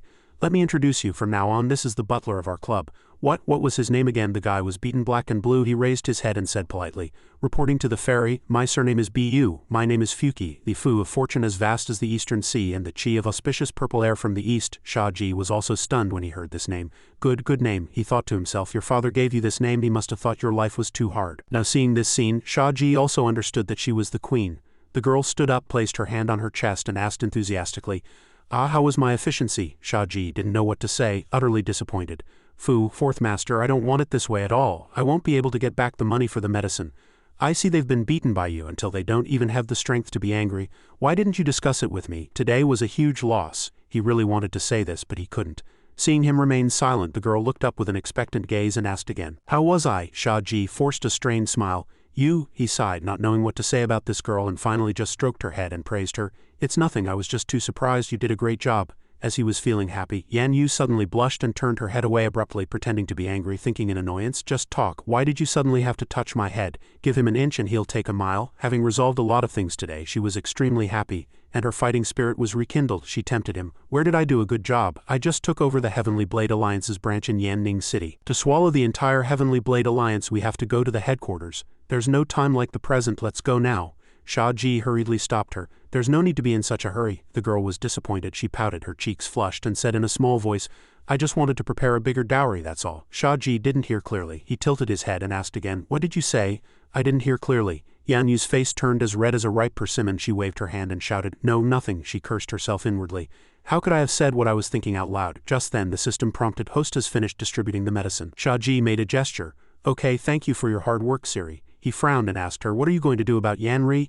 I don't think he's the type to let this go." Mentioning that bastard, she became furious again. She propped herself up and replied, "He wants to challenge me." "That's strange." Shia Ji was speechless with surprise. "He's only at the Chukchao realm, isn't challenging you just asking to die?" After speaking, he stroked his chin and pondered, guessing, "Although Yan Ri doesn't seem very smart, he's not stupid enough to throw an egg at a rock. He must have come prepared." Seeing his guess, she told him frankly that the Yan family's ancestral technique was only passed down to males and was twice as strong as ordinary techniques. "That's probably why he dared to challenge me, but it's still not very logical." He knew that even so, he could only reach the strength of the fifth realm at most. As he spoke, he suddenly realized, "Oh, the Heavenly Blade Alliance." She didn't understand and asked what was wrong with the Heavenly Blade Alliance. He recalled the fight between Shia Ji and the Li brothers just now. The Heavenly Blade Alliance had a secret medicine. "When I fought the Li brothers just now, they used this kind of pill. Taking this medicine can greatly increase one's power in a short period of time. Maybe when they colluded with Yan Ri, they also gave him some secret medicine." Now it all made sense. He crossed his arms and smiled. "The medicine they gave Yan Ri is definitely stronger than what they took themselves, so Yan Ri is so confident." Yan Yu didn't expect him to dare to take drugs, but hearing what he said, it must be so. She also confirmed, "That's indeed possible. Yan Ri has known how to use his appearance since he was young, pretending to be a good son of the Yan family, but he actually likes to fish in troubled waters. He's definitely involved in this kind of sneaky business." The two stood there talking, but even though they knew, he was still puzzled. But what's strange is, why didn't the two brothers take the remaining kind of medicine? That's right, if it was effective, why didn't the two of them use it during the fight just now? But the girl didn't think too much about it. She stretched and let out a comfortable shout. "Don't worry, when I was treating third sister, my injuries were already completely healed. Even if he takes drugs or if father gives him any more artifacts, it's useless against me. Just let him dream on one more time." That night in the small house, Yan Ri and his father were discussing. The old man looked straight at his son and mocked, "Yan Ri, you're really clever." He knew something was wrong as soon as he heard that, and was a little flustered. "Father, you know everything." The old man was furious and calmly growled, "You've been caught doing something wrong. You've completely lost face." As he spoke, a murderous glint flashed in his eyes. "I really didn't expect you to be so bold as to gamble with the lives of the entire city." Yan Ri hurriedly knelt on the ground, trembling as he explained loudly, "Father, it's your son who was blinded by anger after Yan Yu became one of the four immortals of the Azure Alliance. She not only disregards me, but also you, her father." He knelt on the ground, looking at the old man with a wronged expression, pretending that he had suffered a great injustice. "She was slapping your son's face, but she was clearly deliberately embarrassing you, father. I admit that what I did this time was a bit too much. I will definitely atone for it. Father, please forgive me. I was just trying to be filial to you." It sounded fake, but the old man only had one son, so he had to forgive him even if he didn't want to. A man's knees are precious, don't kneel so easily. It had come to this, he could only support him. The old man took out a wooden box and handed it over. Yan Ri took it with trembling hands. What is this? The old man's eyes returned to calm, clearly supporting him, and said, aren't you going to challenge Yan Yu? I don't know if you're sure of winning. I'll give you another layer of security. The next day at the martial arts arena, the old man sat on his throne, coughed lightly, and asked his good-for-nothing son beside him, are you really sure? But he replied confidently, I don't need to win this match. He had his own calculations. As long as he could let everyone see that a Chukchao realm cultivator not only dared to challenge the four immortals of the Azure Alliance, but could also put her in a difficult situation, then my goal will be achieved. In this way the prestige of the four immortals of the Azure Alliance will be damaged, and I'm sure the Empress will not allow this to happen. He even thought he was clever and smiled as he calculated, the Empress will definitely punish Yan Yu severely. That girl will have no one to rely on and will lose face, so she can only come back and beg you, father. At that time won't she be at our mercy? She'll have no reason not to transfer her cultivation to you. The old man only grunted in agreement. He was well aware of how stupid this plan was and could only think helplessly. Yan Ri is the heir to the Yan family, but he is not actually the best choice. Although he seems to have victory in his grasp, he is not reliable. Seeing Yan Yu and Shia Ji talking and laughing, the old man felt that Yan Yu didn't seem worried at all. He remembered the conditions she had mentioned before. What Yan Yu proposed was the best choice, but if he let Yan Ri give up the challenge now, his Dao heart would surely be shattered. At that time it might even leave the Yan family without an heir, which would be a troublesome matter. Is there no third way? It's a headache. If I wasn't injured, maybe I could have another one. This old man was now at his wit's end, so disgusted with his son that he wanted to have another one. Yan Ri suddenly called out, Father, father. Only then did the old man snap back to his senses. HMPH, he was staring at Yan Yu just now. His son asked, Father, do you not believe in your son? Of course, the old man couldn't tell the truth, so he could only say perfunctorily, Yan Ri, you must do your best, but he comforted himself in his heart. Well, now I only have one son and the Yan family will be handed over to him in the future. With the help of the family's inherited artifact plus the Heavenly Blade Alliance's secret medicine. Maybe, thinking of this, the old man didn't dare to think any further. Yan Ri, on the other hand, had a confident look on his face. He clasped his hands and smiled. Father, don't worry. He looked down and saw that many people had already gathered around. With so many witnesses, Yan Yu, you'll be speechless and unable to defend yourself. Just wait for my punishment. As he spoke, he opened the wooden box. The old man instructed, this is a divine-grade artifact passed down through generations of Yan family patriarchs. It can completely defend against any attack once a day. If you use it well, you might be able to turn the tables. He took it, clasped his hands and bowed, thanking his father. As he put the ring on his hand, he thought, the old man must have a lot of treasures, complete defense. As long as I seize the opportunity, I might be able to beat that girl. Then he took out the Heavenly Blade Alliance's pill and smiled smugly. Everything was ready. It was just a competition, yet he had used so many things. The two walked onto the martial arts arena. Before going on stage, Yan Yu turned back and asked Shia Ji with a smile, how long do you think it will take? He answered frankly, and she immediately said with disgust, that's too long. Not necessarily. What if something interesting happens? I'm really curious. I wonder what tricks that guy has up his sleeve. He crossed his arms and reminded her, I'll give you half an incense stick of time. Don't make the other party lose too badly. After all, he's your biological brother. The girl smiled and said, don't worry, I have my principles when I fight. I don't hit the face, she said without any sense of shame. Shia Ji also retorted in his heart, you beat their butler so badly that his facial features were unrecognizable. On the stage, the two stood opposite each other. Yan Ri made the first move and said, little sister, if you give up now and agree to transfer your cultivation to father, I'll spare you some face. The shameless scoundrel didn't deserve to speak. She directly ignored his words and said coldly, are you done talking? Let's start when you're done. He was furious and gritted his teeth. Don't underestimate people, she reminded him coldly. I have to keep track of the time, don't waste my time, which was clearly looking down on him. Yan Ri stuffed that big pill into his mouth and thought, I offered you a way out but you refused, don't blame me for being ruthless. With that he swallowed the big pill in one gulp, but he choked on it. His whole body shook and he couldn't even cry out, ah. This pill was too big, hard to swallow. Shia Ji, who was watching from below, also saw it. He propped his hand on his chin and thought, it's indeed different from the medicine the Li brothers took. Looking at her stupid brother choking with his hand on his throat, she couldn't help but laugh and mock. Big brother, to embarrass me, you're really willing to do anything? You can swallow such a big pill without water. Little sister is impressed. The guy finally swallowed the pill. Smoke rose from his body. Ah, you will definitely regret this. The pill immediately took effect. He knelt on the ground, his face dark, his hands on his head, roaring loudly. Yan Yu watched his pained expression from taking the medicine in silence, feeling some sympathy. A strong wind suddenly blew, his eyes turned red and lightning shot out from them. He looked up to the sky and roared, his power surging, and a powerful force violently emanated from him. His clothes were torn, his muscles bulged, and he laughed smugly. Power, an endless stream of power. He had never experienced this in his life. Now his confidence was through the roof, and he pointed directly at her and provoked, haha, power is surging into my body. Yan Yu, come and fight. But before he could finish his sentence, her figure disappeared. The girl rushed straight towards him as fast as lightning and mocked with a smile, if you want to fight, then fight. So much nonsense, you're so slow even in a fight. With that she punched him.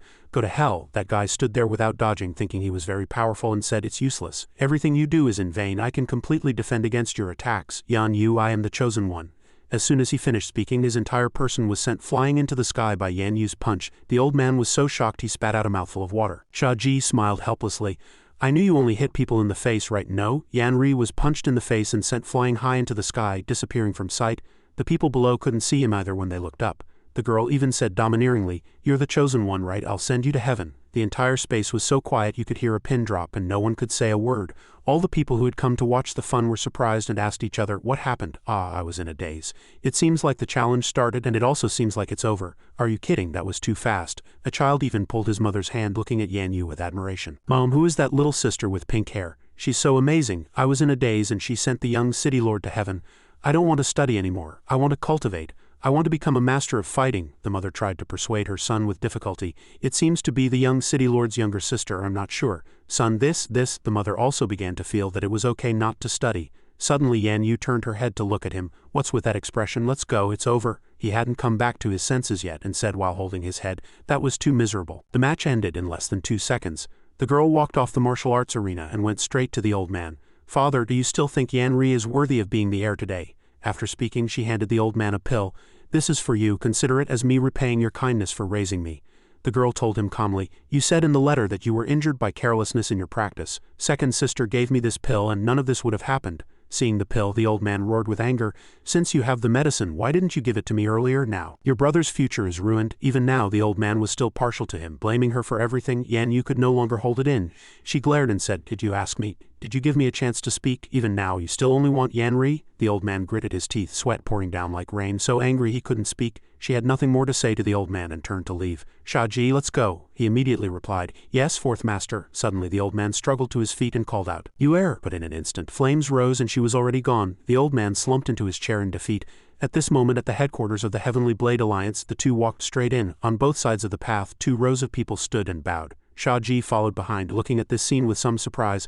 I've met everyone at the headquarters and we've been very polite. A person ran out from inside, his face beaming with a smile. Fairy Yan Yu has arrived. The Heavenly Blade Alliance is rude for not welcoming you from afar, the girl said directly. I want to see Li Dapeng. The man immediately bowed and invited, this way please, this way please. The alliance leader said that as long as the 4 immortals of the Azure Alliance arrive, he will be at your service at any time. Seeing this fawning appearance, Shia Ji frowned and thought in surprise, the Heavenly Blade Alliance is at least a well-known figure in the Azure Alliance sacred domain. Although everyone submits to the 4 immortals, there's no need to be so exaggerated. It's more like going to see a plague god than a leader. A person stamped his foot hard, his hands behind his back, his expression serious and stiff, his whole body tense. He couldn't help but laugh when he saw it, thinking, brother, are you being too polite? After she passed, that guy still clasped his hands and smiled, welcoming her all the way. Fairy Yan Yu, what instructions do you have for coming this time? Yan Yu walked straight to a chair and sat down, saying to him, Alliance Leader Li, how long has it been since you contacted your good sons? Do you know what they've done? It turned out that this shady-looking person was the leader. He seemed to know nothing and answered in surprise. Not long ago, the 2 brothers said they were going out to train and it's been a while. Why did the fairy suddenly mention the eldest and second? Yan Yu's cold gaze swept over him. Then Alliance Leader Li doesn't know what your good son did in Yanning City, right? Compared to Alliance Leader Li, your son's ambitions are much higher. As soon as he heard that, he knew something was wrong. His face turned pale and he stammered, Fairy Yan Yu, this, he thought worriedly. Those 2 brats actually dared to go to Yanning City. Could it be that they did something to offend Fairy Yan Yu? She propped herself on the armrest of the chair, her tone flat. It's not a big deal, just helping my good-for-nothing brother get a seat over me and incidentally releasing a plague on the people of Yanning City. It's just a small crime of rebellion, not worth mentioning. This was truly a bolt from the blue. After hearing it, he was completely frozen, his mouth open, speechless. He hurriedly knelt on the ground, crying and begging for mercy. The Heavenly Blade Alliance has been busy with affairs these years and I have been negligent in my discipline, allowing them to have unrealistic fantasies. All the crimes committed by those 2 brats are unforgivable. I have no complaints about how the fairy wants to punish them. I will listen to the fairy's arrangements. Seeing this scene, Shia Ji immediately guessed that Yan Yu must have done something to Li Dapeng before. This uncle looked like his soul was about to fly out of his body, but Yan Yu hadn't even gotten angry yet. She continued to speak calmly. Alliance Leader Li, you've been so busy with affairs, have you been neglecting your blade practice? The last time I accompanied you in practice seems like a long time ago. How about we have another sparring session? Upon hearing this, he was scared out of his wits, sweat pouring down like rain, his face ashen. It was only with the fairy's protection that the Heavenly Blade Alliance could stand as tall as it did today. As for practicing blades some other day, The mere thought of that scene brought tears to his eyes, his heart filled with terror. I'd rather practice with you. If I weren't so tough, I would have long been sacrificed to your blade. Yan Yu suddenly stood up and gestured toward him to introduce. Oh, I forgot to introduce you. This is my direct disciple, Shia Ji. I will be handing over the matters related to the Heavenly Blade Alliance to him.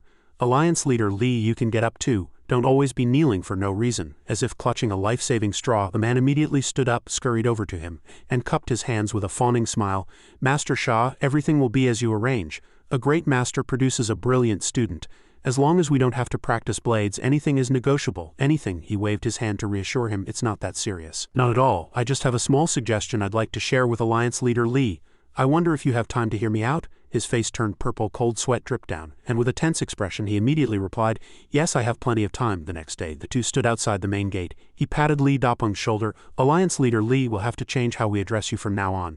CEO Li, he immediately understood, cupped his hands and replied, CEO Shia, you're too kind, too kind. Shia Ji placed his hands behind his back and said to him solemnly, Our Shia Yu group will be relying on you from now on. I hope you can develop the enterprise to be bigger and stronger. The man, looking gaunt, had to force a smile and shake his hand. You're too kind, you're too kind. I will still have to follow the orders of CEO Shia and CEO Yan. Please remember to come home and visit often, and to come by and give guidance. He kept shaking his hand until he was reminded. All right, seeing us off this far is enough. We're heading back to the Azure Alliance Divine Temple now. That Li Dapeng watched the two of them leave and cried for a long time, shouting loudly, You must come home and visit often, the others shouted in unison.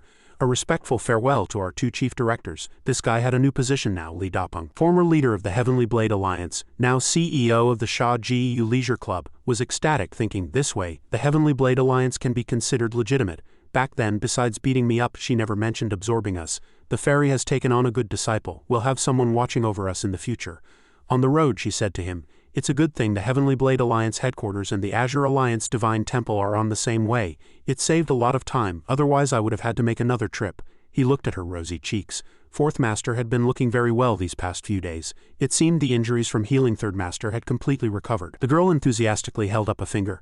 I can take on 1,000 of them now. The wind was light, the clouds were thin. The Li brothers supported each other, standing dumbfounded in front of their home. The sign had now been changed to Shia Ji Leisure Club. Li Yuanqing asked in a bewildered tone, Brother, did we take the wrong turn? Li Yuankui said with certainty. How could we? Ouch, that hurts so much. This is the right place. The door opened gently, and a man walked out on a crutch. He was startled when he saw them, then smiled in greeting. Former young master, former second young master, you've returned. Hearing how he was addressed, Li Yuanqing asked in surprise, Former what? The servant took something out from his robes. This is a letter personally written by CEO Li. I was just worrying about where to find you two. Li Yuankui asked in surprise as he took it. CEO Li, strange, how did father know we were here? The two stood there reading the letter. Li Yuanqing asked puzzled, Brother, what did father say? In the letter, Li Dapeng informed them that the Heavenly Blade Alliance no longer existed in this world. From now on they would be renamed the Shia Ji Leisure Club along with a series of modern job titles. Even their father himself didn't understand. After reading the letter he was still confused, even doubting himself. He turned and asked Li Yuanqing, Little brother, did my head get hit too hard yesterday? Li Yuanqing was just as dazed, gritting his teeth and scratching his head. Brother, I think my head got hit too hard as well. The two guys hugged each other, crying their eyes out. They had left home for one trip and their home was gone. Woo, we brought this all on ourselves. In the outskirts of Yanning City, a naked person lay on the ground, slowly opening his eyes and asking himself in confusion, Where am I? He propped himself up with his hands. Ouch, it hurts so much. My chest is so full, my thighs are so slender. It was Yan Ri. He clenched his fists and cursed, Yan Yu, I'm not finished with you. But as soon as he spoke he was startled, horrified. What's wrong with my voice? Why is it so high-pitched? Yan Ri had turned into a woman, dazed and confused. He looked down at his body in horror, only barely able to cover the essential parts, and cried out loudly, How is this possible? His heart-wrenching screams echoed through the forest. In the Azure Alliance Divine Temple, Fuyu was sweating profusely from the heat, fanning herself with a fan and complaining, It's so hot. Looking at Jingen beside her, Third sister, why is it still so hot in your room? Can you release some cold energy? I'm dying of heat, dying of heat. Helpless, she too closed the book she was reading. After Shia Ji healed me, the spiritual energy in my body has temporarily stabilized. So I'm sorry, second sister will have to endure it this summer. Suddenly, a hand wrapped around her body.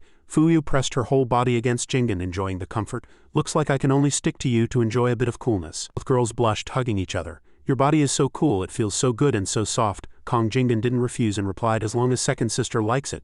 Just then, Yan Yu and Shia Ji returned. Second sister, third sister were back. Seeing the two, Fuyu immediately asked, Little sister, is the matter with your father settled? The girl nodded and replied, I've already severed ties with him. Fuyu felt it was inconvenient to ask more, only saying, I see. Jingen also knew about this matter. I heard that you went out for a trip and also subdued the Heavenly Blade Alliance. At the mention of this, Yan Yu got angry again. Who told them to be so sneaky? An organization as disobedient as that? Bringing them under control sooner is better. It can also save the common people some trouble. Shia Ji, however, was looking around, asking in surprise, "Where's eldest master?" Jingen replied, "Eldest sister is in seclusion again for 3 days." He was a little surprised. His eyes lit up. Oh, he thought to himself, eldest master has been going into seclusion a lot lately. Suddenly he saw that Fuyu was soaked in sweat. She kept complaining, "It's so hot, the heat is making me irritable. The weather this summer is so strange. I found it hot in previous years too, but I could get through it by just gritting my teeth." Shia Ji couldn't help but laugh when he saw her. Second master really can't stand the heat. She wagged her tails, begging a few people to find a place to escape the summer heat. This idea gave him an idea. "I still have a 1-day trip pass to the original world that I haven't used. Should I use it? Oh, but how do I explain this world?" He immediately thought of a way. Got it. So he said to the others, "I happen to obtain a divine-grade artifact. I heard it's the key to some secret realm. Why don't we go there to escape the summer heat?" Fuyu immediately agreed. "Okay, let's go now." Shia Ji immediately summoned the system and used the 1-day trip pass. Soon a shining door appeared in the room. He instructed the others, "I don't know what's behind this door either." Fuyu couldn't stand it anymore and rushed over directly. "Alright, let's go." He couldn't stop her even if he wanted to. The other 2 girls also followed, so he could only follow helplessly behind. After they all went in, the door closed and disappeared. This was a water park. It was brightly lit here, and in the huge swimming pool many people were swimming and playing. Their clothes had also all been changed into swimsuits. Fuyu was ecstatic, her eyes sparkling. "Wow, what is this magical place?" The other 2 girls walked over and were also stunned by the scene before them. Yan Yu looked at the somewhat revealing swimsuit on her body, so shy she was dizzy and blushing. A secret realm can actually change people's clothes. These clothes are too strange. Kong Jingen looked around and comforted her. "It's not strange, everyone here is dressed like this. Little sister, when in Rome, do as the Romans do. Don't think too much about it." Shia Ji was also surprised, holding his head and thinking, "I didn't expect to be teleported directly to a water park." Suddenly his eyes widened, so surprised he couldn't speak. It was because he saw the 2 girls in their swimsuits and he couldn't help but give them a thumbs up in praise. "Third master, fourth master, your outfits are beautiful." Fuyu had already gone into the water to play. She was having a great time and shouted to everyone, "Hurry up and come over here." Yan Yu was still very embarrassed. "Is this really okay?" he encouraged her. "In my hometown everyone dresses like this when they go swimming. Don't be shy, just have fun." She nodded lightly. After speaking, she also boldly became happy and waved her hand, shouting, "Third sister, I'm coming." Only Kong Jingen was left. He turned around and asked with a smile, "Third master, why aren't you going in?" She didn't speak, which made him look at her with confusion. She suddenly grabbed his hand gently and hugged it tightly to her chest. "I suddenly feel a little unwell." A while later, Shia Ji had already led third master out of the water park. "I'll take you to rent a room." Third master was curious when she heard this and asked, "What is renting a room?" Shia Ji patiently explained, "It's just what it sounds like, renting a room to stay in." Third master said with admiration, "I see, Shia Ji. You know so much." Shia Ji turned around worriedly and asked her, "Third master, can you still hold on?" Third master showed a weak expression and said, "Actually, I felt unwell as soon as I came through the door. I wonder if it's related to passing through the world gate. The spiritual energy fluctuations inside and outside the gate affected the balance of spiritual energy in my body." Shia Ji immediately became nervous and walked to the front desk. "I'll go rent a room right away." Third master silently watched her disciple book a room at the front desk. At this moment, some small ice crystals had already appeared under third master's thighs. Then they spread upwards to her face. Third master looked at her hand in surprise and worry. Suddenly at this moment another hand gently held hers. Shia Ji said, "The room is rented, let's go up quickly." Third master blushed and said, "I'll have to trouble you again." Shia Ji replied frankly, "I am your disciple, what trouble is there? I can do anything for you." A moment later, Shia Ji was using the key card to open the door. He and third master walked in. Shia Ji closed the door. As soon as he closed the door, third master stepped forward and kissed him, startling him. Third master proactively untied her bottoms, reminding readers under 18 to fast forward 30 seconds. Her panties fell to the floor, followed by her bra. The entire room was filled with panting sounds. Third master was now completely naked. She was pressing Shia Ji down on the bed. Third master said shyly, "I'll have to trouble you." Then the two of them tumbled on the bed. Cut to the water park. At this moment, Fuyu and Yan Yu were lying down and relaxing. Yan Yu tilted her head and asked curiously, "Where did Shia Ji and third sister go?" Fuyu gently took off her sunglasses and replied, "Shia Ji probably took third sister to treat her illness again." Yan Yu's eyes widened and she said, "Oh, is that so?" Then she looked at Fuyu with a cunning expression. "Second sister," Fuyu asked back curiously, "what's with that expression?" Yan Yu jumped from her float to her sisters, pounced like a predator and shouted, "I'm going to attack you." Fuyu giggled. "Haha, little sister is such a little devil." A while later in the hotel room, third sister and Shia Ji were taking a bath together. Third sister observed her body and said, "The ice crystals have almost all disappeared. Hey." She spoke. She rested her head on Shia Ji's chest and said, "But I still need you to work a little harder. Can you still hold on?" Shia Ji calmly held her in his arms and replied, "I can still hold on." A while later, third master had already stepped out of the bathtub. She looked at the exhausted Shia Ji and sighed, I'm really tired now, you should get some rest. Third sister walked over and picked up the underwear she had thrown on the floor earlier. Afterwards in the hotel lobby, third sister had already walked out. Suddenly a voice called out, "Third sister, sister." Yan Yu happily ran to third sister's side, smiling as she asked, "Are you cured? How is third sister's body? Where's Shia Ji?" Third sister showed a faint smile and replied, "I'm fine now. Shia Ji is a little tired. I let him rest." Third sister held Yan Yu's hand and said, "Take me to have some fun." She immediately showed a brilliant smile when she heard that. "Okay, there are many fun things here. When we get back I have to ask eldest sister to build one on the empty ground behind the Azure Alliance Divine Temple." At this moment third sister was walking on the white sandy beach and suddenly stopped. She said shyly, "Little sister, I know you like Shia Ji, but don't let your imagination run wild." Yan Yu put her hands on her hips and laughed happily. "Haha, this kind of thing is very normal. What am I thinking about?" She rested her head on her sister's shoulder and said happily, "I only hope that third sister can fully recover, and I hope even more that we can be together forever." The next day, everyone had already returned to the Divine Temple. Yan Yu was sitting by the lotus pond soaking her feet. She said, "Second sister Shia Ji." Fuyu found this story very interesting and asked with a smile, "What about him?" Yan Yu silently lifted her feet into the air. She continued shyly, "He still remembers that bet. He even asked me if I liked him. I didn't have the courage to answer him directly." Fuyu reached out and pinched Yan Yu's cheek, saying, "He's a smart person, he will definitely understand. Don't worry." She hugged her little sister and comforted her. "If you want to be with him, your sisters will help you, don't worry," Fuyu advised. "But right now, Shia Ji is still our disciple. If he marries his master, it will affect the reputation of the Four Immortals of the Azure Alliance. At that time, Empress Yan Li of the sacred domain of Chengdu will take notice of the Azure Alliance. We must not shake the people's morale right now." After hearing these comforting words, Yan Yu also replied somewhat happily, "I understand that much. There's no need to rush." After a while, Fuyu came to the Yuyang Pavilion. She knocked gently on the door and said, "Eldest sister, may I come in?" The person inside immediately replied, "Come in." Fuyu gently pushed the door open and walked in. Inside the room, her eldest sister Jin Zhao was lying on the bed. Fuyu spoke, "Eldest sister, you must be tired after every seclusion." Jin Zhao sat up and said, "Fuyu, come here." After speaking, she sat up and put on her wooden clogs. Fuyu sat beside her eldest sister and asked curiously, "Eldest sister, what are your orders?" She took out a token and said, "The Fox Emperor gave it to me." Fuyu carefully took the token from her eldest sister Jin Zhao. Fuyu was silent for a moment, then said, "Did he ask me to go back?" Jin Zhao nodded in agreement. It seems so." She turned her head and said, "I cannot interfere in the affairs of the Chingchu sacred domain." Fuyu replied, "I know." Eldest sister Jin Zhao looked at her and continued, "Fuyu, you are my sister, no matter what happens." Fuyu hid her emotions, sighed and replied, "I understand." With that, she turned to leave. Fuyu said with her back to her, "Let me think about it." 5 days later, by the lotus pond, Shia Ji was soaking in the pond thinking, "I haven't seen second master in a few days. Where did she go?" Yan Yu twisted a strand of hair and replied, "I didn't notice until you mentioned it. Although she said she was going into seclusion to refine pills, it would only take 2 days at most." Third master appeared at this moment and said, "She went back to Chingchu." Shia Ji asked with some surprise, "Back to Chingchu? Why so suddenly? Is there an emergency in the clan?" Third sister walked to the edge of the pond, sat down and dipped her feet in the water as she replied, "She won't be back for a while." Yan Yu turned her face and said, "If she's not coming back for a while, then let's go visit her. It's been so long. I've only been to Chingchu twice." Yan Yu put on a charming expression and said, "The male foxes in Chingchu are all as beautiful as flowers." Countless wicked thoughts flashed through her mind at that moment. Shia Ji frowned, thinking, "Male foxes? This girl is definitely thinking about something messy again." Just then, eldest sister Jin Zhao appeared and explained, "She's going to marry the Fox Emperor." Shia Ji was so surprised that he stood up abruptly from his bath. He exposed his treasure. "What, getting married?" Yan Yu ran worriedly to her eldest sister's side and asked, "Marry the Fox Emperor? I've never heard her mention it. Is there some kind of misunderstanding?" Second sister said, "She only met the Fox Emperor when she was a child. That lord is clearly her elder."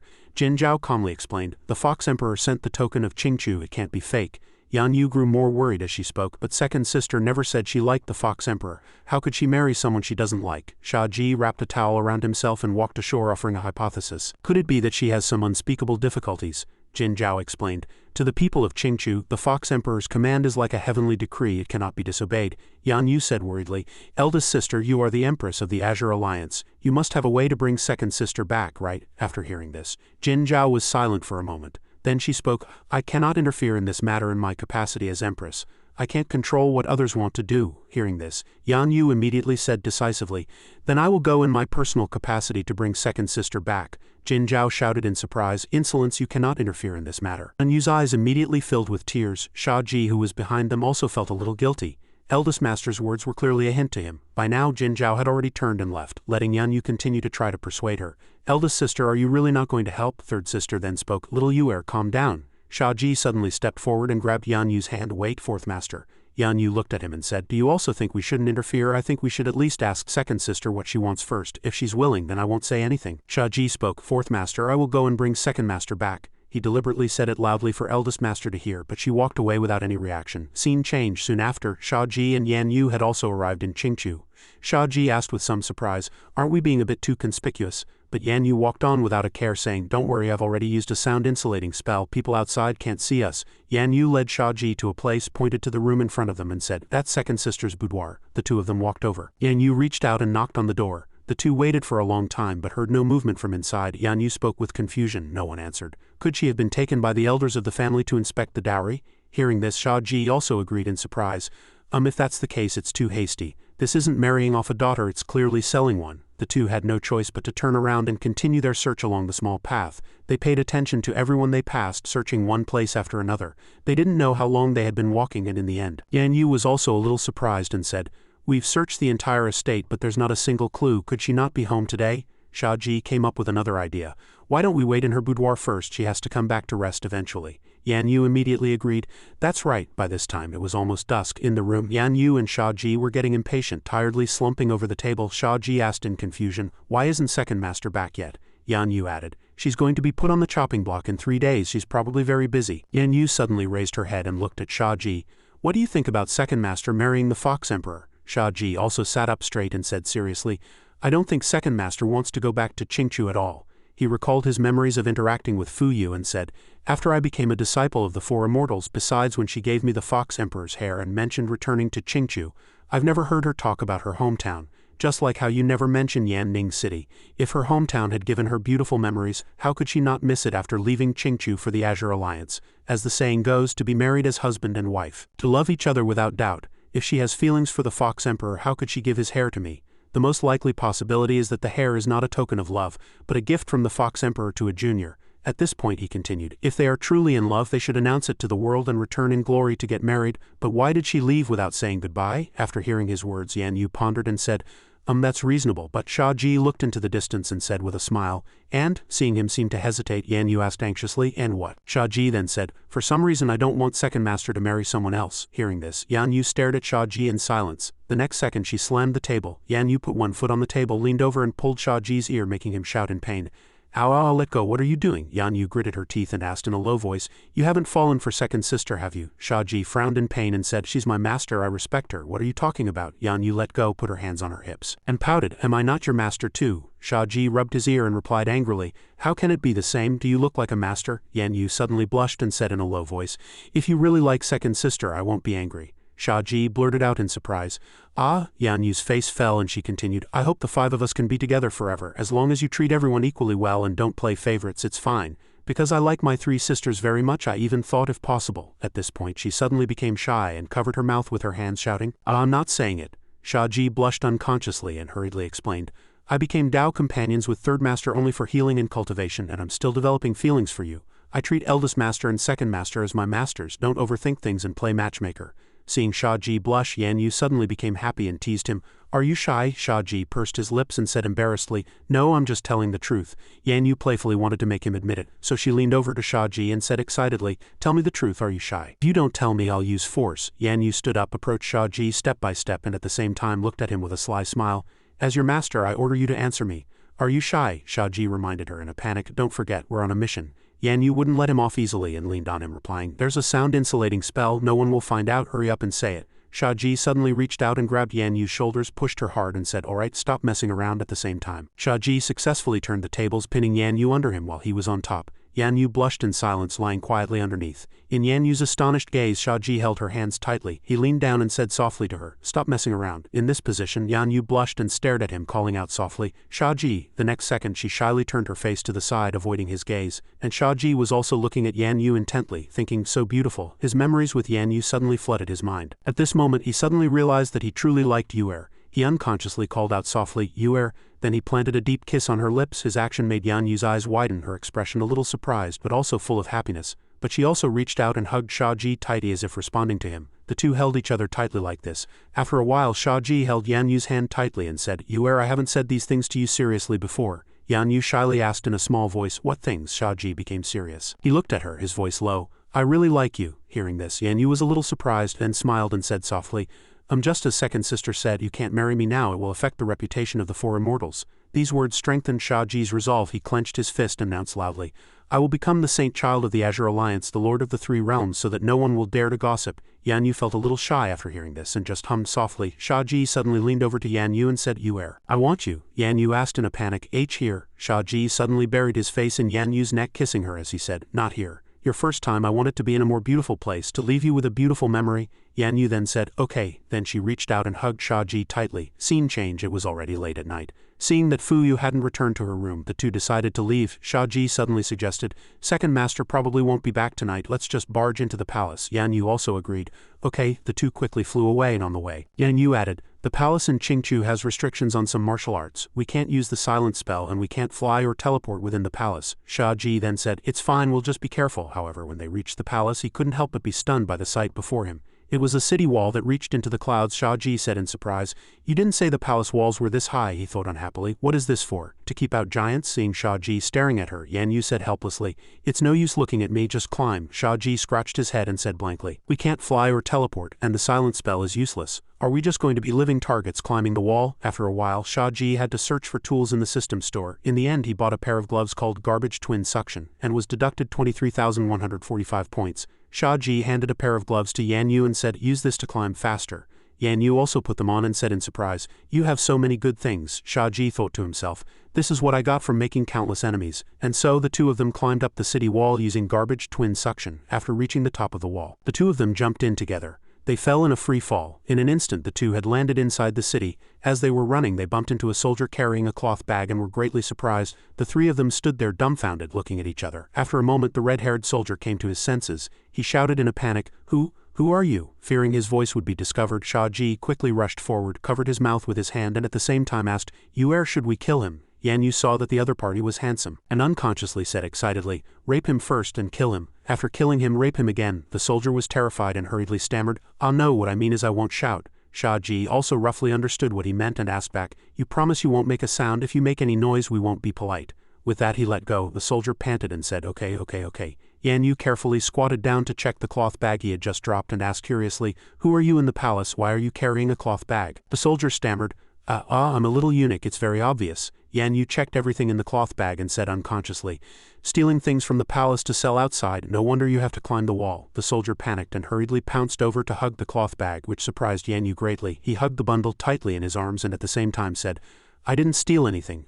No, I just wanted to go out for a bit. After calming down he asked, Then who are you? Why did you sneak over the wall into the palace? Shia Ji then said, We're here to find someone. Martial arts are forbidden in this palace, so we can only climb the walls, otherwise I would have flown in long ago.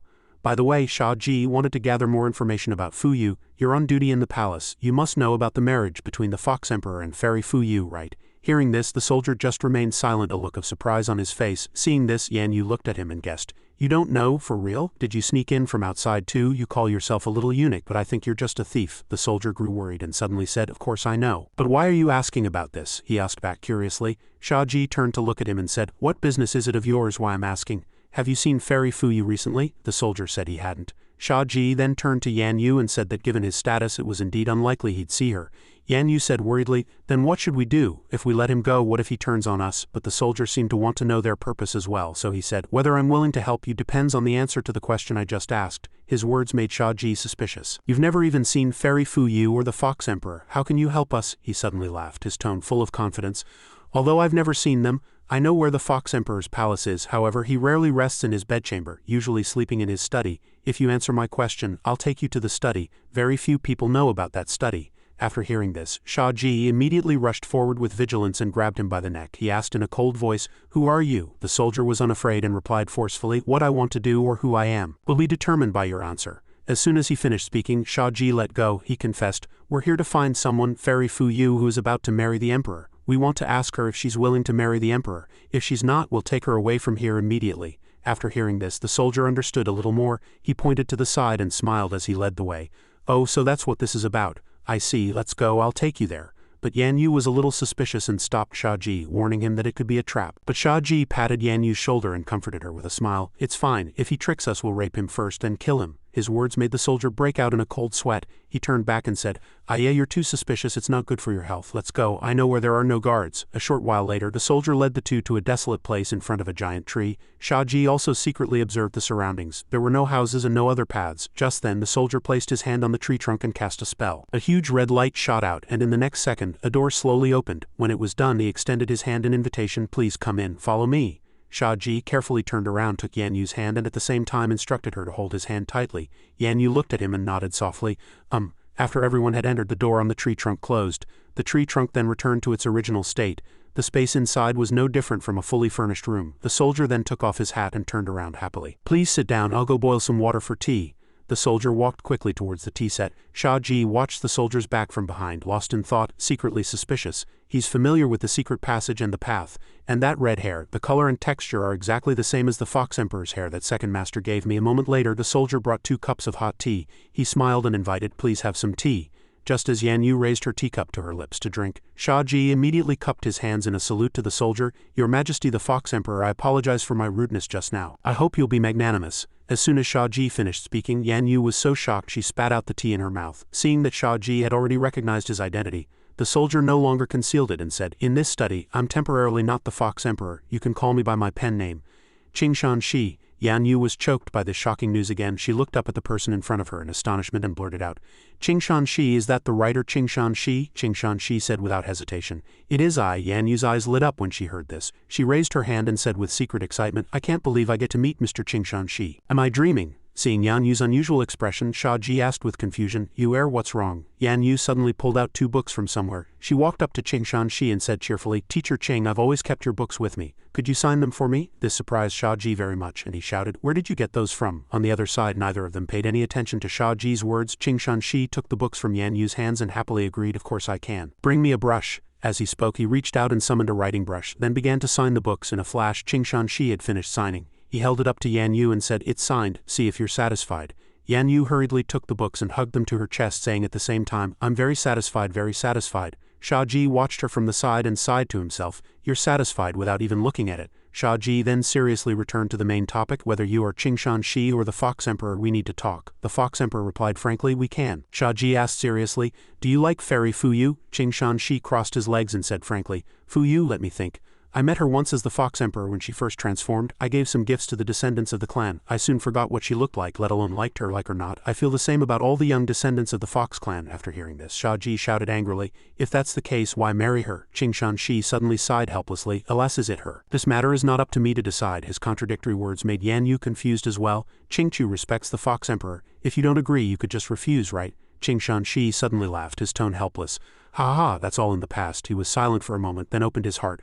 I'm just Chingchu. The Fox Emperor is just a symbol of Chingchu. As he spoke, Chingchu suddenly lowered his head and said with a nonchalant tone, whoever wants to be it can be it. Through his words and expression, Shia Ji guessed, you mean the 3 major families are in power? Chingchu didn't speak, but his expression changed slightly. Seeing this, Shia Ji continued, Fairy Fuyu of the Fu family is from one of the 3 major families. Their daughter is also one of the 4 immortals of the Azure Alliance. If she marries the Fox Emperor, she will truly be above all others. Why has it come to this? Chingchu then spoke. I've only been obsessed with writing books these years, so I've handed over some power to the 3 major families. Yan Yu suddenly spoke up. That is to say, it's not a problem to refuse the marriage now, right? Chingchu then said, right, unless the Fu family gives up on the marriage. Otherwise, as he spoke, he said again, you should have noticed that many techniques are restricted in the palace. Actually, it's not others who restricted them, but me.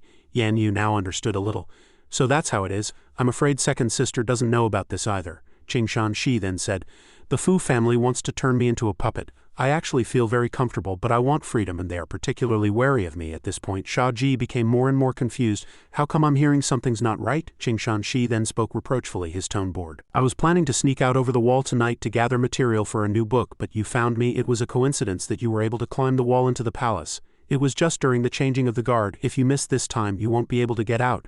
These words made Yan Yu and Shia Ji both shout in unison, gathering material? Yan Yu's eyes lit up with interest, while Shia Ji pursed his lips, his face full of confusion. But in the next second both of them put on innocent expressions, looked away and pretended to be stupid together. It has nothing to do with us. Chingchu suddenly sighed helplessly.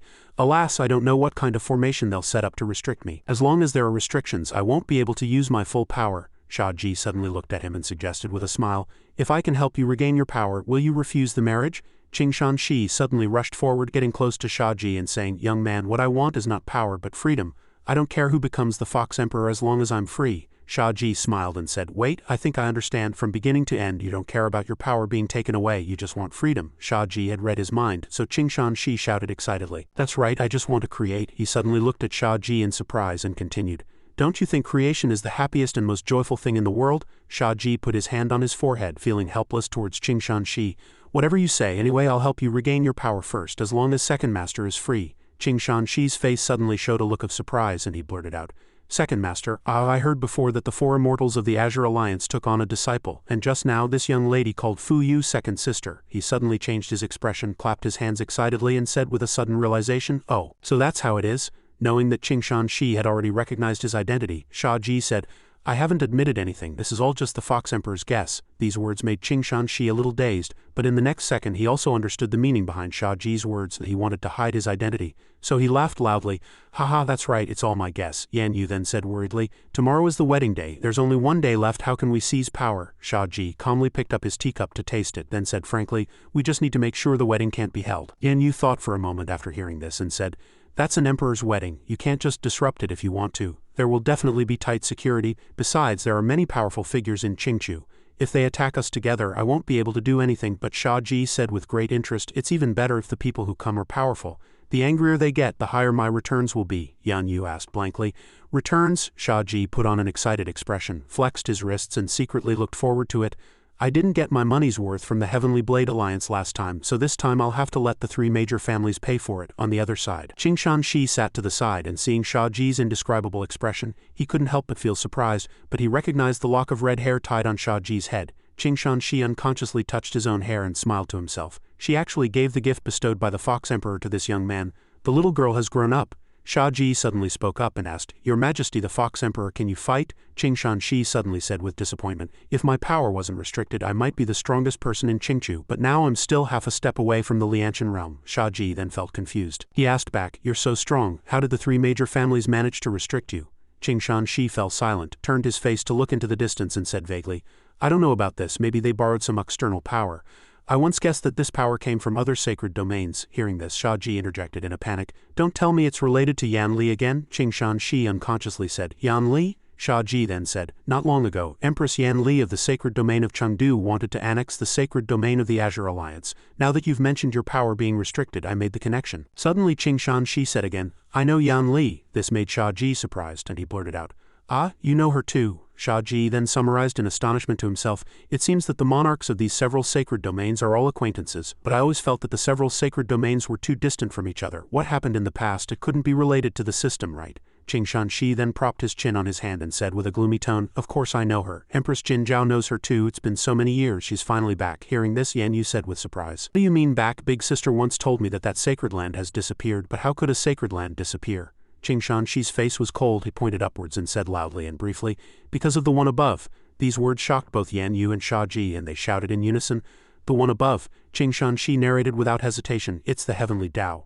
Yan Li wants to go against the heavens. I heard she has already found a way to break away from the Heavenly Tao. Now she's back despite the danger of being discovered by the Heavenly Tao. I don't know what her plan is." Shia Ji asked back in surprise and haste, "Break away from the Heavenly Tao? What happens if you break away?" Qing Shi lowered his head again and sighed in frustration, "I don't know." But suddenly remembering what he should be doing now, Qing Shi spoke up, "By the way, you don't have a place to stay yet, right? Why don't you stay in my study tonight? There happen to be a few empty rooms here." Shia Ji then cupped his hands in thanks.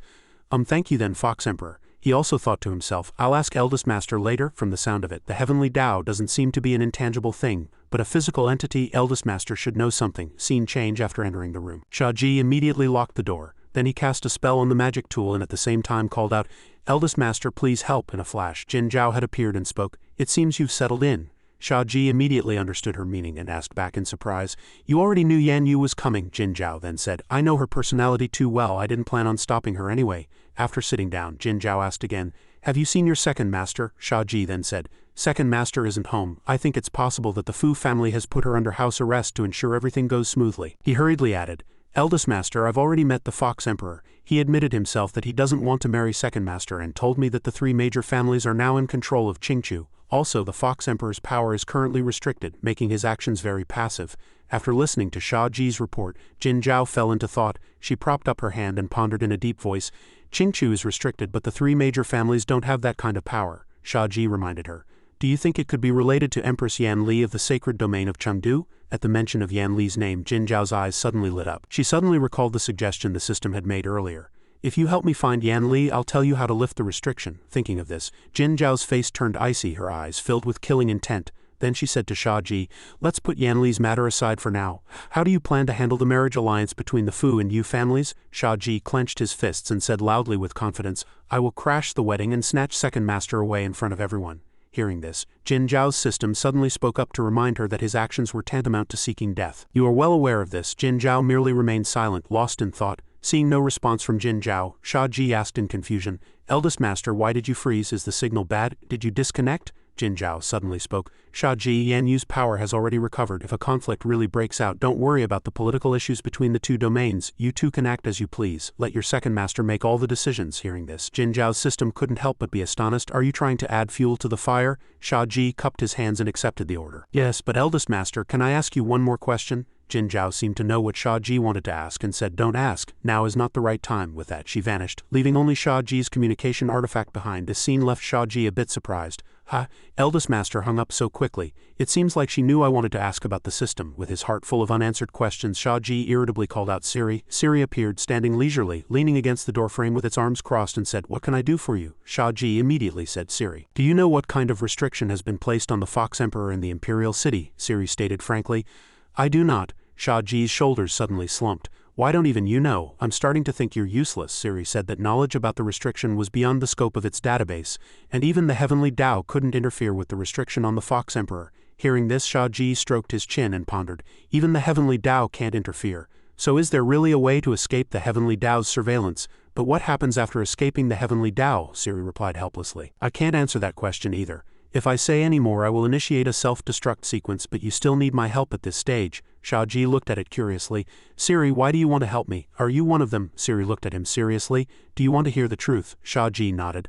Of course. Suddenly, some sad images flashed through Siri's mind, showing many people injured, their faces filled with sorrow. Siri said, perhaps I too have feelings like a human. Seeing Siri hesitate, Shia Ji placed a hand on its shoulder to comfort it. Think I know what you want to say. In that case, don't force yourself to say it. I like you too, and I don't want you to disappear. Thanks to your reminders, my cultivation progress has been much faster. Siri closed its eyes and said frankly, regarding the restriction, I've checked the system's internal data, and it is indeed related to Yan Li. I've said too much today. Let's stop here. Shia Ji then said, all right, you should rest. Left alone, Shia Ji lay down and thought, Siri is so cautious. It seems even my actions are being clearly watched by those above. I'm still alive and well, so maybe I shouldn't touch the heavenly Tao's sore spot. But what is the heavenly Tao's sore spot? Is it that I can't kill anyone for 1,000 years? Shia Ji thought quietly for a moment. Then a cunning expression appeared on his face as he thought, I'm really curious. Scene change. Jin Zhao sat leisurely in a chair with her legs crossed and said softly, I want to rest, but the system says Yan Li has broken away from the heavenly Tao. The restriction she placed besides me in the sacred domain's internal database no one can break. Chingchu is not the Azure Alliance. Shia Ji and Yan Yu are at a disadvantage. You have too much faith in their abilities, Jin Zhao reminded it frankly. The heavenly Tao can't catch Yan Li. Do you have a bad memory? The system angrily retorted. Jin Zhao, watch your words. Jin Zhao ignored it and retorted. What's wrong? You want to use the heavenly Tao to punish me again? Isn't it getting old? The system suddenly laughed.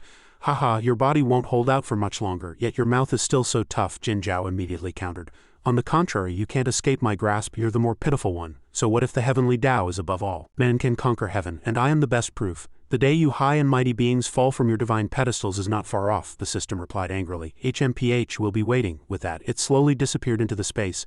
Scene change. Finally, Fuyu's wedding took place as scheduled. A crowd gathered, and it grew more and more lively. The sound of gongs and drums filled the air as a white-haired Fox clan member beat a drum and shouted excitedly, the celestial spiritual energy guides the way, the clouds part and the mist clears, revealing auspicious signs. The fairy of Chingchu walks upon the stars, dimming the sun and moon, with the Milky Way as her witness, linking the mortal and celestial realms, forging an ancient auspicious bond. Following that, the bride sat in a sedan chair carried by many people. By the decree of the heavenly book, a fine match has been set, a love profound across 2 lifetimes. A voice echoes from the secluded valley, a crane's throat shines, among 10,000 spirits a single destiny appears. At this moment, Yan Yu's spiritual energy was observing from above, and she couldn't help but worry. Shia Ji, is everything really okay over there? So many people came today. Fuyu, sitting in the sedan chair, suddenly felt the familiar aura of little Yu.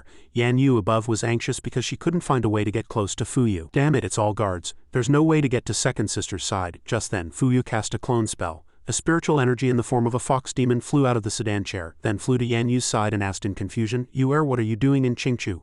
Yan Yu looked at her blankly. Is that you, second sister? Fuyu quickly reached out and covered Yan Yu's mouth to stop her. Shish, my fox spirit can only be out for a very short time or I'll be discovered. Yan Yu nodded lightly.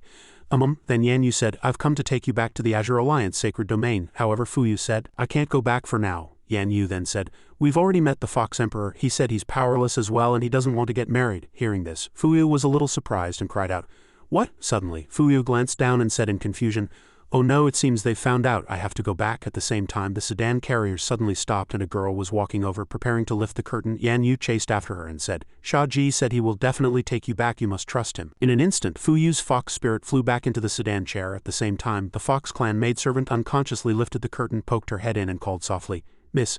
Fuyu returned just in time and replied, What is it? The maidservant heard her and turned back out saying, It's nothing, but she thought to herself, it felt like something left just for a moment. Was I imagining things? Fuyu maintained a cold expression. After a moment she suddenly placed her hand on her chest, sighed in relief and thought, Come to save me, why are you two so foolish? Then she suddenly smiled, moved. Fuyu reached out to wipe away a tear, smiling as she thought, But I'm truly happy. At this moment the sedan chair was slowly making its way towards the Imperial Palace, with gongs and drums sounding on both sides of the road. Meanwhile in the Imperial Palace, Shi was having his wedding attire adjusted by Shia Ji, while ordering his subordinate, You may all withdraw for now. Leave him to accompany me. The attendants immediately complied. Yes, your majesty, Shi asked in confusion. Shia Ji, are you really sure you can disrupt the wedding? Shia Ji also adjusted his own sleeves and said with certainty. In this palace, besides the special restrictions on people, there are other restrictions on others. But I've already tested it. Some special artifacts are not affected. Shi suddenly worried about the aftermath and said, But disrupting the wedding only solves the immediate problem, not the root cause. The three major families will still continue with the wedding. You can run, but you can't hide. What should we do then? Shia Ji said. Getting second master back is the first priority. As long as we can stall for time, we can find a way to lift your majesty's restriction. Your majesty can help us solve the rest, can't you? That sounded reasonable. Shi nodded lightly. That's true. Shia Ji looked at Shi and smiled, saying, I already have an idea about the method. Your majesty, you look so handsome dressed like this today. It's just a pity you can't marry the one you love. Suddenly, Shi took out a book and a brush and shouted excitedly, I am already married. These are the people I love. I cannot let down the readers who work so hard waiting for my updates. Shia Ji gave a thumbs up and said happily, As expected of your majesty, I'll be sure to read every chapter. Elsewhere, two people were riding at full gallop. Xiao Lingden said anxiously, Fairy Yan Yu is waiting for us at the entrance to Chingchu. Hurry up, Candace agreed. Okay. A maidservant walked in, knelt and reported, Your Majesty the Fox Emperor, the ceremony is starting. Shi replied coldly, All right, I know. At this time the sedan chair was carried to the front of the Grand Hall. An official stepped forward and loudly read the celebratory address. Today, on the day of our king's grand wedding, the ceremony now officially begins. At this auspicious time for heaven and earth, this grand imperial ceremony, by the mandate of heaven, receiving the spirit of the earth, the empress descends, arriving by carriage for the marriage alliance to continue the heavenly line with the emperor, with the gods above and the vast heavenly Tao. We pray for a blessed union for our king and empress, for the peace and prosperity of the nation, and for a long line of descendants. Meanwhile, Fuyu stepped out of the sedan chair and walked forward step by step. Seeing Fuyu approach, Shi extended his hand to welcome her. Fuyu reached out her hand in response as they stood facing each other. Shi suddenly whispered, Shia Ji is about to make his move. Just as Fuyu looked bewildered, the sound of the benediction from outside rang out again. May the sun and moon shine together and the stars resonate. May the world be at peace, the nation endure forever, its foundation last for 10,000 generations, and auspicious purple chi come from the east. May the sun and moon shine together and the stars resonate in unison. May the world be at peace, the nation be secure, the dynasty last for 10,000 generations, and auspicious purple air come from the east. At this moment, Fuyu, surprise, unconsciously whispered, Your Majesty the Fox Emperor. Meanwhile, the representatives of the three major families were excitedly awaiting the result. The white-haired male fox said happily, It's almost done. Suddenly, Shia Ji walked over, inserted himself between Fuyu and Shi and announced loudly, I object. This scene stunned the representatives of the three major families. Shia Ji, however, calmly grabbed Fuyu's hand and berated loudly, Such a beautiful young lady. You want to marry someone else, did you ask me first? I, your grandpa, am here today to crash this wedding. Having his event disrupted for no reason, the head of the Fu family furiously shouted, Guards, seize this savage brute for me. And it was precisely this burst of anger that earned Shia Ji 5,000 rage points. Not only was Shia Ji unafraid, but he also talked back like a madman to provoke the old man. Got addicted to selling your daughter, have you? The old man said I was disrupting social order. I and Fuyu have already done the deed. Do you know what bigamy is? Are you uncultured? Hearing this, the surrounding people began to whisper among themselves. The head of the Fu family was so angry he was fuming. He roared, "What did you say? What nonsense are you spouting, Your Majesty? Don't listen to his nonsense. It's impossible, absolutely impossible." The rage points increased by another 10,000. Shia Ji held Fuyu tightly and said, "I'm saying you old folks are incompetent, resorting to shady deals and selling your daughters for money. Are you treating the imperial palace like an auction house?" Fuyu suddenly asked in a low voice. "Shia Ji, who are you trying to anger to death?" Shia Ji said, "I don't care. 1 down is 1 down, 10 down is a pair. I haven't agreed to you marrying someone else yet. And I haven't finished passing on the techniques to you." Shi stood to the side observing, a faint smile on his face.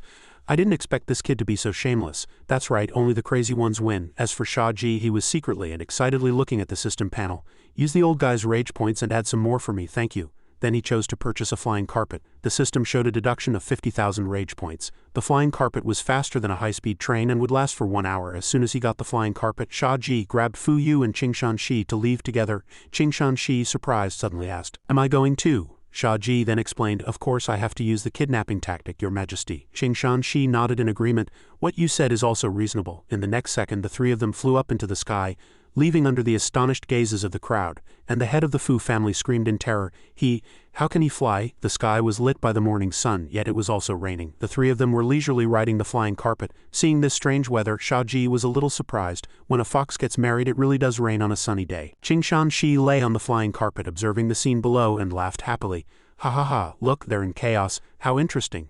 As for Fuyu, she was staring at the hand Shia Ji was using to hold hers. A little lost in thought, back to the head of the Fu family, he was angrily pointing in the direction of the flying carpet and said furiously, "What are you all standing around for? Go and catch that fox man. That thief is threatening His Majesty." However, the group of Fox clan members only gossiped among themselves. Suddenly, 2 male foxes exchanged a look as if they had a tacit understanding. One male fox suddenly stepped forward to report, "Elder Fu, there are restrictions in the palace. We can't fly up." Only then did the head of the Fu family realize this. The next second he gritted his teeth and reproached himself.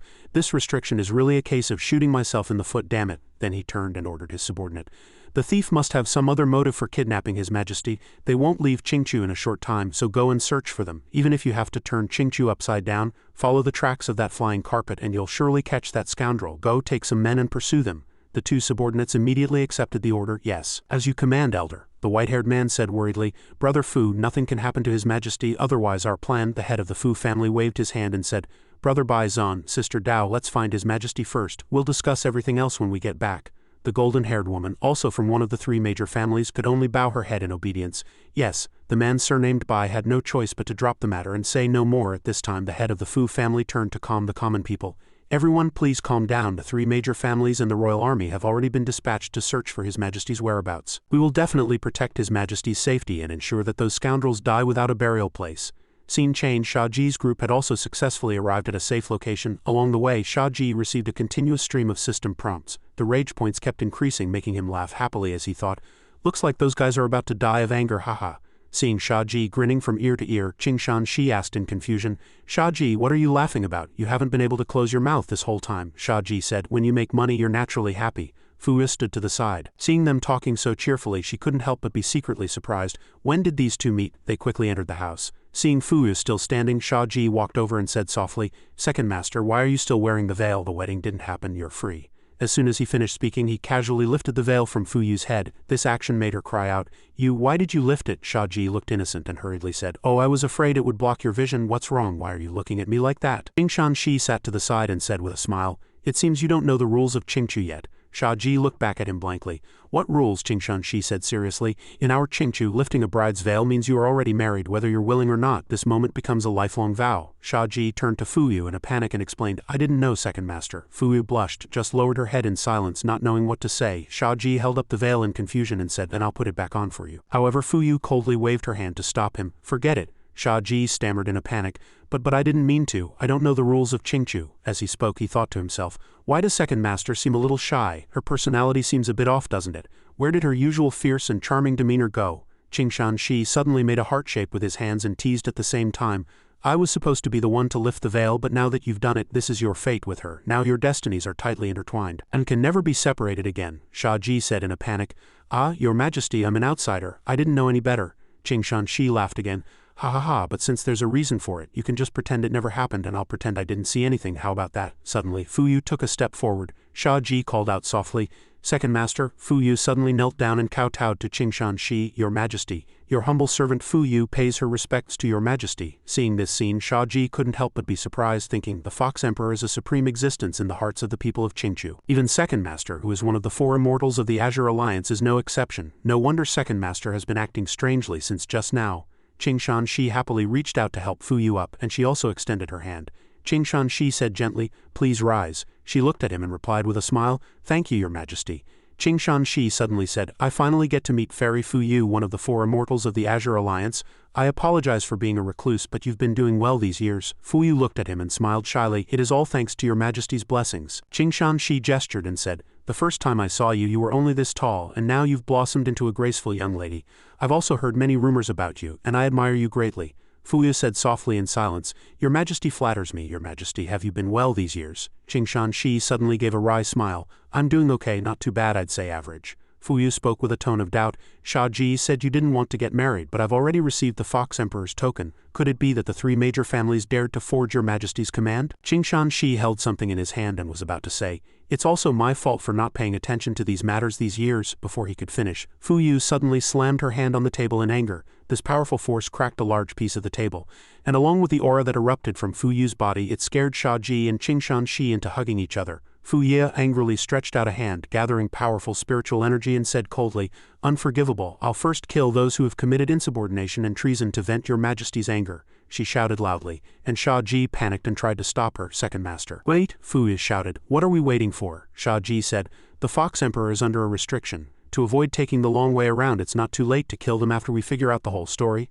Suddenly, Shia Ji glanced at Shi and thought, "Second Master really respects the Fox Emperor. If I use Yuer's identity to replace him, since he doesn't want to be the Emperor anyway, I don't think that would be against the law, right?" Fuyu looked at her hand and said, holding back her anger, "Then we'll torture them first. I'm very good at that." Suddenly, Shia Ji said, "I guess this might be related to Yan Li." This made Fuyu fall into thought, and she shouted in annoyance, "It's her again." Shia Ji said again, "The three major families are nothing in front of Second Master, but interrogation will definitely not yield any useful information, and we might not even get anything out of them. During the intersect assessment, Yan Li set a trap and then took away the people we captured. What if the heads of the three major families have also been manipulated by Yan Li? If we act rashly, we might miss the clues." As he spoke, he thought to himself again, "Once Yuer gets Candace and Xiao Lingdan, we can plan to go to the sacred domain of Chengdu." After listening, Fuyu also helplessly expressed her agreement. "HMPH, since that's the case, let them live a few more days. It's really letting these old bastards off easy." Suddenly, Fuyu turned to Shi and asked worriedly, "Your Majesty, is it safe here?"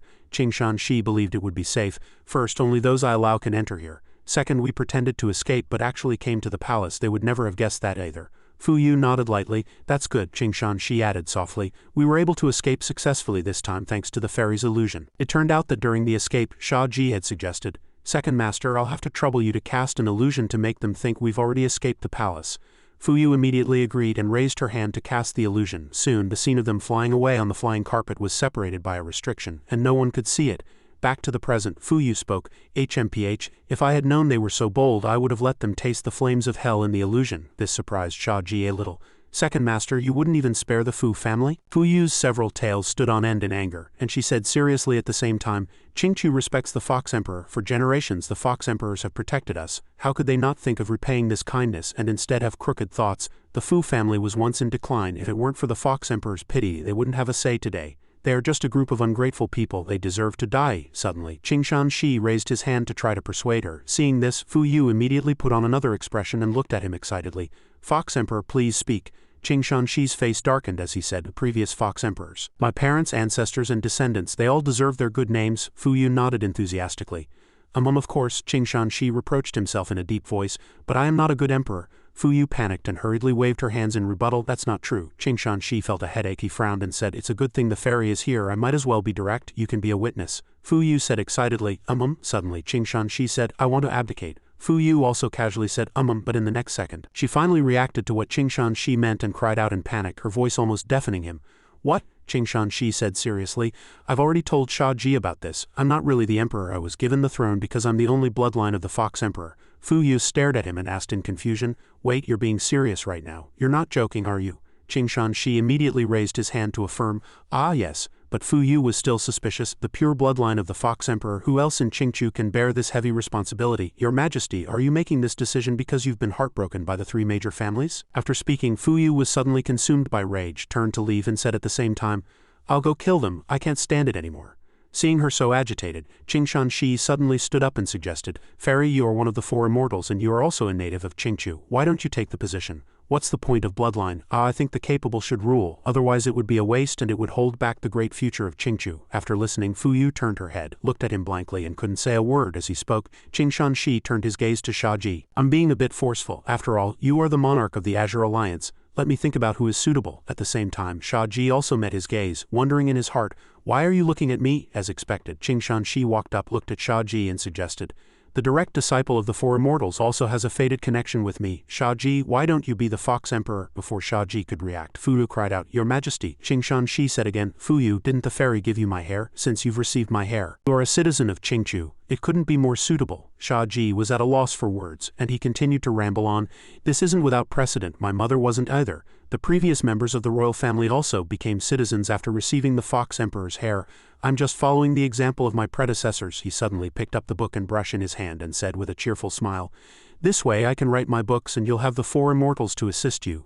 Chingchu will surely prosper for 1,000 autumns. Isn't that perfect?" Hearing his speech, Fuyu was suddenly so agitated that she spat out a mouthful of blood. Startling Shia Ji into a daze, he reached out to support Fuyu and at the same time spoke to stop Qing Shi. "Your Majesty, please say a few less words. You've angered my second master so much she's coughing up blood." Although he said this, he was still secretly surprised in his heart. "Fox Emperor, can you hear my thoughts? I was just joking when I said I'd replace you." Fuyu calmed down, reached out to wipe away the blood and looked at Qing Shi. "Your Majesty, are you serious?" He immediately said, "Of course. Others think I'm not clear-headed, but I know I'm not a wise monarch, nor do I have the talent to rule a country. A person like me, living off the merits of my ancestors, Chingchu will only gradually decline." He turned around and opened his heart. "I once wanted to change and I wanted to govern the country well. But unfortunately, my ambition doesn't lie here. The harder I tried, the more tired I felt, and the more tired I felt, the harder it was to realize my ambition. I failed, I lost to myself, but I don't want to hold back the development of the people of Chingchu." He glanced at Shia Ji and said with certainty, "The country should be handed over to someone with the talent to rule, not a mediocre monarch like me." A short while later, Qing Shi suddenly raised his hand to cast a spell and said, "Yan Yu is back." Several auras were drawn up by Qing Shi, and the restriction gate opened in an instant, after which Yan Yu, Candace and Xiao Lingdan walked in together. Yan Yu immediately ran forward happily and hugged Fuyu. "Second sister, I missed you so much." Fuyu reached out and stroked her head, saying softly, "You only realized you couldn't leave me when it was time for the wedding, is that it?" Yan Yu looked at Fuyu with tears in her eyes and choked out, "If Shia Ji and I had come 2 days later, sister would have been married off to someone else." She smiled to herself. "I wouldn't want that." Fuyu reached out and stroked her small face, comforting her. "Don't worry, I won't be obedient anymore." She smiled cheerfully and said, "The situation is much clearer now." Yan Yu clenched her fist and said confidently, "Second sister, if you don't make a move then let me do it." Fuyu suddenly stroked her little sister's head and said with a smile, "It's more interesting for your sister to do this herself. Your second sister isn't some weak little fox." Listening to the sisters' conversation, Qing Shi and Shia Ji were secretly afraid. Have they changed their name to the Four Demons of the Azure Alliance? At this moment, Candace and Xiao Lingdan cupped their hands and greeted in unison, "Your Majesty the Fox Emperor, Fairy Fuyu, Brother Shia Ji." Qing Shi smiled at them and replied softly, "Hello." Candace and Xiao Lingdan couldn't help but exchange a surprised look and communicated through telepathy, "His Majesty the Fox Emperor is actually so approachable." "Yes," Shia Ji also happily asked, "Was the journey safe?" Xiao Lingdan said, "No one was following Fairy Yan Yu." Shia Ji said happily, "That's good. By the way, something unexpected happened since you've come this time. Everything is just as I suspected. I believe the restriction on the Fox Emperor is related to Yan Li. And those traitors from the 3 major families are surely involved with her as well. Although there's no concrete evidence, what she told me herself is most likely true." Upon hearing this, Candace happily said, "Whatever you need, Brother Shia Ji, just ask. As long as I can help, I will not refuse." Shia Ji extended his hand and said, "We must gently make the 3 major families tell the truth. For the first step, we'll need Second Master's illusion. Second step, if it really is related to Yan Li, Candace and Xiao Lingdan might be able to return to their homeland, and the restriction on His Majesty the Fox Emperor might also be lifted." Hearing this, Candace and Xiao Lingdan couldn't help but look at each other with joy. Shia Ji continued, "Travel between different sacred domains won't be hindered. If you want visa-free entry, You need a direct guide from a sacred domain's envoy. As he spoke, he turned to Candace and said, Candace, although you were expelled from the sacred domain capital, the bloodline within you cannot be changed. With you here, our chances of entering the sacred domain will be much higher. Although Candace understood, he was still a bit puzzled and asked, By the way, brother, what is this visa you speak of? Shia Ji explained, It's a travel document, or you could say a token from each region. Upon hearing this, Candace clapped his hands in sudden realization and said, So that's how it is. The word visa is truly ingenious. He suddenly put his hand on Shia Ji's shoulder and said enthusiastically, Brother Shia Ji is truly knowledgeable. I'm impressed. Shia Ji smiled and waved his hand. Not at all, it's nothing worth mentioning. He looked back at everyone and suggested, Then let's begin with the first step. The scene shifts to the Fu family estate, where many people are bustling in and out. The head of the Fu family roared angrily, Damn it, he really did use an illusion. The three of us didn't even notice. If word of this gets out, we'll be laughed at to death. The golden-haired woman named Dao Xian mused, If you're asking who has such great power that all three of us could be tricked. The head of the Fu family looked at her irritably. Dao Xian, just say it's Fuyu. No need to beat around the bush. Dao Xian was not afraid of him and said frankly, I was just trying to save you some face. But why would Fuyu suddenly change her mind and cast an illusion on us? Before her wedding, we specifically locked her up at home and prevented her from getting any news about His Majesty the Fox Emperor. Could she have already guessed? The head of the Fu family believed that the girl had admired His Majesty the Fox Emperor since she was a child, and she hadn't complained even when she was summoned back. It was impossible for her to guess what was going on behind the scenes, let alone escape under their strict surveillance. The head of the Bai family, hearing this, suddenly said with suspicion, In that case, someone must be pulling the strings from behind. This made the head of the Fu family and Dao Xian look at him in surprise. He added that the Fu family had discovered traces of people from the Azure Alliance sacred domain sneaking across the border. This was too much of a coincidence. Dao Xian was a little surprised. The Azure Alliance sacred domain? We already sent someone to personally deliver the Fox Emperor's token to Empress Jin Zhao. She should understand the principle of not interfering in other people's family affairs. The head of the Bai family pondered, Even if they did interfere, what could we say? Everyone has their own agenda, we all know that. Dao Xian also seemed lost in thought after hearing his words, and was at a loss for a moment. This, the head of the Fu family said again. All right, girl, Fuyu, marrying the Fox Emperor is a crucial step for our three major families to rise to power. The top priority now is to find her and complete the marriage. Dao Xian suddenly suggested, My sister Tahua is no less beautiful than Fuyu. Why must it be Fuyu? Why not use my sister to replace her? But the head of the Fu family disagreed. Thinking it was not a good idea, Dao Xian retorted angrily, Why not? She's from one of our three major families anyway. And she's my own sister. The head of the Fu family explained slowly, Fuyu is one of the four immortals of the Azure Alliance, so she has also become Empress Jin Zhao's weakness. This way, we can control both the Azure Alliance sacred domain and the Chingchu sacred domain at the same time. The head of the Bai family suddenly praised him smugly. Brother Fu, your calculations are truly precise and your ambition is not small. I didn't expect you to want to annex the Azure Alliance sacred domain as well. After discussing for a while, the head of the Bai family and Dao Xian also left. After leaving, the head of the Bai family waved goodbye. Alas, I'm tired. We'll talk tomorrow. Then he walked away, leisurely reciting a poem. Desire is ever present, greed is like a tide, noble virtue, far out of reach. The four mansions are in chaos, fallen flowers carried by flowing water. Dao Xian stood there watching his departing figure and thought to herself in anger. HMPH, you say it so nicely, but don't you just want to control everything yourself? If I really trusted you, I wouldn't even know how I died, and I'd still be counting money for others. With a resentful expression, she secretly made a decision. In that case, it's not too much for me to find a way out for myself, right? With that, she walked alone on an empty road. Faintly, the figures of Fuyu and Shia Ji appeared opposite her, looking at the two in front of her. Dao Xian was a little surprised, but upon closer inspection she saw two little girls and said, Where did these children come from? How cute. Then Dao Xian walked away without any suspicion. On the other side, after Dao Xian had walked away, the two children looked at each other and smiled and began to channel their power. Fuyu and Shia Ji returned to their original forms. Shia Ji said blankly, She didn't recognize us at all. Fuyu suddenly reached out and pinched his face, praising, As expected of a good disciple I've carefully taught, your illusion is not bad. Shia Ji asked in confusion, Second master, is Dao Xian's skill not up to par? Fuyu said, She's always been known for her diligence. To be able to deceive her eyes, you can be considered to have graduated. Shia Ji put on a fawning expression and said with a coquettish smile, Your disciple is not even 1/10,000th as good as master. I still want to stay by your side and learn well. Fuyu laughed happily when she heard this. Haha, all right, you're so sweet. Next, we'll enter the Fu family estate. For safety, it's better for me to cast the illusion. With that, she cast a mysterious aura that enveloped the two of them. Fuyu then said, Let's go. At this moment in the Fu family courtyard, the head of the Fu family was writing something in a book in his study. The content he wrote was as if he were asking an invisible person, Fuyu has escaped. I want to know her current whereabouts and what to do next. Soon a line of words appeared next to it. It was an illusion. It really looked like ChatGPT brothers. The technology in this era is so advanced. The head of the Fu family was a little surprised after reading it. Then he sat in thought, then he picked up his brush and wrote, "She might have cast an illusion pretending to have returned to the Azure Alliance sacred domain to delay us, but I always feel that she won't just run away like that." The line of words appeared again. "I say she's plotting something. You must be careful in your actions and not make any mistakes." At the same time, Fuyu and Shia Ji had already snuck in using an invisibility spell. They had seen everything the head of the Fu family had just done clearly. Shia Ji suddenly leaned close to Fuyu's ear and said in a low voice, "Second master, there's something I don't know if I should say." Fuyu replied frankly, "Just say it." Shia Ji stammered, "Your father." Fuyu understood his meaning and said, "Silly." Back to the head of the Fu family, after obtaining some necessary information, he put the book into a box and then put the box into the drawer of the desk. After doing so, he walked out and ordered his subordinates to continue searching for the young Mrs. tracks everywhere.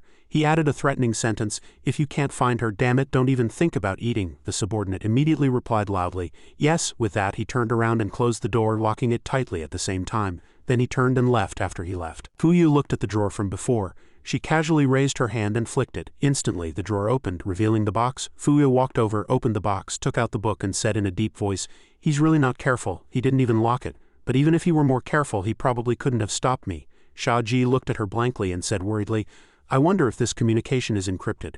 If anyone other than the intended person writes in it, will the other party find out?" Fuyu then said, "You've reminded me." The next second, Fuyu raised her hand to form a seal, and cast the myriad illusions bewildering track. In an instant, Fuyu transformed into the appearance of the head of the Fu family and said, "This should do it." Shia Ji was overjoyed when he saw this and exclaimed, "Second master, is this an appearance replacement or a complete transformation?" Fuyu said, "Of course it's a complete transformation, but it can only be maintained for a quarter of an hour, which is enough." Shia Ji walked over, took Fuyu's hand, and his coquettish appearance surprised her. "Master, I want to learn." Fuyu blushed, pinched Shia Ji's face and pulled him away. "I'll teach you later. Let's hurry up and ask questions first. It looks like they've hacked the mailbox and stolen the ChatGPT premium account, brothers." As she spoke, she sat down at the desk, opened the book to look, then picked up a brush and wrote a sentence. "Is it possible that Fuyu is colluding with the Fox Emperor?" Immediately, a line of red words appeared. "How did you suddenly become so smart?" Fuyu was stunned for a few seconds, thinking about what to write. Then she wrote again, "But the Fox Emperor is also missing. I'm afraid I'll end up with nothing, and in the end I'll be ruined and beyond redemption." The red words appeared again. "Then I will consider the necessity of our cooperation. So you want to ask me to make a move again?" Fuyu simply wrote, "Just in case," then stopped writing and waited for the result. Finally, the red words also agreed, "Wait for me to contact you." At the same time, the figure of the head of the Fu family was walking back to the room, step by step. He looked around to see if anyone was peeping. After confirming, he opened the door and walked in. The head of the Fu family thought to himself, "For some reason I always have a strange feeling of something being wrong."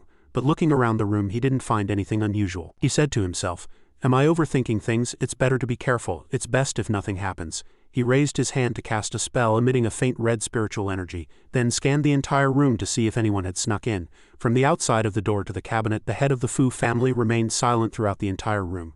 Then he suddenly walked to the desk and took out the box. He opened it to check and was relieved to see that the book he had put in earlier was still there. "Alas, I'm really being paranoid." After checking, the head of the Fu family turned and left. But he had no idea that Fuyu and Shia Ji were in his study. Fuyu had also quickly swapped the book and said with a sarcastic smile, "He's improved a bit over the years, but in terms of scheming, his skills are just so-so." Shia Ji added, "Selling out his own daughter time and time again, I don't think he has much of a scheme." Fuyu added, "I've known about his ambition. I know his hypocrisy since I was a child. It's just a pity he overestimates himself. Anyway, I've already swapped the notebook. Whatever he says in the notebook later, we'll know everything. We'll use the notebook in our hands to gain the other party's trust and confirm if it's Yan Li." The next second, she took Shia Ji's hand and said excitedly, "Let's go back for now." With that, the two transformed into two fox spirits and flew away. In an instant, the two returned to their hiding place. As soon as Fuyu put the notebook on the table, she said, "Let's wait and see what the three major families are up to." She suddenly looked around and asked, "Where's Yan Yu?" Candace pointed to the side. "He's discussing a storybook with His Majesty the Fox Emperor." Fuyu followed Candace's direction and said blankly, "What storybook?" Seeing this, Shia Ji leaned close to her ear and whispered, "His Majesty the Fox Emperor's pen name is Shi, a famous writer and also Yuer's idol." Fuyu was so scared she took a step back and looked at Shia Ji with a stunned expression. "Yuer, you called your fourth master Yuer today. Looks like I missed a lot." Shia Ji suddenly blushed and said shyly, "I won the bet with her, so I have to fulfill my promise." Fuyu unconsciously reached out and lifted his chin, saying softly, "I don't think it's just because of a bet, right?" Shia Ji called out softly in a panic, "Second master." Fuyu teased, "You became Dao companions with my third sister, and today you've captured little sister's heart. Disciple, you must have some wicked thoughts, right?" Her words surprised both Candace and Xiao Lingdan. Fuyu's finger gently slid from the corner of his mouth to his chest, and she added, People often say male foxes have many wicked thoughts. Could it be that you, a half Chingchu native, have also learned bad things? Shia Ji was at a loss for words and could only say, Fuyu withdrew her hand, looked at him and teased with a gentle smile, it's alright. Don't they say a man has to be a little bad for a woman to love him? Xiao Lingdan and Candace also blushed unconsciously and laughed softly. Shia Ji turned and walked away shyly. I'm going to find you, fourth master. As he walked, he secretly scolded himself. Second master, you're the bad fox, you're deliberately trying to embarrass me. Fuyu also smiled gently when she saw his expression, but then she suddenly tucked out her tongue and licked her lips, revealing a covetous expression at the same time. Shia Ji, his face flushed, hurriedly pushed open the door and walked in. He walked to the table, hastily picked up the teapot and poured a cup of tea. The next second he drank the tea in one gulp to cool himself down. Yan Yu sat to the side, saw his appearance and asked, "You're back, so excited, did you find anything?" Shia Ji calmly sat down, took a deep breath and then said, "I found something, but the excitement is for something else." After finishing the storybook, Shi put down his brush, then walked over and said, "Thank you for your hard work, fairy." As for Shia Ji, he felt a spiritual energy behind him. He turned his head in a panic and looked at it blankly. It was Fuyu who walked over. Looking at him, she smiled faintly and said, "My good disciple, what are you afraid of?" The four of them then sat down to discuss business. Fuyu held the book and said, "My old man has contacted the other party again. I think I'll play along with him." With that, she extended a finger and cast an illusion. An image and a conversation with the head of the Fu family appeared. He still hadn't found Fuyu. Fuyu, disguised as the mysterious person, replied, "You useless thing, that's all for tonight. I'm going to rest," the head of the Fu family said worriedly, "but any delay will affect my plan." On the other side, Shia Ji was secretly surprised by Fuyu's tone. Second master didn't hold back at all when scolding her own father. Hearing this, Shi also became serious. They really are colluding with outsiders. Old Fu has truly lost his mind. Fuyu suddenly replied, "I have already placed a restriction on the Fox Emperor. He's no different from a mortal now. Even without Fuyu we can use other methods. There's no need to be fixated on this." After writing this, Fuyu turned to Shi. "Please forgive me, your majesty." Shi was very understanding and immediately said it was nothing, adding that it was time to ask some questions. The head of the Fu family suddenly replied, "All right, I won't disturb your rest. I will contact you again tomorrow." After ending the conversation with the head of the Fu family, Fuyu said he didn't suspect at all that the communication paper in his hand had been swapped. "It seems tomorrow we can confirm who the mastermind is. Everyone should get some rest today. Once we confirm it's Yan Li, we'll proceed to step 2. She suddenly lifted her face and let out a tired yawn.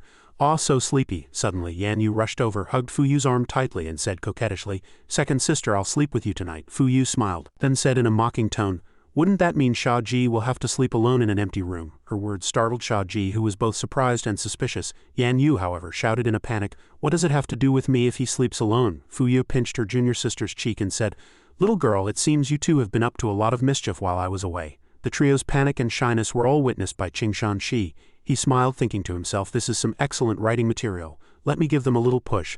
A scholar's business can't be considered a bad thing." Thinking this, he suddenly pulled out a lock of hair, rubbed it in his hands, and released a seductive fragrance that filled the entire room.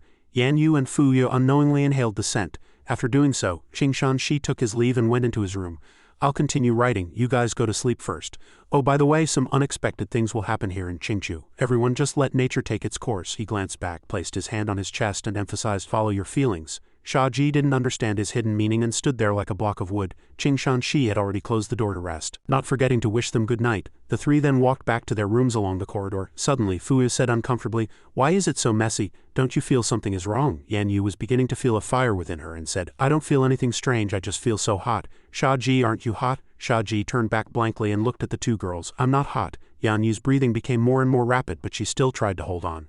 "Maybe this study isn't well ventilated. Second sister, let's go to sleep." However, Fuyu didn't speak, just panted heavily, her whole body swaying. She suddenly tripped. Just in time, Shia Ji rushed over to support her, asking worriedly, "Second master, be careful." Fuyu had no strength left. Her body flushed red. As for Yan Yu, her situation wasn't much better. She also staggered, moaning unsteadily.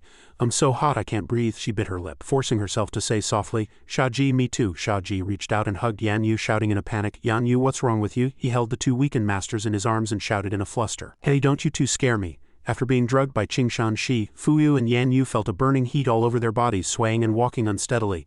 This scene left Shia Ji at a loss, his hand supporting the two girls at this moment. Shia Ji seemed to understand the problem. That male fox, he must have done something strange. Looking at the expressions of the two beauties in his arms, he thought, although I'm a man, I'm not a beast. Second master's ample bosom was about to burst forth. Just then, Shi was observing them with great interest from the side. In a flash, Shia Ji carried the two masters in his arms to the bedside. He placed them on the bed and said, "You two get some sleep, I'll lock the door for you."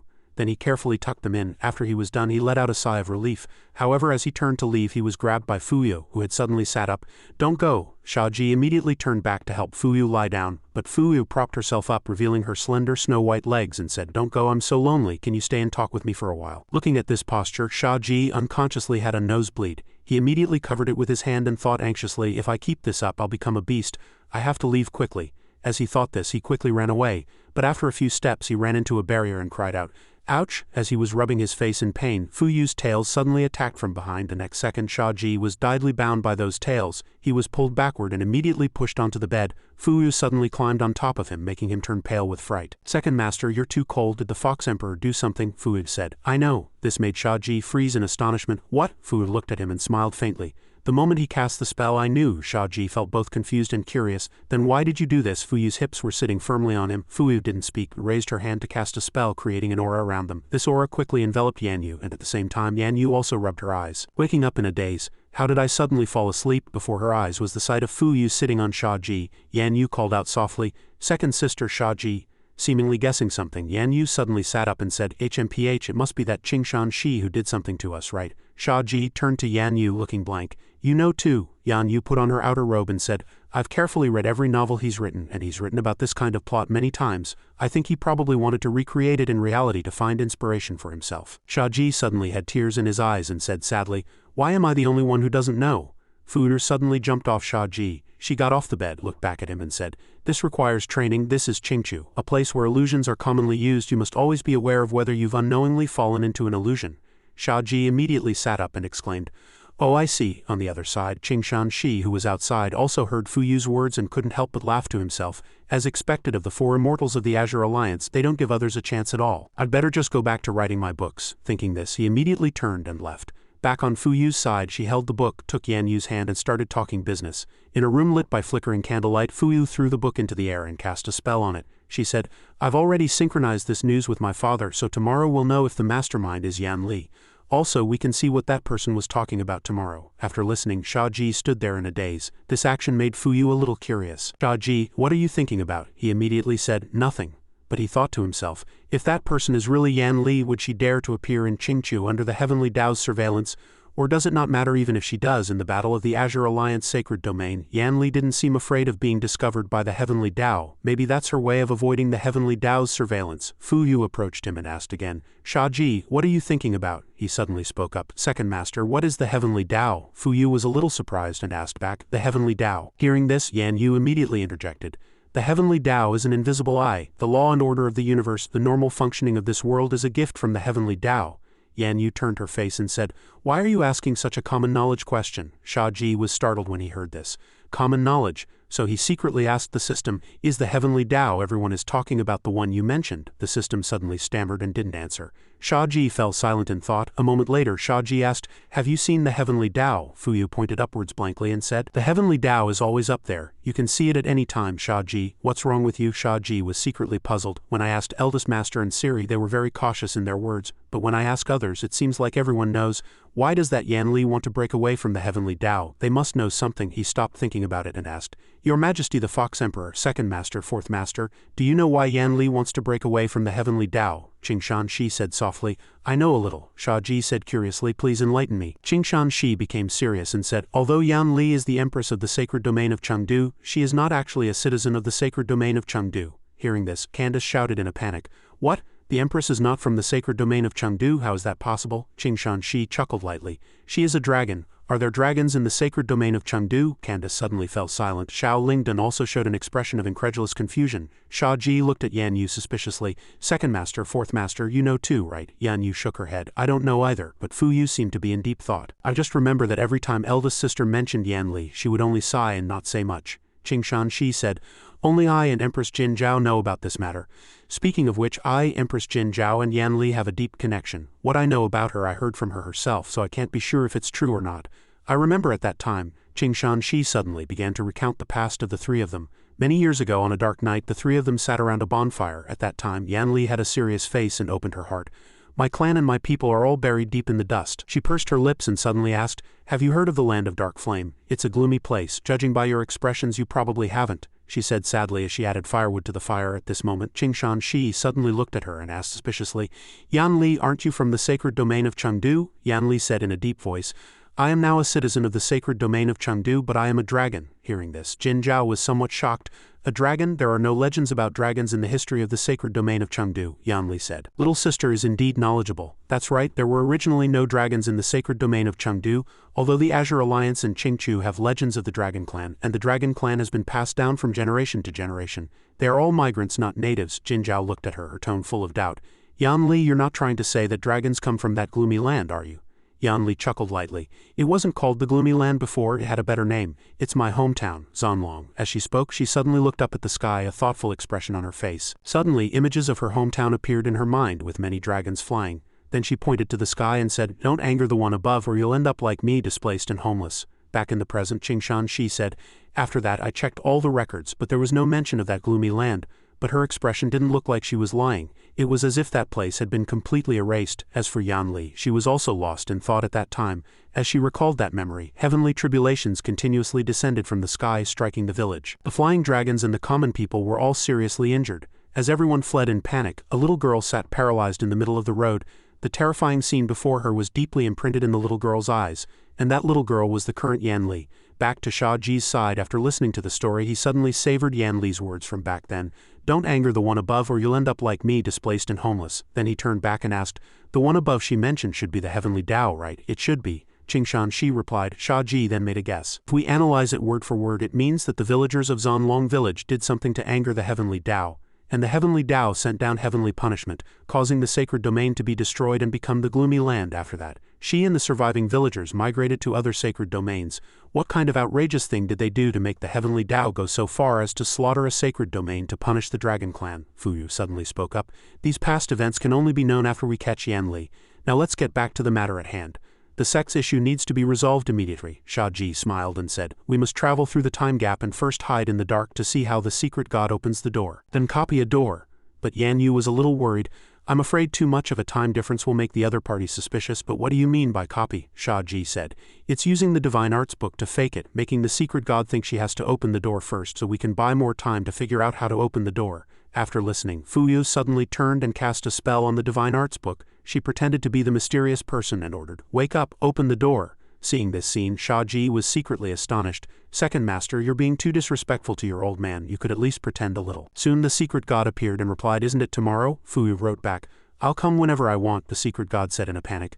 Yes, let me put on some makeup. I'll open the door in a quarter of an hour. How about that? All right, Fuyu agreed. The divine arts book immediately disappeared. She turned to leave, saying, I'm going into hiding. Shia Ji followed. I'm going too. Seeing this, Yan Yu also walked over, took Fuyu's hand and said, Second sister, I want to go too. Fuyu reached out and stroked her hair, saying softly, Little Yuer, do you think we're going on a picnic outside the city? You should get some rest. There might be a tough battle tomorrow.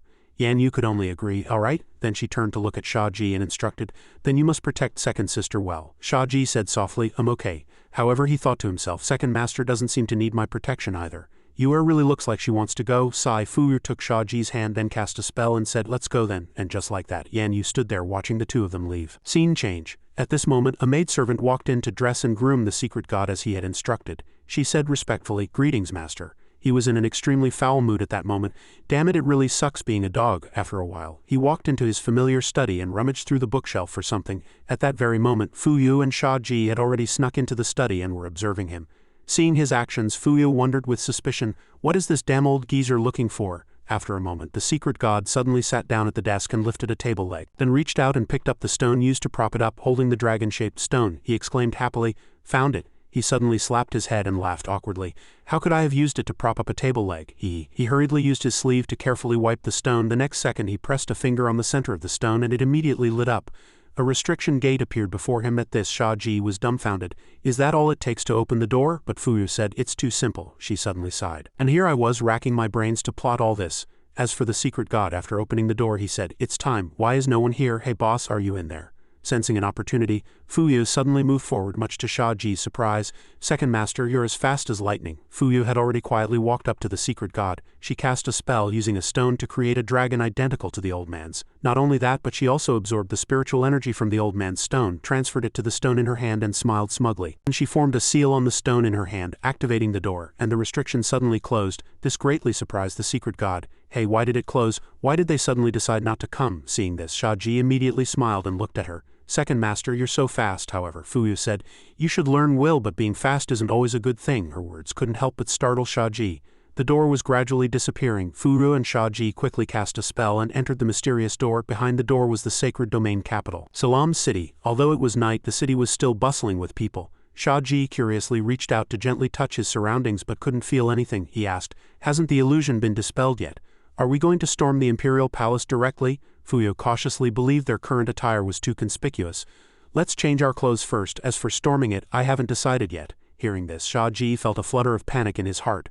Thinking that Second Master's impulsive way of doing things was indeed in line with her character at this moment, Fuyu was looking around searching for something when she suddenly exclaimed. There, it turned out she had spotted a nearby clothing store. Fuyu happily pulled Shia Ji's hand and walked over. In a flash, a gold ingot appeared on the counter, and at the same time, 2 sets of clothes were missing. This left the shopkeeper somewhat horrified. What's this? But where are the clothes? Fuyu tossed a set of clothes to Shia Ji while she immediately turned around and took off her clothes. Seeing this, Shia Ji immediately shouted, Second Master, you're undressing too fast. Fuyu replied nonchalantly.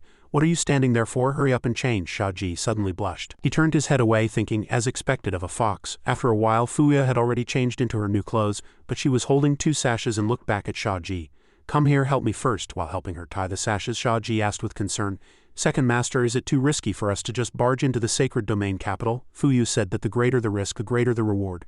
If we can solve the problem in the sacred domain capital without involving Chingchu, that in itself would be a good thing. Besides, for now I'm just observing. Shia Ji finished tying the bow for her and then said, done. Wearing her new clothes, Fuyu happily spun around and asked softly, do I look good? Shia Ji stared at her and exclaimed excitedly, very beautiful. Fuyu then said, then hurry up and get changed. After they both changed their clothes, they walked away leisurely. At the same time, Shia Ji, walking behind, suddenly glanced at Fuyu's hips. Seemingly having discovered something, Fuyu suddenly turned back to look at him. She frowned and asked, why have you been staring at my butt this whole time? Shia Ji smiled and said, Second Master, without your tails, I feel like something's missing. It's nothing. His stammering annoyed Fuyu. She reached out and pinched his cheek, asking sharply, what's missing again? Spit it out. Shia Ji cried out in pain. Ouch, it's better not to say things that go against common sense. Fuyu shouted, if you don't tell me, I won't let you go. Hearing this, Shia Ji said shyly, it's your charm. Fuyu let out an awe after hearing this. She wasn't angry. Instead, she conjured a fake tail and brought it close to him, at the same time wagging the tail in front of Shia Ji, which surprised him greatly. Second Master, you're not. Fuyu playfully brushed his face with the tail and chuckled, I can't see it. Do I have charm now? Shia Ji could only reply with an he thought to himself, what a bad fox. Shia Ji's expression at this moment made Fuyu suspicious. What are you scheming? Shia Ji was terrified and quickly waved his hands to explain, nothing, you are my master, I respect you, how would I dare to think of anything? Fuyu suddenly turned and walked away. HMPH, no fun, let's go, we still have to go to the imperial palace. Fuyu's reaction made Shia Ji secretly wonder, why does master seem a little disappointed? Did I say something wrong? Scene change. There were guards outside the imperial palace at this time, and Shia Ji and Fuyu were also standing on a nearby tree branch observing. Shia Ji said there weren't many guards, but Fuyu was a bit wary, thinking it would still be difficult to get in. Shia Ji suddenly looked at Fuyu and suggested, should we break in? Fuyu asked back, what do you think? Shia Ji said again, let me give it a try. Hearing this, Fuyu gestured with her hand as if to say please. Alright. As for Shia Ji, he was secretly calling the system. Siri, I want to exchange for a random personal item. However, he didn't hear a response from the system, which surprised him. He then secretly wondered, why is there no response? Could the sacred domain capital also block the system's connection? Seeing Shia Ji hesitating, Fuyu asked again, what's wrong? Shia Ji said, it's nothing, I'll go give it a try. After speaking, he flew off. Suddenly, Shia Ji threw a spiritual energy fox to Fuyu, saying, I'll leave this with you. In case I get in, we can stay in contact. Fuyu looked at the fox, her face blank. What's this? She secretly wondered. The word contact is quite vivid. On the other hand, Shia Ji cast a transformation spell as he flew, and in the blink of an eye he turned into a fierce fox and charged forward. Fuyu watched him a little surprised. When did this kid learn to transform? Shia Ji slammed his head into the defensive barrier outside. He reached up to rub his swollen head, turned into a small cat, and cried with a meow. No wonder they didn't need many guards. A moment later he returned, holding his head to report to Fuyu. Second Master, I can't get into the imperial palace. There's a barrier. Hearing this, Fuyu began to ponder. Yanli is really too cautious. Alright, we can't just break someone's barrier right at the palace gate. Let's just wait for her to come to us. Shia Ji asked blankly. So we have to go back? Fuyu suddenly suggested. There are still 4 hours until dawn, no rush. Accompany your master shopping. Shia Ji's heart skipped a beat, thinking, is this the feeling of a fluttering heart? On the street, Fuyu suddenly shouted excitedly, ah, tourism, tourism. Shia Ji, however, looked around and said to himself, the commerce is well developed and the people seem ordinary. All in all, this looks like a very rich and prosperous country. It's a far cry from what Candace once described. While Fuyu was hopping around browsing the stalls, Shia Ji was secretly worried, feeling that something was not right. Suddenly, Fuyu sat down at a barbecue stall and said, come over here, I want to eat this. Shia Ji walked over and whispered in her ear, second master, we don't have money from the sacred domain capital. Fuyu took out another gold ingot, thinking that would be fine as gold was a universal currency.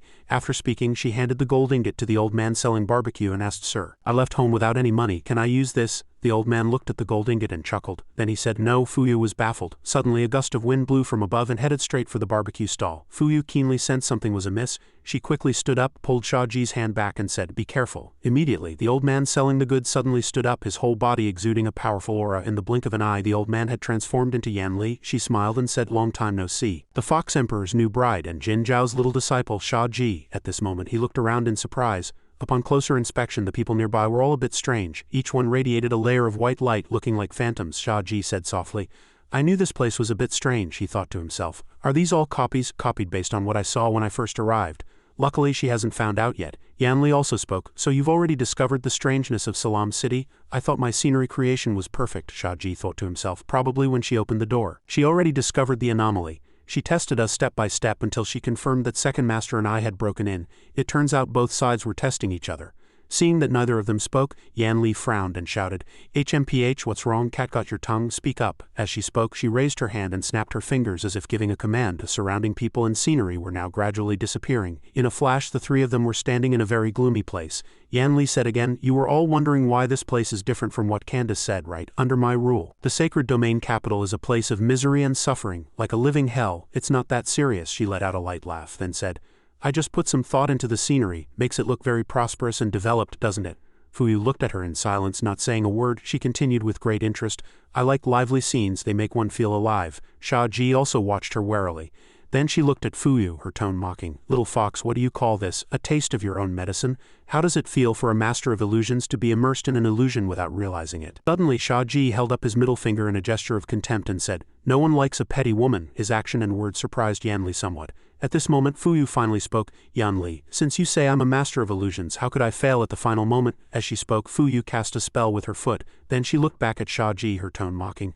Good disciple, should we say some people have a good memory or a bad one? Shia Ji coldly thought, it's a bad brain. Yan Li looked a bit baffled. What on earth are you two talking about? Shia Ji crossed his arms and sneered, we're saying the one who fell into the trap is you, and this trap was set by me, this unworthy disciple of a master illusionist. As he spoke, he opened his arms, and immediately, another restriction space, accompanied by a huge vortex, gradually appeared. The vortex began to spread towards Yan Li. This scene surprised her. She had no time to react and could only raise her hand to block it. A flashback to when they were in the forest. Fuyu and Shia Ji had already sat down to discuss their plan. When Fuyu asked, so what do you want to do now? Shia Ji pondered and said, let me think. At that time Shia Ji had been secretly observing everything, thinking, Siri has no reaction at all in the sacred domain capital. It must be blocked as expected. This place is completely out of the Heavenly Tao's jurisdiction. If we wait for Yan Li to arrive in Chingchu, she will definitely be discovered by the Heavenly Tao. It will be difficult to ask questions then.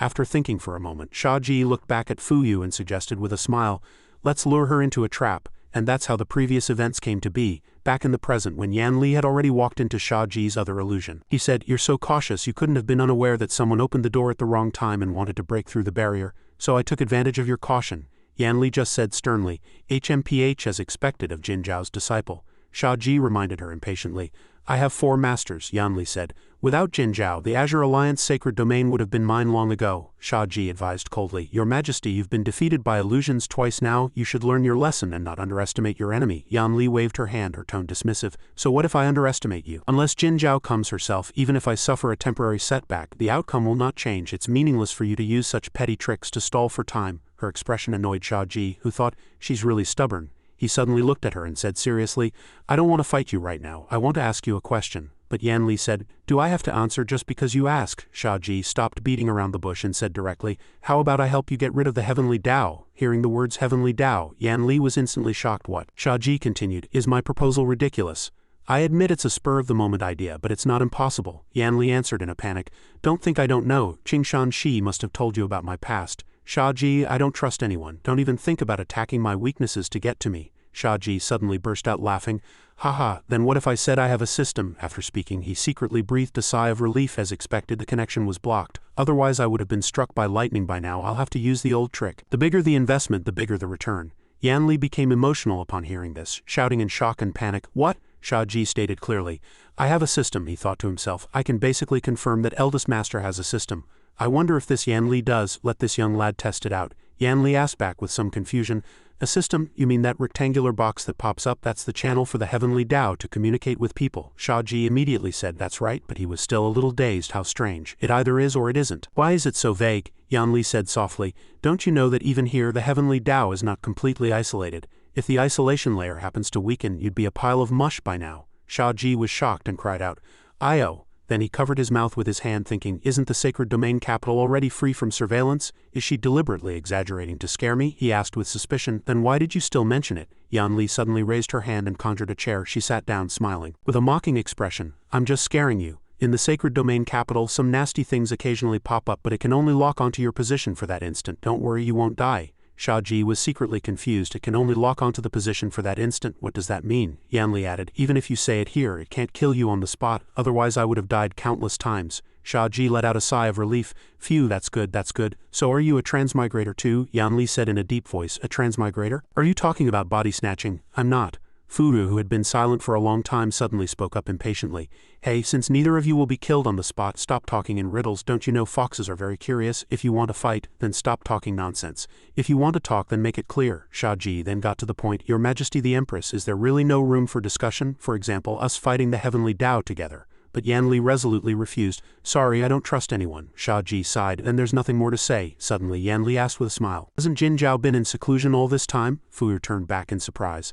How did you know? Yan Li held her chin smugly and said, after fighting me, her vitality was greatly damaged. Of course she had to go into seclusion. Shia Ji thought to himself, that's not right. Eldest master didn't go into seclusion because she was injured. Yan Li's information is wrong. Yan Li recalled, a long time ago I told her a story about my hometown. I don't know if it made her suspicious, but after my travels with her and Qingshan Shi ended, she became the Empress of the Azure Alliance Sacred Domain. After that, she was also known as the most versatile existence in the entire Sacred Domain. Possessing power that could rival the heavenly Tao at that time, I thought she was my savior. I had never seen such terrifying power. Yan Li said with a smile. As she said this, she gritted her teeth in anger. But she betrayed our friendship and sided with the heavenly Tao. Shia Ji asked back in surprise. Wait, are you saying my eldest master is in league with the heavenly Tao? Yan Li frowned in confusion. Isn't she? Shia Ji continued to ask. Let me confirm, the three of you used to be very close. Right? Yan Li agreed. That's right, Shia Ji asked curiously. Then why do you think she betrayed you? Yan Li roared in anger. Why are you asking so many questions? Are you implying that I'm framing her? Shia Ji said seriously. We have to get to the bottom of everything to find a solution. What if there's a misunderstanding? You said my eldest master has power that rivals the heavenly Tao. If I were the heavenly Tao, I would definitely be wary of eldest master. Then if my eldest master, Qingshan Shi, and you joined forces, you might be able to fight the heavenly Tao. From every angle it seems the heavenly Tao drove a wedge between you three to divide your power. And you three were once close friends. My eldest master isn't a fool. Why would she help the heavenly Tao instead of you? This is truly baffling. Fuyu also stood up and said firmly. Yan Li, my eldest sister, would never do anything treacherous. Yan Li laughed disdainfully. HMPH, my time is almost up. I don't have time to chat with you. Just wait. One day when you're betrayed by her too, you'll understand what I'm saying. Shia Ji rushed forward worriedly. Hey, what do you mean your time is almost up? Speak clearly. Yan Li's face filled with killing intent and she said, I admit I was careless this time and fell for your illusion, but there won't be a next time.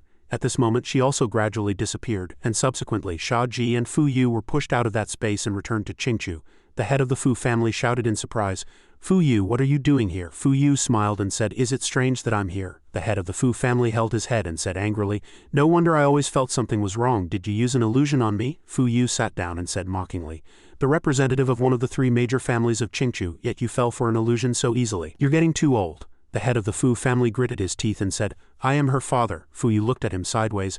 I returned to Chingchu because of His Majesty the Fox Emperor's token, but you used His Majesty's name to do such a thing. You've truly disappointed me. Anyway, you'll see me when the illusion ends. She raised her hand to cast a spell. Fuyu clenched her fist and shouted, I might as well kill you to silence you. I'll ask you one more time, who is revered in Chingchu? She used an invisible hand to choke him, lifting him up for interrogation. Shia Ji, who was beside them, whispered a word of advice. Second master, you're choking him. How is he supposed to answer? Fuyu let go after hearing that, and this sudden action made him fall to the ground with a thud. Fuyu smiled and asked, you can speak normally now, right? The head of the Fu family clutched his throat with difficulty and shouted, "Unfilial daughter, do you think you can look down on me just because you became one of the four immortals? Even the Fox Emperor wouldn't dare to point fingers at me now. I am your father after all. You should bow your head before me. Should I say this old guy is smart or stupid? He's just stepping on second master's sore spots." Shia Ji thought speechlessly. The Fox Emperor doesn't dare to point fingers at you, this damn old man. It seems the question just now doesn't need an answer. Fuyu turned to Shia Ji and explained, "The Fu family is one of the three major families that assist Chingchu, but the head of the family's character is like this.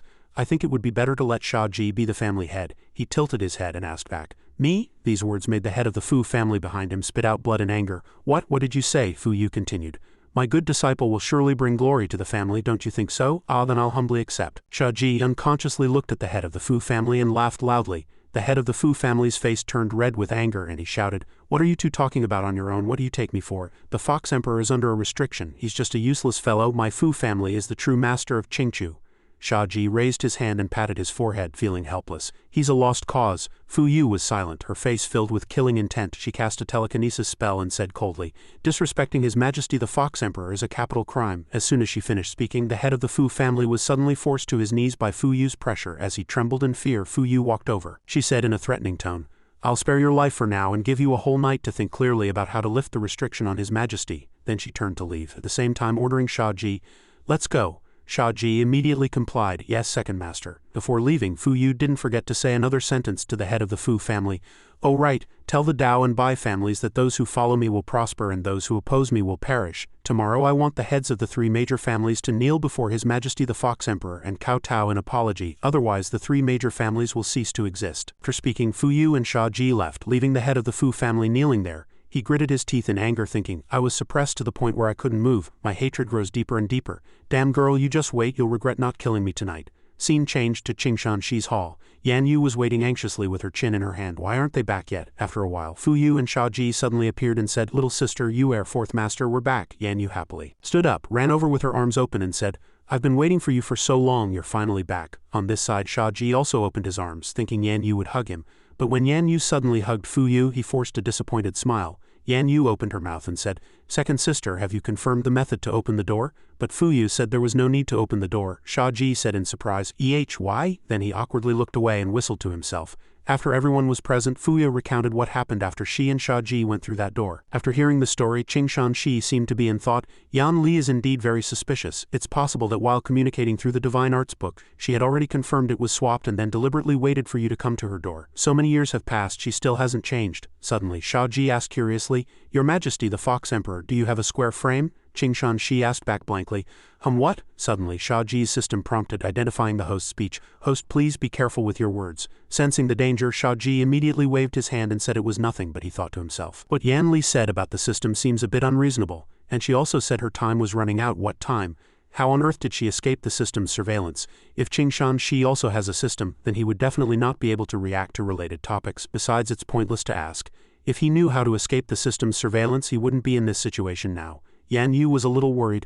"Then what should we do? If Yan Li hides in the sacred domain capital, will we be helpless?" Suddenly, the magic tool on Shia Ji's body flew out, which gave him a big shock. The next second, the spirit of Empress Jin Zhao appeared from that magic tool. She looked at Shi and said, "Qing Lan, long time no see." Yan Yu was overjoyed to see Jin Zhao. "Eldest sister, you're out of seclusion?" Jin Zhao smiled and replied yes. Shi, also known as Qing Lan, asked softly, "Are you coming over in person?" Jin Zhao smiled, thinking that her grudge with her would finally be settled. Scene changed to the Azure Alliance Divine Temple. Sensing an ominous sign, Jin Zhao said to Jingen, "I'm going to Chingchu. Can you guard the Azure Alliance alone?" Jingen said softly, "Eldest sister, don't worry." Hearing this, Jin Zhao stood up. "Good."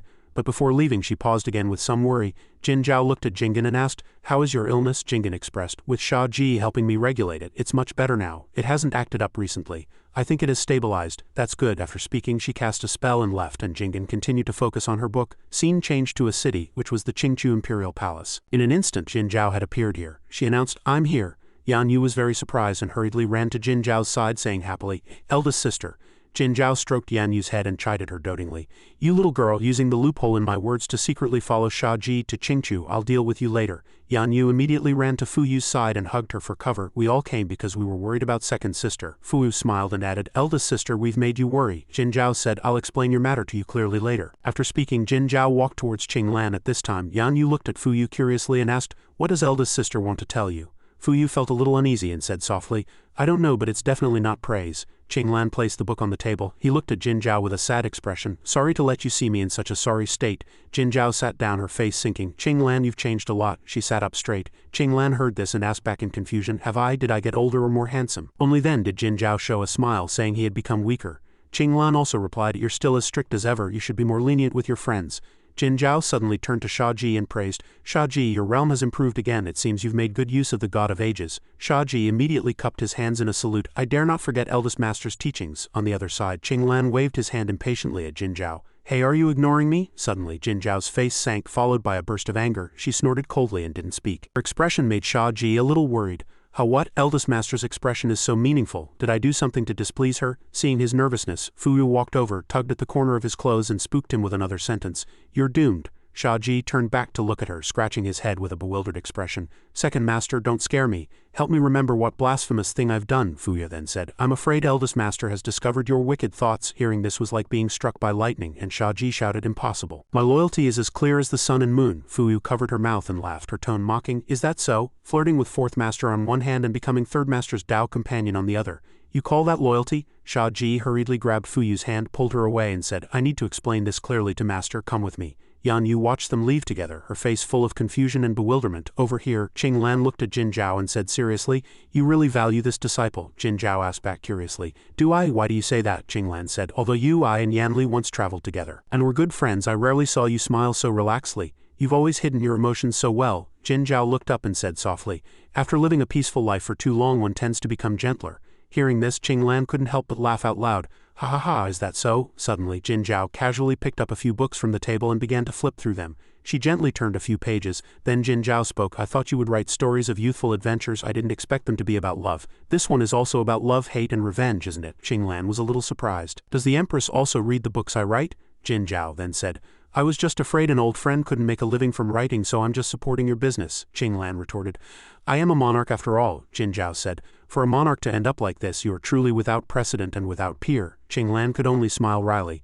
Among the three of us I am the weakest. It's only reasonable that I'm not doing as well. Jin Zhao was a little confused. His Majesty the Fox Emperor can split mountains and seas with a single palm. No matter how bad things get, they couldn't have reached this point, could they? Only then did Qinglan say, I just carelessly fell for someone else's scheme. I trusted them too much. Jin Zhao put down the book, leaned against the table, and stared at Qinglan as she proposed, just like before, I'll help you one more time. You'll have to remember this favor for the rest of your life. Scene change. At this moment, Jin Zhao was alone in her room conversing with the system. Jin Zhao, you've clearly found Yan Li. Are you still trying to deceive me? The system displayed. Jin Zhao argued back. I said I would help Qinglan. That doesn't mean I can find Yan Li. The system roared angrily. Are you playing me? Jin Zhao said calmly. I'm telling the truth. Why are you so anxious? The system reminded her pointedly. Don't forget who helped you become the Empress. Jin Zhao smiled and retorted. Help me, the heavenly Tao controls the fate of all beings. Why would it need to help me? Besides, rather than helping me, weren't you actually restraining me? The system fell silent and gradually disappeared. Before leaving, the system gave a stern reminder. Jin Zhao, the heavenly Tao is the law by which all things operate. By opposing me, you are breaking the rules. You will bring eternal damnation upon the Azure Alliance sacred domain. Jin Zhao was expressionless, her tone full of challenge. Then I shall wait and see. Suddenly, there was a knock on the door. Jin Zhao said, come in. A moment later, Fuyu opened the door and walked in, her tone hesitant. Eldest sister, I'm here. Jin Zhao calmly said to Fuyu, sit. Fuyu sat to the side and said timidly, I've come to listen to eldest sister's teachings. Jin Zhao smiled. So you still remember my words? Fuyu just gave a soft, Jin Zhao looked at her and asked, what lesson did this affair teach you? Fuyu turned back to look at Jin Zhao blankly. Please enlighten me, eldest sister. Jin Zhao suddenly stood up, furious. A single token made you rashly decide your entire life. That's called foolishness. Fuyu was at a loss and could only say, but that was something sent by His Majesty the Fox Emperor after all. Jin Zhao angrily rushed forward, reached out to pinch Fuyu's chin and snapped, even if it was sent by the Fox Emperor, you didn't resist at all just because the Fox Emperor is the rule in Chingchu. Fuyu, I'm truly a little disappointed in you. Although she knew this, Fuyu's face was filled with helplessness as she turned away. Eldest sister, I have nothing to say. Jin Zhao released her hand and said at the same time, of course you can respect the Fox Emperor, but remember, respect and being manipulated are two different things. Your fate should not be decided by others for you. If you were following the Fox Emperor's command of your own free will, then I would have nothing to say. As she spoke, she suddenly shouted, if that's truly the case, then don't have unwilling written all over your face expecting me to discover it. Fuyu's face was full of sorrow as she said softly, I understand. Jin Zhao took Fuyu's hand and advised her sincerely as if speaking to herself as well. Fate is always in your own hands. Even if you end up losing everything, it's better than becoming a walking corpse that anyone can bully and control. Remember my words, that is all. Fuyu looked at her, deeply moved. Yes, I will definitely remember. After speaking, Jin Zhao suddenly asked again, what's going on with you and Shia Ji? This made Fuyu cry out in surprise. Ah, Jin Zhao then said, don't think I didn't notice. The way you look at that boy is so passionate you can't even hide it. Fuyu immediately blushed. She was so shy that her tails stood on end, and she said bashfully, I only see him as my disciple. What nonsense are you talking about, eldest sister? Having lost her composure, she hurriedly ran off saying, eldest sister, I'm going to sleep. Good night. With that, she immediately cast a spell and disappeared into the space. At this moment, Jin Zhao suddenly felt a wave of dizziness and held her head, taking a breath, and just then in the sacred domain capital, Yan Li was sitting before a mirror of illusion, muttering to herself, Jin Zhao, you're finally willing to leave your nest? The restriction on Qinglan can help me monitor the entire imperial palace. I am in the dark and you are in the light. How do you plan to fight me this time? Yan Li tapped her fingers on the table in frustration, recalling what Shia Ji had said before.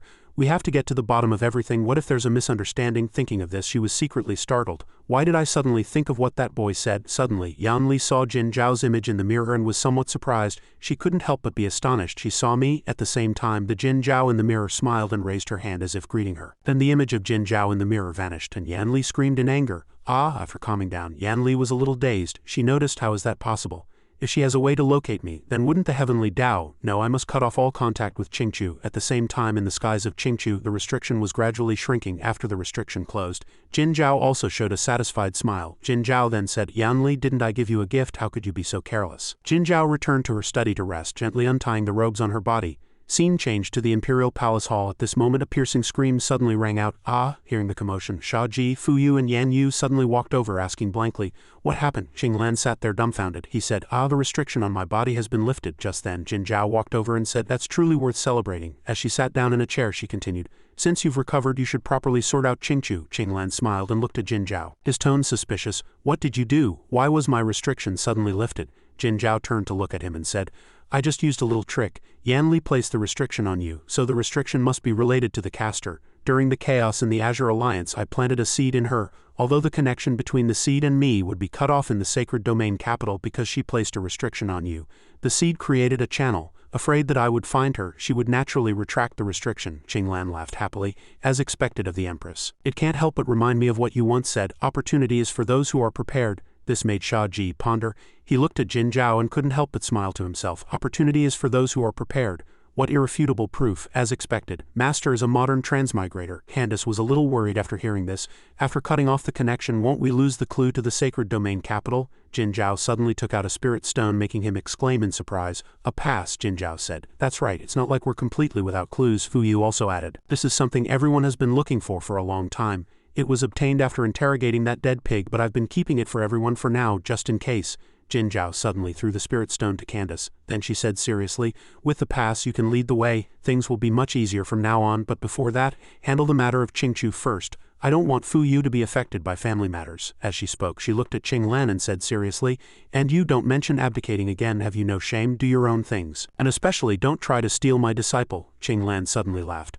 Haha, I was sincere about wanting to abdicate, but if an old friend looks down on me so much it would be inexcusable not to try harder. Then he raised his hand, channeled his aura and announced loudly, summon the heads of the 3 major families to see me. A moment later he looked back at Jin Zhao. Oh right, Jin Zhao, your disciple lifted second master's veil. You know the rules of Chingchu. This matter has to be settled, right? Hearing him snitch, Shia Ji unconsciously broke out in a cold sweat, panicked and began to explain. Hey, didn't we say I'm an outsider and don't know the rules? Your Majesty the Fox Emperor, why are you bringing up old matters? Yan Yu stood to the side, unable to contain her anger. Shia Ji, I didn't expect you to be this kind of person. Shia Ji frantically waved his hands. Listen to my explanation. Then he asked blankly, what kind of person am I? Yan Yu pointed at him angrily and shouted, an irresponsible person. After hearing this, Shia Ji seemed shocked. He looked at her. Are you all right? Yan Yu was furious. Cracking her knuckles, she retorted, who are you saying has a problem? Shia Ji was scared and quickly said, a gentleman uses his words, not his fists. Let me explain. Yan Yu said again, the rules of Chingchu are not for you to break as you please. If word gets out, people will say that our Azure Alliance sacred domain can't even teach its disciples properly. Helpless, Shia Ji turned to Jin Zhao for help. Eldest master, please be the judge. Jin Zhao waved her hand and replied frankly, I am the empress of another domain. I do not interfere in the internal affairs of other domains. You handle it yourself. Ah? This made Shia Ji completely disappointed, unable to speak. Afterward, Jin Zhao called all 3 of them into a room to talk. The leaves outside the window swayed gently in the wind. Seeing them walk over, she said, what are you standing there for? Sit down. Fuyu, Yan Yu and Shia Ji all waved their hands in a panic as if doing stretching exercises and said, we ate too much, we'll stand to digest. We won't sit, Jin Zhao knew very well and said mockingly. Why do you all look like you've done something wrong? In that case, let's go one by one and say what mistake you've made. Fuyu gently raised her hand, then became serious, her tone sad. I shouldn't have swallowed my anger, I know I was wrong. Jin Zhao said, what about you, little sister? Hearing her name called. Yan Yu averted her gaze and said softly, I shouldn't have secretly come to Chingchu. Jin Zhao turned to Shia Ji again. And you, child? Shia Ji looked blank, scratched his head and thought for a moment. I don't know what I did wrong either, but I'm sure I did something wrong. Jin Zhao said seriously, your mistake is being hesitant and indecisive in your actions. After hearing this, Shia Ji admitted his mistake. Master's lesson is right. Jin Zhao believed these matters could have been resolved quickly, but you were always hesitant and timid. A disciple of the Four Immortals should be decisive and resolve matters immediately. Being so hesitant not only wastes time but also might cause you to miss good opportunities. Do you know why you are like this? Shia Ji seemed to understand and said, I know. Jin Zhao nodded. Then tell me. Shia Ji's face suddenly sank. Because I'm not strong enough. He clenched his fist as if blaming himself. Jin Zhao said softly, you're right, it is precisely because you are not strong enough that you are afraid of failure, afraid of death, so you try your best to avoid making mistakes. That is too troublesome. Shia Ji listened with a serious expression. Jin Zhao said in a deep voice, answer me, what do you plan to do in the future? Shia Ji announced seriously, I will become stronger. After hearing this, Jin Zhao suddenly said, okay, since you've promised, then I have nothing more to say. Dismissed. Shia Ji muttered to himself in a daze, is that all for the showdown? And Fuyu was curious about the word Jin Zhao had just used, so she turned back to look at Yan Yu.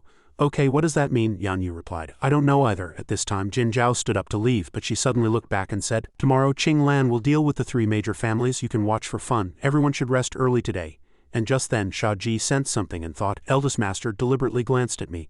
Does she have something she wants to say to me? So while Yan Yu and Fuyu were talking, that guy tiptoed out. Yan Yu called out behind him, where are you going? Shia Ji was startled and replied, I'm going to find a quiet place to practice with the God of Ages. Yan Yu replied, then I'll go too. Shia Ji quickly ran away, turning back to shout, I still need to reflect on my mistakes, you guys go rest first. Shia Ji hurried down the corridor, his pace quickening without any intention of stopping. Fuyu watched his retreating figure and said, how suspicious. Shouldn't he call his master first before practicing? That kid. After a while, Jin Zhao's call was heard. Eldest master, I'm here. Shia Ji, how many years have you been here? Jin Zhao asked pointedly. Shia Ji asked back curiously, how many years have I been in this world? Is that what you mean? Since eldest master dares to ask this question, it must be safe here, he thought. Over 4 years, Shia Ji replied. Jin Zhao turned to look at him and said, I've forgotten how many years I've been here, so long I can't remember. This time and space is completely different from over there, she said, placing her hand on a tree trunk. Shia Ji asked worriedly, can't we go back? Jin Zhao smiled and replied, perhaps there's a 1% chance. Shia Ji fell silent, a look of resignation on his face. Seeing this, Jin Zhao asked, what, you want to go back? Shia Ji replied frankly,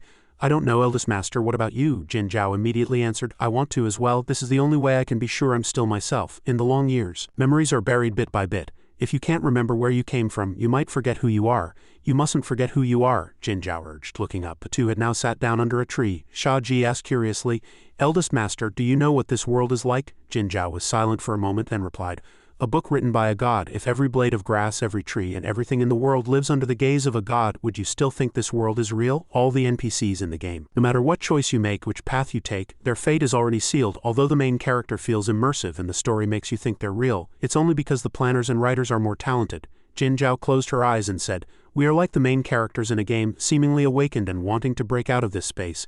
But will it all be in vain in the end? Shia Ji replied, at least we have awakened. The god in the sky is watching us, and we are also observing him. In my opinion, this heavenly Tao or god is probably just a despicable pervert, spying on our privacy from above all day. He's just a loser. Hearing this, Jin Zhao couldn't help but laugh. Ha ha, she said happily, you have a point. Shia Ji replied frankly, I'm just telling the truth. In short, in this world you are my master. Whoever you tell me to deal with, I will deal with. From now on I will no longer be hesitant and timid. Like a bandit, but I like it, Jin Zhao praised with a smile. After a while, in the Fox Emperor's hall, the three heads of the three major families had arrived. They stood there trembling. Dao Xian urged, family head Fu, let's go in. Bai Zhan patted his chest and said, if we just admit our mistake after going in, His Majesty probably won't do anything to us, right? His Majesty won't do anything, but that unfilial daughter won't let me off, Fu Yu's father thought, holding his head.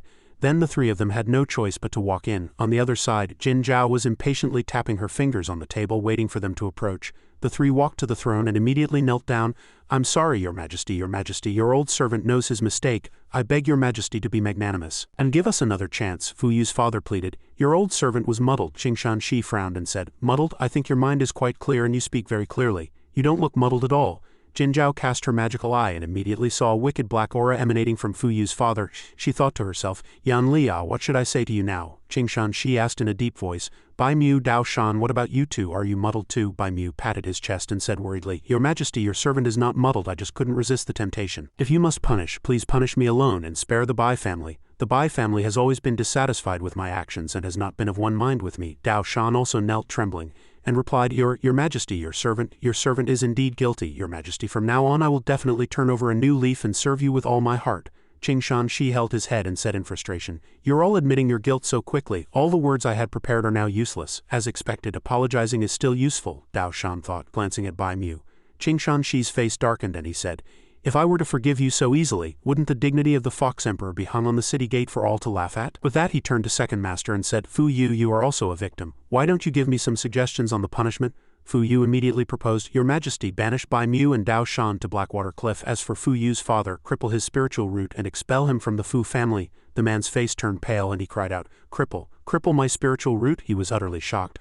I've cultivated for hundreds of years to reach this realm, you might as well just kill me. Fuyu sneered. Kill you? What for? You brought a wolf into our house and harmed how many citizens of Chingchu? Killing you 10,000 times wouldn't be enough, but wouldn't killing you be too easy on you? Fuyu's father was so scared that cold sweat poured down. Fuyu, I am your father. She turned away and said, An irreverent father is as good as none, it's better to start over. The man knelt on the ground in despair. Your Majesty, please say something. Although your servant has done wrong, I have also served you for hundreds of years. If not for my merits, at least for my hard work. Hearing this, Qingshan Shi frowned, and the Fox Emperor seemed a little swayed. Fuyu crossed her arms and replied sternly, You're kneeling and begging for mercy now only because you lost, right? If you had succeeded, and His Majesty the Fox Emperor had been stripped of his power and dethroned, would you still care about his life?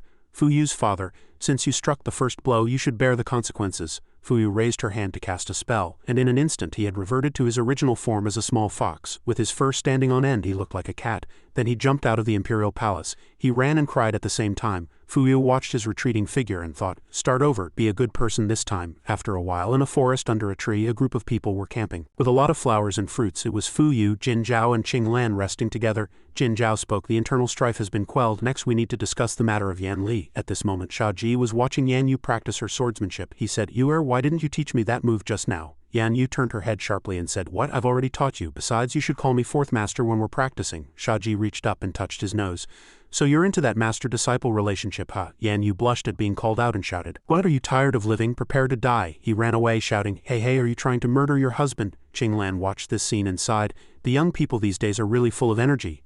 Qing Lan recalled memories of the past while Fuyu lay on the grass eating fruit. Qing Lan said happily, Jin Zhao, you're still the same as before. I seem to remember that word you taught me. What was it? Right, overachiever. You just solved one problem and you're already rushing to solve the next. I want to retire early, so if it can't be done quickly, then let's take it slow. Jin Zhao replied frankly. Let's say we get into the sacred domain capital and successfully capture Yan Li. What do you plan to do? Qing Lan asked with a smile. What do you plan to do? The system appeared again. Jin Zhao smiled and replied, Maybe sit down and have a cup of tea with her. She probably prefers wine to tea. She loves cooking so much, why not ask her to make a few side dishes for the wine? Are you sure she'll make side dishes and not poison? Jin Zhao retorted, making Qing Lan laugh. Haha, I really miss those days. Jin Zhao picked up her teacup and thought. She called me a traitor, the system kept beeping. I know, stop making noise, I'm catching up with an old friend, you have no tact at all, Jin Zhao thought with a frown. Do you want to betray me too, aren't you afraid I'll kill you? The system asked. Jin Zhao closed her eyes. If you can kill me, then do it. Jin Zhao, I can't kill you directly right now, but the constant suppression must have tired you out, right? I don't mind spending a little more time. One day you will collapse under the pressure of the heavenly Tao, haha. She turned to Qing Lan and asked, By the way, Bai Mu and Dao Shan have been banished to Blackwater Cliff and Fuyu's father has been crippled. Have you thought about the future of the heads of the three major families? Dao Shan's younger sister is Tahua. I've watched her grow up, so I'm very comfortable handing the Dao family over to her, Qing Lan replied frankly. As for the Bai family, it will take some time to select a new head. The Fu family will be arranged by Fuyu. What is Blackwater Cliff, a prison? Shia Ji suddenly stepped forward and asked Qing Lan. Fuyu reached out and picked up a small fruit. She brought it to her lips and said, Blackwater Cliff, it is indeed a prison. Over here, Bai Mu was emaciated from hunger. Dao Shan also said in terror, I never thought we'd be banished to a place like this. That Fu family's girl is truly vicious. You have to stay alive. You have to jump off Blackwater Cliff again and again, using those deaths to escape the torture of not being able to satisfy your basic needs. Banished for 10 years. Bai Mu looked at the bottomless cliff below. We haven't needed to eat or drink to sustain ourselves for a long time, but at Blackwater Cliff we have to worry about food. I've been hungry for 5 days, it's so uncomfortable. The Blackwater is undrinkable, and there's nothing on the mountain, Dao Shan replied, clutching her stomach. Stop talking about being hungry, my stomach is about to be burned through by stomach acid, Bai Mu said in despair. Let's jump, I can't take it anymore. With that, the two jumped off the cliff. Shia Ji placed his hand on his chin and thought, isn't this just an endless cycle? You're even playing tricks on me. I thought you had run outside the palace again. I was looking for you for ages. Yan Yu had caught up with him by this time. She pulled Shia Ji away. Come with me to the God of Ages to practice. Jin Zhao turned to Fuyu and teased, why don't you go with them? Fuyu placed her hand on her chin and said shyly, I'm not that childish. That morning, Fuyu was manipulating a precious diamond in her hand. In the magic circle, a man and a woman stood with some worry. Second Master Fuyu turned to the side and said, eldest sister, everything is ready. Jin Zhao closed her eyes, concentrating, and the wind gradually picked up around the magic circle. Fuyu released the diamond, and it hovered in the center of the magic circle. On the other side, Yan Li suddenly covered her mouth and coughed up a mouthful of blood. She said in a panic, why did I suddenly cough up blood? The magic circle at this moment was like an open spatial gate. Eldest Master Fuyu pointed and said, you can go in now. Everyone went in one by one. On this side, Eldest Master said to the two, you can go home now. They replied shyly, thank you, Your Majesty. The two walked into the spatial light circle and the system prompted, Jin Zhao, didn't you want to lure me out? Before the words were finished, Jin Zhao walked towards the spatial light circle step by step with a blank expression. This action caused the system's display to shatter in an instant. What, damn it, in a forest through a spatial rift. Everyone looked around. Shia Ji was the first to speak. He said, oh, it looks a little strange. Eldest Master calmly asked, Shia Ji, is your system here? This gave him a big shock. Shia Ji quickly ran over and covered Jin Zhao's mouth. Why did you say that? Aren't you afraid of death? This action made the two look back blankly. And Yan Yu gave a thumbs up in her heart, secretly praising this courage. So brave he even dared to cover eldest sister's mouth. Not just her, their whole group had to give a thumbs up in their hearts and praise. Amazing. Shia Ji realized his action was a bit impulsive. The hand on Jin Zhao's mouth slowly loosened, and he stammered, ah. Jin Zhao cleverly pressed down on Shia Ji's hand to resolve his embarrassment. She said, this child said he has a spirit pill he wants to give me to eat. My disciple is just too enthusiastic. Seeing Jin Zhao helping him out, he touched the back of his neck and quickly replied, yes, I was afraid eldest master wouldn't take it, so I was a bit forceful. Everyone turned around and said, oh, they had seen what they needed to see. They didn't care how Shia Ji explained, which made him a little embarrassed. The white-haired young man spoke up, this forest is very unfamiliar, but let's get out first. When we get to the edge of the forest, we might know where we are now. Shia Ji covered his mouth with his hand and whispered to Jin Zhao next to him, is the system blocked outside? She didn't look at him and replied, you've been here once, you should know very well. Shia Ji held his forehead in annoyance. Phew, that was an instinctive reaction just now. I was afraid of dying instantly. Jin Zhao crossed her arms and said, without the system, you have to be prepared to fend for yourself in the sacred domain capital. Strength determines everything. Shia Ji frowned and said, yes, I understand. A hand pushed aside the weeds by the road. It was the white-haired young man clearing the obstacles. He announced, we've reached the edge of the forest. At this time, everyone had arrived in Baso City, an ancient and beautiful city. A panoramic view of Baso City, Baso, the second city of the sacred domain. Jin Zhao's group had already changed into clothes that matched the local culture. From the way the people were dressed, you could tell they didn't stand out, but the streets were empty. The women walking on the street occasionally wore veils. Xiao Lingdan turned around and said, when we left the sacred domain capital, Baso City was still very prosperous. How did it become like this now? The white-haired young man also asked, has the Empress abandoned Baso City? Shia Ji reached out and touched the things next to him and found a thick layer of dust on them. He rubbed it in his hand and commented, the dust is very thick, it seems this shop has been out of use for a long time. Suddenly he stopped. Realizing something, an old woman in the corner was acting suspiciously, a bit abnormal. Seeing that someone had discovered her, the old woman was startled and quickly turned to leave. Shia Ji chased after her and called out, wait. He took a leap, jumped in front of the old woman and then landed slowly. Shia Ji said politely, ma'am, I'd like to ask you something. The old woman crossed her hands in front of her chest in a defensive posture and said, ask what? Judging by your accent, you're not from around here, are you? Shia Ji waved his hand and asked with a smile, ma'am, how did Baso City become so desolate? The old woman dropped her hands in surprise and said, what? You didn't just arrive in Baso City, did you? Why would you come here at a time like this? Shia Ji understood and said, crossing his arms, it seems there's a hidden story here. The old woman explained, there are ghosts in the city. The rich and the young have all fled. If you stay in this city for too long, you'll go mad. The old woman spoke in a hushed tone as if the ghost might hear her and come for her. Suddenly she clutched her cloth bag tightly. You're not a robber, are you? I have no money left. Shia Ji quickly waved his hands. How could I be a robber? The old woman turned around. Good, as long as you're not a robber. It's getting dark. I have to go. You shouldn't stay in the city either. Get out of the city before it gets dark. Shia Ji was stunned. Ghosts. He quietly watched the old woman walk away. Eldest Master Jin Zhao walked up, stood behind Shia Ji and asked, did you find anything out? He replied that the city had become like this because of ghosts and that staying too long would drive one mad. Also, it seemed to be very dangerous at night. Fuyu frowned. What kind of ghost is so powerful that it can turn an entire city into a deserted one? Yan Yu clutched Fuyu's arm in fear. Second sister, don't scare me. Seeing this, Shia Ji smiled and teased. So fourth master is afraid of ghosts too, fourth master stammered, saying defiantly. What's so scary about ghosts? I'm just curious because I've never seen one. Shia Ji placed his hand on his chin, feigning thought. In my opinion, ghosts aren't as scary as fierce beasts. Besides, I've never seen a ghost either. If it were a beautiful female ghost, second master and fourth master asked in unison.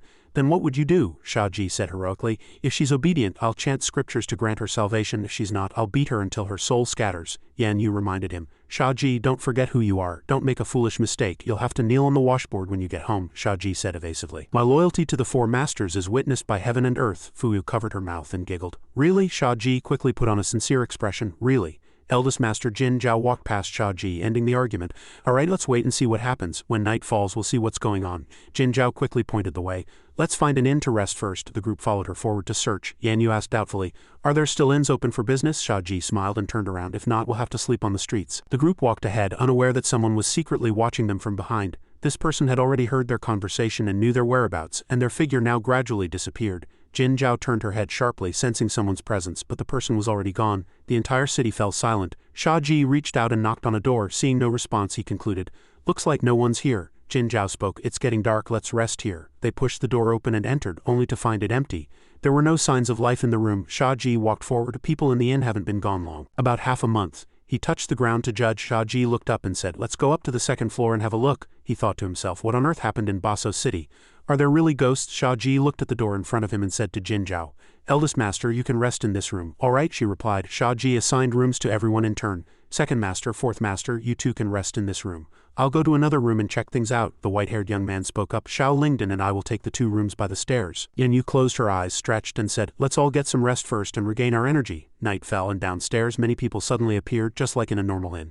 People were drinking, eating, and chatting merrily. Shia Ji woke with a start. He frowned. What's that sound? He walked to the door and looked out. He saw his 3 masters standing in front of him, watching him. Shia Ji suddenly rushed over, looking down at the unusually crowded scene in astonishment. What's going on? Jin Zhao spoke. We don't know either. Fourth master said with some worry. I just spoke to a waiter. Just then a waiter, carrying a tray, walked over with a cheerful smile and said to Shia Ji's group, What would you folks like? I'll arrange it for you right away. Eldest master spoke up. Let's go downstairs and join the lively crowd. All right. After speaking, the waiter walked straight through Shia Ji's body, making him stare in shock. The waiter walked to a room door and called out, Sir, your wine and meat are here. Fuyu sensed something. This seems to be some kind of illusion. I need time to understand its principle. Jin Zhao walked downstairs. She said frankly to everyone, Since we're here to join the fun, why don't we go out for a stroll? Let's just act like one of them. The more ordinary, the better. The group blended into the smiling crowd, trying their best to keep their faces calm.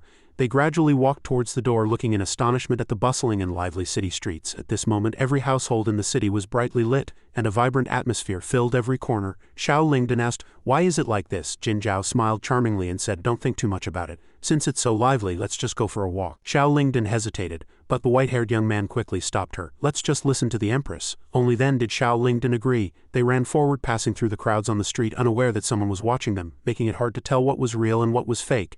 Jin Zhao had already sensed it. She let out a cold snort. Everyone strolled leisurely, looking at the surrounding scenery. Eldest master instructed, Don't look back, just keep walking forward. Shia Ji asked with unease in his heart, Eldest master, did you notice it too? Xiao Lingdan put her hands together and said worriedly, we all. On the other side, second master was leisurely picking out jewelry.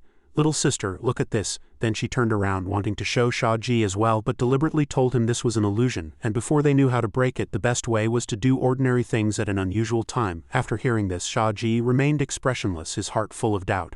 Do ordinary things at an unusual time. A figure gradually moved towards them, peering at Shia Ji, forcing him to pretend not to see it. He spoke up. Yeah, I'm a bit hungry. What should I eat now? He thought about the figure that was staring at him. Big brother, be careful not to get an eye infection. He was a little flustered, and his words sounded a bit silly. Let's go eat noodles. Then he quickly ran to the other side, breathing a sigh of relief in his heart. Phew, what the hell, who are you trying to scare? Shia Ji walked up to a stall and ordered, Boss, a bowl of clear soup noodles. All right, the boss replied. The 6 of them sat down at a table in turn, waiting quietly for the food to be served. The dark shadow was still watching them, not leaving for a moment. In the dim corner it looked somewhat eerie, laughing loudly as it transformed into a terrifying form with blood-red eyes. Just then, the boss brought over a tray and said with a smile, Folks, here are your 6 bowls of noodles. Thank you, Shia Ji replied. He suddenly noticed something was wrong with the people next to him. Shia Ji thought, What's wrong with Yu? Why does she look so pale? He looked down and saw that the food in the bowl was wriggling, some kind of strange thing. Shia Ji held his chopsticks, stunned and speechless. Fuyu explained calmly, This is an illusion. The food is also fake. Don't just stand there. Remember, do ordinary things at an unusual time. The ordinary thing to do now is to eat noodles, Shia Ji thought in a panic. My expression is about to slip. Help me. Xiao Lingdan didn't move her chopsticks, a slight frown on her face. The boss came out and asked, "Is it not to your liking, folks?" The white-haired young man replied naturally, "It smells delicious. I haven't tasted the flavor of home in a long time." He picked up a bite with his chopsticks, then brought the entire bowl to his mouth, blocking his face. The boss laughed happily. That's good, ha ha ha. Shia Ji secretly admired him. Big brother, you're amazing. Shia Ji tried his best to pick up a bite and put it in his mouth, his face turning green. The eerie black shadow gradually shrank and disappeared into the night. Jin Zhao spoke. The thing is gone, Yan Yu stammered in horror.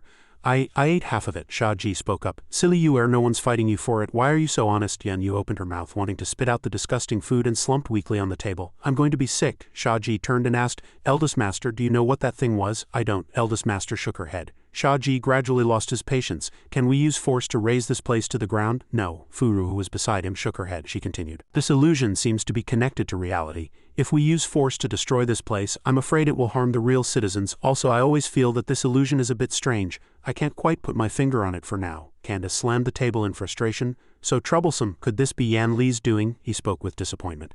Is Her Majesty the Empress really so heartless, to play with the safety of her people? Xiao Lingdan, who was beside him, also couldn't hide her disappointment. We've been away for so long, maybe Her Majesty the Empress has long changed. Yan Li shouldn't have reached that point. Let's go back to the inn. We can see the big picture from the small details. Maybe we'll find some useful information. Jin Zhao stopped eating and stood up. The atmosphere in the inn became more lively due to the dancers' performance, the music, and the cheers from the crowd. The boss walked to their table and asked, Is there anything else you folks would like to eat or drink? Jin Zhao calmly replied, The house specialties and aged wine just serve according to the number of people, the boss replied. Coming right up, then he turned and walked towards the kitchen. Shia Ji glanced at the boss, then looked at a table of men drinking next to them. A burly man stuck his chopsticks into the hot pot.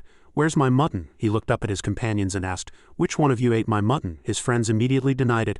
I didn't eat it. Why don't you try fishing for it? Using chopsticks is too much trouble. It's like finding a needle in a haystack. Suddenly he stood up, his gaze darkening. You're right, using chopsticks is really a hassle. The hot pot was boiling, but he didn't hesitate to reach his hand in to grab the meat. It's not here, he said eagerly. You must have eaten it. You ate it. His hands were severely burned and turned bright red. The person next to him pointed at his hand and said, How can the mutton be as tasty as the meat on your hand? I can already smell the aroma. He brought his hand to his mouth and smiled. It's really not bad. Then he put it in his mouth and began to tear at it with relish. Shia Ji was sitting right behind them, so scared that he covered his nose, thinking, damn, when in an unusual situation, do as usual. His mutton is gone and his own meat tastes better, so it's not a problem for him to eat his own hand. Fuyu calmly enjoyed the performance. Xiao Lingdan felt sick and she stammered that. Was that so? Little sister Lingdan, just lie down and sleep, pretend you're drunk, Candace, who was beside her, advised. Yan Yu rested her chin on her hand and reminded him.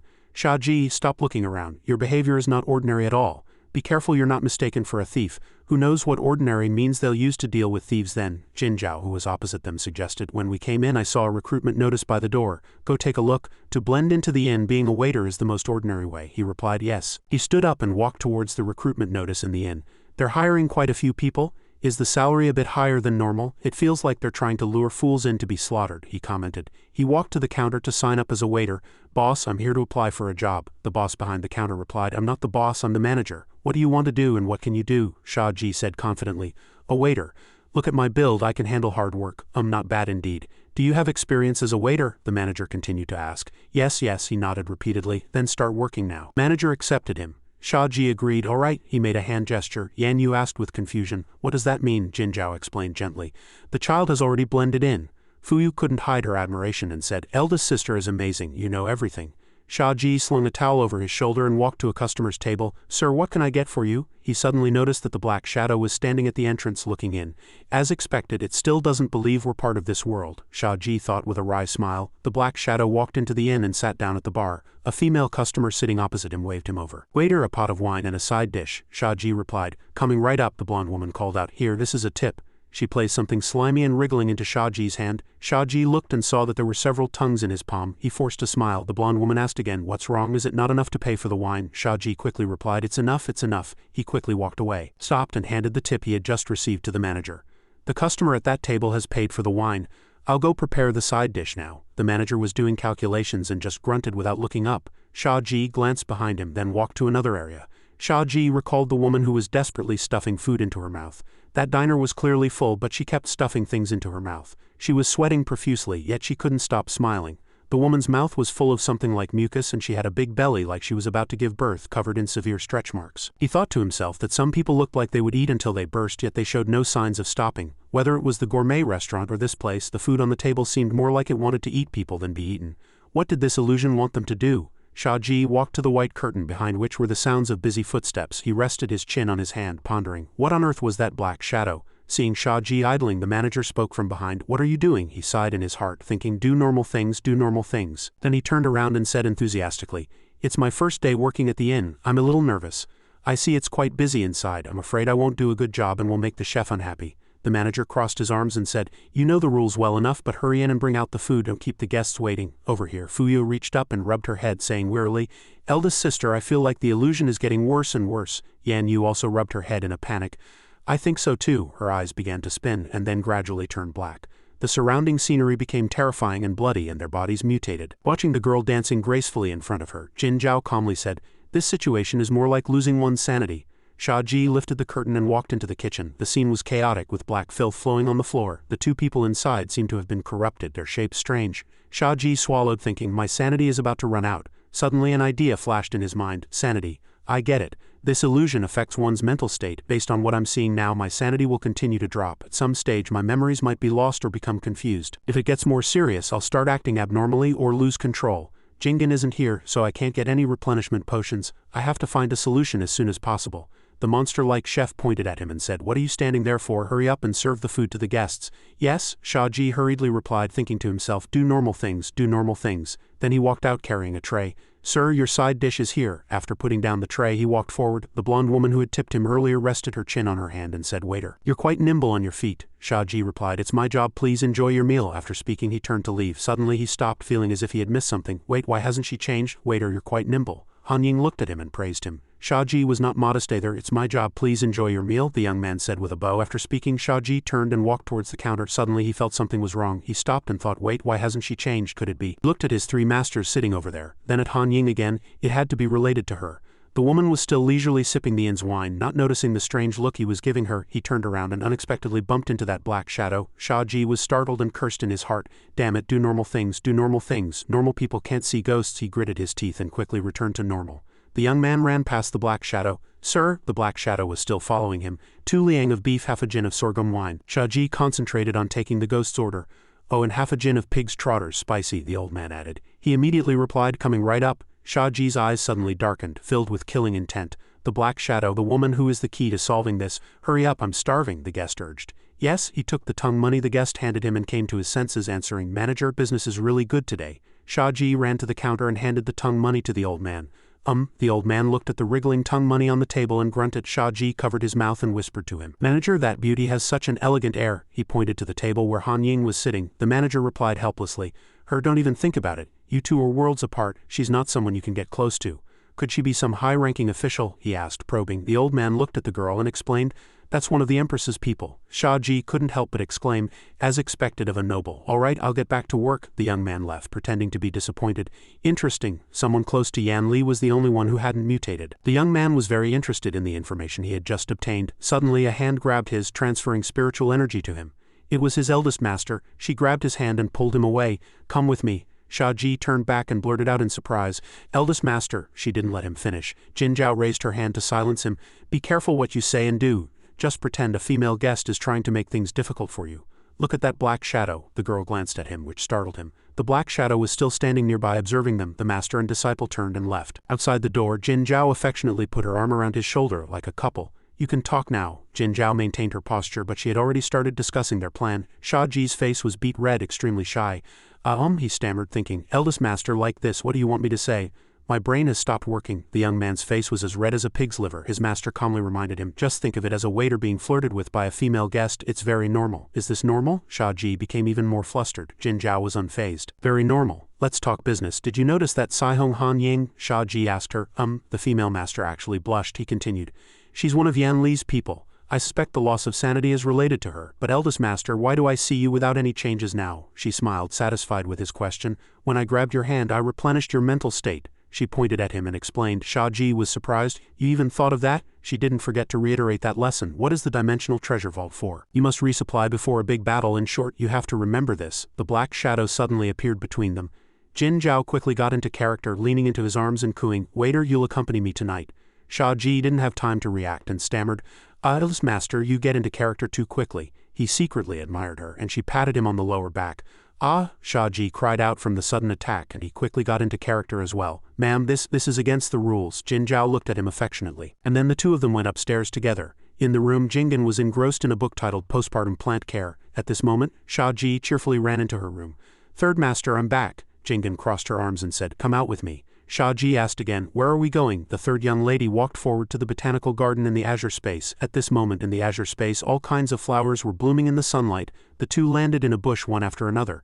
Jingen pushed aside the leaves next to her and walked ahead. She leisurely crossed her arms while Shia Ji was busy looking around behind her. He asked, "Third Master, will these plants develop spiritual consciousness?" Jingen replied, "I can communicate with them, but that's not their spiritual consciousness." Walking further in, there were various flowers hanging on the windows as well as flowers and vines specially planted in different areas. Jingen suddenly said, "Don't touch anything without my permission." These words made the young Shia Ji, who was about to touch a purple flower behind him, freeze immediately. He stammered, "Ah?" She turned back to look at him and reminded him, "Remember." Shia Ji put his hands behind his back and obediently said, "Yes," he thought to himself. "Oh no, I touched it. It seems like nothing unusual happened." At this moment, Jingen spoke seriously. "What I'm going to teach you today is how to cooperate with these plants in harmony." She was referring to the vibrant flowers in the garden. Jingen pointed to a spot and told Shia Ji to sit cross-legged. She continued, "Plants like us have their own life pulse. To communicate with them, you must first learn to listen. Close your eyes, feel your breath and let it become slow and long. Plants can't speak, but they communicate in another way, through the rhythm of life." Jingen gently rested her shoulder on his and continued, "Now gently release your spiritual energy. Be gentle like the morning dew.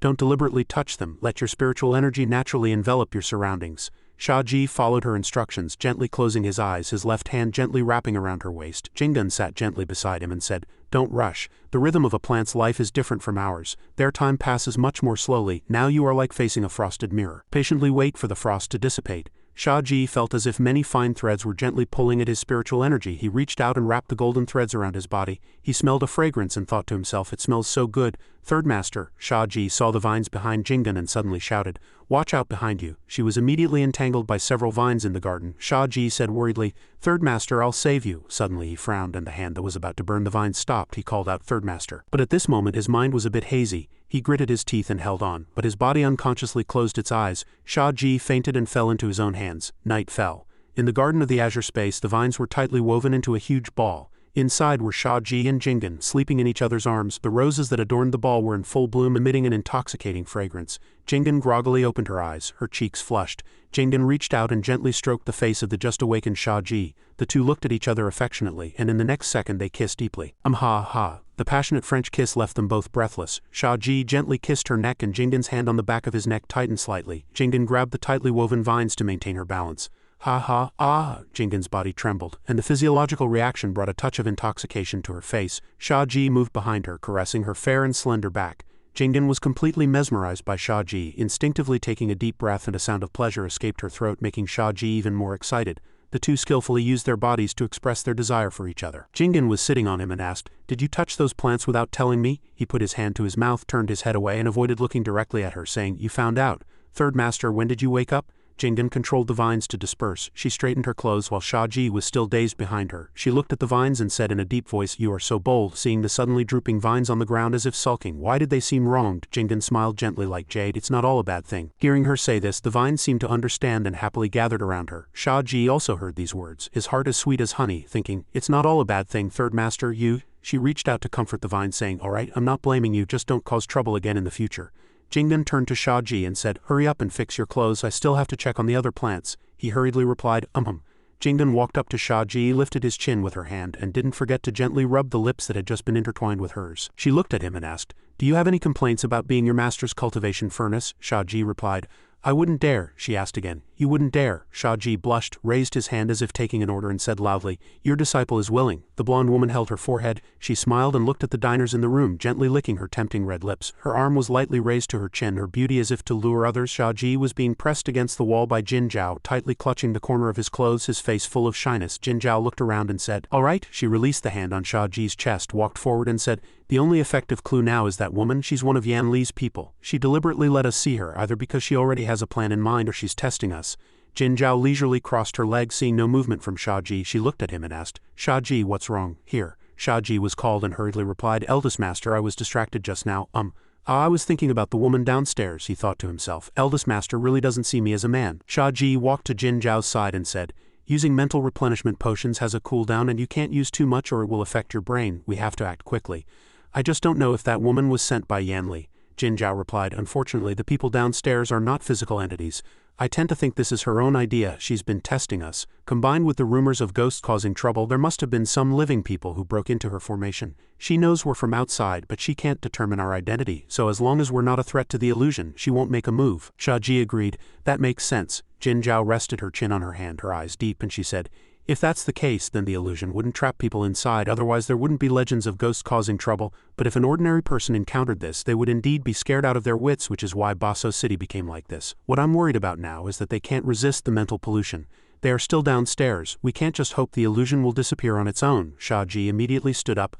"I'll go give them mental replenishment potions." Hearing this, Jin Zhao stopped him. "No," Shia Ji retorted. "Why, even I have to rely on mental replenishment potions. We can't underestimate her control. By now she must have guessed that we're no threat, which is why she's letting us be. If I go and use a mental replenishment potion now, she'll think it's abnormal, and we still haven't determined the limit of her abilities.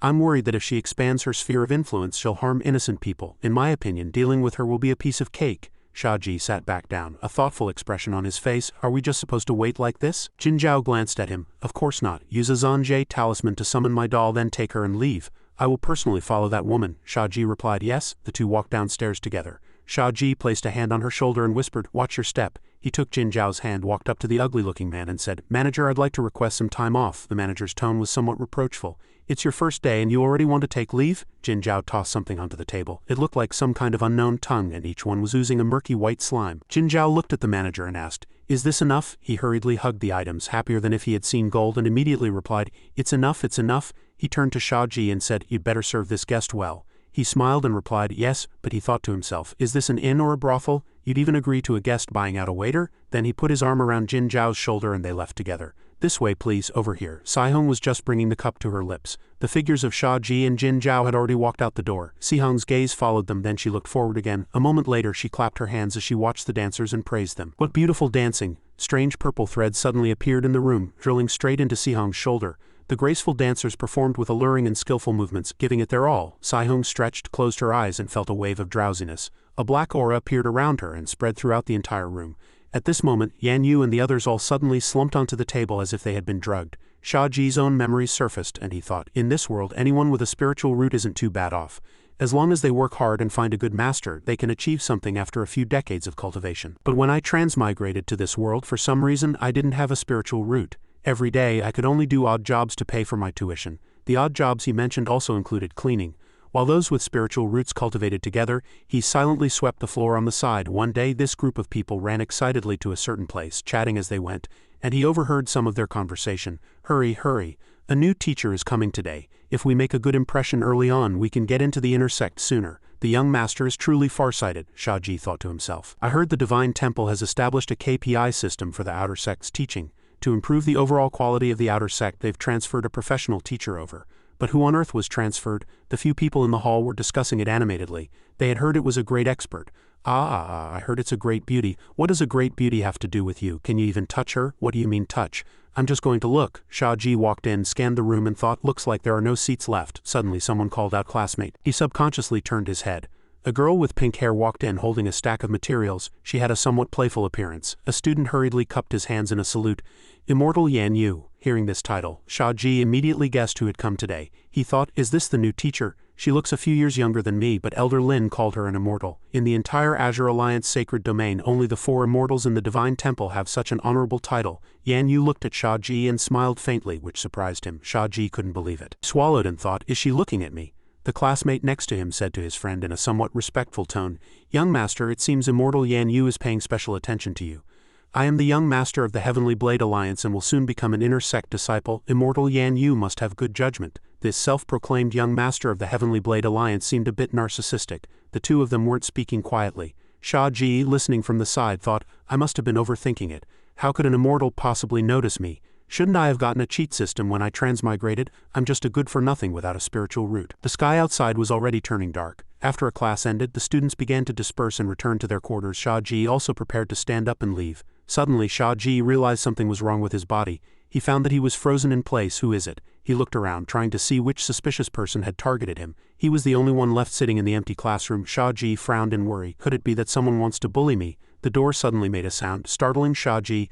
After the scream, the door fell silent again, and Shia Ji clutched his head in pain. He trembled all over, his heart uneasy. I haven't offended anyone. Who would pick on an honest person like me who doesn't even have a spiritual root? Shia Ji clasped his hands together and prayed in his heart, please don't do anything to me. Suddenly, Yan Yu's fiery figure rushed over. Shia Ji was stunned and stammered, I am Immortal Yan Yu. Yan Yu crossed her legs, looked at him and said with a smile, Classmate Shia Ji, I've seen the student files. Shia Ji asked warily, Immortal Yan Yu, were you the one who froze me? She leaned in close to Shia Ji, looking down at him and admitted frankly, it was me. Shia Ji immediately asked back, why? Yan Yu leaned ambiguously close to his ear and whispered, because I want to help you activate your spiritual root. This sounded a bit like a joke, making Shia Ji lean back and stammer, activate my spiritual root? How can you activate it if I don't have one? Yan Yu replied calmly, you may not know this, but eldest sister has decided to conduct an assessment of the outer sect disciples' teaching. If you don't have a spiritual root, you will definitely slow down the overall progress. As the specially appointed teacher for this outer sect course, I must teach according to each student's aptitude.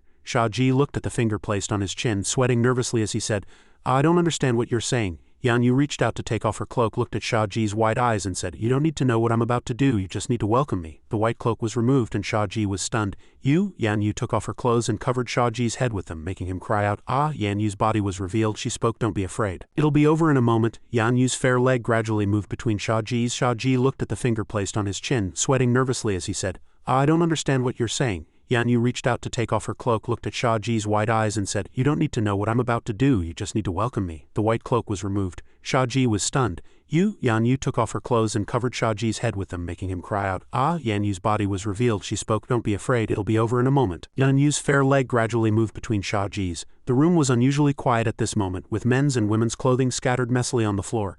Yan Yu's hand was picking up her clothes. She tidied herself up a bit and said, I never thought there would be something even I can't do.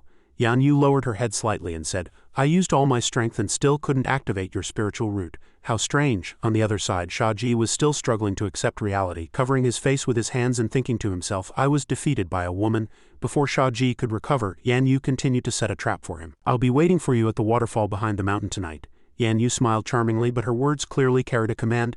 If you don't come, I'll expel you. After speaking, she disappeared behind a burst of red flame, leaving Shia Ji to watch and process the information. Shia Ji cried out, my purity, he thought to himself. Is this training program even proper? That night at the waterfall behind the mountain, Yan Yu had already arrived as promised. Hearing footsteps, Shia Ji said from a distance, Immortal Yan Yu, you're here. Suddenly his gaze froze in the hazy night. The gentle evening breeze Yan Yu walked over, so beautiful it was breathtaking, shaking Shia Ji to his core. He stared, stunned. Yan Yu spoke, you're quite early, aren't you? Shia Ji lowered his head and cupped his hand, saying respectfully, I dare not disobey the immortal's command. Yan Yu found a rock to sit on. She rested her chin on her hand and looked at him. So you're just following orders, not coming of your own free will? Fearing he would act inappropriately, Shia Ji immediately said respectfully, it is my greatest wish for the immortal to take the trouble to activate my spiritual root. Yan Yu just hummed lightly, not taking it to heart, merely teasing him. Yan Yu pointed and said, you get in the water and soak first. You'll have to endure both ice and fire later. Shia Ji obediently walked over and prepared to take off his clothes. Yan Yu smiled playfully. Hee. She snapped her fingers and 4 Yan Yus immediately appeared, surrounding Shia Ji. One clone even winked at him, teasing him. Several clones spoke at the same time. One person's strength isn't enough to activate your spiritual root.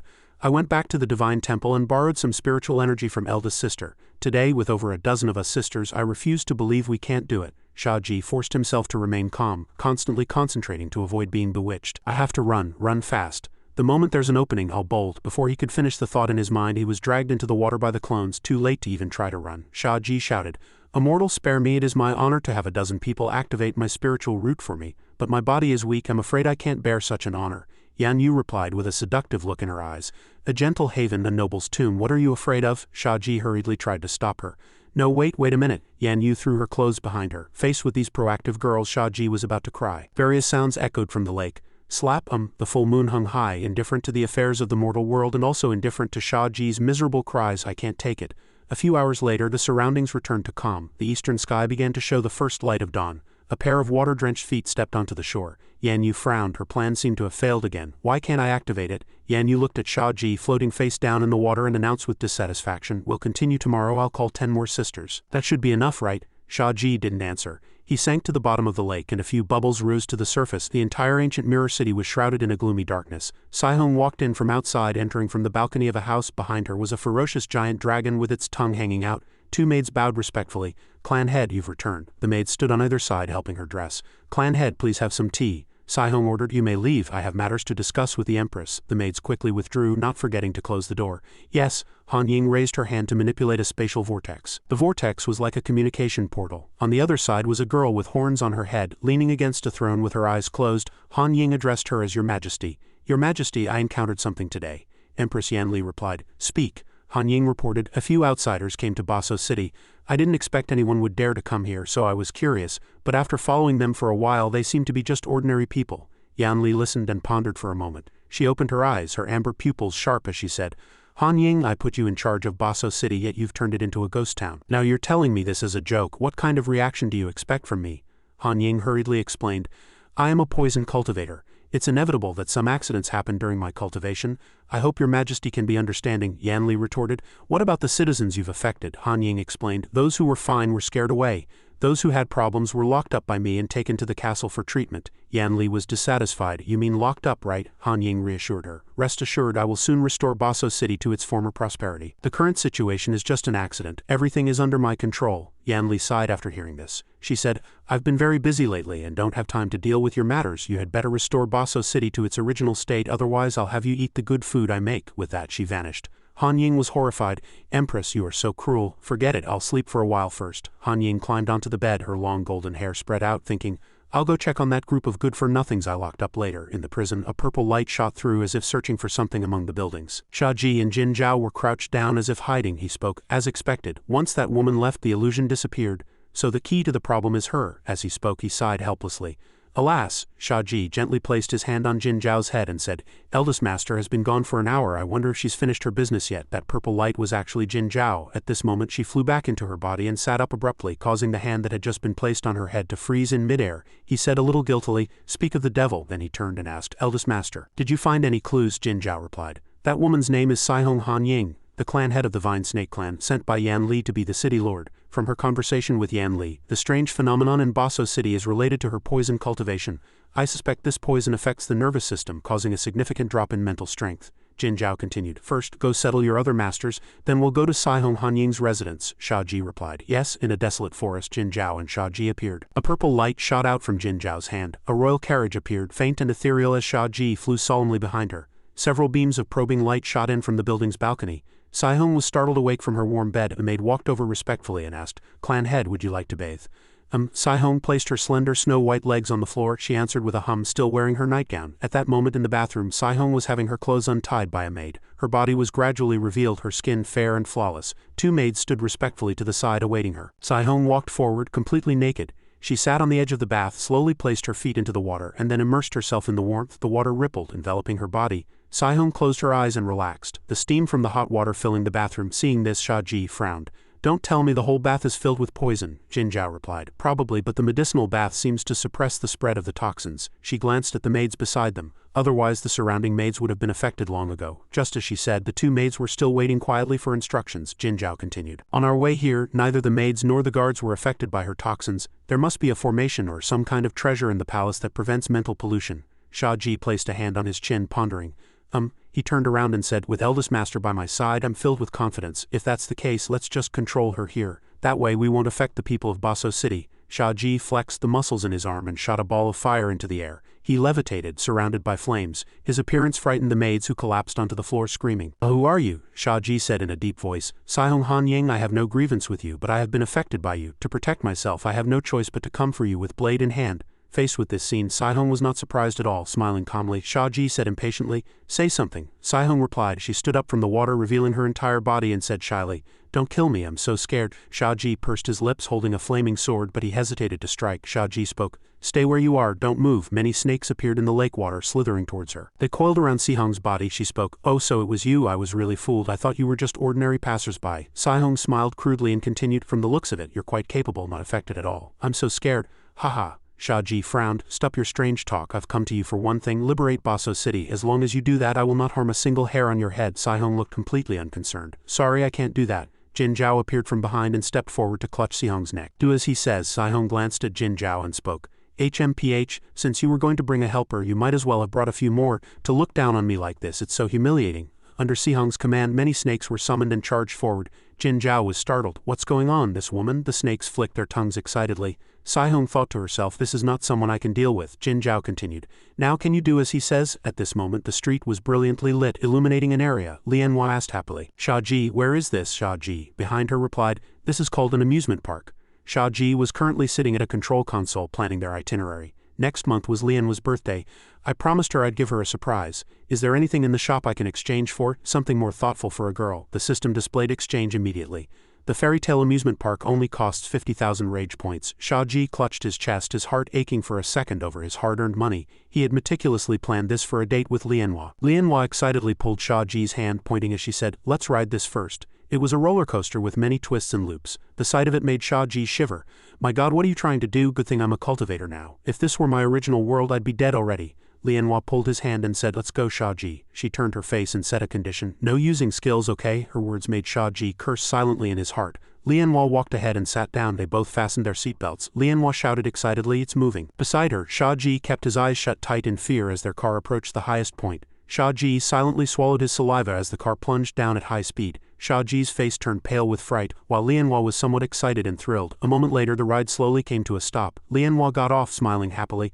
Haha, that was so fun. As for Shia Ji, his hair was a mess and he struggled to stand steadily. She wanted to ride again. Shia Ji, I want to ride the teacups, Shia Ji said in fear. That's really not a good idea. It spins on its own and it also spins around an axis. Lianhua ignored him, decisively grabbing his hand and pulling him along. The two continued to play. This ride made Shia Ji have to cover his mouth to keep from vomiting. He thought to himself, this is more agonizing than undergoing a tribulation. Lianhua's laughter was loud. Haha. After playing a few more rounds with Lianhua, Shia Ji was now dazed and sat limply on a bench. Lianhua walked over holding 2 ice cream cones. Shia Ji, have some ice cream. She didn't notice a stone at her feet. Lianhua tripped and fell forward. Shia Ji hurriedly said, I'll watch out for the ice cream. The next second the ice cream landed right on him. Shia Ji powerlessly took the hit. Lianhua walked over embarrassed. Sorry, it wasn't on purpose, Shia Ji replied tremblingly. It's okay. Lianhua took out a handkerchief and bent down slightly. Let me wipe it for you. She wiped the light pink ice cream stain from his clothes. The next second she smiled gently, having wiped it clean. Oops, Lianhua noticed another stain, but it was on his thigh. Lianhua immediately wiped it off. There's still a little more, let me get it for you. This spot was a bit sensitive, startling Shia Ji. He stood up, turning away so she couldn't see his embarrassment. It's fine, I'll just change my clothes when I get back. He thought to himself, could this girl be any more casual? Lianhua was baffled, thinking she had made Shia Ji angry by getting ice cream on him. What's there to be angry about? It's not like I did it on purpose. What's going on, this woman? Han Ying was using commands to control the snakes, but they took no other action. The snakes slithered on the ground but didn't advance. This made Han Ying look at the girl behind her with a different expression. She thought to herself, this is not someone I can deal with. Jin Zhao's voice came from behind. Now can you do as he says? Han Ying frowned and stammered, I can't do it right now. Jin Zhao moved in front of her, confusing Han Ying. Jin Zhao released the hand on her neck and suddenly grabbed Han Ying's throat from the front. Jin Zhao expressionlessly choked her, lifting her out of the water, leaving her gasping with her mouth open and eyes wide, unable to breathe. Jin Zhao emotionlessly demanded a reason. She struggled to answer, in heat. Jin Zhao suddenly released her hand, letting Han Ying fall back into the water, gasping for air. Jin Zhao ignored her and ordered, get dressed and come see me. Shia Ji, who had been watching the situation from the side, couldn't help but be amazed, thinking as expected of eldest master. At this moment in a building, hot tea was being poured and placed on a table. Jin Zhao had taken charge, sitting calmly in a chair, and said to Han Ying, sit. Watching this display of dominance, Shia Ji was also stunned. Whose house is this anyway? After Han Ying sat down, Jin Zhao spoke.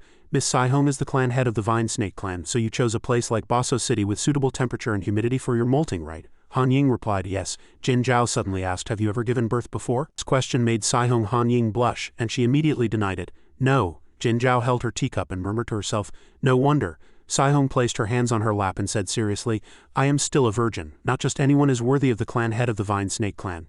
Jin Zhao looked at her and said, it is precisely because you haven't given birth that as you get older, the toxins spread more and more severely with each heat. There must be something in your palace that can suppress the pheromones, right? At the mention of her age, Saihong immediately protested, hey, getting older, there is indeed one thing. It's just that its coverage is limited to this palace. Shia Ji, who had been silent until now, spoke up. Is there any other way? Jin Zhao said calmly. Of course. Jin Zhao put down her cup. She continued, being in heat, that's very easy to deal with, right? Saihong sneered. Ha! She looked at Shia Ji and said meaningfully, For a woman it's a simple matter of using yang to supplement yin. Saihong immediately transformed into a white snake and rushed toward Shia Ji, startling him. What? Saihong coiled around Shia Ji, making him panic, unable to move his limbs. In her half-human, half-snake form, Saihong used a finger to lift Shia Ji's chin and said, "Do you know what mating is?" He subconsciously answered. "I do," Saihong continued.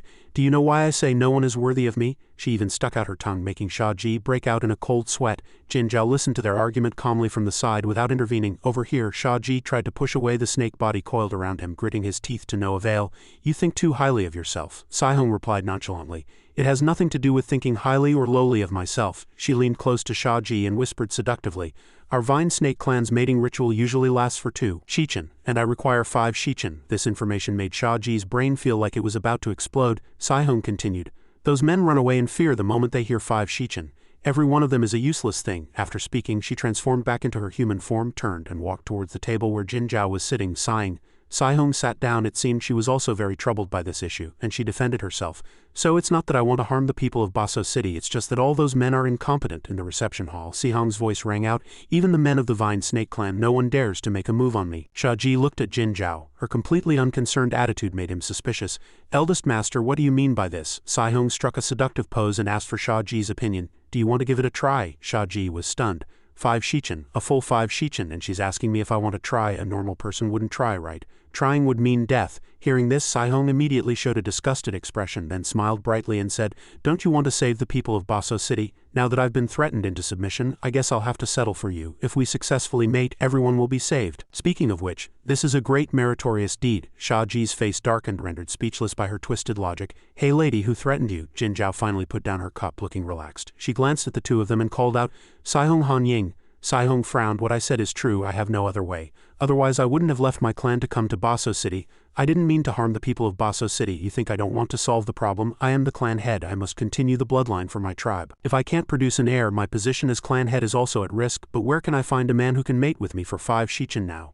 The sacred domain capital has long cut off contact with the outside world. I have no other choice." Jingzhao picked up her cup again, watching as Saihong's suppression was lifted. Saihong let out a sigh of relief. Jingzhao continued, "So, to save everyone, the only path left is to mate." Saihong replied, "You could say that." Jingzhao called out, "Shia Ji." Shia Ji stepped forward and said, "Can I refuse?" Jingzhao gave him no other choice. "Give it a try tonight." Saihong immediately retorted, "Try what? I haven't agreed yet." A look from Jingzhao served as a reminder, and Saihong immediately begged for mercy. "Sorry, I forgot my place." Jingzhao got what she wanted. She stood up, walked over and patted Shia Ji's shoulder. He frowned and called out to her, "Hey, wait a minute." Jingzhao didn't turn back, leaving him with one sentence, "Put the common people first. You can do it." Her steps didn't pause for a moment, the sound of her heels crisp in the room. Jingzhao left a final instruction, "Prepare a room for me. Don't disturb me." Jingzhao looked at the motionless Saihong and said, "Didn't you hear?" Only then did she give instructions. "Lead the honored guest." A maid replied, "Yes," and pointed in a direction. "Honored guest, please follow me." Shia Ji watched Jingzhao's departing figure, only able to utter an "Ah." He looked utterly dejected. He said, "I'm not for sale." After the maid left the room, she didn't forget to close the door. Shia Ji thought to himself, "Why close the door?" Saihong spoke from behind, "It must be tough being a disciple. My life is in your master's hands now. Compared to my chastity, I'd rather live, but if you die, I won't be responsible." She extended a hand and the room instantly dimmed slightly. She continued, "Come here, little master." Shia Ji frowned, thinking, since I transmigrated, the most ridiculous thing has just happened. I've encountered the trolley problem. Save the common people or protect my chastity. A scale automatically appeared in his mind, weighing the importance of the problem before him. Saihong covered her mouth and yawned. "Ha, have you decided yet?" She rubbed her eyes. Shia Ji put his hands on his hips. "What problem? There's no problem for me. I possess the great love of a cultivator." Shia Ji walked forward, grabbed Saihong's arm and said seriously, "A mere 5 shichen, don't look down on people." Seeing Shia Ji acting so decisively and pulling her to walk out, something seemed off. She poked his back to remind him, "Wrong way, this way." This made Shia Ji very embarrassed. Saihong asked nonchalantly, "Aren't you afraid of death?" Shia Ji replied, "I am dedicating myself to the great love of cultivation." She asked again, "Dedicate? How do you dedicate?" Shia Ji pushed her onto the bed to sit. "Don't ask what you shouldn't." Saihong lay down, her posture seductive, her hand propping up her chin. "I think you're a very interesting person." Jialong didn't want to send people to their deaths. In truth, the people of Baso City had nothing to do with him. Well, people just have to endure it and things will pass. Shia Ji replied, "HMPH, it's come to this. There's no point in saying more. Let's do this." He thought to himself, "I have the Chinken's sacred body. After being trained by third master, I should be able to hold on, right?" Saihong said, "Let's give you a little test first. If you can pass, it won't be too late for a come-on baby later." Her clothes slipped off and she transformed back into her white snake form. She moved forward, coiling her body around him and bringing her tongue to his lips, but Shia Ji remained motionless, not resisting. Under the night sky, the building was brightly lit. The room was dim, outlining the silhouettes of a man and a giant snake. Sai-Hong continued to slither over his body. Shia Ji's mouth was slightly agape, his cheeks flushed. At that moment, Sai-Hong changed back to her human form, a look of excitement gradually appearing on her face. Her cheeks were hot as she stared at Shia Ji, thinking, I never expected you to be so delicious. Shia Ji asked her, did I pass the test? Sai-Hong stuck out her tongue, teasing his chin. She said with great interest, let's just say you passed. Shia Ji placed his hands on her. Turning the tables, he pinned Sai-Hong beneath him and asked gently, how do I mate with a vine snake? Sai-Hong reached out to caress his face. For the next 5 shichen, Shia Ji looked directly into Si-Hong's eyes. You just have to tell me what to do, Sai-Hong asked in return. Trying to take advantage of me, Shia Ji replied. I'm being serious, Sai-Hong said. What if you do it for a little while and then try to leave? Then I'd be in real trouble. Ah, Shia Ji didn't know how to respond. Sai-Hong continued. We of the Vine Snake clan only have one man our entire lives. If you deceive me and the mating is unsuccessful, my entire life will be ruined by you. Shia Ji said with sincere earnestness, I don't just want to save the people of Baso City but also my family and my lover, the people who are very important to me. Since I've agreed to mate with you, I will fight to the death to see it through to the end. Sai-Hong asked, seemingly a little sad. You already have a lover? Shia Ji smiled and brought his nose to hers, whispering, what's wrong regretting it? If you regret it, then you'll just have to figure out how to save the people of Baso City yourself. Sai-Hong pushed his hand away. If you can't do it in the end, I'll kill you. Shia Ji looked at her. Clan head, let's begin. Shia Ji looked at her and said seriously, I don't just want to save the people of Baso City but also my most important dearest family. Since I have already agreed to mate with you, I will see it through to the end, even if I die. Sai-Hong asked thoughtfully, you already have a lover? He moved closer, his nose touching hers. What's wrong regretting it? If you regret it, you'll just have to think of how to save the people of Baso City on your own. Sai-Hong pushed his hand away. If you can't do it in the end, I'll kill you. Shia Ji smiled and said, Clan head, let's begin. At this moment the room was bathed in the bright morning sunlight. 2 shichen later, Shia Ji clutched the bedsheets. I want some water. Sai-Hong sang happily. Grapes, glucose. Is there no glucose in this world? She gave him no time to rest, coiling around him and pulling him back onto the bed. Shia Ji cried out, I'll wait. 3 shichen later, in the sun-drenched kingdom, a maid stood outside the door knocking. Your Eminence, are you awake? Jinzhao permitted. Come in. Several maids entered in succession, bringing refreshments into the room.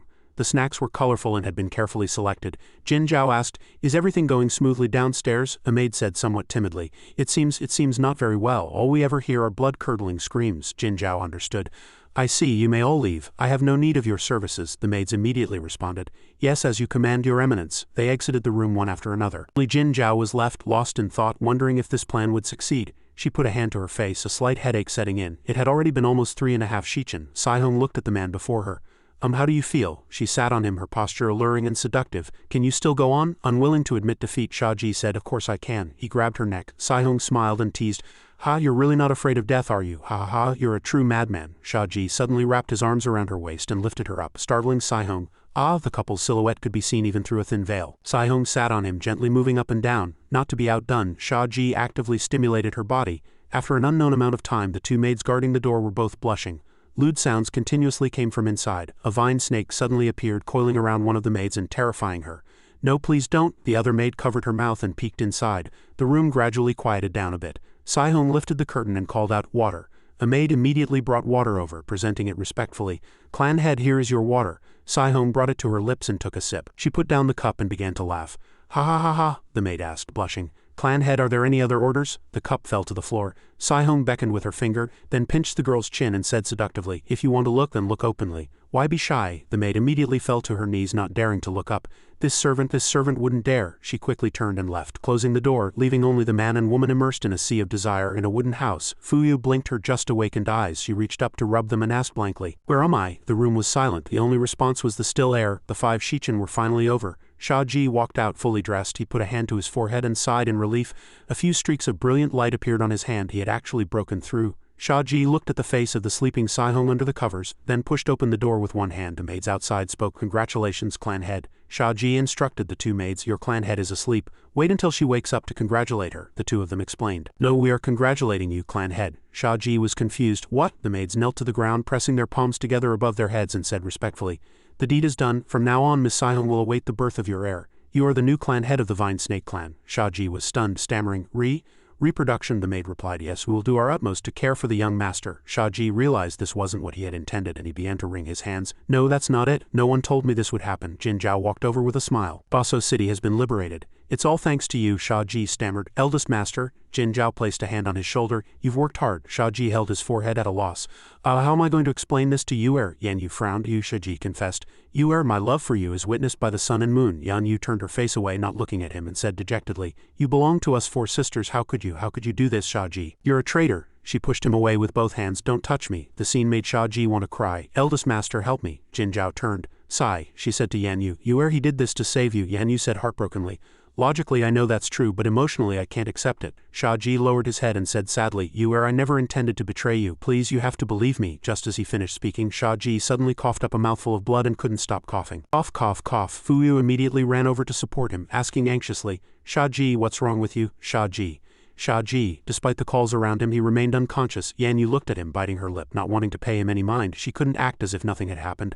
After an unknown amount of time, night gradually fell. Shia Ji opened his eyes and looked at the girl lying beside him. Her breathing was steady in the darkness. He reached out to stroke her face, calling out with a pained heart, Yu'er. The call startled Yan Yu awake. Seeing him conscious, she said happily. You're awake, Shia Ji asked her. Are you still angry with me? Her response was an initiated kiss. Yan Yu said, You've been asleep for 5 whole days. Fuyu hugged him and called out, My king. Shia Ji explained, Second master, don't get so into character. I'm Shia Ji, not King Zhou. Fuyu insisted obsessively. I am Daji, I am Yu'er, Shia Ji said through gritted teeth. Yu'er, second master, wake up. Fuyu kissed him without a second thought. Shia Ji held Fuyu by the waist, the kiss leaving them passionately entangled. Fuyu pulled away from his lips and looked at Shia Ji affectionately, saying, If Kaj falls, this concubine is willing to follow my king. Shia Ji thought to himself, Second master is dead drunk and thinks I'm King Zhou. Seeing that the person opposite him didn't answer, Fuyu continued, Why doesn't my king speak? Are you resentful of this concubine? Shia Ji replied, How could I be? The fall of a kingdom is not one person's fault, he thought. I have to get out of this wine pool quickly. If we soak any longer, we'll probably get even more drunk. Their bodies were still in the water. Shia Ji tried to distract Fuyu. My dear concubine, I hear the sounds of an attack on the city. We should leave here quickly and hide somewhere safe in Kaj. Fuyu didn't answer. He called out, My dear concubine. Second master, the person before him had already closed her eyes and fallen fast asleep. Shia Ji smiled. Forget it. For now I'll just take her back. He carried her back to the room, thinking as he looked at her, Second master is soaked.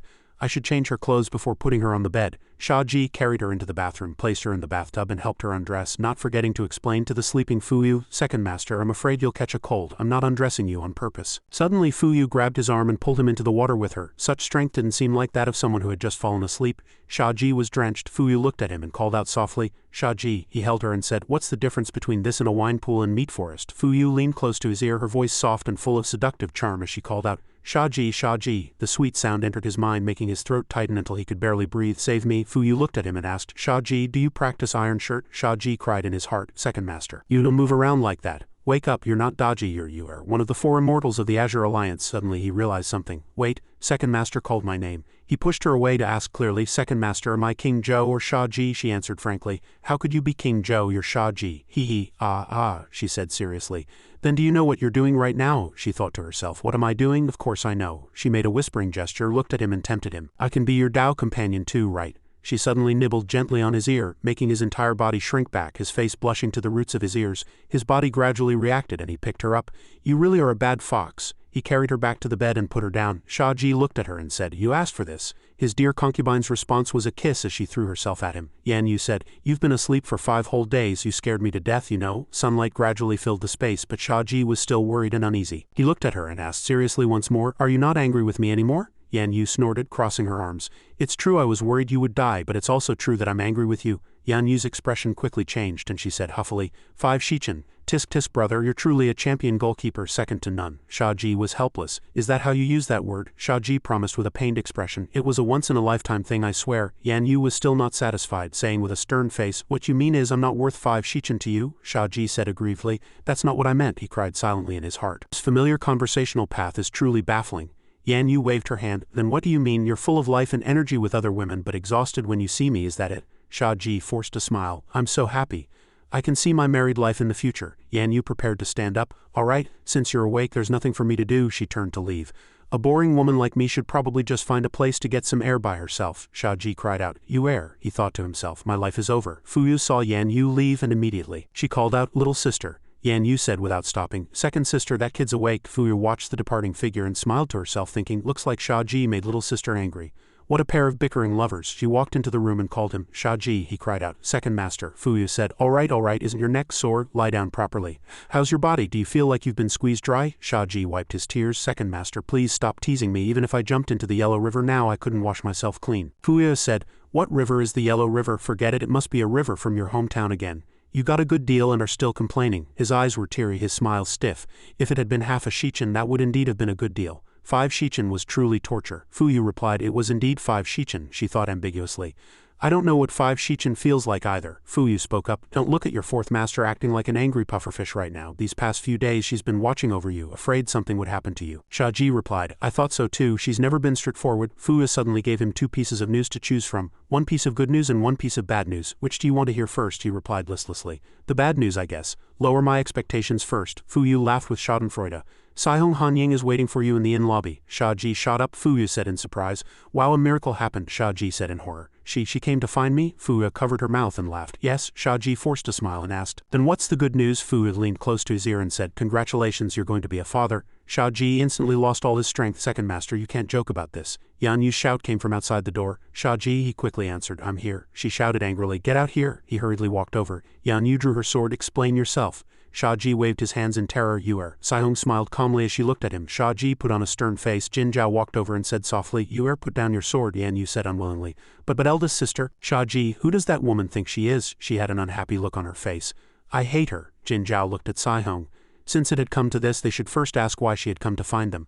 The sky was nearing dusk. The atmosphere in the room was very tense. Jin Zhao presided over the meeting and began to speak. Saihong spoke up. You're not from the sacred domain capital, are you? I have some impression of you all. No need to be so tense. Although I have some impression, I'm not so idle as to pay attention to everyone. Your name is Shia Ji. Shia Ji replied, yes. Saihong looked at him calmly. I remember this name. Beside them, Fuyu was desperately trying to stop Yan Yu, who wanted to draw her sword and cut Saihong down. She walked closer to Shia Ji. Her Majesty the Empress has mentioned you to me before. Don't be so serious, I haven't said what I'm going to do yet. Yan Yu shouted angrily. Stay away from him, don't touch Shia Ji. Fuyu hugged her from the side, constantly trying to calm her down. Fourth sister, calm down. Saihong looked at Yan Yu and Fuyu, asking pointedly, are these people your family, your lover? Shia Ji answered coldly. Yes, Saihong said. I didn't expect you to have such a powerful background. In that case, this must be the Empress of Lakan, Jin Zhao. No wonder, I was overestimating myself before. Shia Ji got to the point. You're pregnant. Saihong admitted. Yes, my first child is the child of the Empress's enemy. How ironic, but people often say that a mother's love makes her strong. I finally understand that now. She caressed her belly and looked at it, saying, it's fine, we were just using each other, I'm not asking for anything. Came here today just to tell you 2 things. The first is about this child. The second is that I will not give up my position as the clan head of the Vine Snake clan. I will also not interfere in the grudge between you and Her Majesty the Empress. Thank you for giving me this child and helping me secure my position in the clan. Every word Saihong said was unexpected, completely beyond his expectations. Saihong turned to leave. I've said what I needed to say, it would be best if we never see each other again. Farewell. After speaking, she disappeared in a burst of purple flame, leaving Shia Ji still trying to process what had happened. He frowned in confusion. Her frankness made him feel despicable. Yan Yu also felt it was too easy. She just left like that? She walked forward and took his hand. He just let her go without getting to the bottom of things? Fuyu worriedly called out to her fourth sister in her mind. Shia Ji smiled at her. Yuer, this is for the best. What about the child? Yan Yu asked back. Shia Ji hugged her tightly. This was a mistaken union from the start. She pushed him away, looked at him and said, I don't understand, isn't that your child? Shia Ji's voice suddenly rose. Then what do you want me to do now? It was a helpless act at the time. I wanted to save you, to save everyone. I didn't think about the consequences at all. After it was over, my mind was full of you, of all of you. Shia Ji's frustration burst out, his fists clenched tightly, but this attitude made Yan Yu a little flustered and she just stared at him blankly. Shia Ji held his head and continued, I don't know why I keep encountering these strange things. I detach myself from my body, examining the soul named Shia Ji within this shell. Yan Yu was very sad. Fuyu also lowered her head in sorrow. Even Jin Zhao was unusually silent. Yan Yu stammered, Shia Ji, you've always lived so dishonestly and uncomfortably. I once promised I would never let you down. Shia Ji placed his hands on Yan Yu's shoulders. He held her full of regret. So I'm sorry. Saihong Hanying had burst in without hesitation and left just as quickly. Yan Yu's heart was moved as if warmed once again, and she smiled in his embrace. Shia Ji held her hand and called out, Yuer, he thought, I can't be worse than a woman, can I? Shia Ji took Yan Yu's hand, walked up to Jin Zhao, and announced loudly, Eldest master, I want to marry Yuer. Many years ago a strange beast was ferociously devouring its prey. Yan Li smiled faintly. She held a sharp sword and charged forward with a menacing aura. She plunged the sword straight into the monster's head, using all her strength to press it down. The monster struggled painfully. After finishing it off, Yan Li landed lightly, patting her hands, thoroughly enjoying the hunt. Hee, today's lunch is settled. As night fell, the meat of the giant beast was roasting over a charcoal fire. Yan Li held a mortar and pestle, mixing her own dipping sauce. She gathered ingredients from the berries at her feet. She picked one and thought, should I add a bit more sourness? She squeezed the berry, catching the juice in a bowl. Yan Li keenly sensed footsteps. Her amber eyes watched intently. Someone was heading this way. She saw a man and a woman approaching. It was two travelers. The Fox Emperor, Qingxuan unhesitatingly took a deep breath of the aroma in the air. Smells so good, he turned back to her. Jin Zhao, let's go ask for some food. Jin Zhao agreed. All right. Qingxuan stepped forward to greet her. Hello, miss. I am Qing Lan and this is Jin Zhao. We are passing travelers. Could we ask for some food? Yan Li didn't ask for money and replied, there's plenty of meat, no need to pay. If you want to eat, just sit down. I'll give you some when it's cooked. Qingxuan cupped his hands in thanks. Thank you then, miss. He saw Yan Li's homemade dipping sauce and asked curiously, Miss, are you mixing poison? Yan Li was stunned. Poison. Jin Zhao tugged on Qingxuan's sleeve, reminding him it's dipping sauce. He froze. Ah! Yan Li was also speechless, not expecting someone to say, you're mixing poison. Who would mix poison right next to food? Young Master Qing Lan, you're quite the joker. She forced a smile, thinking to herself, does it really look that much like poison? She looked down at her dark-colored sauce. It's all right, isn't it? It looks very normal. Qingxuan realized his gaffe and quickly said, my apologies, he thought. This is just too strange. Jin Zhao spoke up, pointing, little sister, can you add some of those purple copper fruits over there? Yan Li picked one up and reminded her. This one, it's very spicy. I don't mind, I'm not afraid of spice. Qingxuan hesitated. I can't handle it. He thought, purple copper fruits are highly toxic. Is Jin Zhao mistaken? Jin Zhao tugged his sleeve again and said with a smile, you can handle it. The two communicated telepathically. Although purple copper fruits are highly toxic, they can neutralize the poison in that bowl of dipping sauce. If you don't want to die from poisoning, just let her add them. Qingxuan was worried. Will it be fatal? We should find an excuse to leave. Aren't you afraid of hurting the young lady's feelings? That sentence immediately dispelled his initial thought. He broke out in a cold sweat and turned to Yan Li saying, then I can handle spicy food too.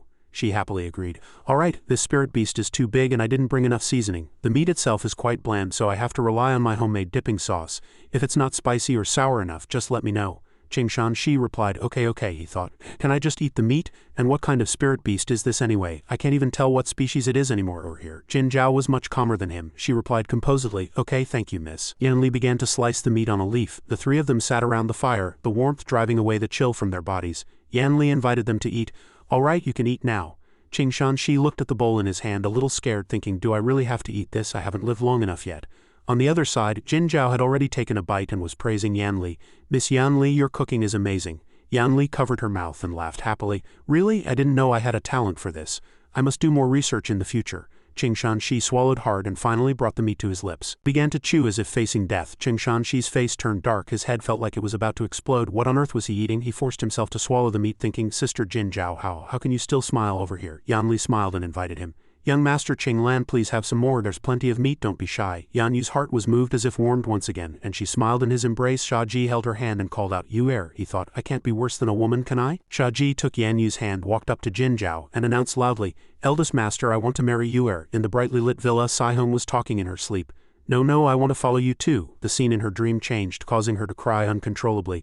Why are you marrying her? Why can't it be me? I'm just pretending to be magnanimous. Why don't you understand? Shia Ji looked at Saihong and asked, how much longer is she going to sleep? Jin Zhao replied. She doesn't want to wake up herself. Shia Ji said, puzzled, what do you think she's dreaming about? Her expression is a bit strange and she's saying strange things in her sleep. What's this about getting married? Does she have a lover? Sai, who could withstand the mating punishment of the Vine Snake Clan's clan head? Jin Zhao said calmly. Sai, who knows, but I think she will wake up soon. All dreams must come to an end. As the moon reached its zenith, a sound came from the villa. No, it was Saihong's scream. She shot up abruptly. Saihong held her face and cried, her body trembling. My child, she shouted loudly. Someone come. When she turned, she found two other people in the room. You, how are you here? Where's my child? Shia Ji was instantly stunned. Child, she has a child, he thought. The man who can withstand the clan head of the Vine Snake clan is truly a hero. Saihong replied softly, our child. Shia Ji was dumbfounded. What, Miss Saihong, I'm not even married. Where would a child come from? Saihong had a mental breakdown and became confused. What? Shia Ji, what on earth are you talking about? Jin Zhao spoke up to remind her. Saihong, it was all just a dream. Saihong cried out.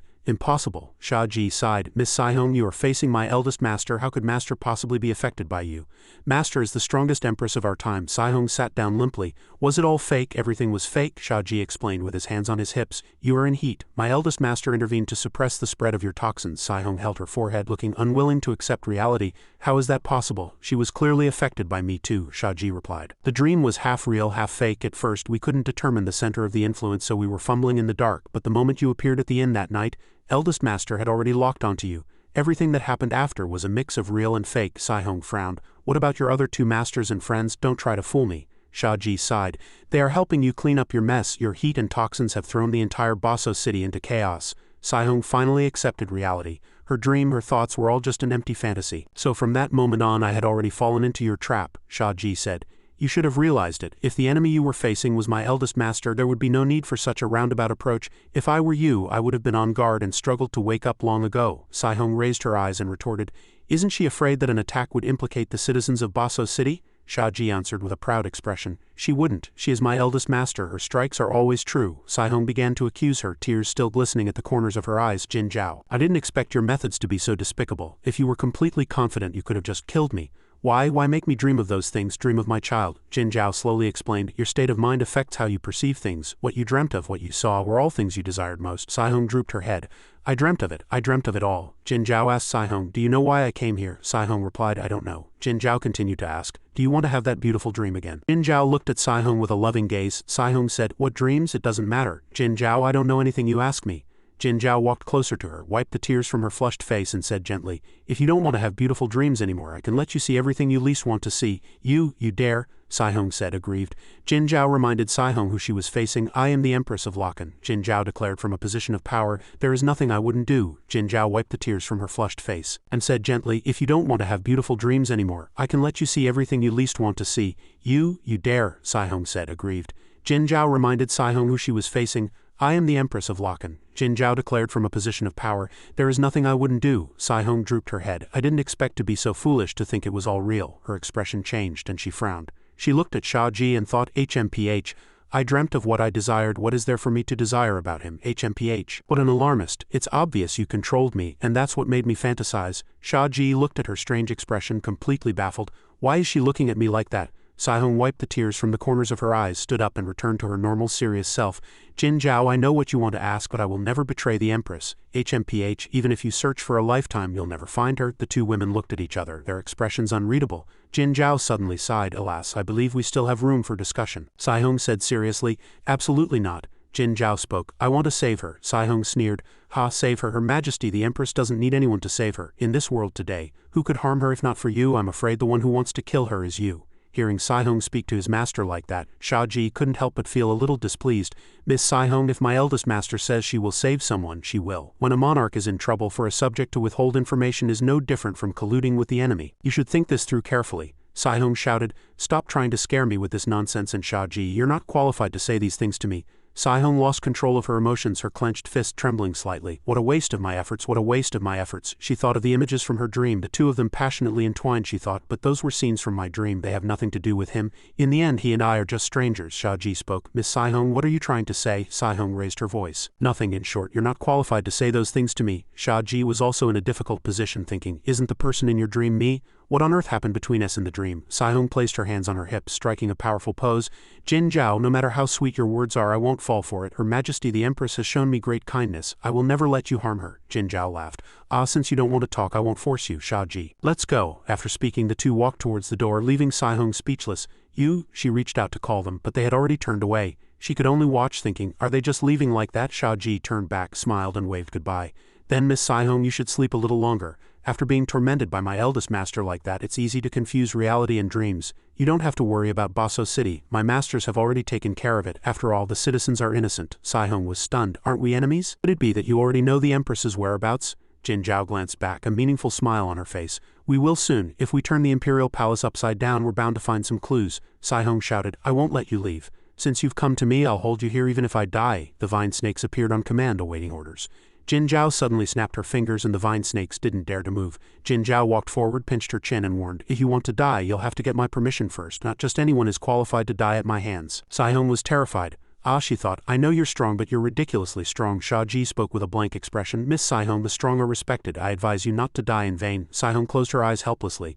Jin Zhao released her hand and Sai-Hong fell to the ground. Ah, she frowned, her body aching. Jin Zhao crossed her arms calmly, looking down at her. Sai-Hong was stunned, thinking, I've never seen anyone as strong as the Empress. Sai-Hong Han Ying, what I like most are the strong. Shia Ji thought that expression is a bit strange. Miss, your expression is a little strange. The next day, the sun was already high in the sky. The three of them walked out together. Fuyu stretched sleepily and said, Eldest sister, you're back. Seeing the familiar face, she was a little surprised. Saihong Han Ying, she thought. It went smoothly, as expected of eldest sister. Jin Zhao and Saihong didn't look at each other, each with a proud expression. Fuyu walked closer to observe Saihong, smiling charmingly as she commented, "My, how cold, truly a femme fatale." She reached out to test Saihong's arm, and saw Saihong's dream. Fuyu thought with great interest, "Hee, how interesting." Saihong defensively retreated and said, "Immortal Fuyu, keep your hands to yourself." Shia Ji saw the way Fuyu was looking at him and felt a little scared. "Why is second master looking at me like that? It's giving me goosebumps." Fuyu suddenly invited Shia Ji out. "Shia Ji, will you accompany your master to buy some rouge and powder?" Shia Ji was confused. "Are there still rouge shops open now?" Fuyu grabbed his hand and pulled him along. "Do you think we've been doing nothing these past few days?" "Of course there are shops that want to open for business," Shia Ji said. "Oh, and didn't forget to tell Jin Zhao.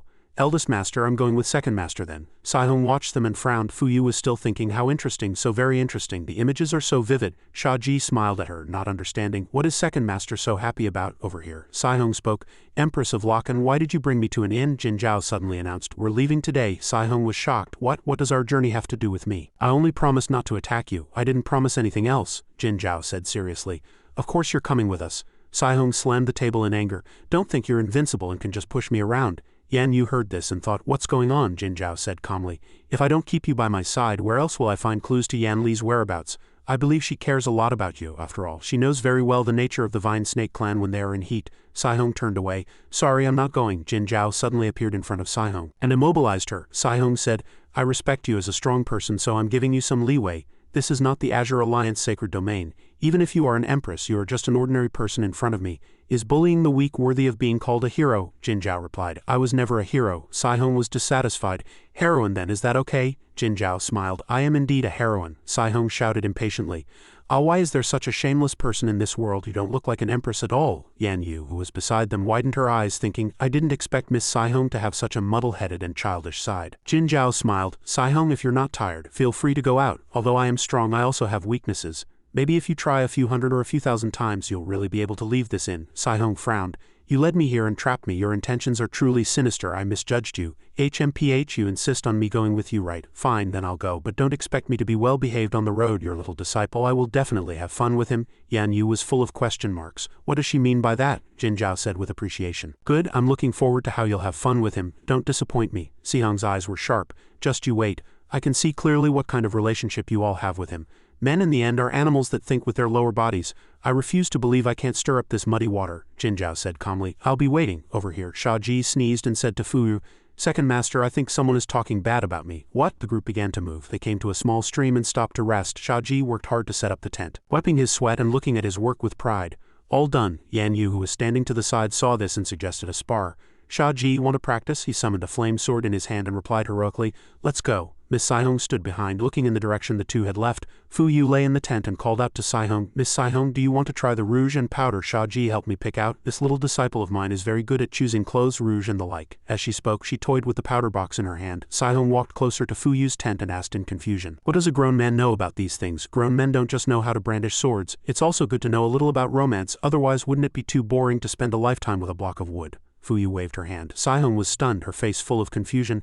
"Immortal Fuyu, don't you dare raise an effeminate man." Fuyu was unmoved, still replying lazily, "But in Miss Saihong's dream you seem to really like this type of man." Saihong's eyes couldn't hide her surprise. She stammered, You. Did you say, over here?" Fuyu still calmly replied to her. Of course it was a romantic spring dream, truly a good show. Saihong was so embarrassed she wanted to find a hole to hide in. She covered her flushed face and said, "You dare to peek at my memories, Immortal Fuyu, you. Are all the disciples of your Azure Alliance sacred domain so shameless?" The one who fantasized about those things was you, Lord Saihong. The fox's eyes grew even colder. The white snake could no longer argue. She just made a few perfunctory remarks and left. Fine, you're ganging up on me. I'm too lazy to argue with you." Jin Zhao, who had been standing to the side and listening to the conversation, reminded her sister, "You should restrain your habit of peeking into other people's dreams." The second sister heard this, stuck out her tongue playfully and blinked in response. On the other side of the river, Shia Ji and the fourth master were practicing their swordsmanship again. They stopped halfway through. Yan Yu sheathed her sword and commented on Shia Ji. "Shia Ji, not bad, you actually managed to block so many of my moves." Shia Ji replied politely, "Fourth master, you don't have to go easy on me." "HMPH, do I dare to go easy on you?" Yan Yu charged forward aggressively, starting another round of sparring. Shia Ji looked at the sword and she reminded him, "Don't just dodge, fight back." Suddenly, Shia Ji appeared behind her, which startled her. So fast, suddenly, Shia Ji's hand wrapped around her waist and he whispered in her ear, "We've been practicing for half a shichen, let's stop." This sudden action made Yan Yu a little shy. "You, what if my sisters see?" Her face was already bright red. Shia Ji gently comforted her. "Eldest master and second master have long known my feelings for you. But there are still outsiders," she still said worriedly. Shia Ji reached out and pinched her cheek. "No matter what they think, sooner or later I will announce to everyone that you are my wife. You've been pinching my face too much lately, it's all red." Yan Yu was happy in her heart, but she deliberately said in front of everyone, "That day is probably still far off. Do you know what it means to become the sacred son of the Azure Alliance?" she asked, unable to hide her joy. Shia Ji was full of questions. "What is it?" "It's to be able to at least fight eldest sister to a draw." Hearing the answer, he was instantly petrified. Shia Ji covered his face and said aggrievedly, "Why is it so hard to marry a wife?" Yan Yu broke the atmosphere, raised her sword and suggested they continue sparring. "Instead of talking about love now, you might as well practice a few more moves with me. You can catch up to eldest sister sooner that way." He sighed and replied, "All right." In the distance, Miss Saihong hid behind a tree, observing with a determined look in her eyes. "HMPH Shia Ji, if the dream is fake then I will make it real."